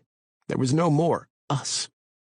We were never meant to be together, and Mason's journal had made that clear. 30. Ben. Christmas with Ben and my son was great. I could tell Ben wanted me to tell Jamie about us, but I couldn't. I sense another fight brewing. Gunner had been by to walk Zeus. I could tell by the way Zeus sprawled on his tummy in the hall, tongue lolling and looking tired. As I walked past him, he didn't get up to greet me, just raised his head a few inches and laid it back on the floor. Traitor, I whispered, and he whined as if apologizing. Usually, as soon as I came downstairs, he would go for his leash. The mud under his paws also gave away Gunner's visit while I'd still been in bed. I'd stayed up all night, poring over Mason's journal from cover to cover, and I'd barely gotten 4 hours of sleep. A throbbing headache hadn't made it any easier to drag myself out of bed, because of Mason's journal.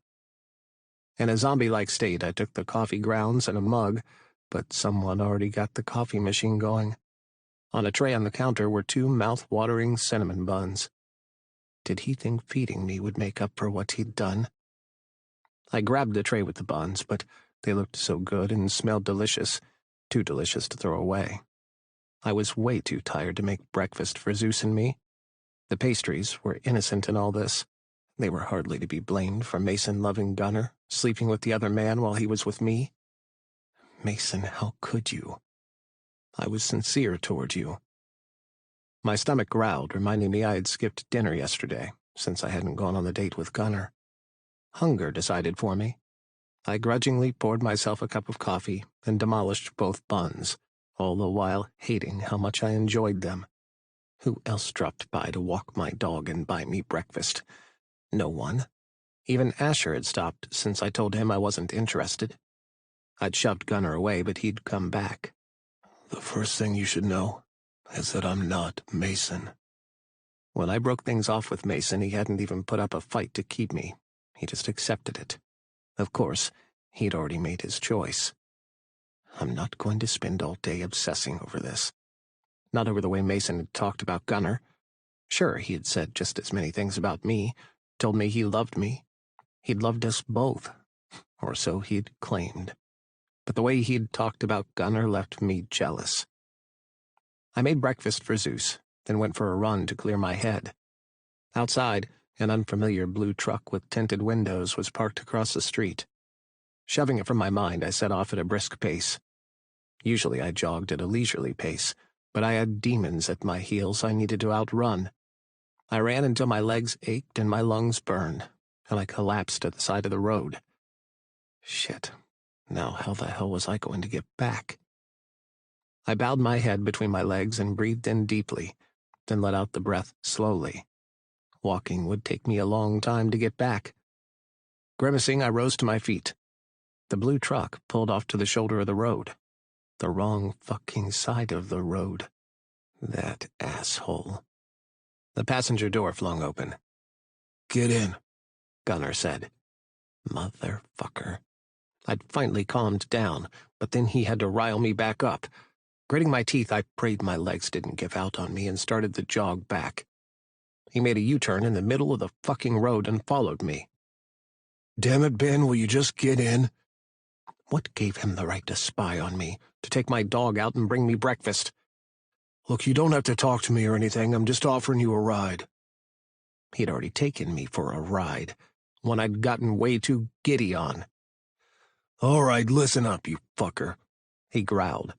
Either you get in the truck or I'll grab Zeus before you get to the house and you won't see him again unless you come for him. I stopped. You wouldn't dare. We both know I would. Get in. God, I hate his stupid face. I climbed into his truck and slammed the door shut. Good morning to you, too, Gunnar said. I was only there so he didn't kidnap Zeus. No need for conversation. All right, then. You're still not ready to talk. Can you at least tell me when? When I didn't answer, Gunnar scowled. God, you're so fucking stubborn. How are you going to be mad at me for what Mason wrote in his goddamn book? I'm fucking livid. Because you used me. This case, it's serious, and yet you used it as an opportunity to get close to me so you could what? Kill me? Was that supposed to be my fate, and what? I should be thankful I turned out to be such a good little whore for you? Good enough that you've changed your mind? Why do you have to make everything sound worse than it actually is? It doesn't get any worse than what you've done. You and Mason, you both deserved each other. I know we both fucked you over, but it's not like I knew he was with you while we were still fucking. You can hardly blame me for that. Just for everything else. Can't this truck move any faster? He drove at a snail's pace, deliberately dragging out the journey. It's useless talking to you when you're like this. You won't listen?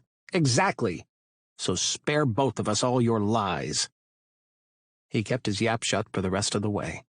When he slowed down in my driveway, I hopped out of the car. His door slammed, and I glanced over my shoulder. Just where are you going? I asked. To get Zeus. You're not taking Zeus. Aren't you going to work? Shit. He was right. I had to go to the hospital to speak to the witness about the case. Asher will take him. He barely pays Zeus any mind. Zeus is with me all the time, or he goes off with Chris. Damn, why was he making sense? I didn't want him to. He's fine at Asher's. Why should I let him continue to form a bond with someone who is out of his life? I went inside and shut the door in Gunnar's face, then spun the lock for good measure. He didn't knock, didn't ring the doorbell. Was that disappointment at how quickly he'd given up? Zeus had licked his plate clean. I washed up his bowl and fed him some strawberries before I braved the stairs. My legs were sore from the hard run. I clung to the railing to hoist me up, letting out a sigh when I was finally on the second floor. I took a shower, and the hot water helped to massage my aching muscles. Once I dressed, I felt marginally better. Duty called, and I couldn't dwell on the past. In fact, reading that journal had given me the best closure I needed. Zeus? He didn't respond. The son of a bitch had taken my dog despite everything I'd said to him. The urge to drive to the clubhouse and rescue Zeus was strong, but the job came first, especially because Zeus wasn't in any danger. Gunnar was gentle and friendly with him. I'd liked the bond they had been developing. At the hospital, I asked the nurse to let Dr. Collier know I wanted to speak to him. He could brief me on Fox's condition. In the meantime, I walked to the secluded area where Fox was. The cop who was stationed at the entrance of the room looked like he was fighting to keep his eyes open. "Chief?" He sat up straight. "At ease, Michaels. Why don't you take 15? "Thanks, Chief." I entered the room. The oxygen mask that had helped Fox breathe was gone, but he still looked as if he was in a coma. Had Jamie made a mistake? "Fox? Can you hear me?" I said softly. "I'm Acting Chief of Police, Witter." His eyelids fluttered and slowly opened. "Welcome back to the living," I said. "Not many in your position have had a second opportunity to make amends. You cooperate with us, and we'll take care of you." Fox opened his mouth, but only a croak came out. He beckoned for me to approach him. I drew closer to him and bent to hear what he had to say. This was the moment I had been waiting for since I realized he hadn't died. "Go fuck yourself," he croaked. He grinned, and I had to resist the urge to grab the pillow and stifle him. As long as he was alive, there were ways to make him talk. The door opened behind me, and a doctor dressed in white scrubs walked in. "Hello, I'm Dr. Lowe," he said. I shook his hand. "Chief Witter, what happened to Dr. Collier?" He's in surgery. Is there something I can help you with?" An overview of his condition would be good. We want him to be fit as soon as possible to stand trial. No problem. I'll be happy to update you on his condition. If you could give me some privacy to check on the patient, we can talk."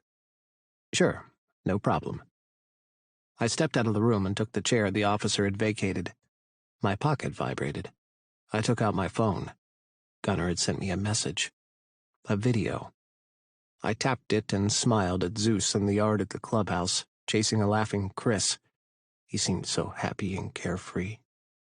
"You can pick him up when you're done," Gunnar sent in a follow-up voice note. I gave him a thumbs up. My phone rang, displaying Dr. Collier's number. I frowned. Wasn't he supposed to be in surgery? "Hello?" "Ben, the nurse informed me you're here," he said.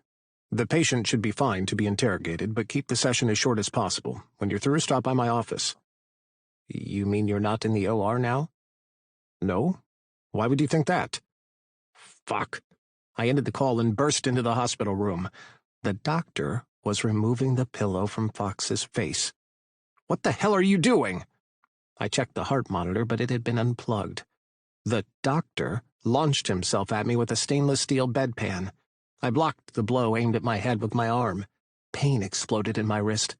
I cried out and reached for my gun with my other hand, but he knocked it out of my clumsy left hand with the bedpan. The man, his face contorted with rage, swung the bedpan again, but this time I was ready. I dodged the blow and retaliated with a solid punch to his gut, forcing the air out of him.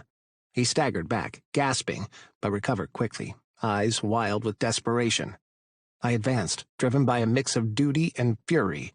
We grappled, his strength surprising. I landed a few more blows, but he was relentless, throwing punches I would have blocked had my wrist not throbbed so fucking much.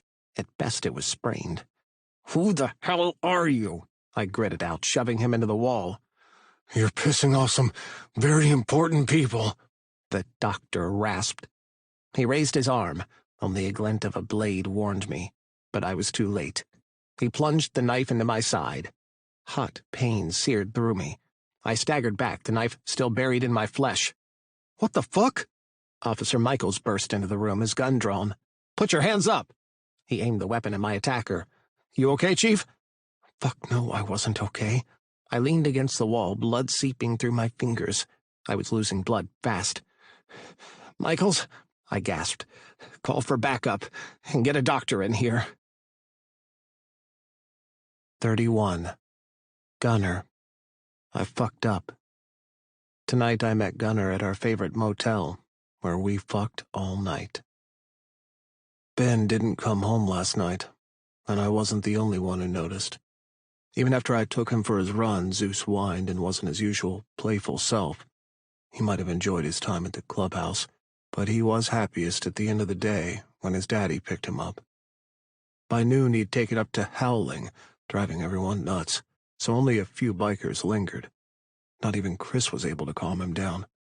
He would go from resting his head in my lap to trotting over to the door to look out, and I knew he was waiting for Ben. Zeus's antics only made the knot in my stomach worse. Ben had messaged me yesterday that he wouldn't be able to collect Zeus after all, but he hadn't answered my subsequent texts or calls. Was he still upset with me, or was there more? Last night I'd taken his absence to mean he didn't want to see me again so soon, but I was having second thoughts. Ben wouldn't have let his feelings toward me stop him from picking up Zeus. Either he was out of town, or something had happened to him. "Come here, boy," I called Zeus over. "Sit." He scooted closer to me and rested his chin on my knee. I stroked his head. "I'm sure your daddy's fine, but you have to stay here so I can find him, okay? If he wouldn't call me, I would go to him." I punched in the number for the police station. An automated voice came on with the list of options. I selected the one that seemed most appropriate and waited for a human to come on the line. Good afternoon. How may I help you? I'd like to talk to Chief Witter. I'm sorry, but Chief Witter is not in office. Is there anyone else to whom I can transfer you to?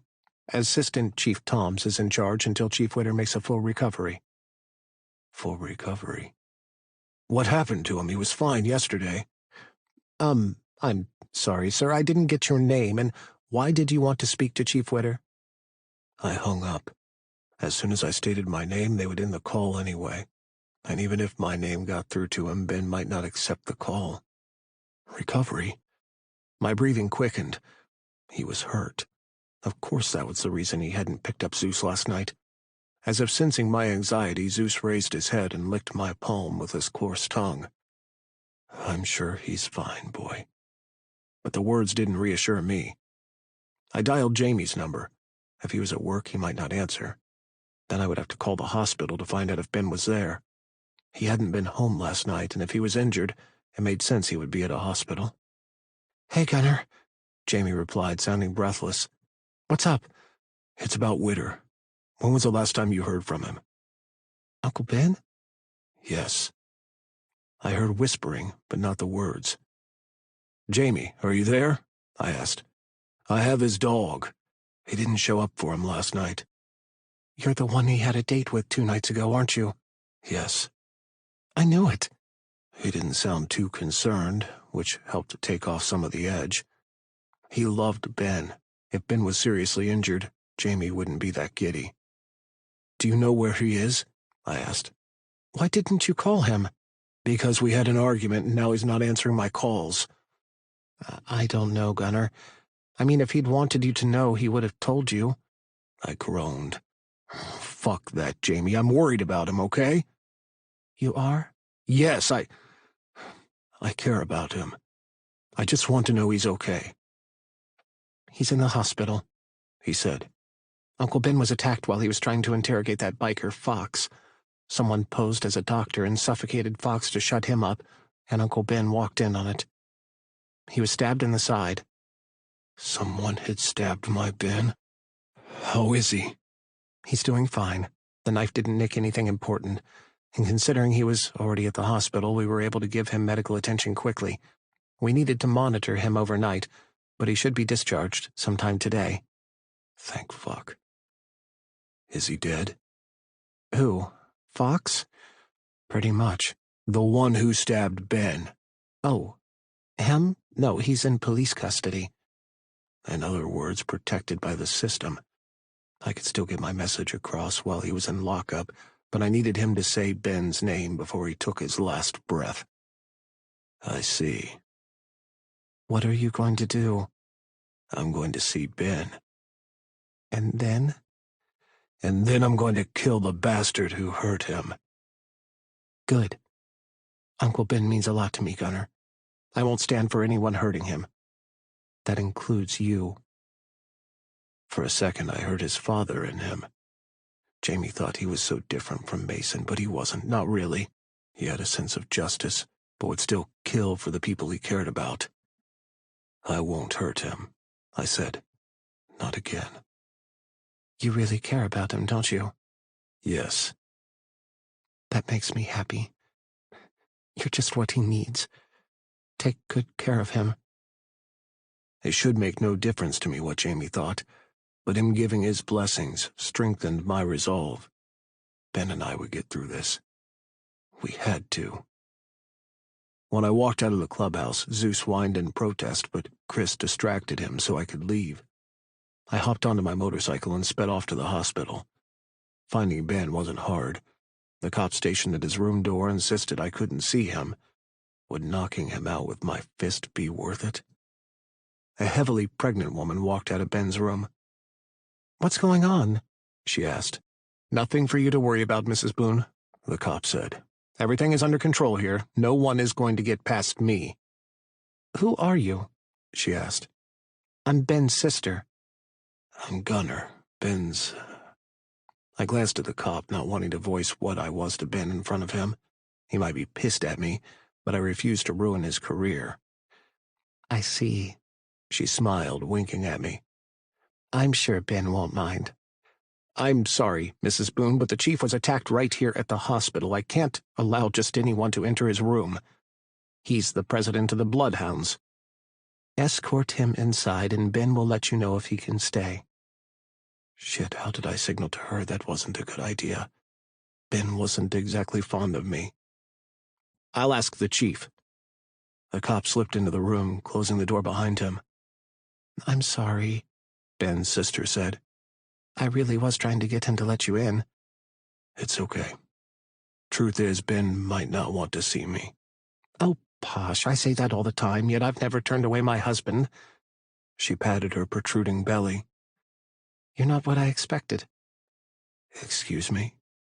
I could see Ben was happy when he last visited me. I figured he had someone in his life, but you're not what I expected. Not in a bad way, though. You're just not the type of guy he usually goes for. I frowned. I see. Gosh, I hope I haven't offended you. I'm not easily offended. But you must come to dinner with Ben someday. I'll call to let him know. It was nice meeting you.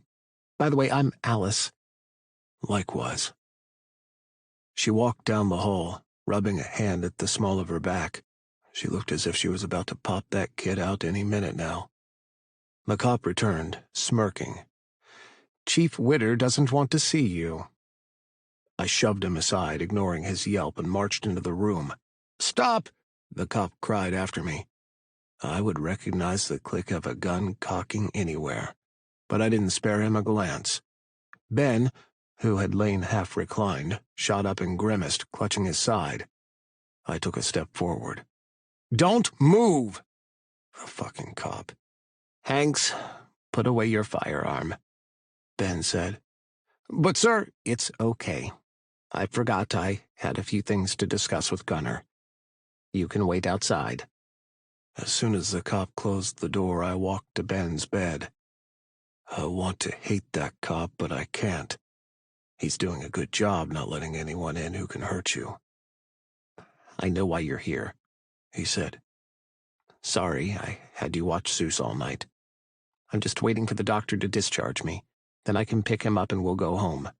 I'm not here for Zeus. He's missing you, but he's fine. Lie back. What? Startled, Ben grunted when I guided him to lie back on the bed. What are you doing? For God's sake, I'm in a hospital bed. I'm not going to fuck you, moron. I want to see how big your scar is. That's the same length I'll use for each cut when I carve up that motherfucker. Ben's mouth hung open. He stopped fighting me long enough for me to gently raise his gown. The scar was on his left side, a gauze covering the area, so I couldn't see how long it was, but it was definitely not a Band-Aid size. How many stitches? I asked. It's none of your business. Don't tell me what's my business, Ben. Just answer the question. 13. I committed the number to memory and slowly lowered his gown. Why didn't you call me? And don't tell me there was no reason. An asshole stabs you, you tell me the instant your life's not in danger. I'm a cop. I can take care of myself. You may be a cop, but you're also mine. And any threat to you, I take as a threat to me. That bastard is going to wish he'd never been born. You can't touch him. At least I had a little consolation that he didn't argue about my ownership tag. Why the hell not? We need him for questioning. To find out who sent him to kill Fox. A flash of surprise crossed his features. You know? Yes, but although you've been keeping things from me too, I'll let it go. Well, isn't that generous of you? You're hurt, Ben. Can you give the sarcasm a rest? How did you know I was here, anyway? I called the police station. Found out through them you were recuperating. Jamie helped to fill in the blanks. Does he know? About us? There is no us. About you and Mason. He knows about our past, and that we cared for each other. He doesn't know we continued to see each other up to the moment he died. Ben raised his eyes to the ceiling. You can go now. I'm not leaving you, Ben. Why?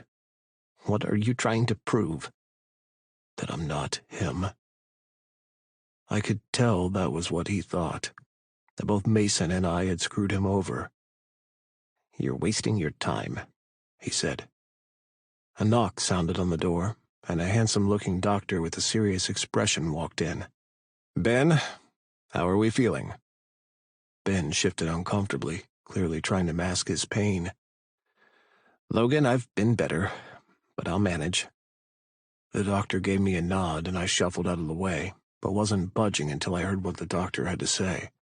Maybe Ben didn't completely hate my guts because he didn't ask me to leave. He made no effort to introduce me to the doctor, though they were on a first-name basis. Logan began his examination, methodically checking Ben's vitals and inspecting the wound.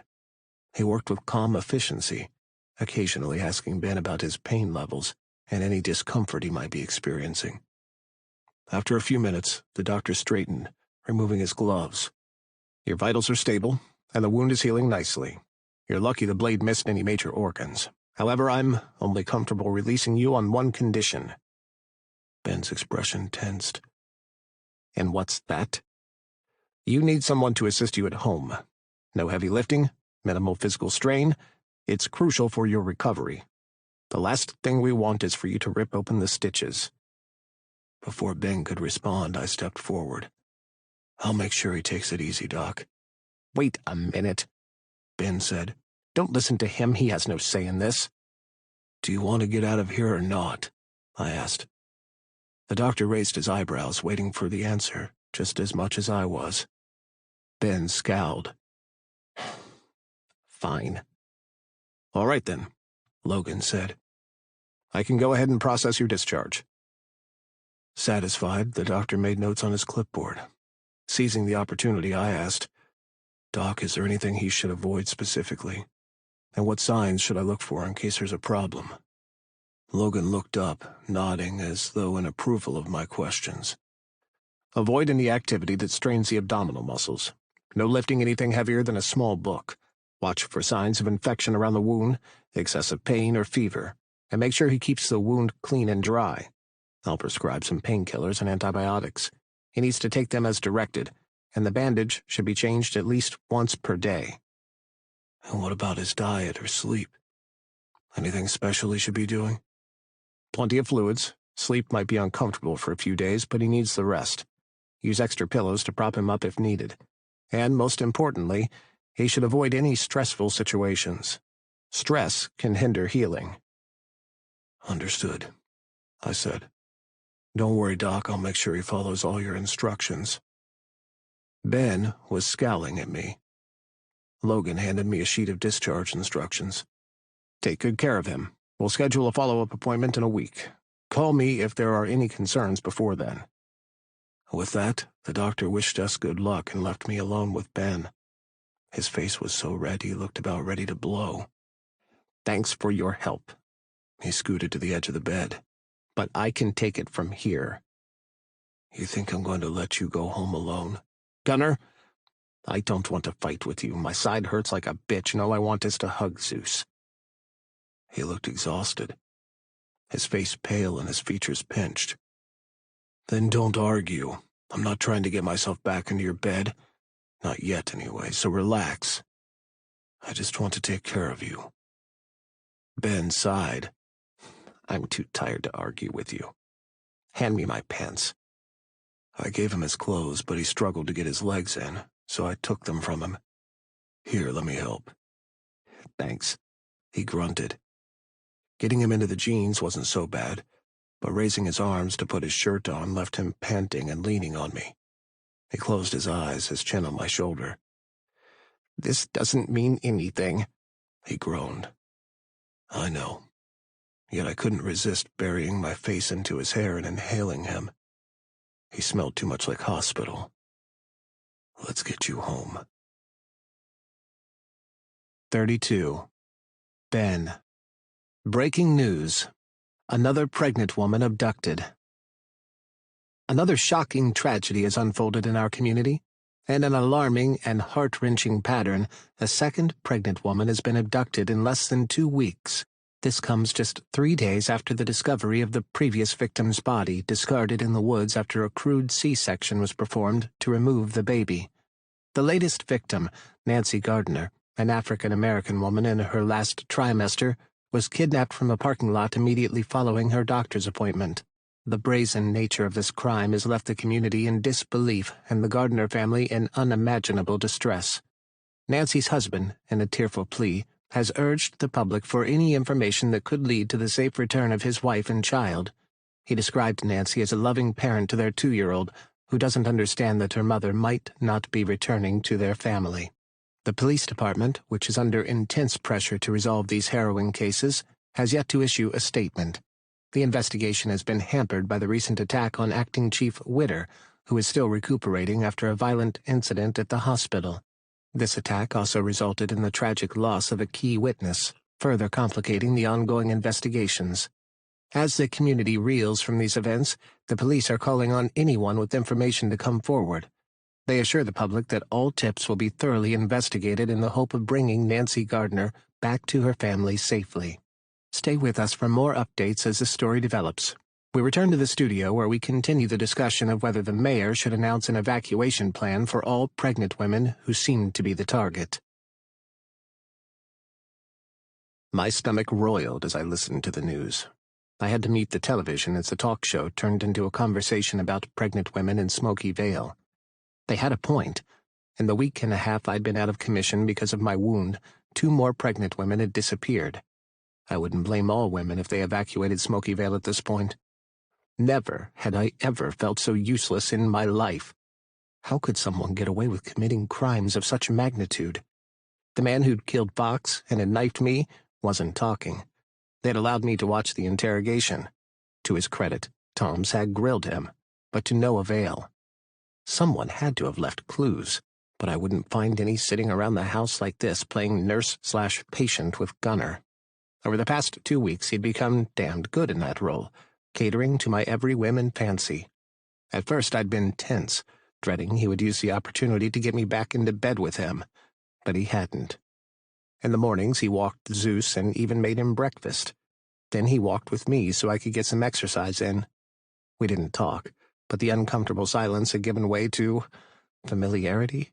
Sometimes he went away for a few hours in the afternoon to tend to his illegal club activities, but he would return in the evening with food. He was a lousy cook, so he brought food from various sources, sometimes from a restaurant, but also from Jamie and the cook at the clubhouse. He didn't stay the night, which bothered me, but I would never admit it to him. If he found someone new, that would only be good news for me. Then he could leave me alone.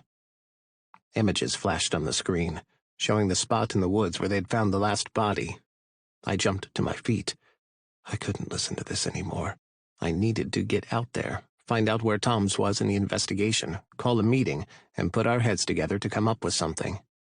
Anything was better than twiddling my thumbs in my house.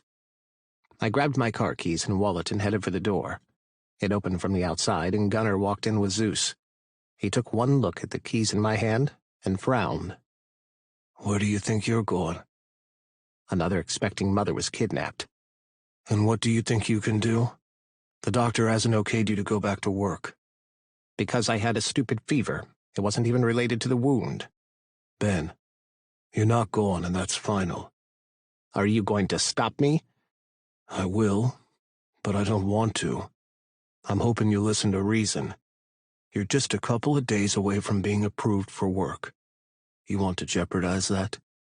I shot him a glare, then turned on my heels back to the living room. Zeus jumped onto the sofa, circled, and settled down, barking at the TV. All right, all right. I changed the channel to a cooking show. Are you satisfied now? Gunner chuckled. He looked sexy as sin in dusty, worn shoes, black jeans faded from too many wash cycles, a slate gray tee, and his hair loose around his shoulders. If I'd learned anything over the past 10 days, it was that my body and brain were not in sync. If you're gonna let him watch all those cooking shows, the least you can do is make some of that for him. Poor Zeus is salivating, aren't you, boy? Gunner sat on the other side of the couch and bribed Zeus's attention with belly rubs. Since you've become best friends, why don't you cook for him? because I don't want to burn your house down. Then you'd have to live with me at the clubhouse, and I prefer it over here with just the two of us." I swallowed at his soft words. He'd been doing this to me since I got out of the hospital, making sweet comments that were at odds with his nature, and in that matter-of-fact way, like the words were just effortless to say. "Then I'll feed him whatever I want." Gunnar sighed. "I have a job to do this evening. Are you going to be okay?" "I was fine before you came along." "That's not what I asked you. How long are you going to be angry, Ben? I gave you almost 2 weeks, and you've hardly let me touch you." "I'd rather not get mixed up with you again." I kept my gaze fixated on the television. "It's a little too late for that. We're already so mixed up there's no separating you from me. Just deal with it already." He climbed to his feet and Zeus got up. I gave him a stare, daring him to abandon me for Gunnar. He lowered his head back down to the couch. "That's right, I'm your daddy, not him." "There's no use talking to you," I said.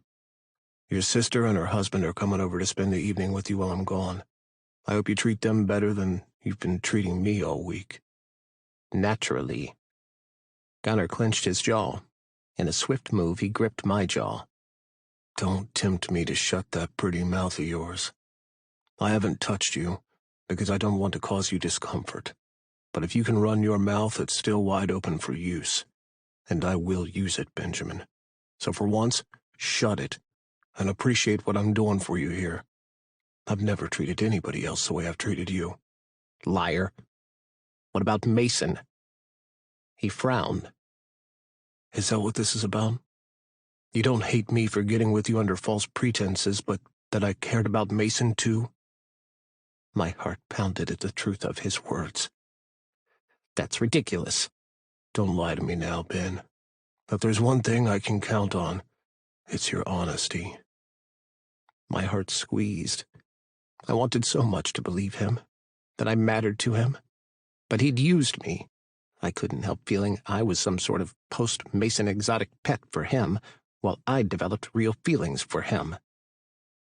"What do you want from me?" I asked. "To give me a fair chance to make shit right with you." I wanted to. I really did. But the history with Mason between us, and the uncertainty of how he truly felt, wouldn't let me trust him. We were doomed to repeat the same mistake as with Mason. Me chasing a relationship that wouldn't have a happy ending. "I'm sorry. I can't." Fuck, why did it feel like that hurt me more than it did him? I could hardly breathe under the weight of my words.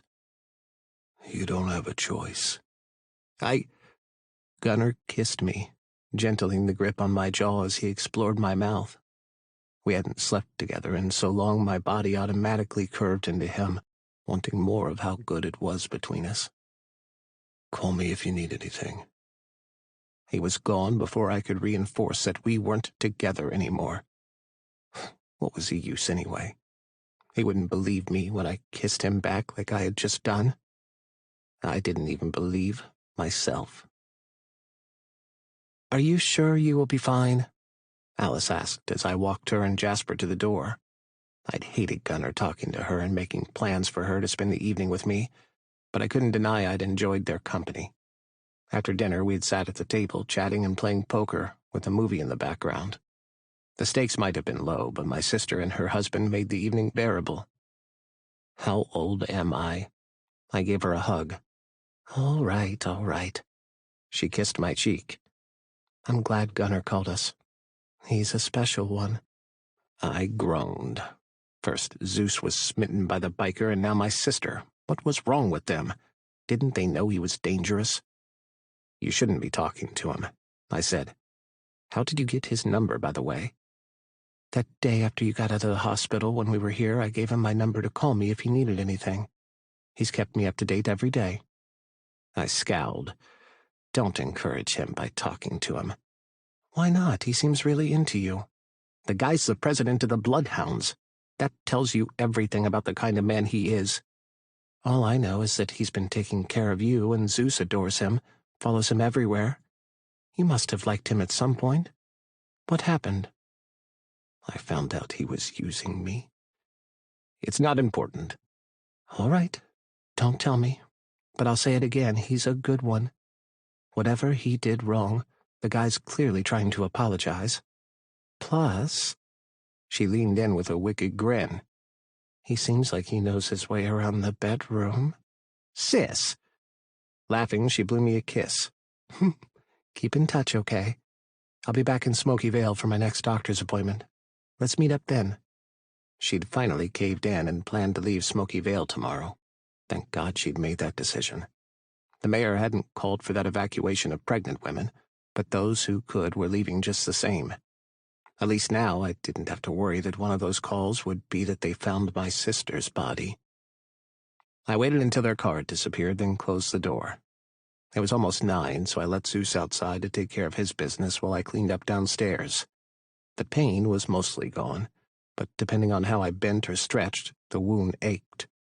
When the rooms were tidied, I called Zeus, who came running on dirty paws. Have you been digging in the garden again?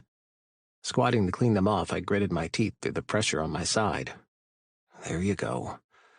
Let's go to bed. I settled Zeus down for the night, then climbed the stairs. Not seeing Gunnar all afternoon felt weird, and I hated that I noticed.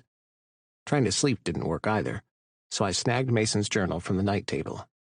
I was obsessed, I knew. I must have read the thing 3 times already, but every time I found something I'd missed. How could one book cause so much trouble? Sometimes I wished Jamie had never given it to me. The creaking of the door pulled me out of Mason's entry about the night he'd slept with me and Gunnar. He'd left my bed to go straight to Gunnar's. Yet the way he talked about his experience with both of us held such sincerity, like he'd cared about us both, even though his actions had been the opposite. Are you reading that again? Gunnar entered my bedroom. He had changed out of the clothes he'd been wearing earlier, though he was dressed similarly, jeans and a t-shirt with his cut. He would look magnificent in a suit. Do you even know what it is? I asked. I've figured out enough. Something to do with Mason. What are you doing here, anyway? I glanced at the clock. It was already past 11. He never stayed this late. I wanted to check in on you. I gotta admit, Ben, we spent so much time together this past week that I missed you this afternoon. Oh, God, he was killing me. Or saving me. I no longer knew, but my walls were crumbling.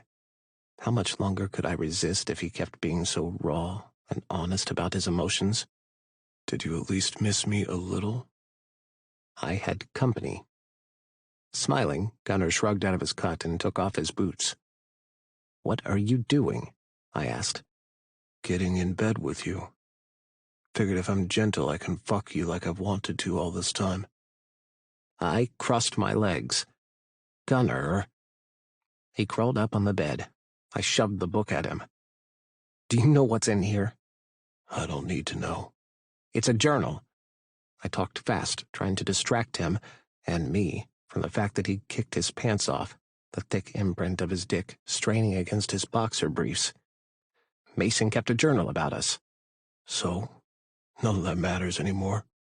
Will you put the book down and spread your legs open? He placed a hand on my thigh and my cock jerked. Seriously, if you knew what was in here, you'd be a little upset too. I don't want to read it. I used to obsess about what he did to us both. And look where that got me. Begging for forgiveness in a space between your legs. Nothing good can come from that book. Just let me read an entry to you. And after we can fuck? I flipped the pages until I found the entry I wanted. Today I had lunch with Ben, but I canceled. I could tell he was hurt. It was the 3rd time I'd canceled in a week, but I felt sick to my stomach, thinking about taking him to some obscure restaurant out of town so no one would see us together. He acts like it doesn't matter, but I can tell he's hurt by all the secrecy. I feel even more guilty because he thinks I don't want the world to know I'm seeing him. In a way I don't, but the world in this case is Gunnar. If he finds out I'm seeing Ben, he'll be livid, especially since Ben has done everything he can in the past to lock him up. I'm afraid the animosity between them will result in one killing the other. Gunnar already wanted to kill Ben the first time he arrested him. Luckily, I was able to talk him out of it. Over the years, I've done everything to keep them apart. But in the future, I may just be the reason they want to kill each other again. Gunnar wants to meet up later. I told him I'd think about it, but I already knew the answer would be yes. My son's back in town, and he's about to send me to an early grave. Everyone expects me to be strong. Even Ben puts me up on a pedestal. Only with Gunnar can I fully be me. After all, he's already seen me at my worst from when we were younger. He knows all my dark secrets. And lately he's become a release valve to de-stress from work, from my son, and from Ben. My throat was tight by the time I finished. I closed the book. Gunnar was frowning into an abyss of thoughts. My stomach soured and I felt sick. Was he reminiscing about his dead lover? I hated this insecurity reading the journal left me. How did it make him feel? He was as innocent as me in Mason's web of lies. He'd been none the wiser that we were playing the part of the other man. "What's going through your mind?" I asked. Gunnar remained silent for a while, but then he scooted to the edge of the bed and presented me with his back. "I'll say this again, Ben. What Mason did was messed up. But it's his mistake, not ours. Frankly, I think he was a big fool for not walking away from me and staying with you. You're one of the most honest men I've ever met, and that's why I can't let you go." Did he really mean that? Tongue stuck to the roof of my mouth, I watched him get dressed. He didn't bother to put his shoes on, but carried them in his hands. "You'll probably not take my advice." He stopped at the door but didn't turn around. "But I'll give it anyway. That book's nothing but trouble. Burn it. And forget you read the damn thing. It has nothing to do with us." Long after he was gone, I kept staring at the door. I could do what he suggested and burn the book. But what was the sense? Everything I'd read was already uploaded in my brain. I could never forget I'd fallen short for Mason. 33. Gunnar. Ben saw the hickey Gunnar left on me. There's no way I should have gotten away with the lie I told him, but Ben's too innocent. He doesn't even see the evidence before him, and that makes me feel worse. The Bloodhounds clubhouse was livelier than I'd seen a party in a long time. The building was already at maximum capacity, but as I finished my cigarette, 4 scantily clad women walked up the steps. The brothers would be pleased tonight, at least. Since I'd regained focus, the club was back up and running. Yet instead of joining the party, I was sitting by myself, far from happy. Mason had ruined everything. He'd ruined our chance together, and even from the grave he was interfering with mine and Ben's relationship.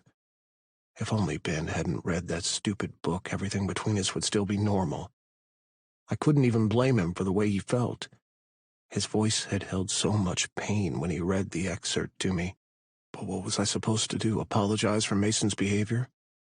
An apology wouldn't change a thing between us. "Hey man, what are you doing out here? The party's inside." I swallowed my groan as Saint ambled toward me. He was my designated VP, and we interacted more often than with the others, so I was getting used to him. Too used to him. "Is it a crime to want to be alone?" As if he didn't understand a word of English, Saint hopped up next to me in the back of the truck. He sipped from a can of beer, a joint in his other hand. "Really? This is the best party I've been to in a while. Why aren't you inside?" "No reason." "Bullshit. Seriously, though, the club's coming along nicely. Feels almost like old times." I scoffed. "You have no idea what it was like back in the day. Back when Grimm's father and mine ran the Bloodlets with an iron fist. They'd both been determined to make men out of us. Not just any men, hardened criminals who could take over the club one day the same way they did. Had they been alive, they would have killed both Grim and me themselves for sleeping with men. Those two homophobic pricks were the reason we'd lived closeted until I outed Grim. Heard Smoky Vale feared the members of the club back then. Fear's not strong enough to describe the club in those days. Do you want the club to go back in that direction? He held out the weed to me, but I shook my head. I might still go to the late-night AA meeting, and I'd rather not go filled with drugs. No, I said, and I meant it. At first I thought the club had to be run that way, but seeing how the Reapers operated, how close they were without losing their edge to stand up to bullshit when it presented itself, had changed my mind. I could decide on boundaries not to cross and still be me. I didn't have to be what my pop wanted me to be. I want us to be better, I said. Bigger, richer. I don't want us to kill innocent people or make trouble for regular citizens. Sounds like you have everything figured out.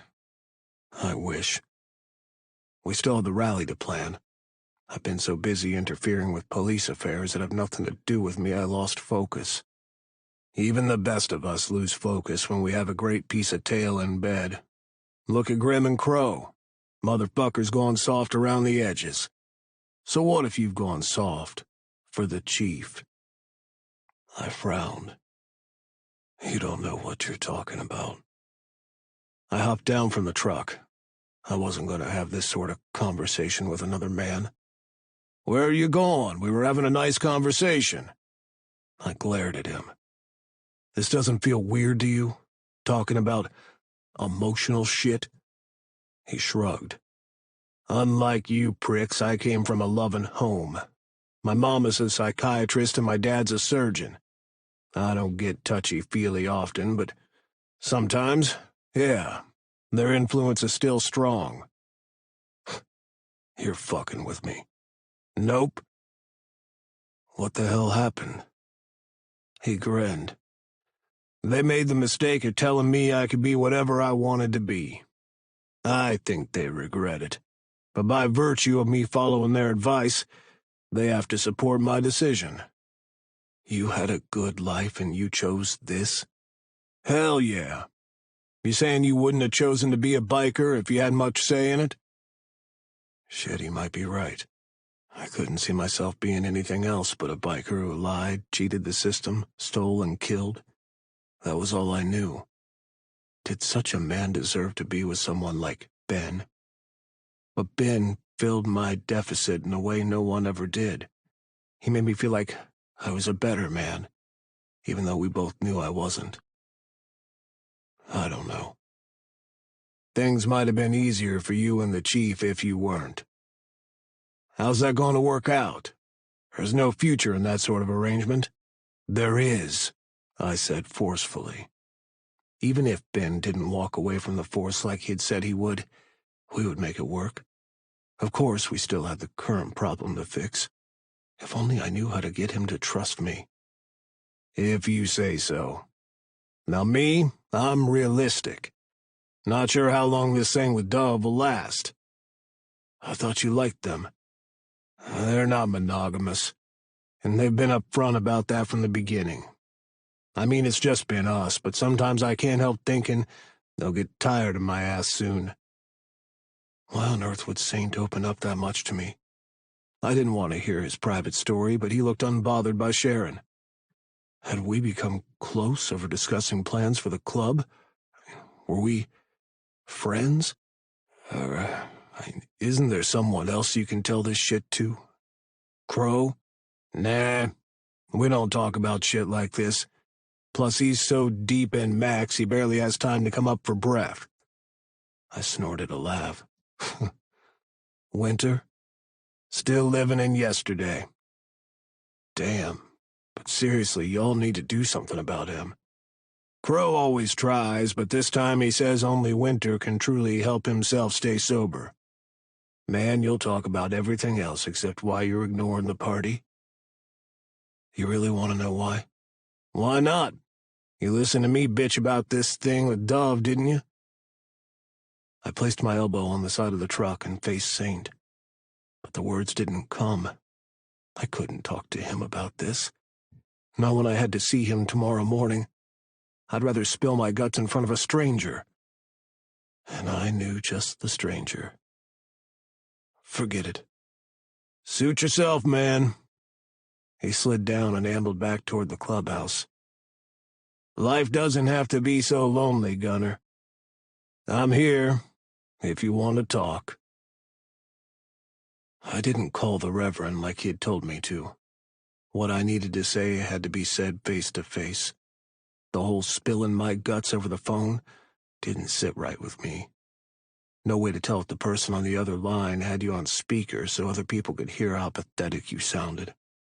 I wasn't taking that risk. The next day, I snuck into Homer's church. I'd waited outside until all the members left, but his truck was still in the parking lot. Crossing the street, I glanced around to ensure no one was around. I slipped inside the church. Too familiar with the interior from AA, I didn't have to wander around. I headed straight down the hall. The stairs led to the basement where we had AA meetings. To the left were the restrooms, and at the end of the hall was the office. I hesitated with my hand raised, but then I forced myself to knock. I didn't like being here, and I sure as hell wasn't looking forward to the conversation, but better him than anyone else I had to face daily. Come in. I pushed the door open and stopped dead in my tracks. The Reverend stood with his robes parted, and a blond man was kneeling in front of him sucking his dick. The man turned his head and my jaw dropped. You? Winter scowled. Why are you always here? The Reverend closed his robes and fiddled with his clothes. Get up, he hissed at Winter, then frowned at me. Why did you enter? You said come in, I stammered. How much use could he be to me if he was caught with his pants down? But even a man had to take care of his needs. Damn, it was weird, though. He always seemed to have his shit together, but here he was getting head from a crackhead. I said coming, he said, enunciating slowly. I can always come back. No, you're already here, so it's obviously important. He yanked at Winter's arm. Get up and leave. Winter pouted. But we're not done. We are. You shouldn't have been in my office. You were enjoying it before he showed up. Well, it's a good thing he did. I would have made a big mistake. Winter, please leave. I told you I could get you help with this obsession. Winter climbed to his feet. What if I don't want to be cured? What if all I want is to be fucked within an inch of my life and be high? Fuck, Winter was a bottom? Yeah, I could see that. He had the desperate look of a man who loved to ride dick into exhaustion. You can get that anywhere. What if it has to be you? I should go, I said. Yeah, you should, Winter said. No. Homer squared his shoulders. Winter, go, or you won't like the consequences. Winter froze. A few seconds passed, but then he nodded and walked out of the room with his head bent. He looked so submissive, something I'd never realized before. Close the door and have a seat, Homer said. I'll be with you in a minute. Homer disappeared through a door I assumed was the bathroom. I was left standing alone. What the hell had I just walked into? What did I know about this Reverend anyway? He'd always seemed so different, untouchable, perfect, but this side of him was more interesting. I stayed out of curiosity. And yeah, because I wanted to know what to do about a certain acting police chief who welcomed me into his home, let me take care of him, but drew a line at sleeping with me again. Here we go, Homer said as he walked over to his desk. I didn't expect to see you today. I don't think either of us expected to see what we did today. He stared blankly at me. Are you expecting some sort of apology? Because then you can wait a long time. What you saw today is my personal affair and has nothing to do with you. I hope you can keep things discreet. I shrugged. None of my business. Good. Tell me why you're here. Did you drink? No. Then... but I've wanted to do it more and more lately. Why? What's happening? I'm in a relationship, but the other man doesn't want to be. He raised an eyebrow. You're gay? Not the part you should focus on, but I'm bi. Crimson stained his cheeks. Finally, some reaction from him. Sorry, you just never hit me as someone who's into the same sex, but I know that's my stereotype. Well, you never hit me as a kinky man who gets sucked off by a mentally disturbed man. He's not. But we both knew Winter was. I didn't know his problems, but that man had more demons than all of us bikers combined. Maybe he did need this Reverend. I'm not here about Winter. From everything I've seen, he's a willing participant, so like I said, it's none of my business. Then why don't you be clearer about your business? I placed my hands on the arms of the chair and leaned forward. You want clearer? Okay. Here goes. I'm fucking the chief of police. Yeah, that's bad. We know all the risks involved with his career, but that's not the big problem between us. He found out that I knew we were both sleeping with the previous police chief, and I got together with him under false pretenses. Recently, he received our common lover's journal, which details the betrayal. Now he won't allow me to touch him anymore. I feel like he's punishing me for what Mason did, but that's not fair. He cheated on me, too. So why should I be the one to suffer? I see. He took a pen and scribbled on a piece of paper like he was drawing a diagram. The previous chief of police is now deceased, isn't he? Yes. So you're both left to handle this without him being able to give his account of the story. That's a side you'll both never be able to hear fully. Can you put that behind you? I already have. Have you? Or are you hanging on to Chief Witter because he provides some sort of connection between you and your dead lover? Fuck no. Because you know, that could be your way of coping with that trauma. By seeking someone he was close to. I curled my hands into fists. Ben's nothing like Mason. How so? Mason was always cold and detached. Even in bed, he kept a part of himself from me. I could never be sure of what he was feeling. He always wanted to maintain a good image, and for that he was willing to sacrifice everything else. Friendship. Love. My stomach twisted as the truth I'd been hesitant to see spilled out. Mason was selfish. And Ben? He has the kindest heart of any man. He's sweet, sexy, but can also be a total badass if pushed. Ben doesn't shy away from our relationship, and he doesn't treat me like a side piece. He was also cuddly, which I didn't think I'd like, but I'd enjoyed waking up to him spooning me, or with his arm thrown around my waist, his head on my shoulder. Ben made me feel present in our relationship, like he saw me. He opened up and told me about his dark secret, and I still kept things from him. You love him? Ben, Reverend Homer said. I'd avoided using the L word even in my thoughts, but he pushed me to acknowledge it. Ben was the one because I loved him. What else would I be doing in a church trying to figure out how to move past the ghost keeping us apart? Have you told him how you feel? Reverend Homer asked. From what you say, this common man cheated on you both. You can easily put it behind you because you've known for quite some time, but Ben's still processing the feelings people have when they've been cheated on. He might question how desirable he is, how unwanted the cheating makes him, and that sense of betrayal, of whether he can trust anyone again. Is there anything else you're leaving out? I inhaled deeply. I think at the end of the book, Mason wrote he had to choose, and he chose me. Then that must be devastating for Ben. You see, right this minute, he's not seeing you as the man he's in a relationship with, but as the rival of a love he lost. I don't know what to do.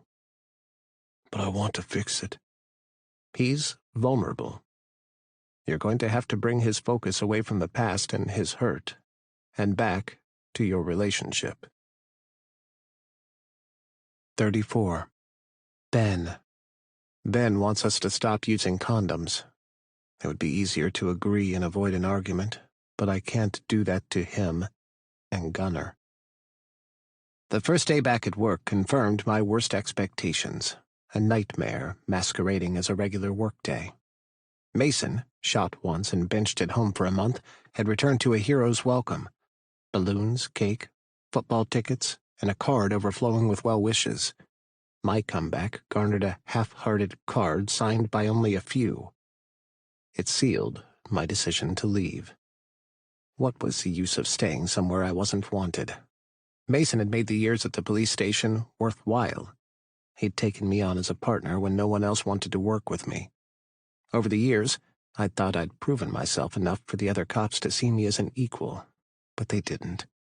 They still considered me the outsider, whose only option to stay on the force had been to return to the town I'd left in my early 20s, determined to run away from the horrors of my past. Now that Mason was gone, they barely tolerated me, even when I was their superior. I didn't need this shit. Not from them, not from Mason, and sure as hell not from Gunnar. I was done with staying in toxic places where I tried to fit in but ended up being unwanted. Throughout the day, even while I was busy, I could never quite let go of the fact that Mason had chosen Gunnar. Knowing that hurt more than the cheating. When would I get my turn? When would I belong? The wave of relief washing over me as I left the station turned to apprehension as I drove to the Bloodhounds clubhouse to collect Zeus. Despite the strain in our relationship, Gunnar still insisted on minding Zeus while I was at work. Trying to stop him was futile. When I was asleep, he snuck in anyway and took the dog, leaving me breakfast and a note that said I should pick up Zeus when I was finished. I shouldn't have allowed him to take Zeus, but while I pushed him away, a little piece of me felt better when he refused to stay out of my life. A part of me, an enormous part, liked him showing up in my house when I least expected it. I liked that, unlike Mason, he didn't leave, although I told him to. At the clubhouse, my nerves petered out from disappointment when Chris greeted me instead of Gunnar.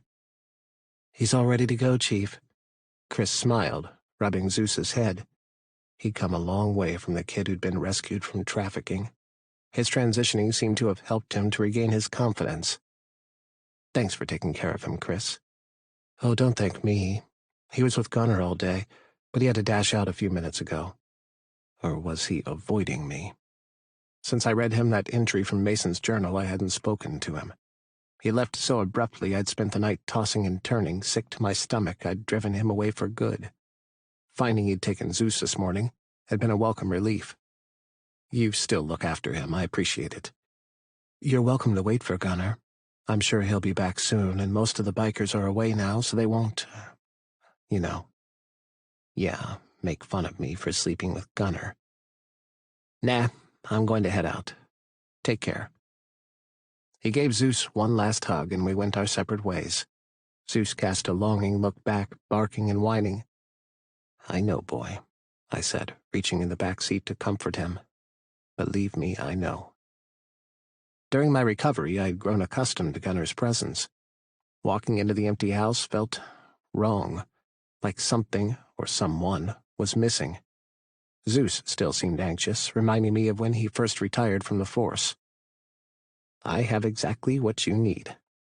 Zeus followed me into the kitchen. When he was this jittery, he remained glued to my side. Without a distraction, he would mope and continue to whimper. I opened the doors to the pantry. What in the... I closed the doors and reopened them, but nothing had changed. The empty shelves I'd left this morning, with only a few non-perishable items, were now brimming with food. Gunnar. I inhaled deeply, my throat tightening. No one had ever bought me groceries. And not only had he purchased the items, but he'd also stacked them neatly. Given how messy Gunnar was, arranging the shelves must have been a tiresome task. But he'd done it. The items might not be placed where I usually kept them, but that didn't matter. "You're one of the most honest men I've ever met, and that's why I can't let you go." His words hit me in the stomach. Fuck, I'd been playing the fool. Gunnar wasn't Mason. Gunnar was a vile person, a menace to the public, but somehow good to me. He went the extra mile Mason would never go. Zeus bumped my leg and whined as if asking if I was okay. I scratched behind his ear, stooped, and hugged him. I've been a fool, Zeus. That's what you're trying to tell me, isn't it, buddy? Zeus barked, bobbing his head up. I laughed. You could have at least hesitated in agreeing. What do you say? We give him an actual chance? I took his bark as consent. A burst of energy surged through me. The peanut butter spread on the lick mat kept Zeus busy as I set about preparing dinner. Well, reheating, really. Beef stew straight from a can and garlic bread would have to do. While everything simmered, I sent Gunnar a text message that we should talk, then spent way more time in the bathroom than usual to take a shower and prep for makeup sex. I was salivating more from the prospect of sex with Gunnar than the food, but hours passed without Gunnar showing up. Neither did he send me a text message. Disappointed and trying not to think the worst, I had dinner in the living room while watching the news as commentators delved into a debate about a crime-riddled Smoky Vale, focusing on the recent kidnappings and murder without acknowledging that crime was at an all-time low in the city. When the motorcycle clubs were rivals, there had been a lot more bloodshed. Watching the news put me in the right frame of mind to do some work, and I pushed Gunnar's absence from my mind and added clips of information to the board in my office to connect the dots. When I was finished, the board was full of entries from people to locations and events. I added as many details as I could to mirror the one we had at the police station. I pushed my chair a few feet away and looked at it from every angle possible. The whole case started with the female correctional center. With the warden dead, we were still missing the names of the key players. 2 bikers from the Bloodhounds had worked as transporters. An independent man from another city had been in charge of cleaning the money they all made through the illegal activity. Only a few of the babies had been discovered so far. No link existed between the pregnant women who had been killed except for their due date. They were all from different ethnicities, ages, and backgrounds. They had no connection. They didn't even visit the same doctor. How were they pulling this off so effortlessly? The door creaked. "What's it, buddy?" I asked without looking away from the board. "Time for your walk already?" "I'll be there in a sec." I was missing something, but what? No need, I've already taken him out. I whipped my head around. Gunnar. He shouldn't be here. The information on the board was sensitive, but he was no more looking at the board than I was shooing him out. He seemed different. I was used to him barging in and taking up my space whether I wanted it or not, but he hovered in the doorway as if waiting for an invitation to enter. "How long have you been here?" I asked. "A while. You were busy, so I didn't disturb you. Thanks for the dinner. I assume it was for me." "Yeah, it's the least I could do after you stocked up my pantry. You didn't have to do that." "I felt like it." Something was definitely off with him. My stomach flipped. Was I making a terrible mistake of telling him how I felt about him? "You said you wanted to talk," Gunnar said before I could formulate words. "Yeah, let's go to the kitchen." I walked past him, but Gunnar placed a hand on my arm, halting me. "Before you say anything, I want to take you somewhere with me. Will you go?" I frowned. "It's not somewhere illegal, is it?" "I know you better than that, Chief." He was so close to me the cigarette on his breath tickled my nostrils. The scent used to repulse me, but now I wanted to lean into him and inhale deeply to reassure myself he had come back. He didn't leave. All right. I owed him that. "We're taking my motorcycle. Will Zeus be okay alone for a while?" "Yeah, especially since you walked him. They'll probably sleep for a bit." "Good. It'll take about an hour." "Let me get my wallet and—" "You don't need it. Just trust me." Trust. A simple 5-letter word that weighed so much. I was still mulling over how much I trusted him when he parked in the church lot with a handful of other cars, a motorcycle, and a bike. Confused, I climbed off the back of his motorcycle and handed him the spare helmet. "This is a church." "So it is." "Are you trying to tell me you found religion or something?" For the first time since he showed up at my place, Gunnar cracked a smile, one of his lopsided grins. "What? You wouldn't like a holy man the way you do a biker?" "Honestly, no. Because there was only one man I liked, and he was a biker." "You might be surprised what those clergymen do when they're in their offices." "Oh?" He walked toward the front doors, but I didn't move. "Seriously, Gunnar, what are we doing here?" "Don't worry, Chief. I'm not dragging you to the Reverend to force you to marry me. You can come along." My face burned, and I hurried forward to catch up with him. That never crossed my mind. But now that he had said it, I couldn't help but see it playing out in my head. "Stop thinking about it, Benjamin," Gunnar said. "I'm not the marrying kind." I didn't know how to respond, especially when he said my full name like that, so I kept my mouth shut. We entered the church, and I followed him down the aisle to the right, through a door, then downstairs. Chattering and laughter drifted up. "Is this some sort of cult?" A grunt was his only response. The stairs led to a basement where about a dozen people sat facing the familiar figure of Reverend Homer. The minister gave us a cursory glance, then nodded at the woman who had been talking to continue. I followed Gunnar's example and sat next to him at the back. My heart thrummed. What was happening? Whatever it was, it would be monumental. Less than a minute into listening to the woman, I figured out why we were there. We were at an AA meeting. It all made sense. The way he always drank water, even when liquor was flowing. That day of the barbecue at the clubhouse when he kept pouring out his beer when he thought no one was looking. I glanced at Gunnar, but he was staring ahead with a single-minded focus that stole my breath. I slipped my hand in his, entwining our fingers. He lowered his gaze to our hands and squeezed, which I returned. "Is there anyone else who would like to share?" Reverend Homer asked. "No? Then we—" Gunnar released my hand and rose to his feet. "You don't have to do this," I said quietly. "I get it." "It's now or never," he said, and walked up to the front. "Go ahead," Reverend Homer said encouragingly. He had a smile on his face like a proud parent.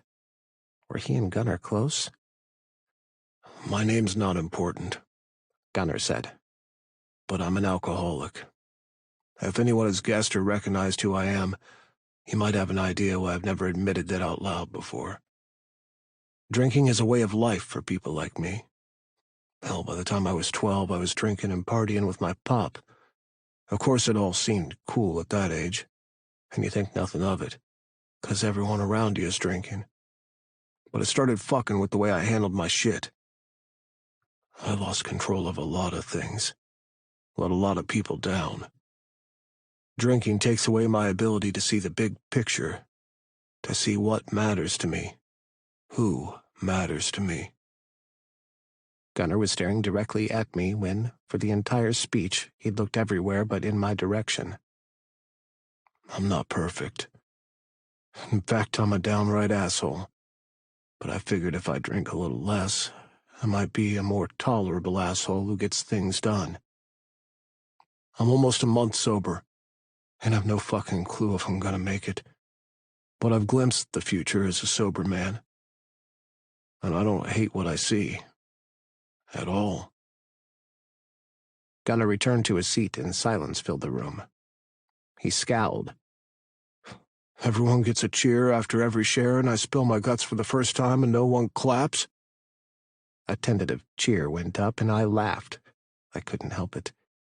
As Gunnar sat, I cupped the back of his head and pressed my lips to his. I wanted to say so much to him. But Reverend Homer was talking again. We waited until they closed the meeting, then were the first to beat a hasty retreat. I didn't miss the polite nod of acknowledgement the Reverend gave Gunnar. "What was that?" I asked as we burst out of the church. "What?" "That look the Reverend gave you. You two having some sort of secret affair or something?" Frowning, Gunnar caught my shoulder and pulled me closer. "Is that what you really think?" It wouldn't be the first time I was cheated on. Ben, if I was cheating on you, I wouldn't have brought you here tonight. Do you really not get the significance of bringing you here? Why don't you tell me? This is the part of myself that no one else knows, and I'm sharing that with you because I know what Mason did hurt you. I don't want to keep secrets from you like he did. I want us to move on from Mason, because I haven't felt this good about being with someone in a long time. Maybe ever. What are you saying? That you make falling in love seem like it's not such a bad thing after all. My knees buckled and I swayed toward him. I want to be with you, Ben. His arm was around my waist, his face set in a serious line. Yet I hesitated, burned one too many times to give in so easily. Why me? Because you're the only motherfucker who dared to arrest me and call me out on my bullshit. Even Mason gave me a pass. But you didn't. I need that sort of honesty from a man if I'm going to commit myself to him. A man I can fully trust to let down my guard with. And that's you. Problem is, I don't know what you want from me. That depends. Are you being real with me right now? Yeah, I am. All I want is for you to always choose me. Put me first. Done. The word was said with such finality I had no choice but to believe him. 35. Gunner. New year, same old lies. I wish I could start fresh, but I have a feeling I would make the same decisions. Ben. I patted the bed beside me, but could tell even before I did he wasn't in bed with me. Ben's body radiated heat, and he slept as close to me as possible, as if wanting to bury himself under my skin, as if he wasn't there already. The man was a cuddle whore, and I liked it. I dozed on and off for a few minutes, but then finally shook myself awake. He wasn't coming back to bed. Where the hell was he? I flung the sheets from me and sat on the edge of the bed, rubbing the sleep from my eyes. I grabbed a shirt from the floor, more than likely his because it was big enough to cover my balls, and walked out of the bedroom. Last night, when we got home from the AA meeting, we'd talked some more. After, he'd burned Mason's journal in the fireplace. He'd asked me if I wanted to read it, and I wasn't sorry to say no. Anything Mason had wanted me to know, he would have said when he was alive. Always a sense of dredging up the past. Nothing in that book would change it, and I sure as hell didn't want it to shape my future with Ben. I'd found the man who gave my life meaning and made me happy. Two things I'd never thought anyone could ever give me. That was all I needed to know. I followed a solitary light from the hall to Ben's office. The door stood ajar, and I gently pushed it open. He was too absorbed in the information pinned to the board to notice me. He wasn't wearing a shirt, but had thrown on a pair of pajama bottoms that were snug on his ass. Having him once tonight wasn't enough, after going without for 2 weeks. Ben mumbled something I didn't catch. With his hands perched on his hips, he surveyed the information from left to right. Fuck. He ran his fingers through his hair, his movements clearly showing his frustration. This case would drive him mad if he didn't solve it. Should I be insulted you escaped my bed to do work? Ben spun around, his expression grim. I couldn't sleep. You should have woken me up. No reason for both of us to wake up exhausted tomorrow. Or I could exhaust both of us to sleep. I walked up behind him and wrapped my arms around him. Ben leaned into me without thinking. I buried my nose into his hair and inhaled. My God, was this real? I couldn't even be upset with myself for doing something so uncharacteristic of me with Ben. I was just so fucking happy. And I never knew I could be. I would never let him go. Not after experiencing him. Gunner, if you're going to be here, at least help me connect the dots and stop sniffing me. Can't help it, you smell delicious. I placed a slow kiss at his pulse point behind his ear. It jumped crazily under my lips. Besides, are you sure you want me to take a look at what you have? What if I'm involved? Oh! Ben elbowed me. Stop with your nonsense. If I believed that, do you think you'd get anywhere close to me? You're not a saint, but even you have limits. I rubbed my sore ribs and scowled. Are you sure? He angled his head and pressed his lips to mine. Just as I was about to hold him against me, he pushed away and approached the board. If you can help me figure anything out on this board, I'll let you fuck me right here on the desk. I shot in front of the board so fast Ben laughed. You can't go back on your promise. Am I not a man of my word? Good point. Explain everything to me. Ben bit his lip. I frowned. You don't trust me? It's not you. I know you're not involved, but it doesn't mean some members of your club aren't. You saw what our club looked like before we started recruiting. There are not a whole lot of members to suspect. Crow and his guys are rock solid. All right. I'm trying to find a link between all these actors. It's a bit hard to do since they're all dead. Except for that guy who stabbed you at the hospital. What became of him? Ben didn't respond, so I turned to him. What are you not telling me? You can't go after him. He's out on bail? Yes, but we have undercover cops watching his every move. If you go after him, they'll nail you. Not if I'm smart about it. I don't approve. Then don't. Come on, he stabbed you. I brushed a lock of hair from his forehead. If you actually believe he would live after that, you don't know me at all.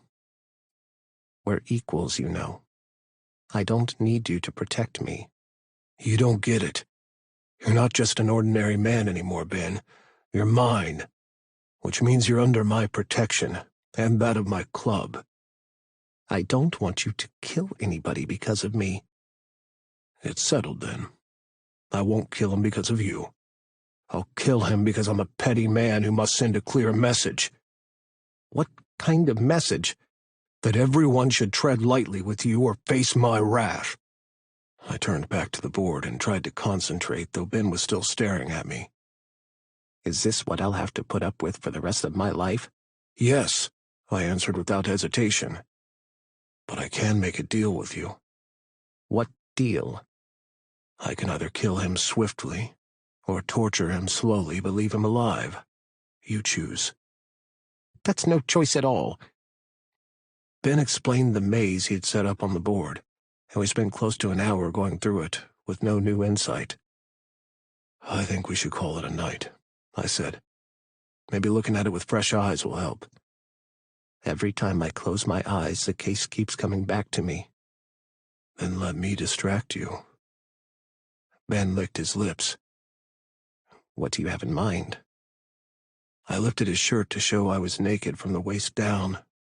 Make me hard. No manners, I see. But he went down on his knees in front of me and grasped my flaccid cock in his hand. Slowly, Ben stroked me, coaxing blood to fill me until I was hard. I lowered my hand to Ben's mouth and pressed my thumb between his lips.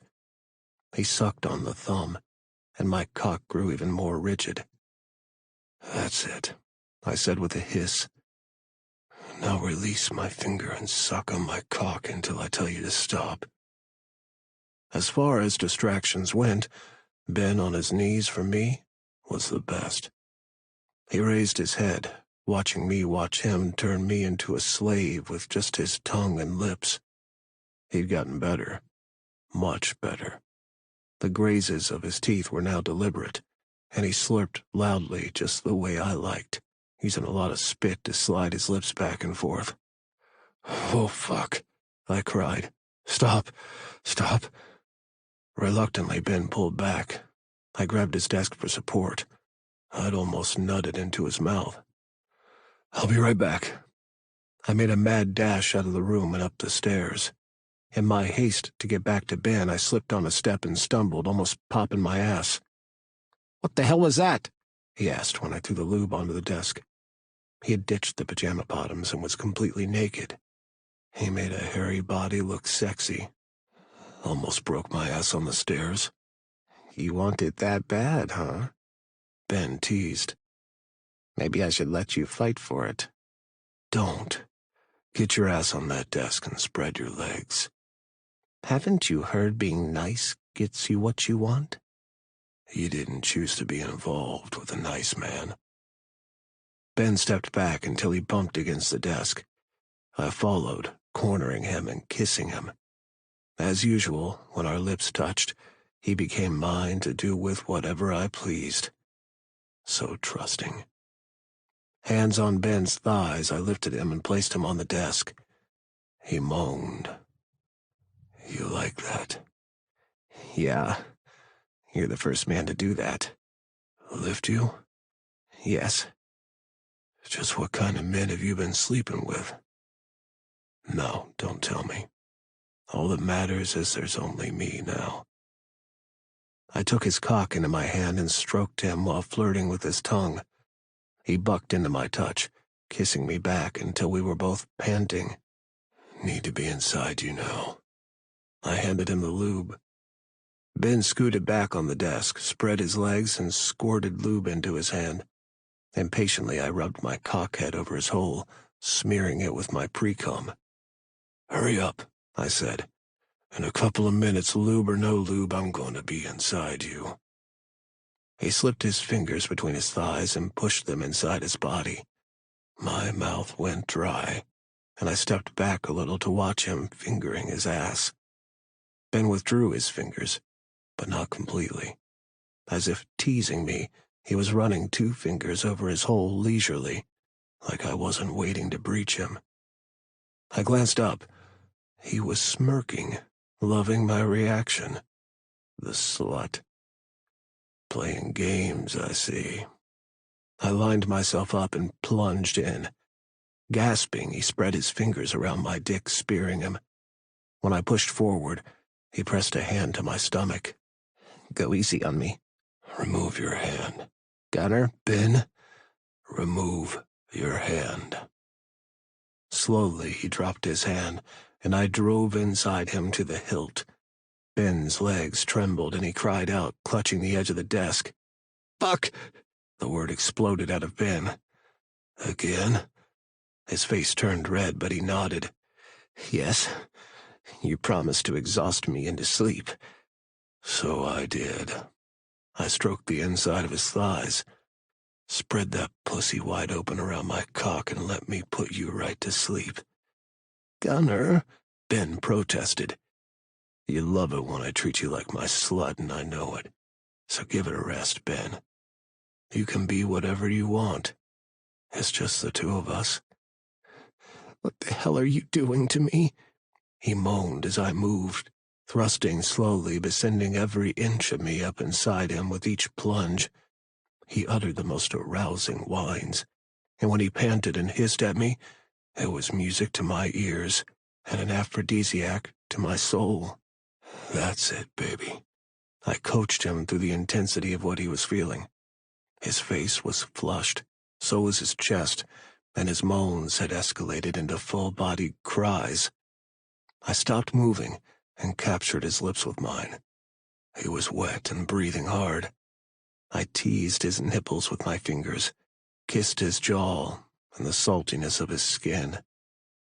"I want you bent over the desk," I said. "I don't know if I can move." "You can. When I come inside you, I want to see the way your ass bounces on my dick." He found his legs and shifted to bend over the desk with his elbows firmly planted. I fingered his hole, pleased to find him stretched to perfection. "That's it." I slid back home. Ben made an impressive arch of his back, and I ran a hand down his spine. "Keep that hole open and feel every inch of me." I picked up the pace, a glimpse of what awaited me too promising to deliberately delay. His ass smacked into my pelvis, and I ground the next thrust into him. He cried out, but I gripped his hips to prevent him from escaping. "Yes." He reached back, grabbed both cheeks, and spread them for me. "Fuck me, Gunner." "That's so fucking hot. Keep your cheeks apart just like that. Let me see that slutty hole getting smashed by my cock." Ben groaned, his body twitching as he came. I cupped the back of his neck and rode him through his orgasm, then let go and gave in. My legs almost gave out when reality returned. "Yep, that'll work," Ben sighed. "Don't even try to get me back into bed. I'll just sleep here like this." Chuckling, I pulled out of him. "Shit." "What's wrong?" Ben asked. "It's probably nothing." "No, tell me." He straightened. "I'm looking at your board. Do you notice the key people involved in the scheme?" "What do you mean?" "They had a prison warden, a doctor, a broker, and a lawyer." "So—" "They're covering their bases, infiltrating the different institutions. Do you know which we haven't pinned to the board?" "The police force," Ben whispered. "You think someone from the force is helping them?" "You don't agree?" "No, it makes perfect sense. They would explain why they're always one step ahead of us. Gunner, you're a genius. I can't believe I never thought of that before." "Now what are you going to do?" "Well, set a trap, of course. We have to find the mole." "Good. Just be careful. Did you ever hear back from Alan?" He left a brief message that he was having trouble tracing the transactions. Fuck. "Yeah, but this might work too. If there's a cop involved, I'm sure I can find out who." 36. Ben. My son walked in on me fucking Ben. I want to wring his damn neck. Maybe I should come clean that I used to fuck Grim, so he can lead the president of the Grim Reapers alone. The morning sunlight filtered through the curtains, casting warm rays across the kitchen floor. Gunner stood by the counter, his muscular arms bunching while he was busy making coffee. My coffee. I sighed. Was it too much to hope for this every morning? One day at a time. Gunner turned around and smirked. His eyes roamed over my police uniform, then settled back on my face, his gaze heavy with desire, as if we hadn't worn ourselves out last night. "You look so hot in that uniform," he murmured. "All I can think of is stripping you out of it." From the way he was eye-fucking me, he meant every word. I couldn't remember a time when a man had looked at me openly like this and immediately made me feel wanted. "Thanks." I walked up to him, any lingering shame of sleeping with an outlaw biker gone. I pressed my lips to his in a quick kiss, then took the cup of coffee he extended toward me. "I'll take this and the compliment, but we'll have to pass on the stripping until later." I sipped the coffee, savoring the bold vanilla flavor. Gunner leaned in close, the heat of his body warming mine as he sniffed my neck. I laughed. "Weirdo, what are you doing?" "You always smell so good. What would happen if I bite?" "Don't." But he nipped me anyway, and a shiver ran down my spine. "Oh, you taste good, too." "Gunner, I'm going to spill this coffee all over both of us if you don't stop that." He took another sniff and licked my neck, then stepped back. "Fine, but I'll hold you to it that you'll strip for me later." "Don't you need a break?" I hid my smile by taking another sip of the coffee. Don't want to ride you too hard, after all. "You're what, 8 years younger than me? You're not too far behind the rocking chair either." Fair enough. By the way, did you go back to my office last night without me? "No. Why?" I just thought I locked it after, you know." "Making you come all over your desk?" He chuckled. "I honestly don't recall a thing we did after. I was out before my head hit the pillow." I noticed. Didn't even take a shower after. Didn't I shower this morning? Besides, I didn't hear you complaining when I woke up with you stuck on me. My face heated. Where's Zeus? That's right, change the conversation. Zeus was sprawled out in the hall the last time I saw him. Lazybones didn't want to walk this morning, but I'll try again later. I frowned. Zeus had his routine down pat, and he never deviated. When I was late to take him out, he would find me with his leash in his mouth and nudge me toward the door. Is he sick or something? I found Zeus in the living room, lying on his bed. He raised his head slightly, then sank back down. Hey, bud. I raised his face to examine him. He looked all right. Are you coming down with something? You think he's sick? Gunnar asked. I don't know, but he's definitely acting strange. Will you keep an extra eye on him today? If he doesn't feel any better, I'll take him to the vet. I was going to say that you should call me and I'll take him. You have your hands full at work. I can take him. You sure? Gunnar nodded. I sighed with relief. Since I had Zeus, he only had a stomach bug once, but seeing him mopey wrenched at my heart.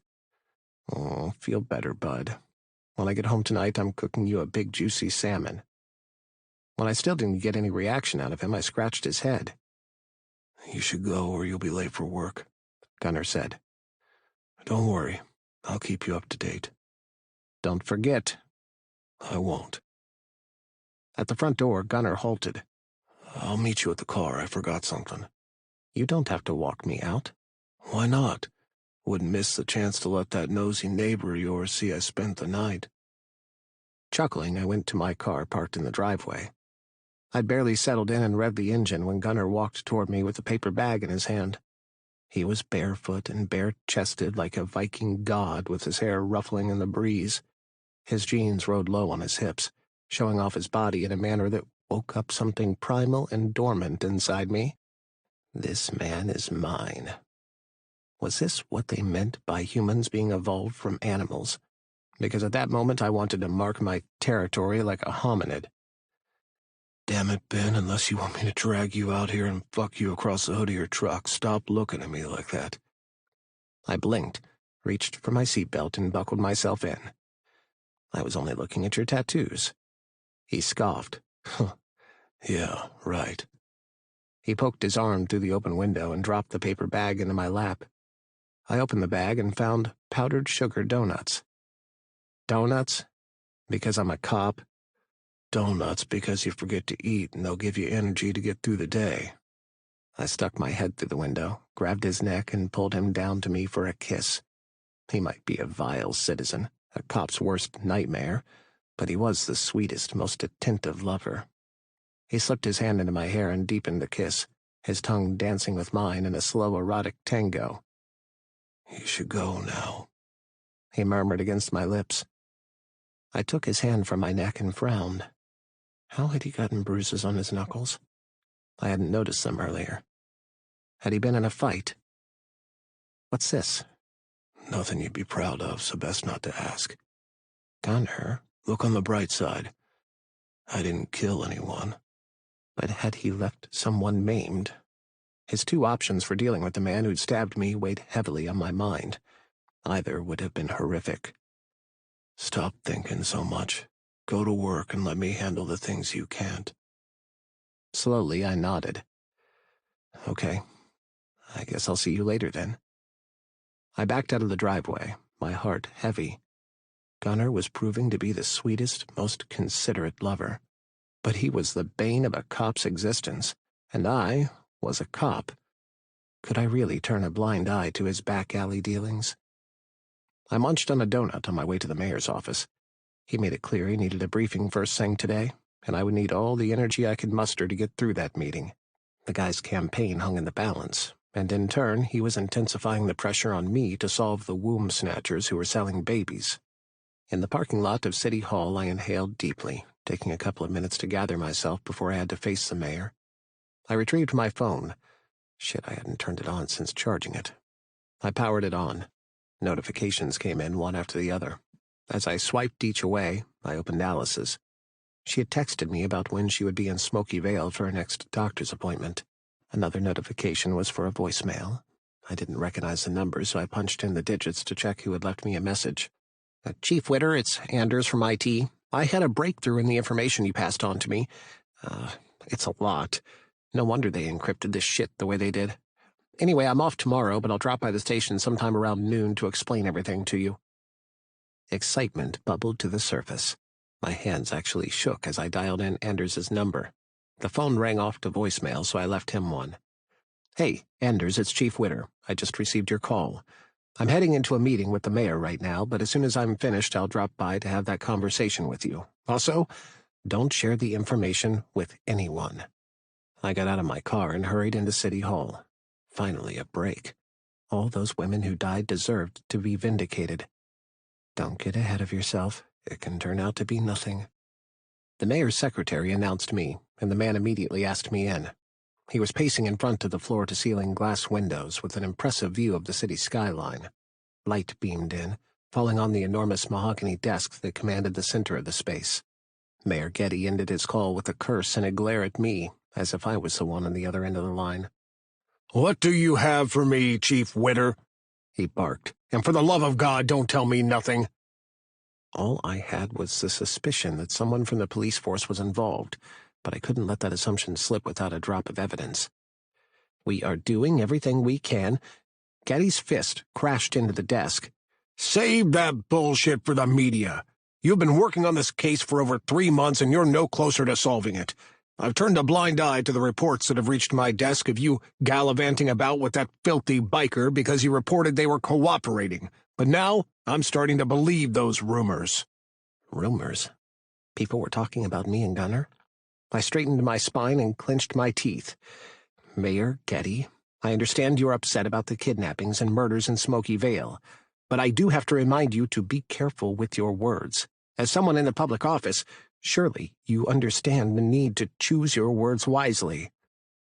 "Are you threatening me?" I wouldn't dare. But the bikers have done nothing for you to disparage them. Gunner has done nothing for you to talk about him like that, and frankly speaking, I won't stand around and listen to this sort of talk. So are we here to discuss the case, or who I'm sleeping with?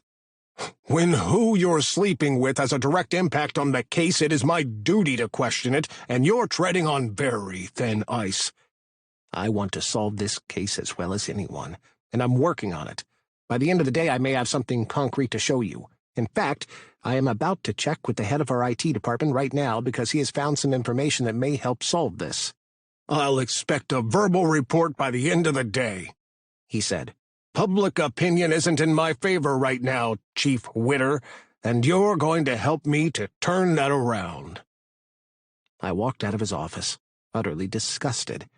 He wasn't even hiding that his only concern was his popularity as a mayor. Getty didn't give a damn about those poor women who had died, or those babies who had been stolen, but he was only upset at how the crimes made him look as mayor. My stomach sank. Solving this case would require a lot more than catching those people responsible. The children needed to be found and returned to their rightful homes. I pushed the mayor from my mind. Reporting to him was just a formality I couldn't worry about. As I left City Hall, I rang Anders again to get his address, but he didn't pick up, nor the other 3 times I called. Remembering Darling was on duty, I called her. "Officer Darling," she answered. "Darling, do me a favor, please. Check Anders's file and give me his address." "Anders? You haven't heard about the news?" "What news?" "He was found dead in his living room this morning." My stomach soured. I pulled over to the shoulder of the road, too shaken to continue driving. "Are you sure?" "Yes, a team just arrived at his house." "Shit. Do you still want that address?" "Yes." I closed my eyes and swallowed past the dryness in my throat. Anders was dead. Fuck. Whatever he had found out must have made someone uncomfortable. Had he spoken to anyone about the case, despite me telling him not to? I couldn't see him discussing the case with anyone else, unless that person was one of us. A cop. Not just any cop either, someone in a high position. Gunner might have been right after all. Darling rattled off the address, and I entered it into my GPS. Nausea rose inside me.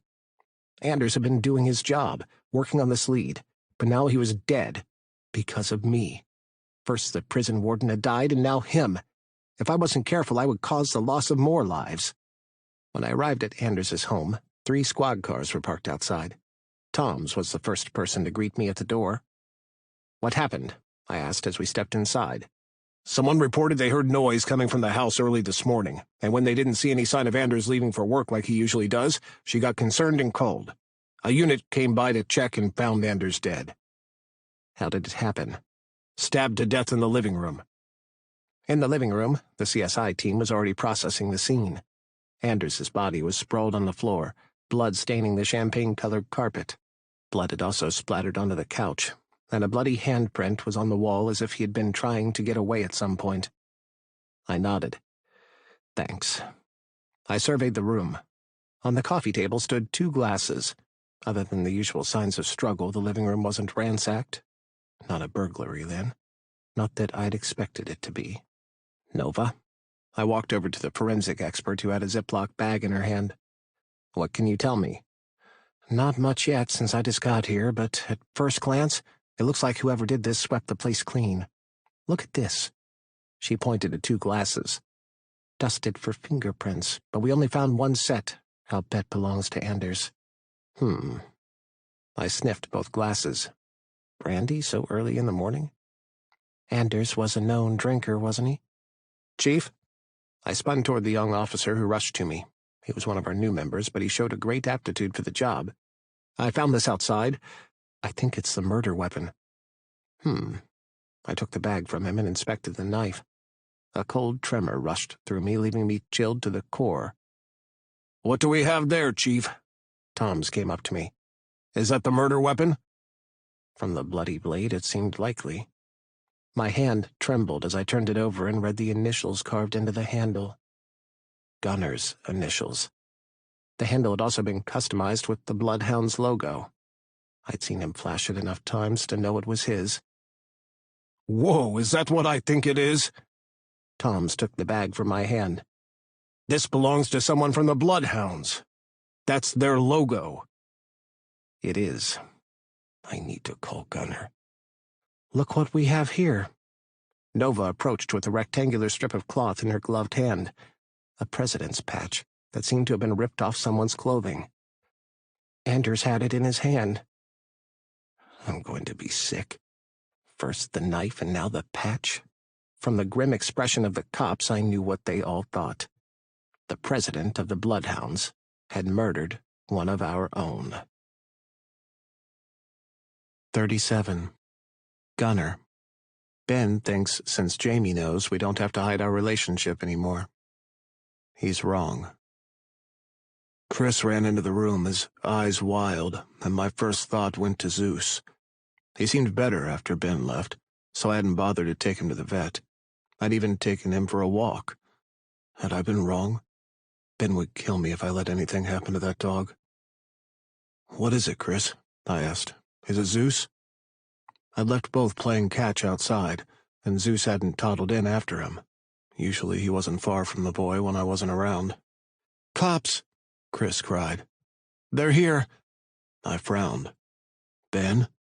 "Other cops." He rocked back and forth on his heels, his eyes full of panic. 4 different cars just pulled up outside. Fuck. My heart sank. Were they about to conduct a raid? We weren't novice enough to keep contraband at the clubhouse. It was too easy for the cops to hit us with a warrant.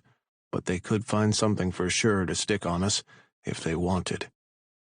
"What the fuck are they doing here?" Tango asked. A horde of cops dressed in protective gear burst into the room with their guns drawn and pointed at us. Hands shot up into the air, and everyone stood still. A room full of bikers and cops bearing arms spelled nothing but disaster. I rose to my feet, frowning when that familiar cop called Tom's slipped through them. Of course he would be the one behind this. "We're not here to cause trouble," Tom said. "We're only here for one man, and if no one interferes with our job, we can all have a nice day, except for the asshole who thought he could get away with killing a cop." "What the fuck's this fool talking about?" I growled. Had one of my men stupidly murdered a cop? We didn't touch Men in Blue. As much as we hated them, they had a purpose, and often that purpose saw them lining their pockets with our money and looking away. Ben came in behind Tom's, breathing hard as if he had been running to catch up. Next to him, Zeus appeared, his swishing tail slowing down. The room was tense, and he must have picked up on it. Tom's stepped toward me, a pair of handcuffs in his hand. "You don't speak, you filthy piece of—" Zeus growled, his demeanor changing from the friendly dog I was used to. His body went rigid as he rushed to Tom's, baring his teeth and barking. "Someone get rid of that mutt!" Tom's raised his foot, his attention fixed on Zeus. I smashed my fist into his face, hard, sending him stumbling back into another cop.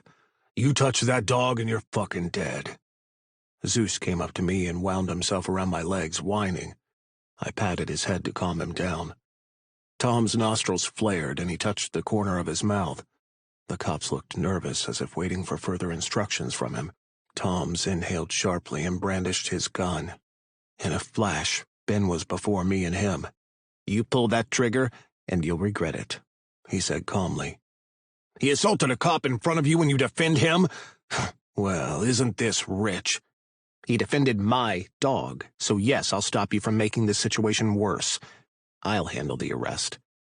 Tom's shook his head. "At least you're no longer hiding that you're fucking him. You lie down with dogs, you catch their fleas, Chief." "You can all leave," Ben said to the other cops. "There won't be any incident, and I'll take him in." The cops hesitated, glancing between Ben and Tom's. He narrowed his eyes and clenched his jaw. "Do I have to remind you who you take orders from?" Quietly, they backed out of the room, save for Tom's. Most of the tension eased from Ben's shoulders. "You're a fucking disgrace of a cop," Tom snapped. "Using your authority to show favoritism because he's your lover, but you won't be chief for too long after this. I'll make sure of it." "A man like you shouldn't sleep at night," I said to Tom's. "Gunner, don't make this worse," Ben said softly, removing his handcuffs. "I don't even know what I'm supposed to not make worse. What the hell is going on?" "I knew he couldn't be trusted," Tango said. "Just trust me, please," Ben said to me. "I know what I'm doing. You're under arrest for the murder of Officer Jim Anders." Murder? When had I killed a cop? Ben must have seen the questions in my eyes because he gave a tiny shake of his head as he read me my Miranda rights. He expected me to trust him, even as he snapped the handcuffs around my wrists. Everything inside me wanted to protest, to fight back. All my life I'd been fighting. It was the only thing I knew. Perhaps if Tom's were the one handcuffing me, I would have resisted, but this was Ben, the man I'd fallen in love with. How could I fight back? "I don't know what the fuck is going on, Ben, but I'm trusting you to make this right." Being processed at the Smoky Vale PD felt familiar, yet each step was laced with a new sense of dread. As a biker who loved the open road, I didn't do well with being confined. Tom's had insisted on riding with Ben, so I didn't get to ask him just why the hell he was arresting me for something I didn't do. On the way to the police station, Tom's kept up with his vile commentary. A couple of times I wanted to answer him, but Ben would look in the rearview mirror and shake his head. I swallowed my words. This time, I had to follow his lead. I didn't know the details of this murder they were trying to pin on me. The last thing I wanted to do was complicate matters for him. The sooner he got me out of the handcuffs, the better. Ironically, Ben had put me through this process before, and he was at it again. At least this time he seemed to believe my innocence and was working to get the charges dropped. All they asked was for my patience, so he could do things the right way. For Ben, I suffered through it all. The station had the sort of cold efficiency that made you feel non-human. Ben ushered me into the booking area, where he handed me over to another cop. She took me through the motions of confirming my name, address, the usual. The ink from the fingerprinting felt cold and impersonal as she methodically pressed each of my fingers onto the pad, then onto the paper, leaving behind black swirling patterns that looked like the imprint of my current predicament. They made me hand over my belongings. My wallet, keys, phone, and smokes. All the items were put into a plastic bag, cataloged, and stored away. Then came the waiting. I was led to a small room, stark and sterile, with just a table and 2 chairs. The walls were drab and the lighting harsh. They'd left me in handcuffs, but my hands were in front of me this time. Although I wanted to pace the length of my prison, I sat, refusing to let them push me to the edge. Everything would work out. God help the bastard responsible for pinning this murder on me. Not even Ben's calm, rational words would be able to help them. The door creaked, and I raised my head. My stomach tensed when Tom's entered the room alone. I'd never dealt with him, but I could already tell he was a dirty cop. He sat opposite me. "You might as well confess. We have evidence that puts you at the scene of the crime." Usually their evidence didn't matter to me. I could always have it go missing. But what could they have planted that even Ben had had no other choice than to arrest me? "I only talked to Chief Witter." I already knew how this would play out. No talking on my part unless a lawyer was present. "When do I get my phone call?" "You get it when we give it to you." I clenched my fists, but didn't respond. "I'm here to propose a deal," he said. "We can give you a lighter sentence if you help us get rid of the corruption in this station." "What the hell are you talking about?" "Chief Witter. Are you willing to put it in writing that Chief Witter and you are lovers?" So this bastard only wanted to take down Witter.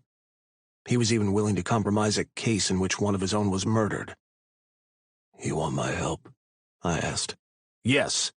Chief Witter must go." "Here's your help." I lifted my middle fingers. His face turned red. He leaned over the table and grabbed me by the front of my shirt. "Listen to me, you prick. You think you're so tough because you have a man on the inside who will get you off? Don't forget where you are. I can make sure you don't leave this place alive." "So can I, you motherfucker." I headbutted him, cracking our foreheads together. I clenched my teeth to bear the pain radiating through my skull. It was completely worth it when he stumbled back into the chair and turned over. The door opened, and Ben walked in, sweeping his gaze over Tom's on the floor, then to me. The sides of his eyes crinkled as if he was trying to stifle his laughter.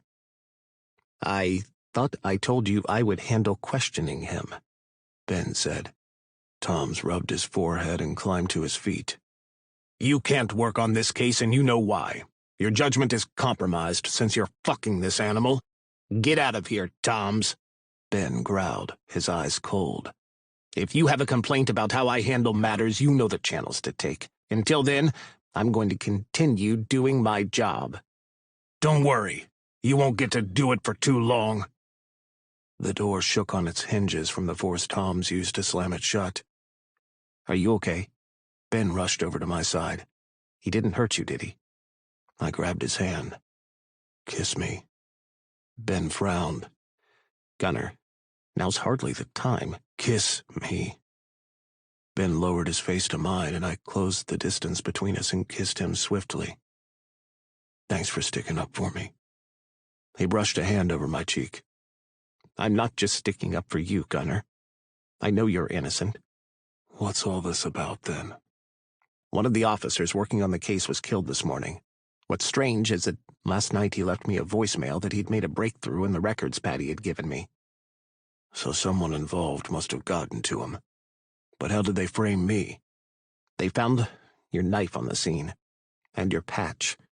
The president one." "How the hell did they get their hands on those?" "That's what I'm trying to find out. When did you last see your knife?" "Last night. At your place. I couldn't find it this morning when I left." He frowned. "Are you sure?" "I'm positive." "Shit."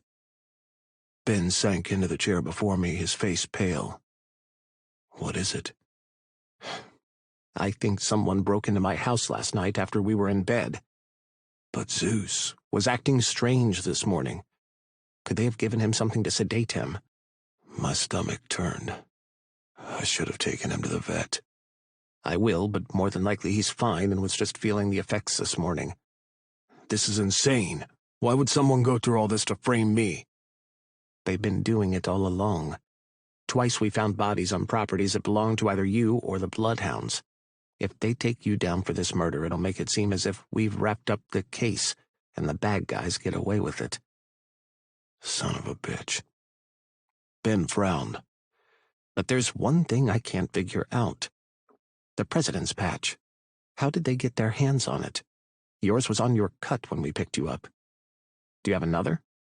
No, Shit, actually I do. Where? My closet. I said quietly. The implication of what that meant hit me. Betrayed by someone close to me. I got a new cut when I started seeing you. The old one seemed a bit too shabby.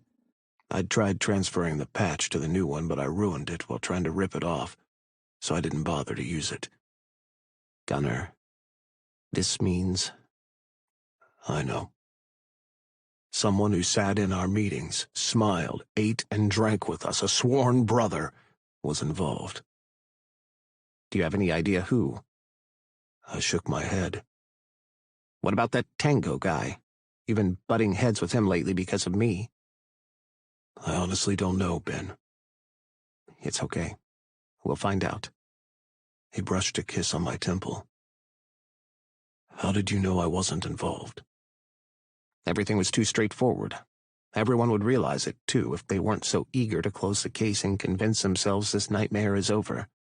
The crime scene was impeccable. The real killer removed their fingerprints from anything they touched. Someone so careful wouldn't have left their patch and the murder weapon behind. Smart thinking. Ben smiled. You're in love with a smart man. He paled. I didn't mean... You're right, I said, no longer wanting to hide the truth from him. I do love you, Ben. Gunner, you don't have to say that. Just say you love me too, you fool. Ben laughed. I love you too. He cupped the back of my head and kissed me. My wrists were chained together. Someone had pinned the murder on me, but I'd never been happier. Please be patient for a bit more, Ben said. Can you do that for me? I swear I'll get you out. All right, but keep Tom's away from me. He reminded me I didn't have to leave jail alive. When this all ends, I'm gonna seriously hurt him. I won't let you share a cell with anyone, and ensure someone trusted is on duty, checking up on you. Is that the royal treatment for sleeping with the chief? I asked. You can say that. It'll do. But you get me out of here and I'll give you my royal treatment. Ben pushed off the desk. I really do need to ask you some questions, though. Let's get started. I'd like to get this case dropped before Tom's succeeds in ruining my career. 38. Ben. If Ben wasn't so damn stubborn, then maybe all three of us would work. But I know him. He'll never share me with Gunner. 24 hours were all I'd asked Gunner for. 24 hours of everyone thinking he was guilty for the heinous crime he'd been charged with. Murder in the first degree. Without a doubt, he deserved the charge, but not for the death of our cop. From my position across the street, I had a perfect view of the houses lining the streets. The neighborhood was quiet, a bit run down, overgrown lawns and broken fences. I'd passed a group of kids playing basketball at a court, if it could be called that, but at least they were keeping busy and staying out of trouble. I tapped my fingers against the steering wheel. What I was about to do had Gunner written all over it, but I was desperate. Even if I got him clear to the charge by coming forward that I was his alibi, people would always suspect that I was protecting him. To clear his name, I had to find the culprits responsible, and this was my only lead. My phone vibrated in my pocket, interrupting my thoughts. The caller ID showed Jamie's name. Jamie, I can't talk right now. Uncle Ben, I just got out of surgery and heard what happened. How could you arrest Gunner? You don't believe he has anything to do with this case, do you? I thought you liked him. The case is complicated, Jamie, But that doesn't mean you can prosecute an innocent man. I'm not the one prosecuting him. We found evidence related to him at the crime scene. You did? I'm sure it was planted, but this isn't something I should be talking to you about. Do you understand? I'm just worried about him. From what I've seen, he seems to like you, and I was kind of hoping you two would end up together. But how will that work when you've locked him up? He understands, Jamie. In fact, I'm doing some investigating right now. Why don't we meet up later so we can talk? I won't get off until 11. Tomorrow morning, then. Maybe in the evening.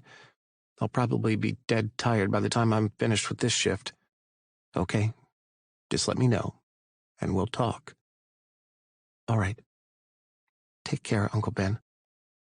Well, Mason had definitely passed down his concern for Gunnar to his son. A twinge of jealousy crept into my chest, born from the lingering insecurity of reading Mason's journal. I shook it off and opened the car door. This is it, Ben. Once you carry this out, you can never go back. Fuck it. I was planning to resign anyway.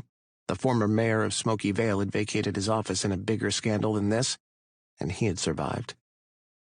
I crossed the street and walked to the white gate that was falling off on one side. I entered the yard and made my way to the front door. Knocking on the door didn't yield a response. Had he recognized the car across the street? I tried the doorknob, but it was locked. Bam! Bam! Bam! It's the police, I announced loudly. Open up! After a few moments of silence, in which I contemplated breaking in, footsteps approached the door. With one hand on my gun, I waited.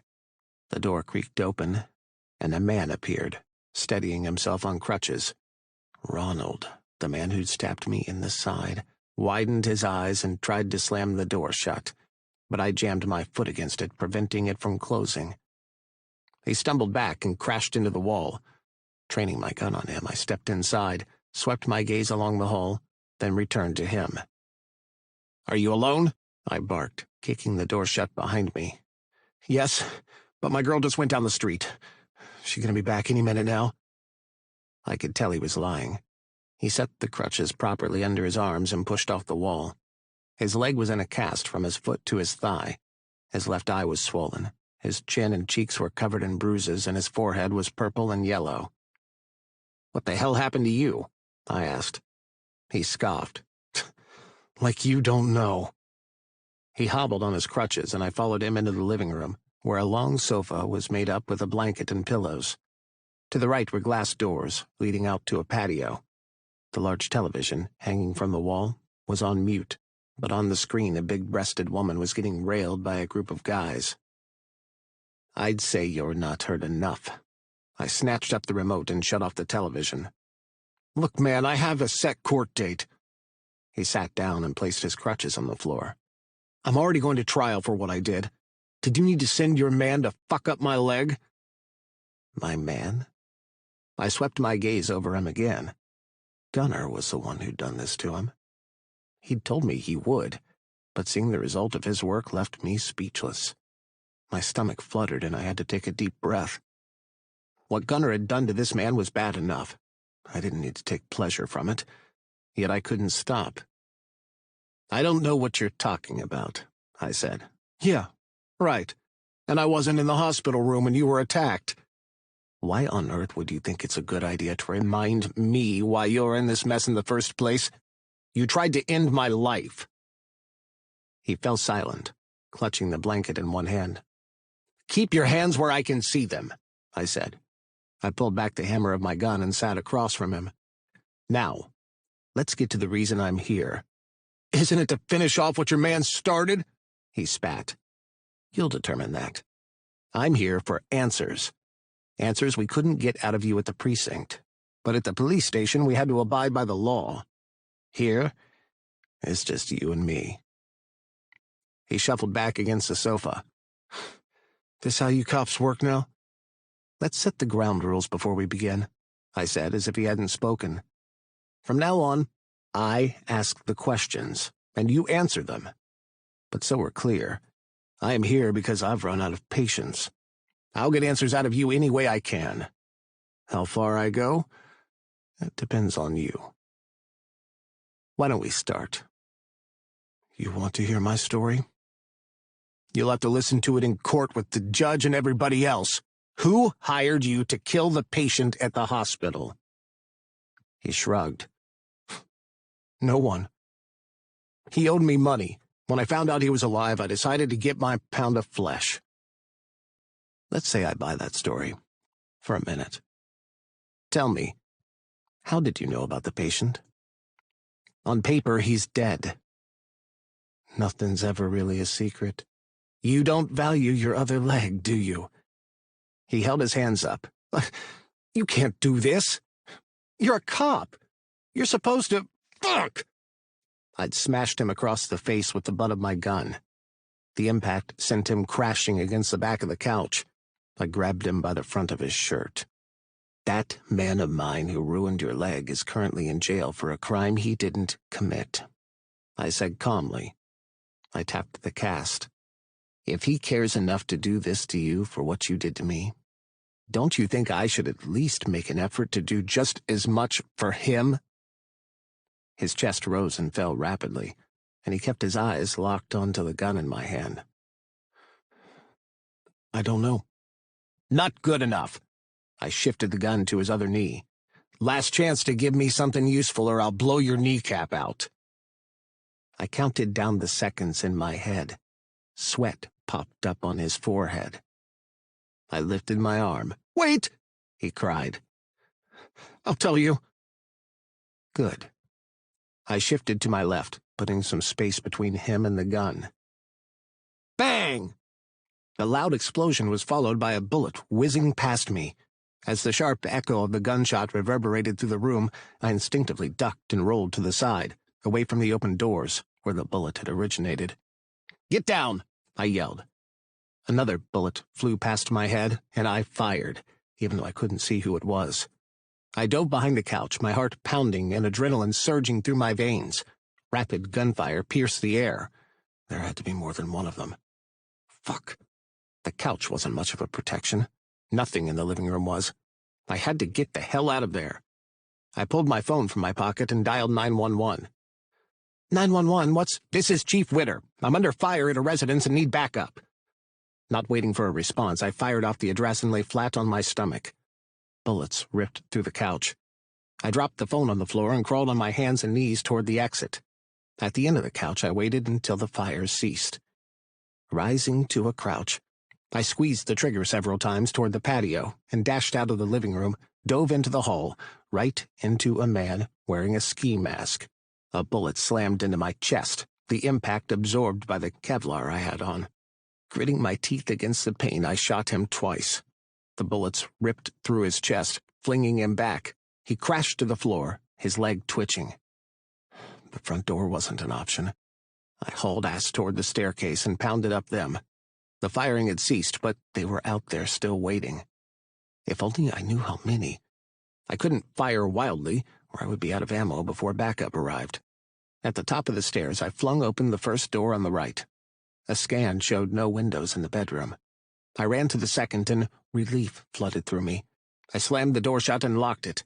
1 second could make a lot of difference in staying alive. Gripping my gun tightly, I inched over to the window. Back flat against the wall, I peeked outside. 3 motorcycles were parked in the yard. My stomach sank as wild thoughts raced through my head. Were they bloodhounds? Were they after me because of Gunner? Or were they involved in this mess after all? Could Gunner have lied to me about everything? Confused, I sank down to the floor, back against the wall with my gun aimed at the door. I'm not going down without a fight. Rapid bursts of gunshots echoed downstairs. My heart hammered as I held my breath and waited for death. I was in deep shit, alone, outnumbered, and only God knew if the cops would even come. I wasn't the favorite on their list. A fist pounded on the door.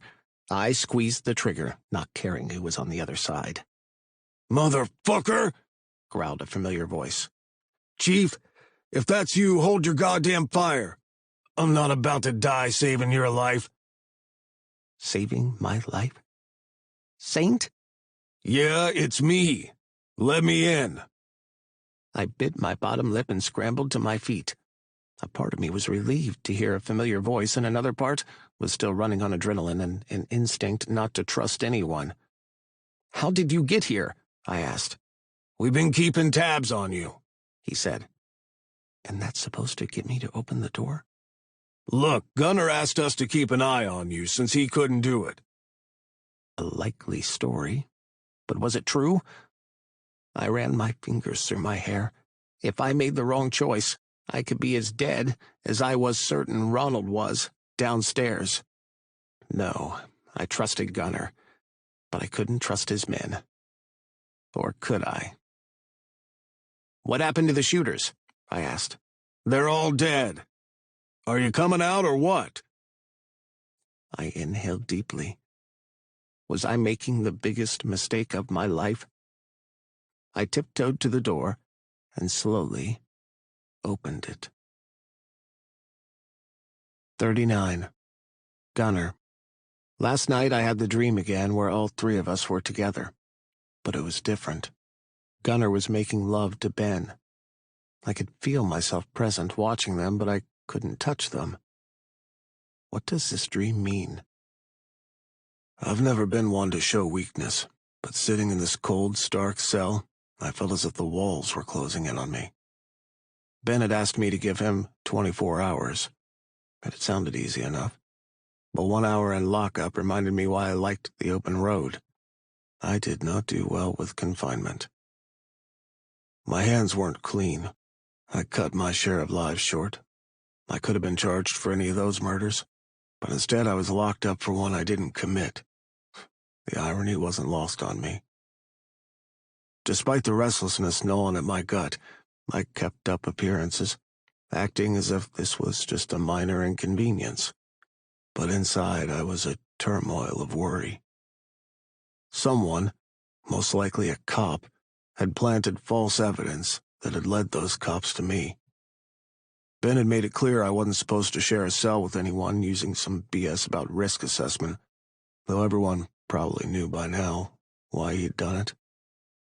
It was his way of protecting me. But what about him alone out there? My brothers were supposed to have his back. My one phone call I'd used to call Saint instead of my lawyer. I hadn't been comfortable with the idea of Ben on his own, so I'd asked him to shadow Ben. I got up and hit the floor, trying to take my mind off everything by doing push-ups. I was sweating and breathing hard when the cop Ben had left to keep an eye on me appeared. "Gunner, I've got some news," she said, her voice tight. I jumped up. "What's up?" "There's a shootout happening right now," she whispered. "Chief Witter is involved. He requested backup." A numbness replaced the antsy tension in my limbs. I clutched the bars to keep myself steady. "How is he?" "We have units on the way. We're not sure yet, but the center received a lot of calls from the neighborhood about the incident. It seems pretty bad." My heart raced as a flood of emotions swept through me. If anything happened to Ben, fuck, nothing could happen to him.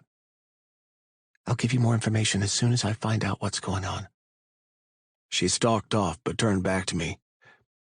"If anyone can get through this, Chief Witter can. He's a good man.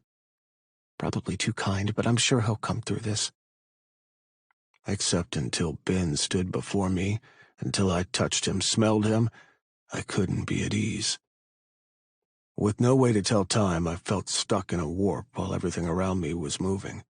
An hour or a couple hours might have passed without any further news about Ben. I tried getting information from a cop, but he ignored me like I was dirt under his shoes. I had no idea how long I'd been waiting when a police officer opened my cell. "What's going on?" I asked. Ben had been wary of just anyone having access to me. What was to stop someone from trying to kill me the way they killed Fox at the hospital? "You're wanted for questioning." "That's twice today already." His expression remained stoic. "The longer you resist, the more I lose my patience." "I won't make things difficult for you if you tell me what's up with your chief." He smiled. "You actually think you have room to leverage here?" He was right. The cop took me back to the same interrogation room as the other 2 times. Ben had questioned me the first time, then someone named Grant, a detective on the case.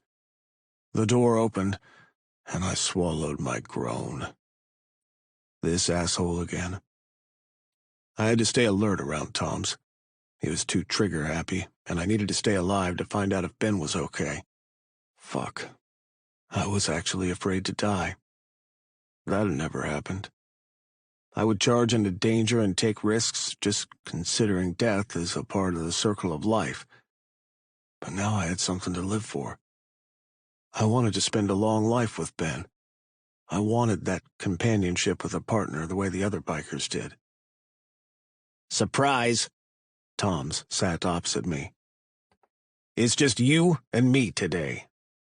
I'm not obligated to answer your questions without my lawyer present. Then don't talk, but you need to listen.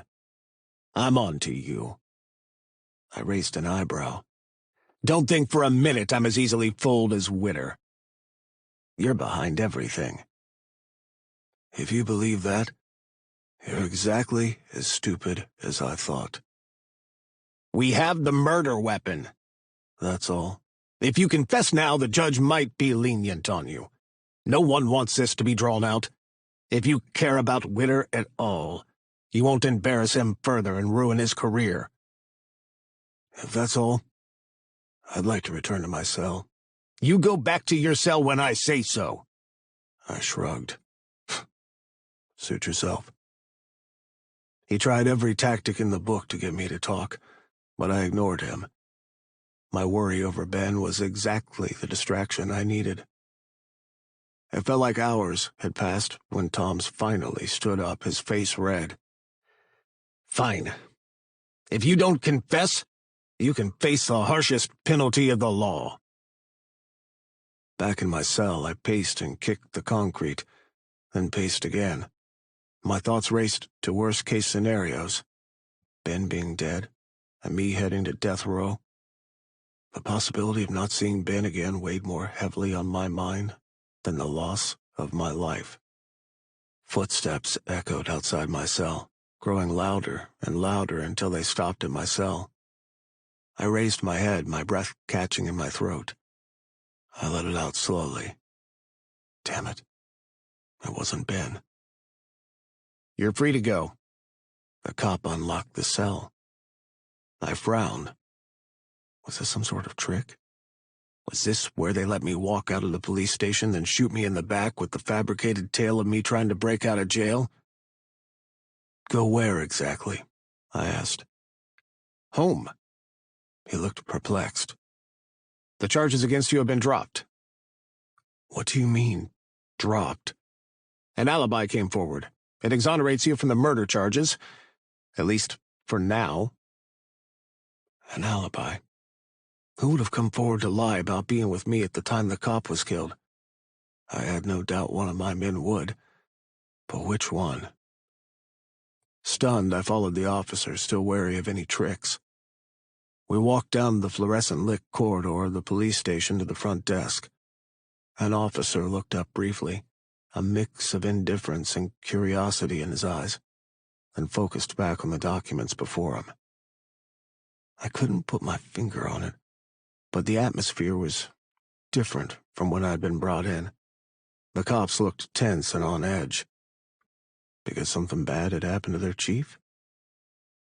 I wanted to ask, but the words got stuck in my throat. You'll need to sign here. The cop pushed a form toward me.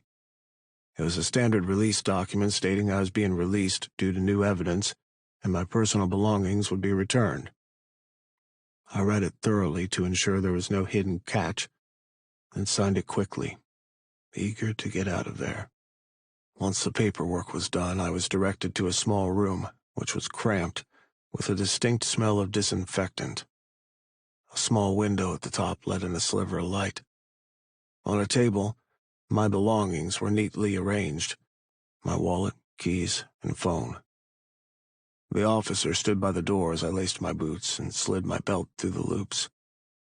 After I pocketed everything, the officer led me back through the maze of hallways to the front desk. It was a strange feeling, walking out of the place I'd been brought into under such different circumstances. A sense of relief, mixed with unease, settled over me. "Wait." I stopped and turned to the officer. "I heard your chief was involved in a shootout. How is he?" Why don't you see for yourself? He opened the door and gestured for me to leave.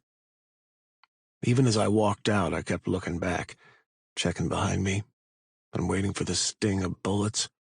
Why else would they have let me go under the guise of new evidence? I bumped into a solid chest, and a distinct smell tickled my nostrils. Ben. His name was a whisper of a prayer on my lips. He looked well, no limbs missing, no scars, no bandages. "Ben!" I pulled him into a tight hug and thumped his back. He let out a groan. Oh, not so hard. "You're alive." I drew back and took his face into my hands, then ran them down to his neck and shoulders. "I should kill you for scaring me like that and making me think you were dead." He grinned. So you wanted me alive so you could kill me? "Fuck you." I slipped my hand into his hair and pressed my lips to his.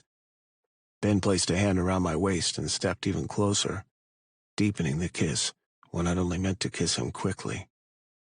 I stepped back, breathless, and looked over his shoulder.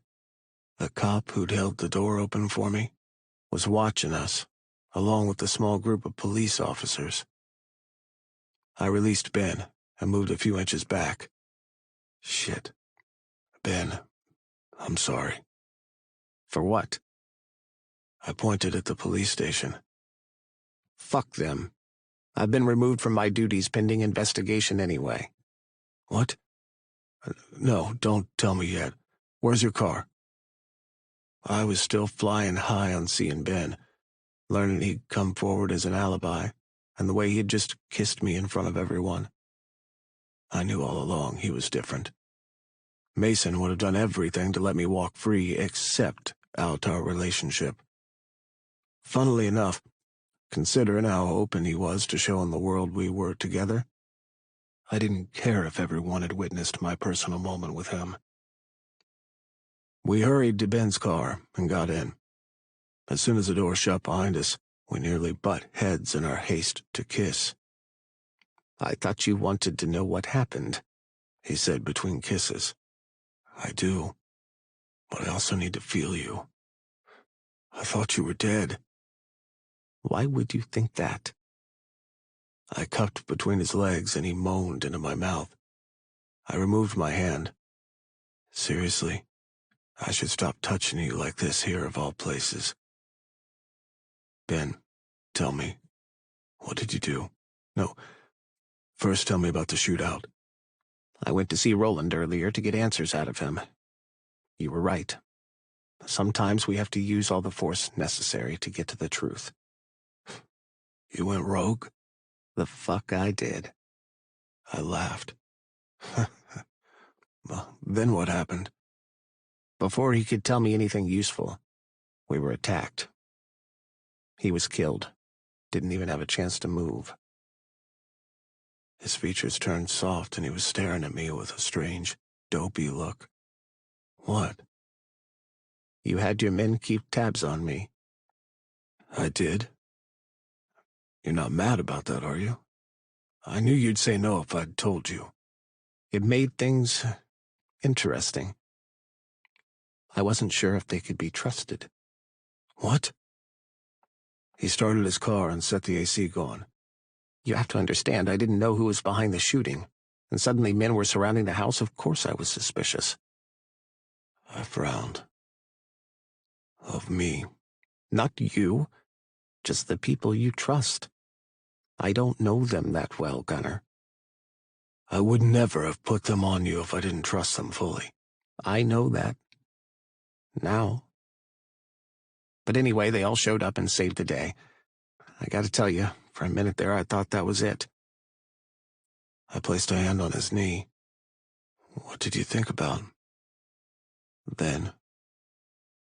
You?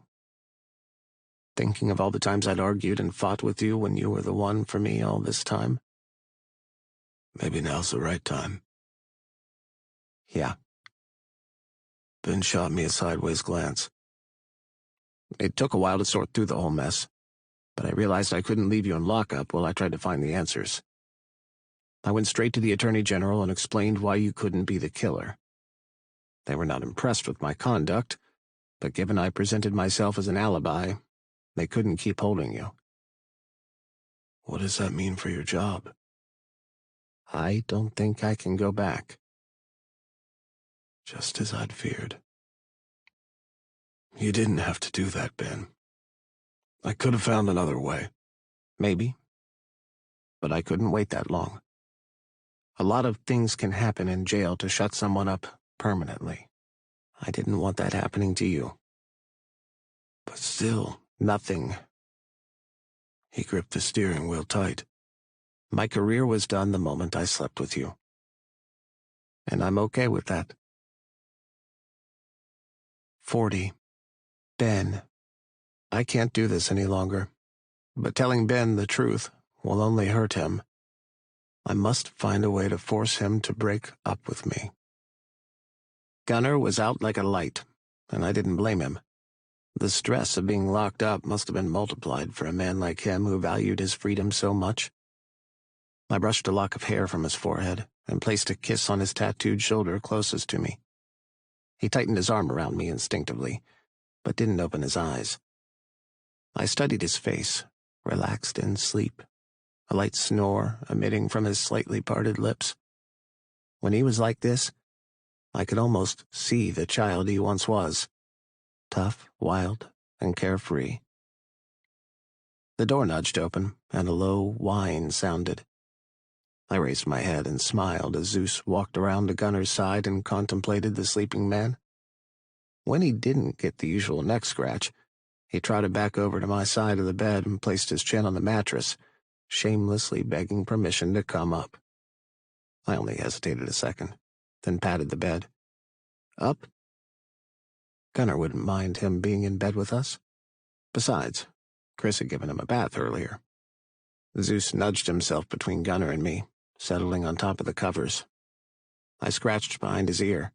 Shh, don't wake him up. His swishing tail slowed down and Zeus shifted onto his back, his snores mingling with Gunnar's. Now I really wasn't going to be able to sleep.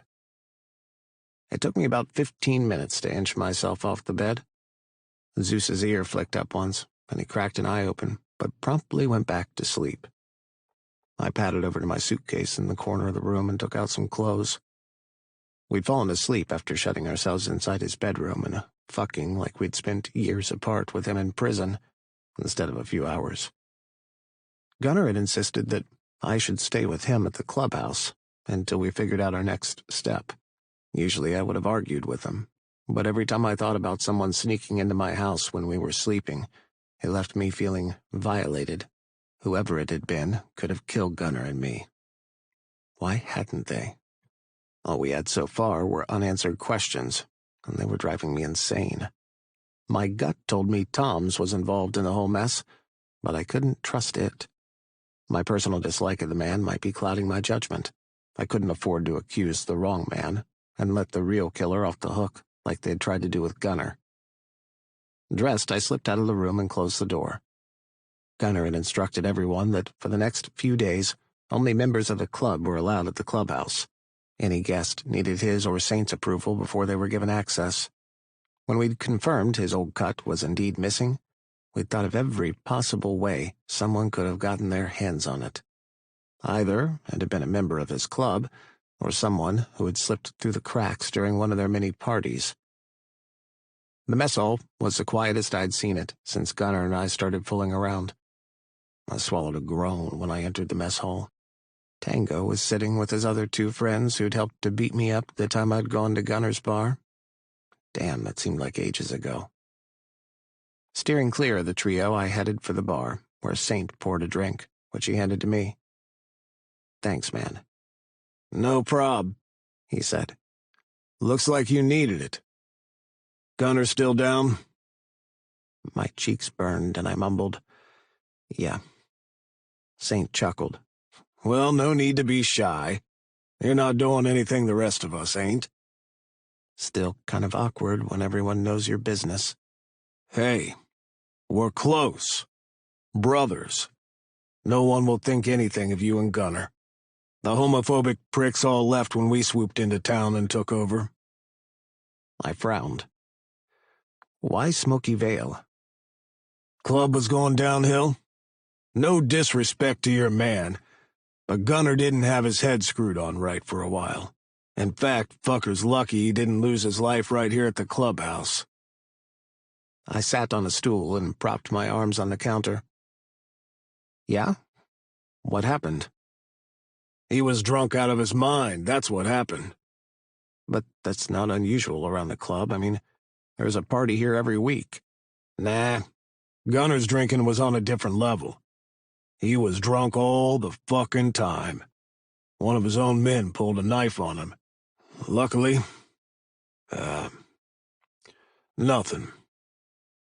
I gave him a blank stare. Why'd you stop?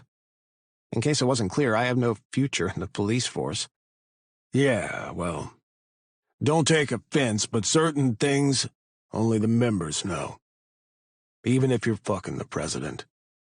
We keep our partners out of most things that would implicate them in any way. I figure Gunner will do the same.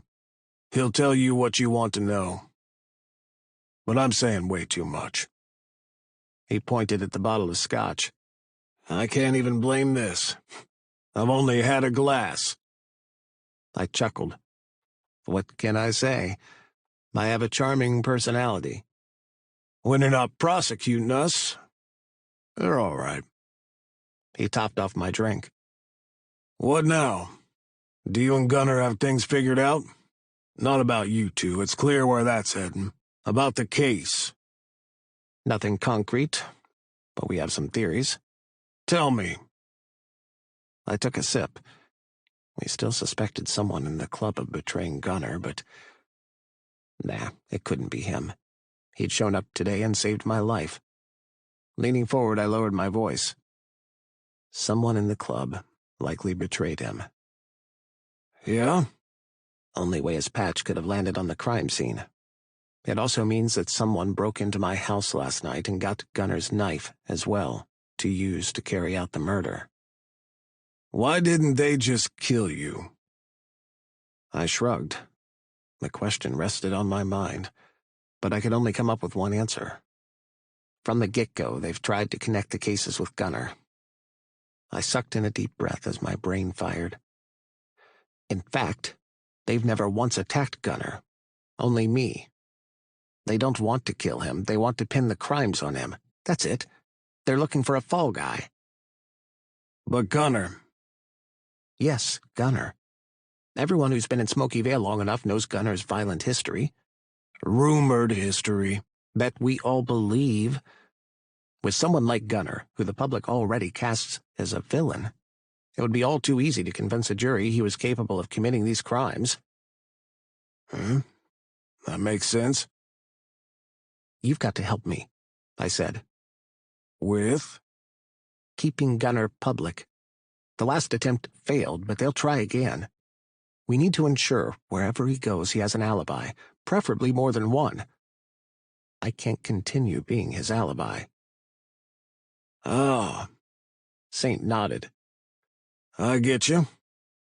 There are enough of us to go around with them. Good. But if you're no longer active in the force, why are you still investigating? For one, Gunner will continue to be framed unless we find the real culprits. And I'm not sure certain people in the force actually want to close the case. Not the proper way, anyway. Saint's phone rang. He checked the screen and a little smile played on his lips. Sorry, I gotta take this. I nodded, my mind still racing from my conversation with him. It might be time to take drastic measures to solve this case, especially since I didn't have the resources of the police force behind me.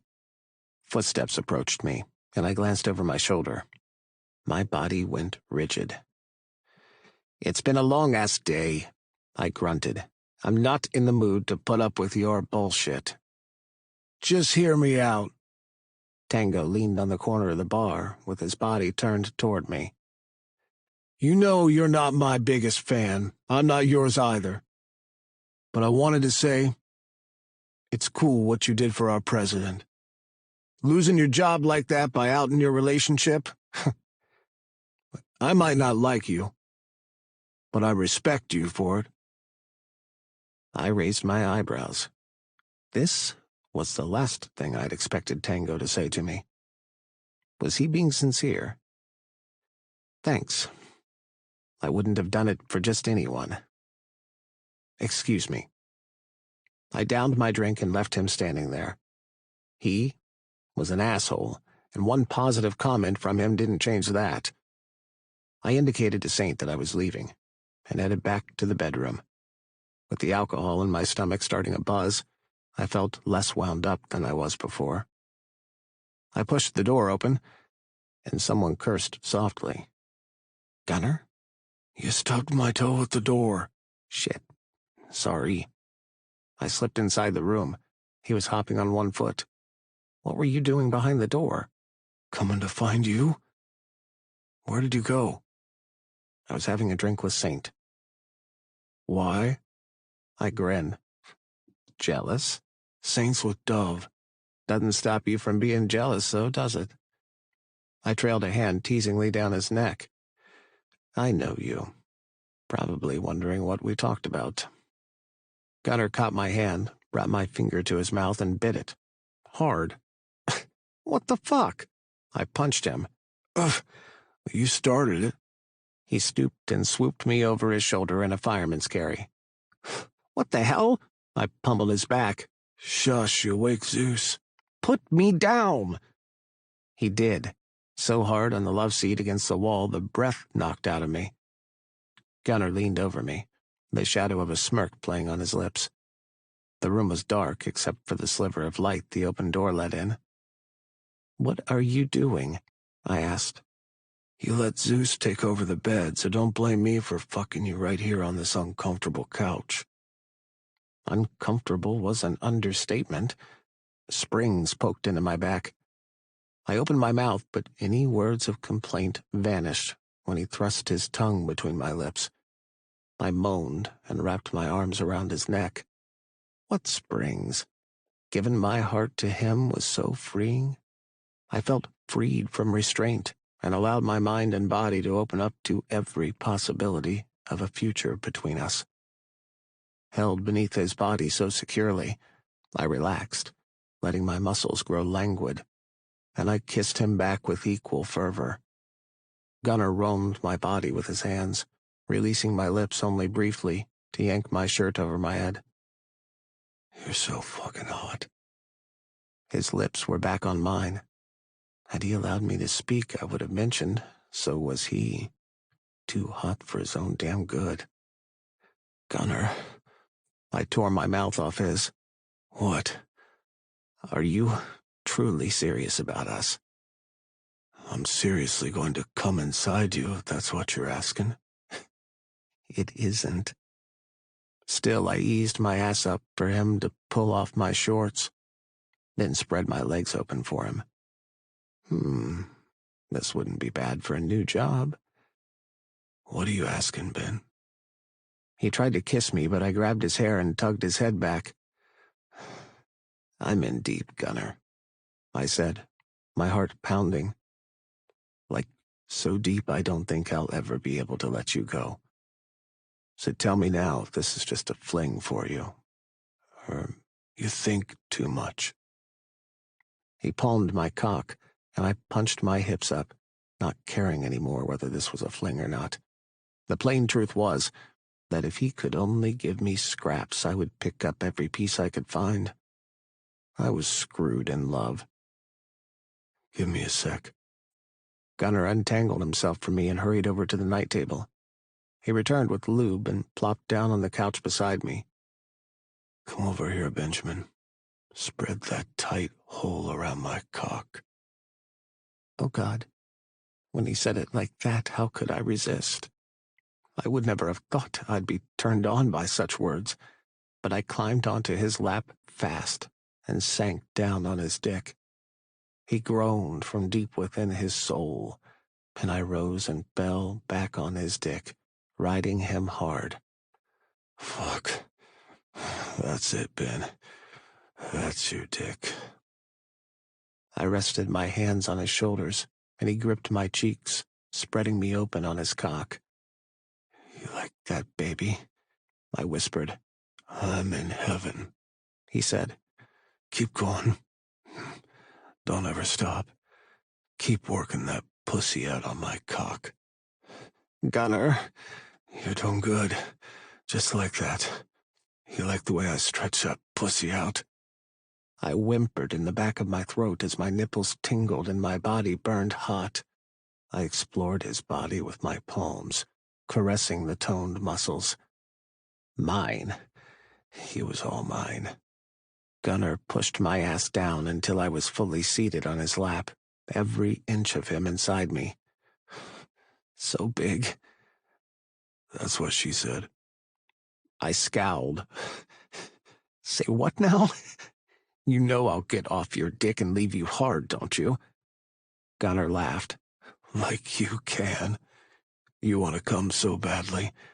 I feel it in how tight your hole's clenching me. Oh, yeah? With one sweep of my leg, I was back on the couch on my knees instead of straddling him. Gunner moved quickly, positioning himself behind me, grabbing my hips, and driving his cock inside. You're not going anywhere, he growled, subduing me by clutching the back of my neck. Not until you finish what you started. Spread those legs wider for me. I complied, my breath coming in gasps as he moved faster. My whimpers turned into desperately loud groans as our bodies smacked together with each thrust. God damn. Gunner slapped my right cheek hard with his free hand. Slap, slap, slap. Fuck! That stung, but it heightened my pleasure and distracted me from the roughness of Gunner's cock plowing into my ass. With my legs spread so wide, I was giving no mercy. His thick shaft penetrated me harder and deeper until he had to grab my shoulders to avoid me crashing into the wall. I'd never been fucked so thoroughly in my life. Whenever I thought the pressure was too much and tried to ease his strokes by moving forward, he shifted right with me until I was practically riding the back of the couch, and he was standing on the sofa, clutching my hips and keeping my hole in direct alignment with his cock. Fuck! I cried out as my climax slammed into me from out of nowhere, and my body shook uncontrollably. Gunner moaned and continued to pound into me, prolonging my orgasm, which rolled over me in a huge wave, followed by a series of mini ones that sapped my energy. Spent, I slumped against the back of the sofa, one hand pressed to the wall for balance. Gunner spread my cheeks and worked the sensitive head of his cock in rapid strokes. With a roar, he plunged to the hilt inside me and filled me to the brink with his cum. Gunner tumbled back into a heap on the couch, pulling me on top of him. We were breathing too hard to talk, but he linked our fingers, and that was all I needed. Closing my eyes, I let my head fall on his chest. I jerked awake when he squeezed my ass. This couch is uncomfortable as fuck, he said. Do you want to wash up or go straight to bed? Straight to bed. Gunner stumbled and I limped to the bed, my ass aching. I moaned as I climbed onto the bed. Zeus is gone, Gunner said. Somebody probably woke him up with their moaning. Sheesh, you were really loud. Very funny. I'd like to see you take your size and not make a grunt. Chuckling, Gunner rolled closer to me, lifted my leg, and draped it over his hip. He leaned into me and kissed me, rubbing my ass with his free hand. 2 fingers slipped between my crack and gently played with my hole. I squirmed. Gunner. Shh, don't stop me. I fell silent and closed my eyes, allowing him to explore my bruised hole with his fingers. It was kind of soothing. Gun? I've been thinking. His fingers stopped. No, don't stop. I knew he grinned, even though I had my eyes closed. Okay, I won't. While talking to Saint, I realized something. Someone might want me dead, but they want you to take the fall for these crimes. Well, they failed. But after the lengths they've gone through, I don't think they'll stop. What are you saying? You need to ensure you have an alibi, wherever you are. Someone who can vouch for you, be seen in public. For how long? What I do isn't exactly ideal for me being in public. That's another thing. This case isn't going anywhere, and it's time to get them to come to us. What do you mean? Let's put on a show. We suspect someone in the club and someone at the police station. Why don't we use whomever is watching us to feed them the information we want them to know, and set a trap for them? How? Let's pretend to fall out. Gunner scowled. What for? Together we pose too much of a threat. If I'm alone, they're more likely to confront me again. Gunner removed his hand, but this time I didn't ask him to return it. No. No? You can't just say no. That's exactly what I'm saying. You were almost stabbed to death and gunned down. The answer is no. You're not using yourself as bait. As a matter of fact, you're suspended. You don't need to concern yourself with the case anymore. I have to. It'll never get solved. We already suspect Tom's as one of the masterminds. He's too eager to lock you up. If I approach him, I can force his hand. And expose you to danger. I've worked as a cop for 15 years, Gunner. I'm not a stranger to danger. I won't agree. He flung back the sheets and sat at the edge of the bed. I placed a hand on his shoulder. Hey, I'm only suggesting this because I know you'll keep me safe. When I meet with Tom's, you'll be there to ensure nothing goes wrong. But how will you force his hand? I'll think of something. He'll meet me if he thinks I have information he wants. I don't know, Ben. I hate this. It's not meant to be fun and games, but we have to stop this, Gunner. I'm suspended. The next time they try to pin another murder on you, I can't do anything. We have to fight this head on, you and me together. We can handle this. Tense seconds passed. Then Gunner let out a deep sigh. All right. But we need a solid plan before I commit to anything. I wrapped my arms around his neck from behind and kissed his cheek. We'll catch them. With you still being alive, he said, speaking each word clearly. I guess this answers my earlier question about where you see us. Like I said before, Ben, I'm not the marrying kind, but if I lose you, my life's completely meaningless. Warmth pooled in my chest. I pressed my face into the crook of his neck and shoulder and pressed a kiss there. I know. I feel the same. 41. Gunner. I'm a bastard. I have no right giving my kid a hard time for sleeping with Graham when I'm doing something so despicable. Although I know I've chosen Gunner, I still had sex with Ben tonight. Tomorrow I'll do it. Tonight, he seems happy. We're not done talking about this, Gunner, Ben said. And because he had been doing nothing but griping for the past 2 days, I didn't hold the door to the restaurant open for him. Just let it swing back in his face so he knew where I still stood on the harebrained plan he'd come up with to confront Tom's. Grinning over my shoulder, I blew him a kiss and took pleasure in how red his cheeks got. Despite him being pissed off at me for not taking his plan seriously, he still looked pleased. And I knew the feeling. These days I had the most satisfying feeling deep in my gut, especially when I was around Ben. Ben, can it for a few, will you? We're here to eat. As he'd suggested, we didn't miss a moment to be out in public, and tonight I'd taken him out on a date.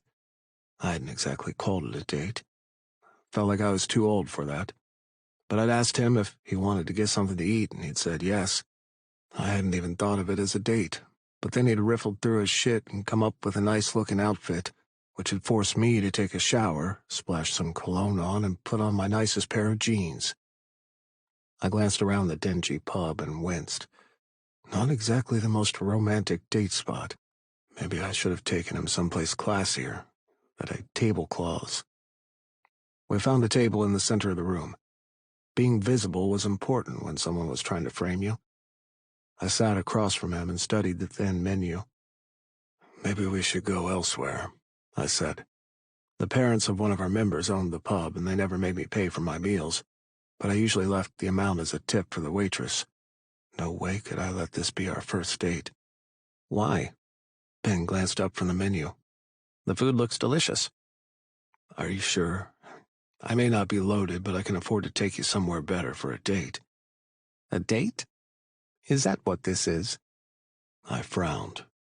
You know damn well it is. Exactly. And still I'm here, right? Stop being so uptight, I'm starving. That's because you don't eat enough. You know the disciplinary committee had me in a meeting all damn afternoon? A waiter appeared with a tiny notepad.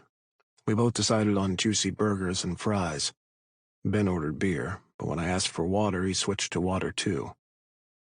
You don't have to swear off alcohol because I'm not drinking. I know, he said, like it didn't even bear thinking about twice.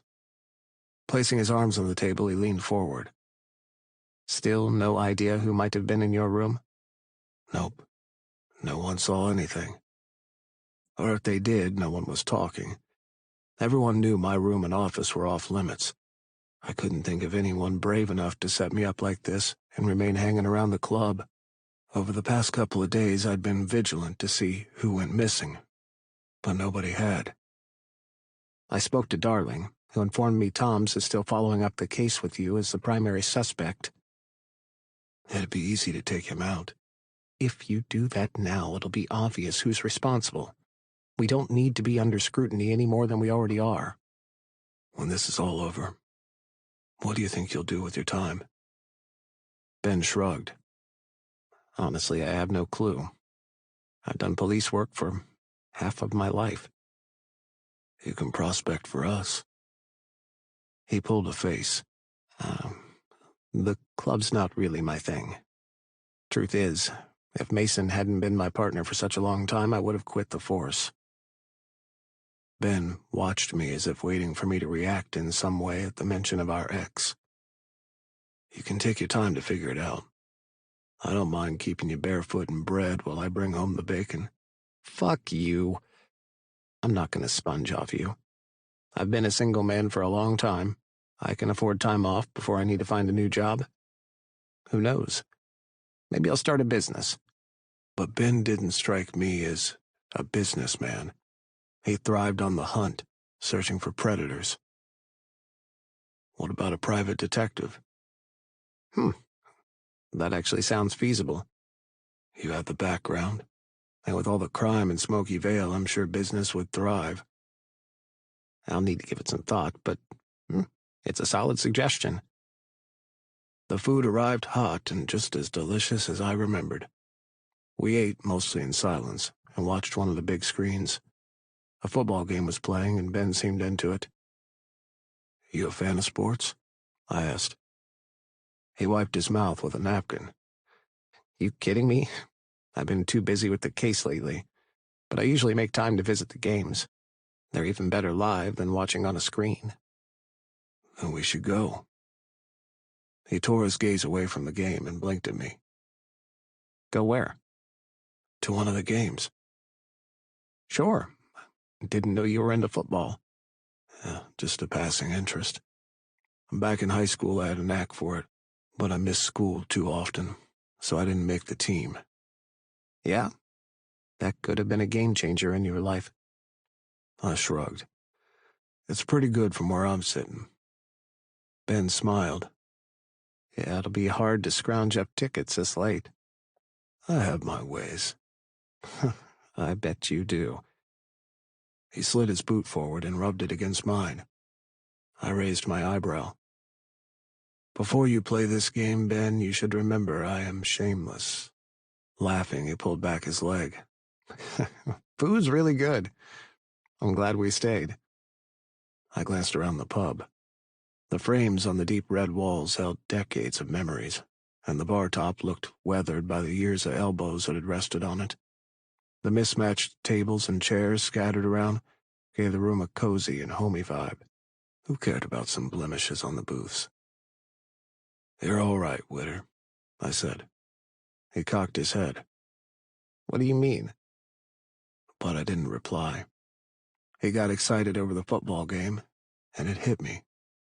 Despite all the crap we'd been dealing with, it wasn't all doom and gloom for us. The waiter refilled our glasses. I asked about their dessert and was told they only served cheesecake. Ben? Hmm? You eat cheesecake? Love it. I nodded and asked the waiter to bring us a slice. I loathed the taste, but that didn't mean he couldn't have it. He could have everything he wanted so long as it was in my power to give it to him. We lingered at our table until the game ended. We split the bill, he insisted, and left a generous tip. Ben hadn't eaten his cheesecake, too busy watching the game, so he took it with him. When he stepped out, he let the door swing back, and I caught it a second before it smashed into my face. "Ass," I yelled at him while he laughed. Just a bit of payback. Be a gentleman and hold the door for me next time. I'm never going to be a gentleman, Ben, so don't hold your breath. A gentleman wouldn't fuck you the way you like. Ben's mouth dropped open and he spun around. Shush. What, you afraid to let the world know how you like it? Not out in public. Ben's eyes turned wide in fright. Gunner! What? I followed his gaze. A man in his 30s was aiming a gun at me. He didn't look familiar. You're him, aren't you? He said, his voice trembling. Who exactly do you think he is? Ben asked softly, slowly moving toward me. I frowned, nudging him to get him to stay out of the line of fire, but he was every bit as stubborn as me. You're the biker they said is responsible for my Nancy's death, he cried. You killed my wife and took my baby. They were everything in the world to me. I didn't kill your wife, but I sure as hell haven't hurt or stolen any kids, I said. I just buried her. A sob tore from his chest. She's gone. But you get to walk around freely after what you did. Listen to me. Ben had inched himself in front of me. I placed a hand on his shoulder, but he shrugged it off. This man isn't responsible for your wife's death. How can you be sure? Because he was with me when those women disappeared. You see, we're together, and I promise you he had nothing to do with those murders. The man finally dragged his gaze away from me and shifted his focus to Ben. You're the chief of police. That's right. No, that's not right. I watched the news. They suspended you for defending this criminal. Listen, it's Glenn, right? Glenn Gardner. You remember my name? Of course I do. Your wife's Nancy. Nancy Gardner. And your little girl was supposed to be named Abigail. I remember because I care about this investigation. And I still plan to do everything in my power to find the people responsible for her death. I didn't get suspended because I defended this man. I got suspended because someone doesn't want the truth uncovered about your wife's death.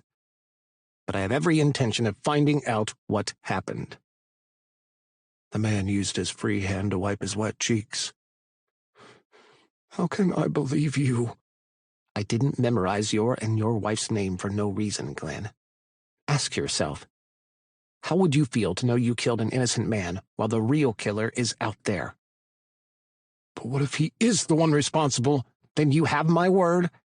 I'll personally take him to the police station and ensure justice is served. I was the cop who discovered the baby farm. I was leading the case when we found the first babies, and I will continue to work to find the ones who have gone missing.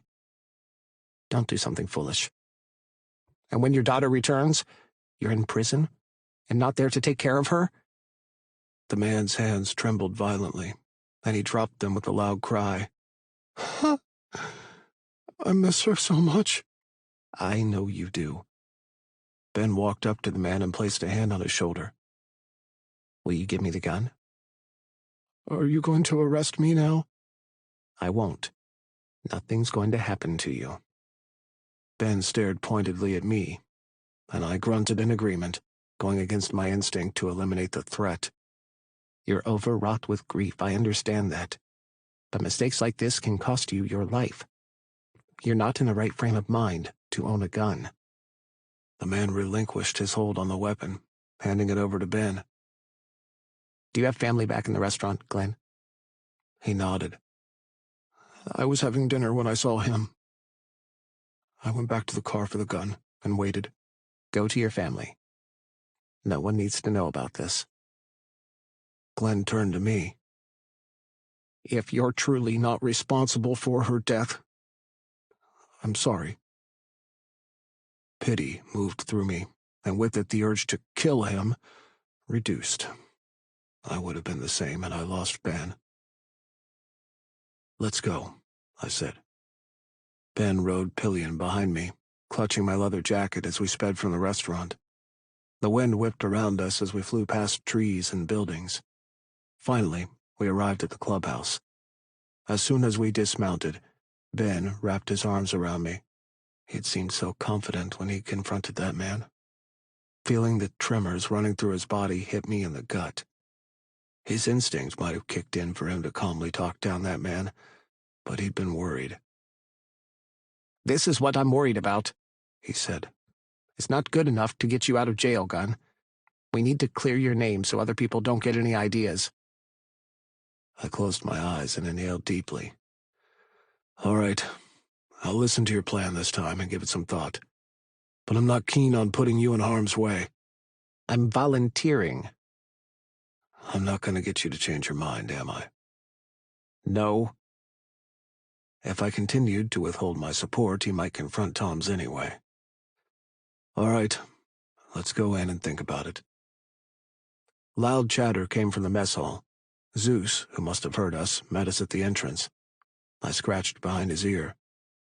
There's a good boy. Prez! Mouse rushed up to us. I'll be in your room waiting. Ben squeezed my biceps. Don't go changing your mind now. I won't. I watched Ben walk off, murmuring to Zeus, then turned to Mouse. What's up? Did something go wrong? Not wrong, but you wanted to know if any non-member came to the clubhouse? Someone showed up? Candace did. She insisted she was here to clean your room, but we didn't let her. She created a scene before she left. Candace. My heart skipped a beat. Fuck, how had I missed it before? It had to have been her. She was the one who had sold me out. 42. Ben. It's done. I pushed Ben until he cracked and walked away from me. I hope he finds a better man than I ever was to him. The night cloaked everything in shades of gray and blue as I drove my truck down the quiet streets, the dashboard's soft glow the only light inside. It was nearing 11 o'clock, but the late hour did nothing to diminish the urgency thrumming through my veins. Beside me, Gunner sat silently, his profile illuminated intermittently by passing streetlights. His jaw was clenched, and his hands rested in his lap, doubled in fists. Since we got in the car, he hadn't spoken once. What was going through his mind? Did he have some affection for this woman after all? I'd always thought he'd used her that day to force me to admit my jealousy. Could I have been wrong? It might not be her, I said, breaking the silence between us. Let's wait to hear what she says to defend herself. It's her, all right, he spat. Soon as Mouse said it, I knew.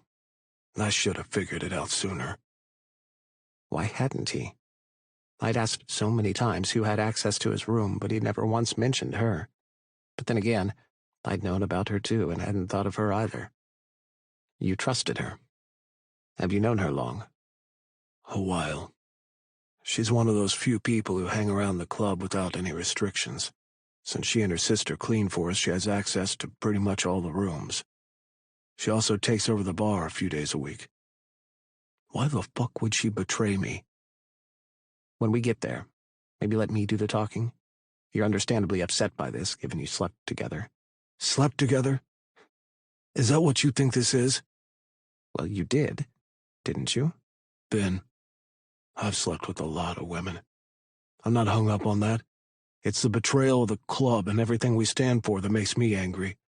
She's been hanging around the club long enough to know what we do to people like her. I ain't never killed a woman, Ben. Surprised, I glanced at Gunnar. His face was set in determination, his eyes fixed on the road ahead. If Candace was indeed responsible for setting him up, she wouldn't escape his wrath. You haven't? I asked.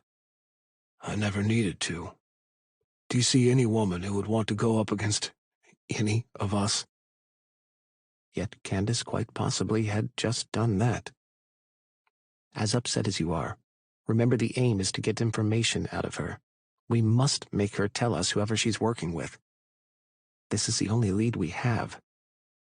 Don't worry, I won't mess up your investigation. As I turned onto a narrower road, my mind replayed the breakthrough moment Gunnar came barging into his bedroom, then he knew who had taken his cut. I'd been contemplating how on earth to fulfill the promise I'd made to that man back at the restaurant.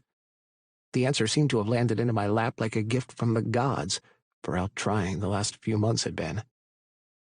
Gravel crunched under the tires. It's not much farther ahead, Gunnar said. Let's walk the rest of the way so she doesn't see us and has time to run. Good idea. Gunnar strapped his gun into his waistband while I pretended I didn't notice. I also had my piece tucked into my waistband with extra rounds of ammo. We were after one woman, but the last time I'd interrogated someone, I'd almost lost my life. A knife was inside my boot as well, and a taser in my pocket. We got out of the truck and crept through the shadows toward the back of the house, Gunnar leading the way. Light emanated from the second floor. Gunnar motioned for me to stay put and moved to the window for a better look. On the left, a familiar silver car was parked haphazardly, as though the owner had been in haste. I tiptoed to the vehicle, and shielding my phone with my hand, shined the flashlight on the license plate. As I recognized the numbers, my stomach churned. Gunnar hurried back to me. "It's Tom's car," I whispered into his ear. You sure? It's really him. We'd suspected him, but he was a cop, a deputy chief of police, so I never wanted to believe it. Some cops got their hands dirty. Not all, but the sort of crimes involved in this case should be outside his wheelhouse. Cutting women open to rip their babies from their wombs?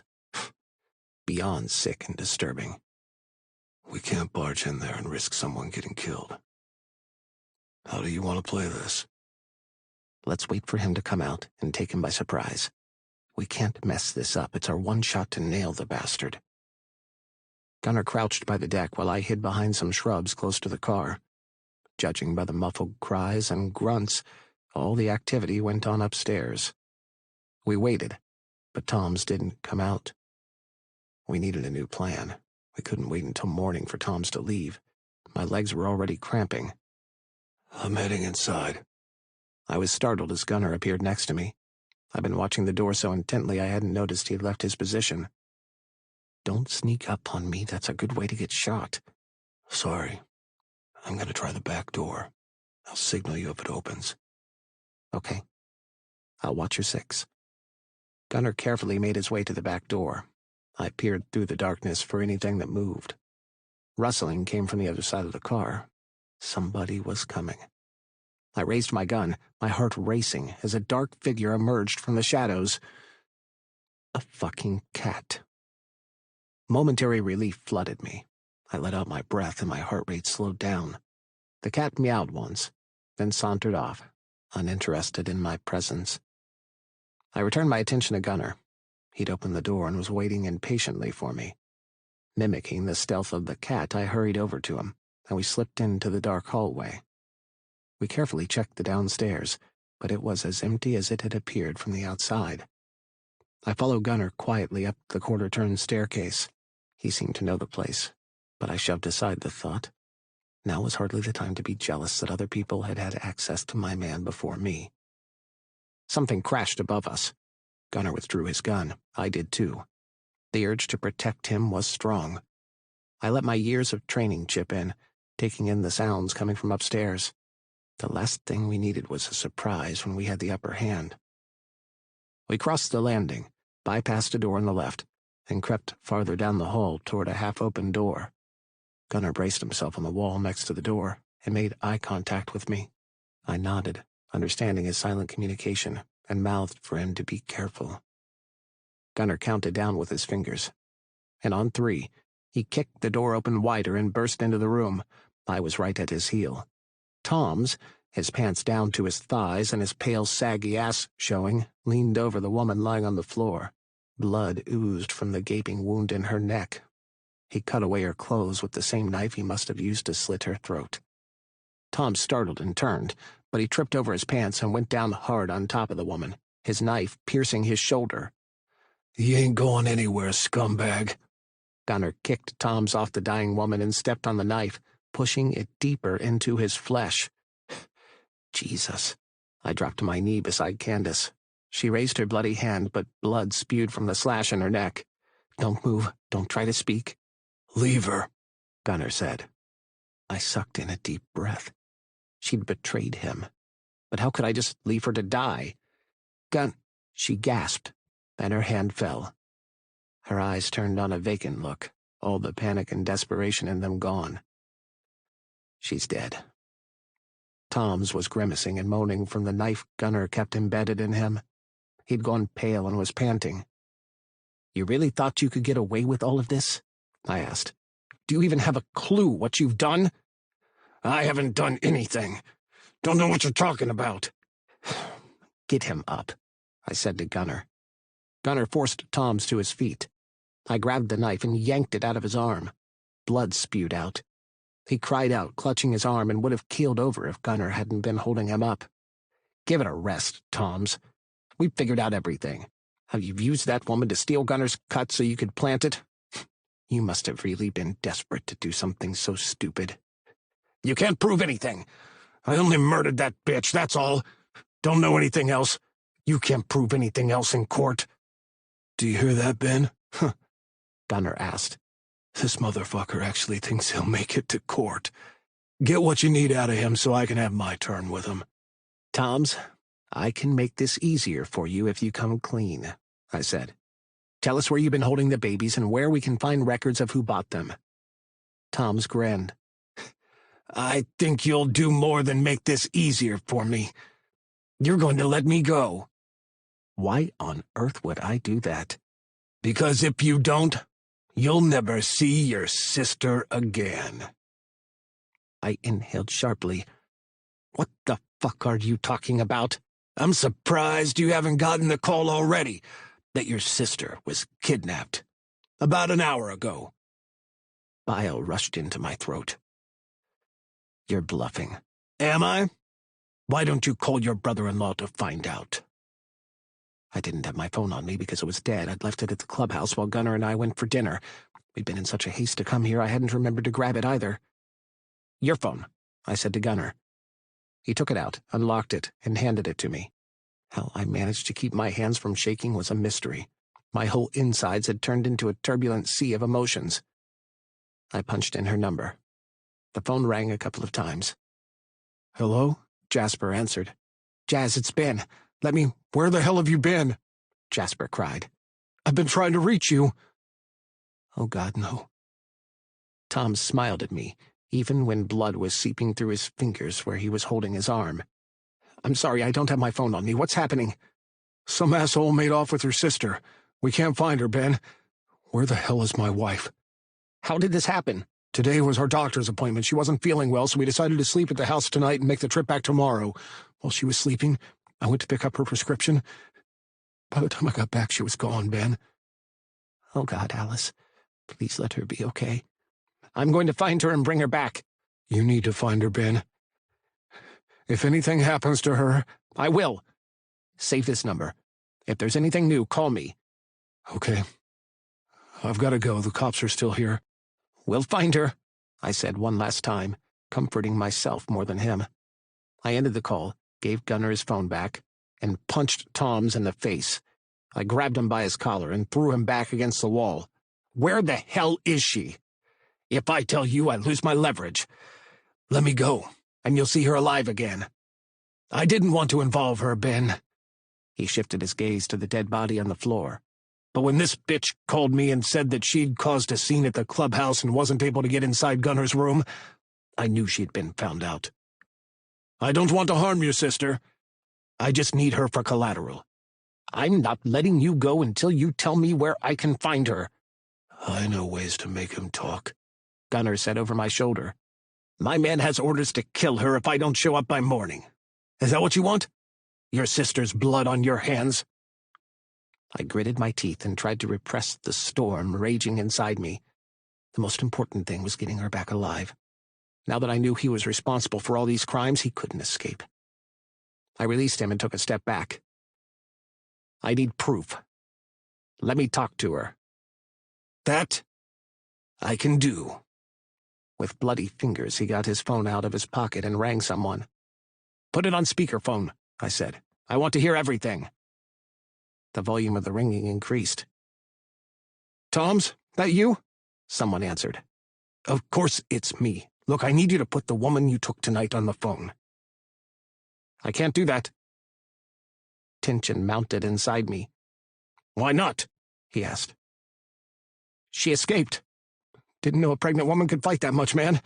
All the others were easy to handle. I let my guard down and she fucking knocked me out. I've been searching the woods behind the cabin, but it's dark out there. What the fuck?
I won't.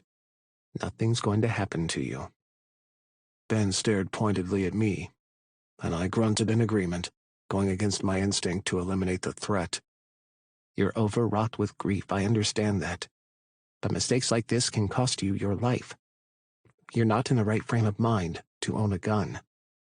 The man relinquished his hold on the weapon, handing it over to Ben. Do you have family back in the restaurant, Glenn? He nodded. I was having dinner when I saw him. I went back to the car for the gun and waited. Go to your family. No one needs to know about this. Glenn turned to me. If you're truly not responsible for her death, I'm sorry. Pity moved through me, and with it the urge to kill him reduced. I would have been the same had I lost Ben. Let's go, I said. Ben rode pillion behind me, clutching my leather jacket as we sped from the restaurant. The wind whipped around us as we flew past trees and buildings. Finally, we arrived at the clubhouse. As soon as we dismounted, Ben wrapped his arms around me. He had seemed so confident when he confronted that man. Feeling the tremors running through his body hit me in the gut. His instincts might have kicked in for him to calmly talk down that man, but he'd been worried. This is what I'm worried about, he said. It's not good enough to get you out of jail, Gun. We need to clear your name so other people don't get any ideas. I closed my eyes and inhaled deeply. All right, I'll listen to your plan this time and give it some thought. But I'm not keen on putting you in harm's way. I'm volunteering. I'm not going to get you to change your mind, am I? No. If I continued to withhold my support, he might confront Tom's anyway. All right, let's go in and think about it. Loud chatter came from the mess hall. Zeus, who must have heard us, met us at the entrance. I scratched behind his ear. There's a good boy. Prez! Mouse rushed up to us. I'll be in your room waiting. Ben squeezed my biceps. Don't go changing your mind now. I won't. I watched Ben walk off, murmuring to Zeus, then turned to Mouse. What's up? Did something go wrong? Not wrong, but you wanted to know if any non-member came to the clubhouse? Someone showed up? Candace did. She insisted she was here to clean your room, but we didn't let her. She created a scene before she left. Candace. My heart skipped a beat. Fuck, how had I missed it before? It had to have been her. She was the one who had sold me out. 42. Ben. It's done. I pushed Ben until he cracked and walked away from me. I hope he finds a better man than I ever was to him. The night cloaked everything in shades of gray and blue as I drove my truck down the quiet streets, the dashboard's soft glow the only light inside. It was nearing 11 o'clock, but the late hour did nothing to diminish the urgency thrumming through my veins. Beside me, Gunner sat silently, his profile illuminated intermittently by passing streetlights. His jaw was clenched, and his hands rested in his lap, doubled in fists. Since we got in the car, he hadn't spoken once. What was going through his mind? Did he have some affection for this woman after all? I'd always thought he'd used her that day to force me to admit my jealousy. Could I have been wrong? It might not be her, I said, breaking the silence between us. Let's wait to hear what she says to defend herself. It's her, all right. He spat. Soon as Mouse said it, I knew. I should have figured it out sooner. Why hadn't he? I'd asked so many times who had access to his room, but he'd never once mentioned her. But then again, I'd known about her too and hadn't thought of her either. You trusted her. Have you known her long? A while. She's one of those few people who hang around the club without any restrictions. Since she and her sister clean for us, she has access to pretty much all the rooms. She also takes over the bar a few days a week. Why the fuck would she betray me? When we get there, maybe let me do the talking. You're understandably upset by this, given you slept together. Slept together? Is that what you think this is? Well, you did. Didn't you? Ben, I've slept with a lot of women. I'm not hung up on that. It's the betrayal of the club and everything we stand for that makes me angry. She's been hanging around the club long enough to know what we do to people like her. I ain't never killed a woman, Ben. Surprised, I glanced at Gunnar. His face was set in determination, his eyes fixed on the road ahead. If Candace was indeed responsible for setting him up, she wouldn't escape his wrath. You haven't? I asked. I never needed to. Do you see any woman who would want to go up against any of us? Yet Candace quite possibly had just done that. As upset as you are, remember the aim is to get information out of her. We must make her tell us whoever she's working with. This is the only lead we have. Don't worry, I won't mess up your investigation. As I turned onto a narrower road, my mind replayed the breakthrough moment Gunnar came barging into his bedroom, then he knew who had taken his cut. I'd been contemplating how on earth to fulfill the promise I'd made to that man back at the restaurant. The answer seemed to have landed into my lap like a gift from the gods, for how trying the last few months had been. Gravel crunched under the tires. It's not much farther ahead, Gunnar said. Let's walk the rest of the way so she doesn't see us and has time to run. Good idea. Gunnar strapped his gun into his waistband while I pretended I didn't notice. I also had my piece tucked into my waistband with extra rounds of ammo. We were after one woman, but the last time I'd interrogated someone, I'd almost lost my life. A knife was inside my boot as well, and a taser in my pocket. We got out of the truck and crept through the shadows toward the back of the house, Gunnar leading the way. Light emanated from the second floor. Gunnar motioned for me to stay put and moved to the window for a better look. On the left, a familiar silver car was parked haphazardly, as though the owner had been in haste. I tiptoed to the vehicle, and shielding my phone with my hand, shined the flashlight on the license plate. As I recognized the numbers, my stomach churned. Gunnar hurried back to me. "It's Tom's car," I whispered into his ear. You sure? It's really him. We'd suspected him, but he was a cop, a deputy chief of police, so I never wanted to believe it.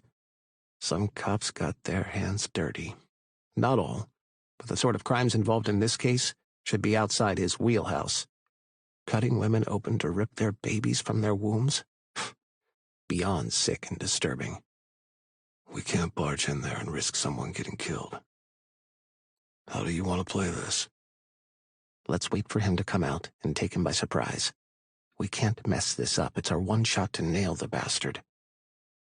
Gunnar crouched by the deck while I hid behind some shrubs close to the car. Judging by the muffled cries and grunts, all the activity went on upstairs. We waited, but Tom's didn't come out. We needed a new plan. We couldn't wait until morning for Tom's to leave. My legs were already cramping. I'm heading inside. I was startled as Gunnar appeared next to me. I'd been watching the door so intently I hadn't noticed he'd left his position. Don't sneak up on me. That's a good way to get shot. Sorry. I'm going to try the back door. I'll signal you if it opens. Okay. I'll watch your six. Gunnar carefully made his way to the back door. I peered through the darkness for anything that moved. Rustling came from the other side of the car. Somebody was coming. I raised my gun, my heart racing, as a dark figure emerged from the shadows. A fucking cat. Momentary relief flooded me. I let out my breath and my heart rate slowed down. The cat meowed once, then sauntered off, uninterested in my presence. I returned my attention to Gunnar. He'd opened the door and was waiting impatiently for me.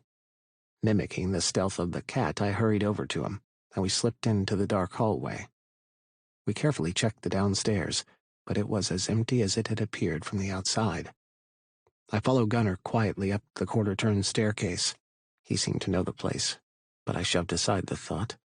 Now was hardly the time to be jealous that other people had had access to my man before me.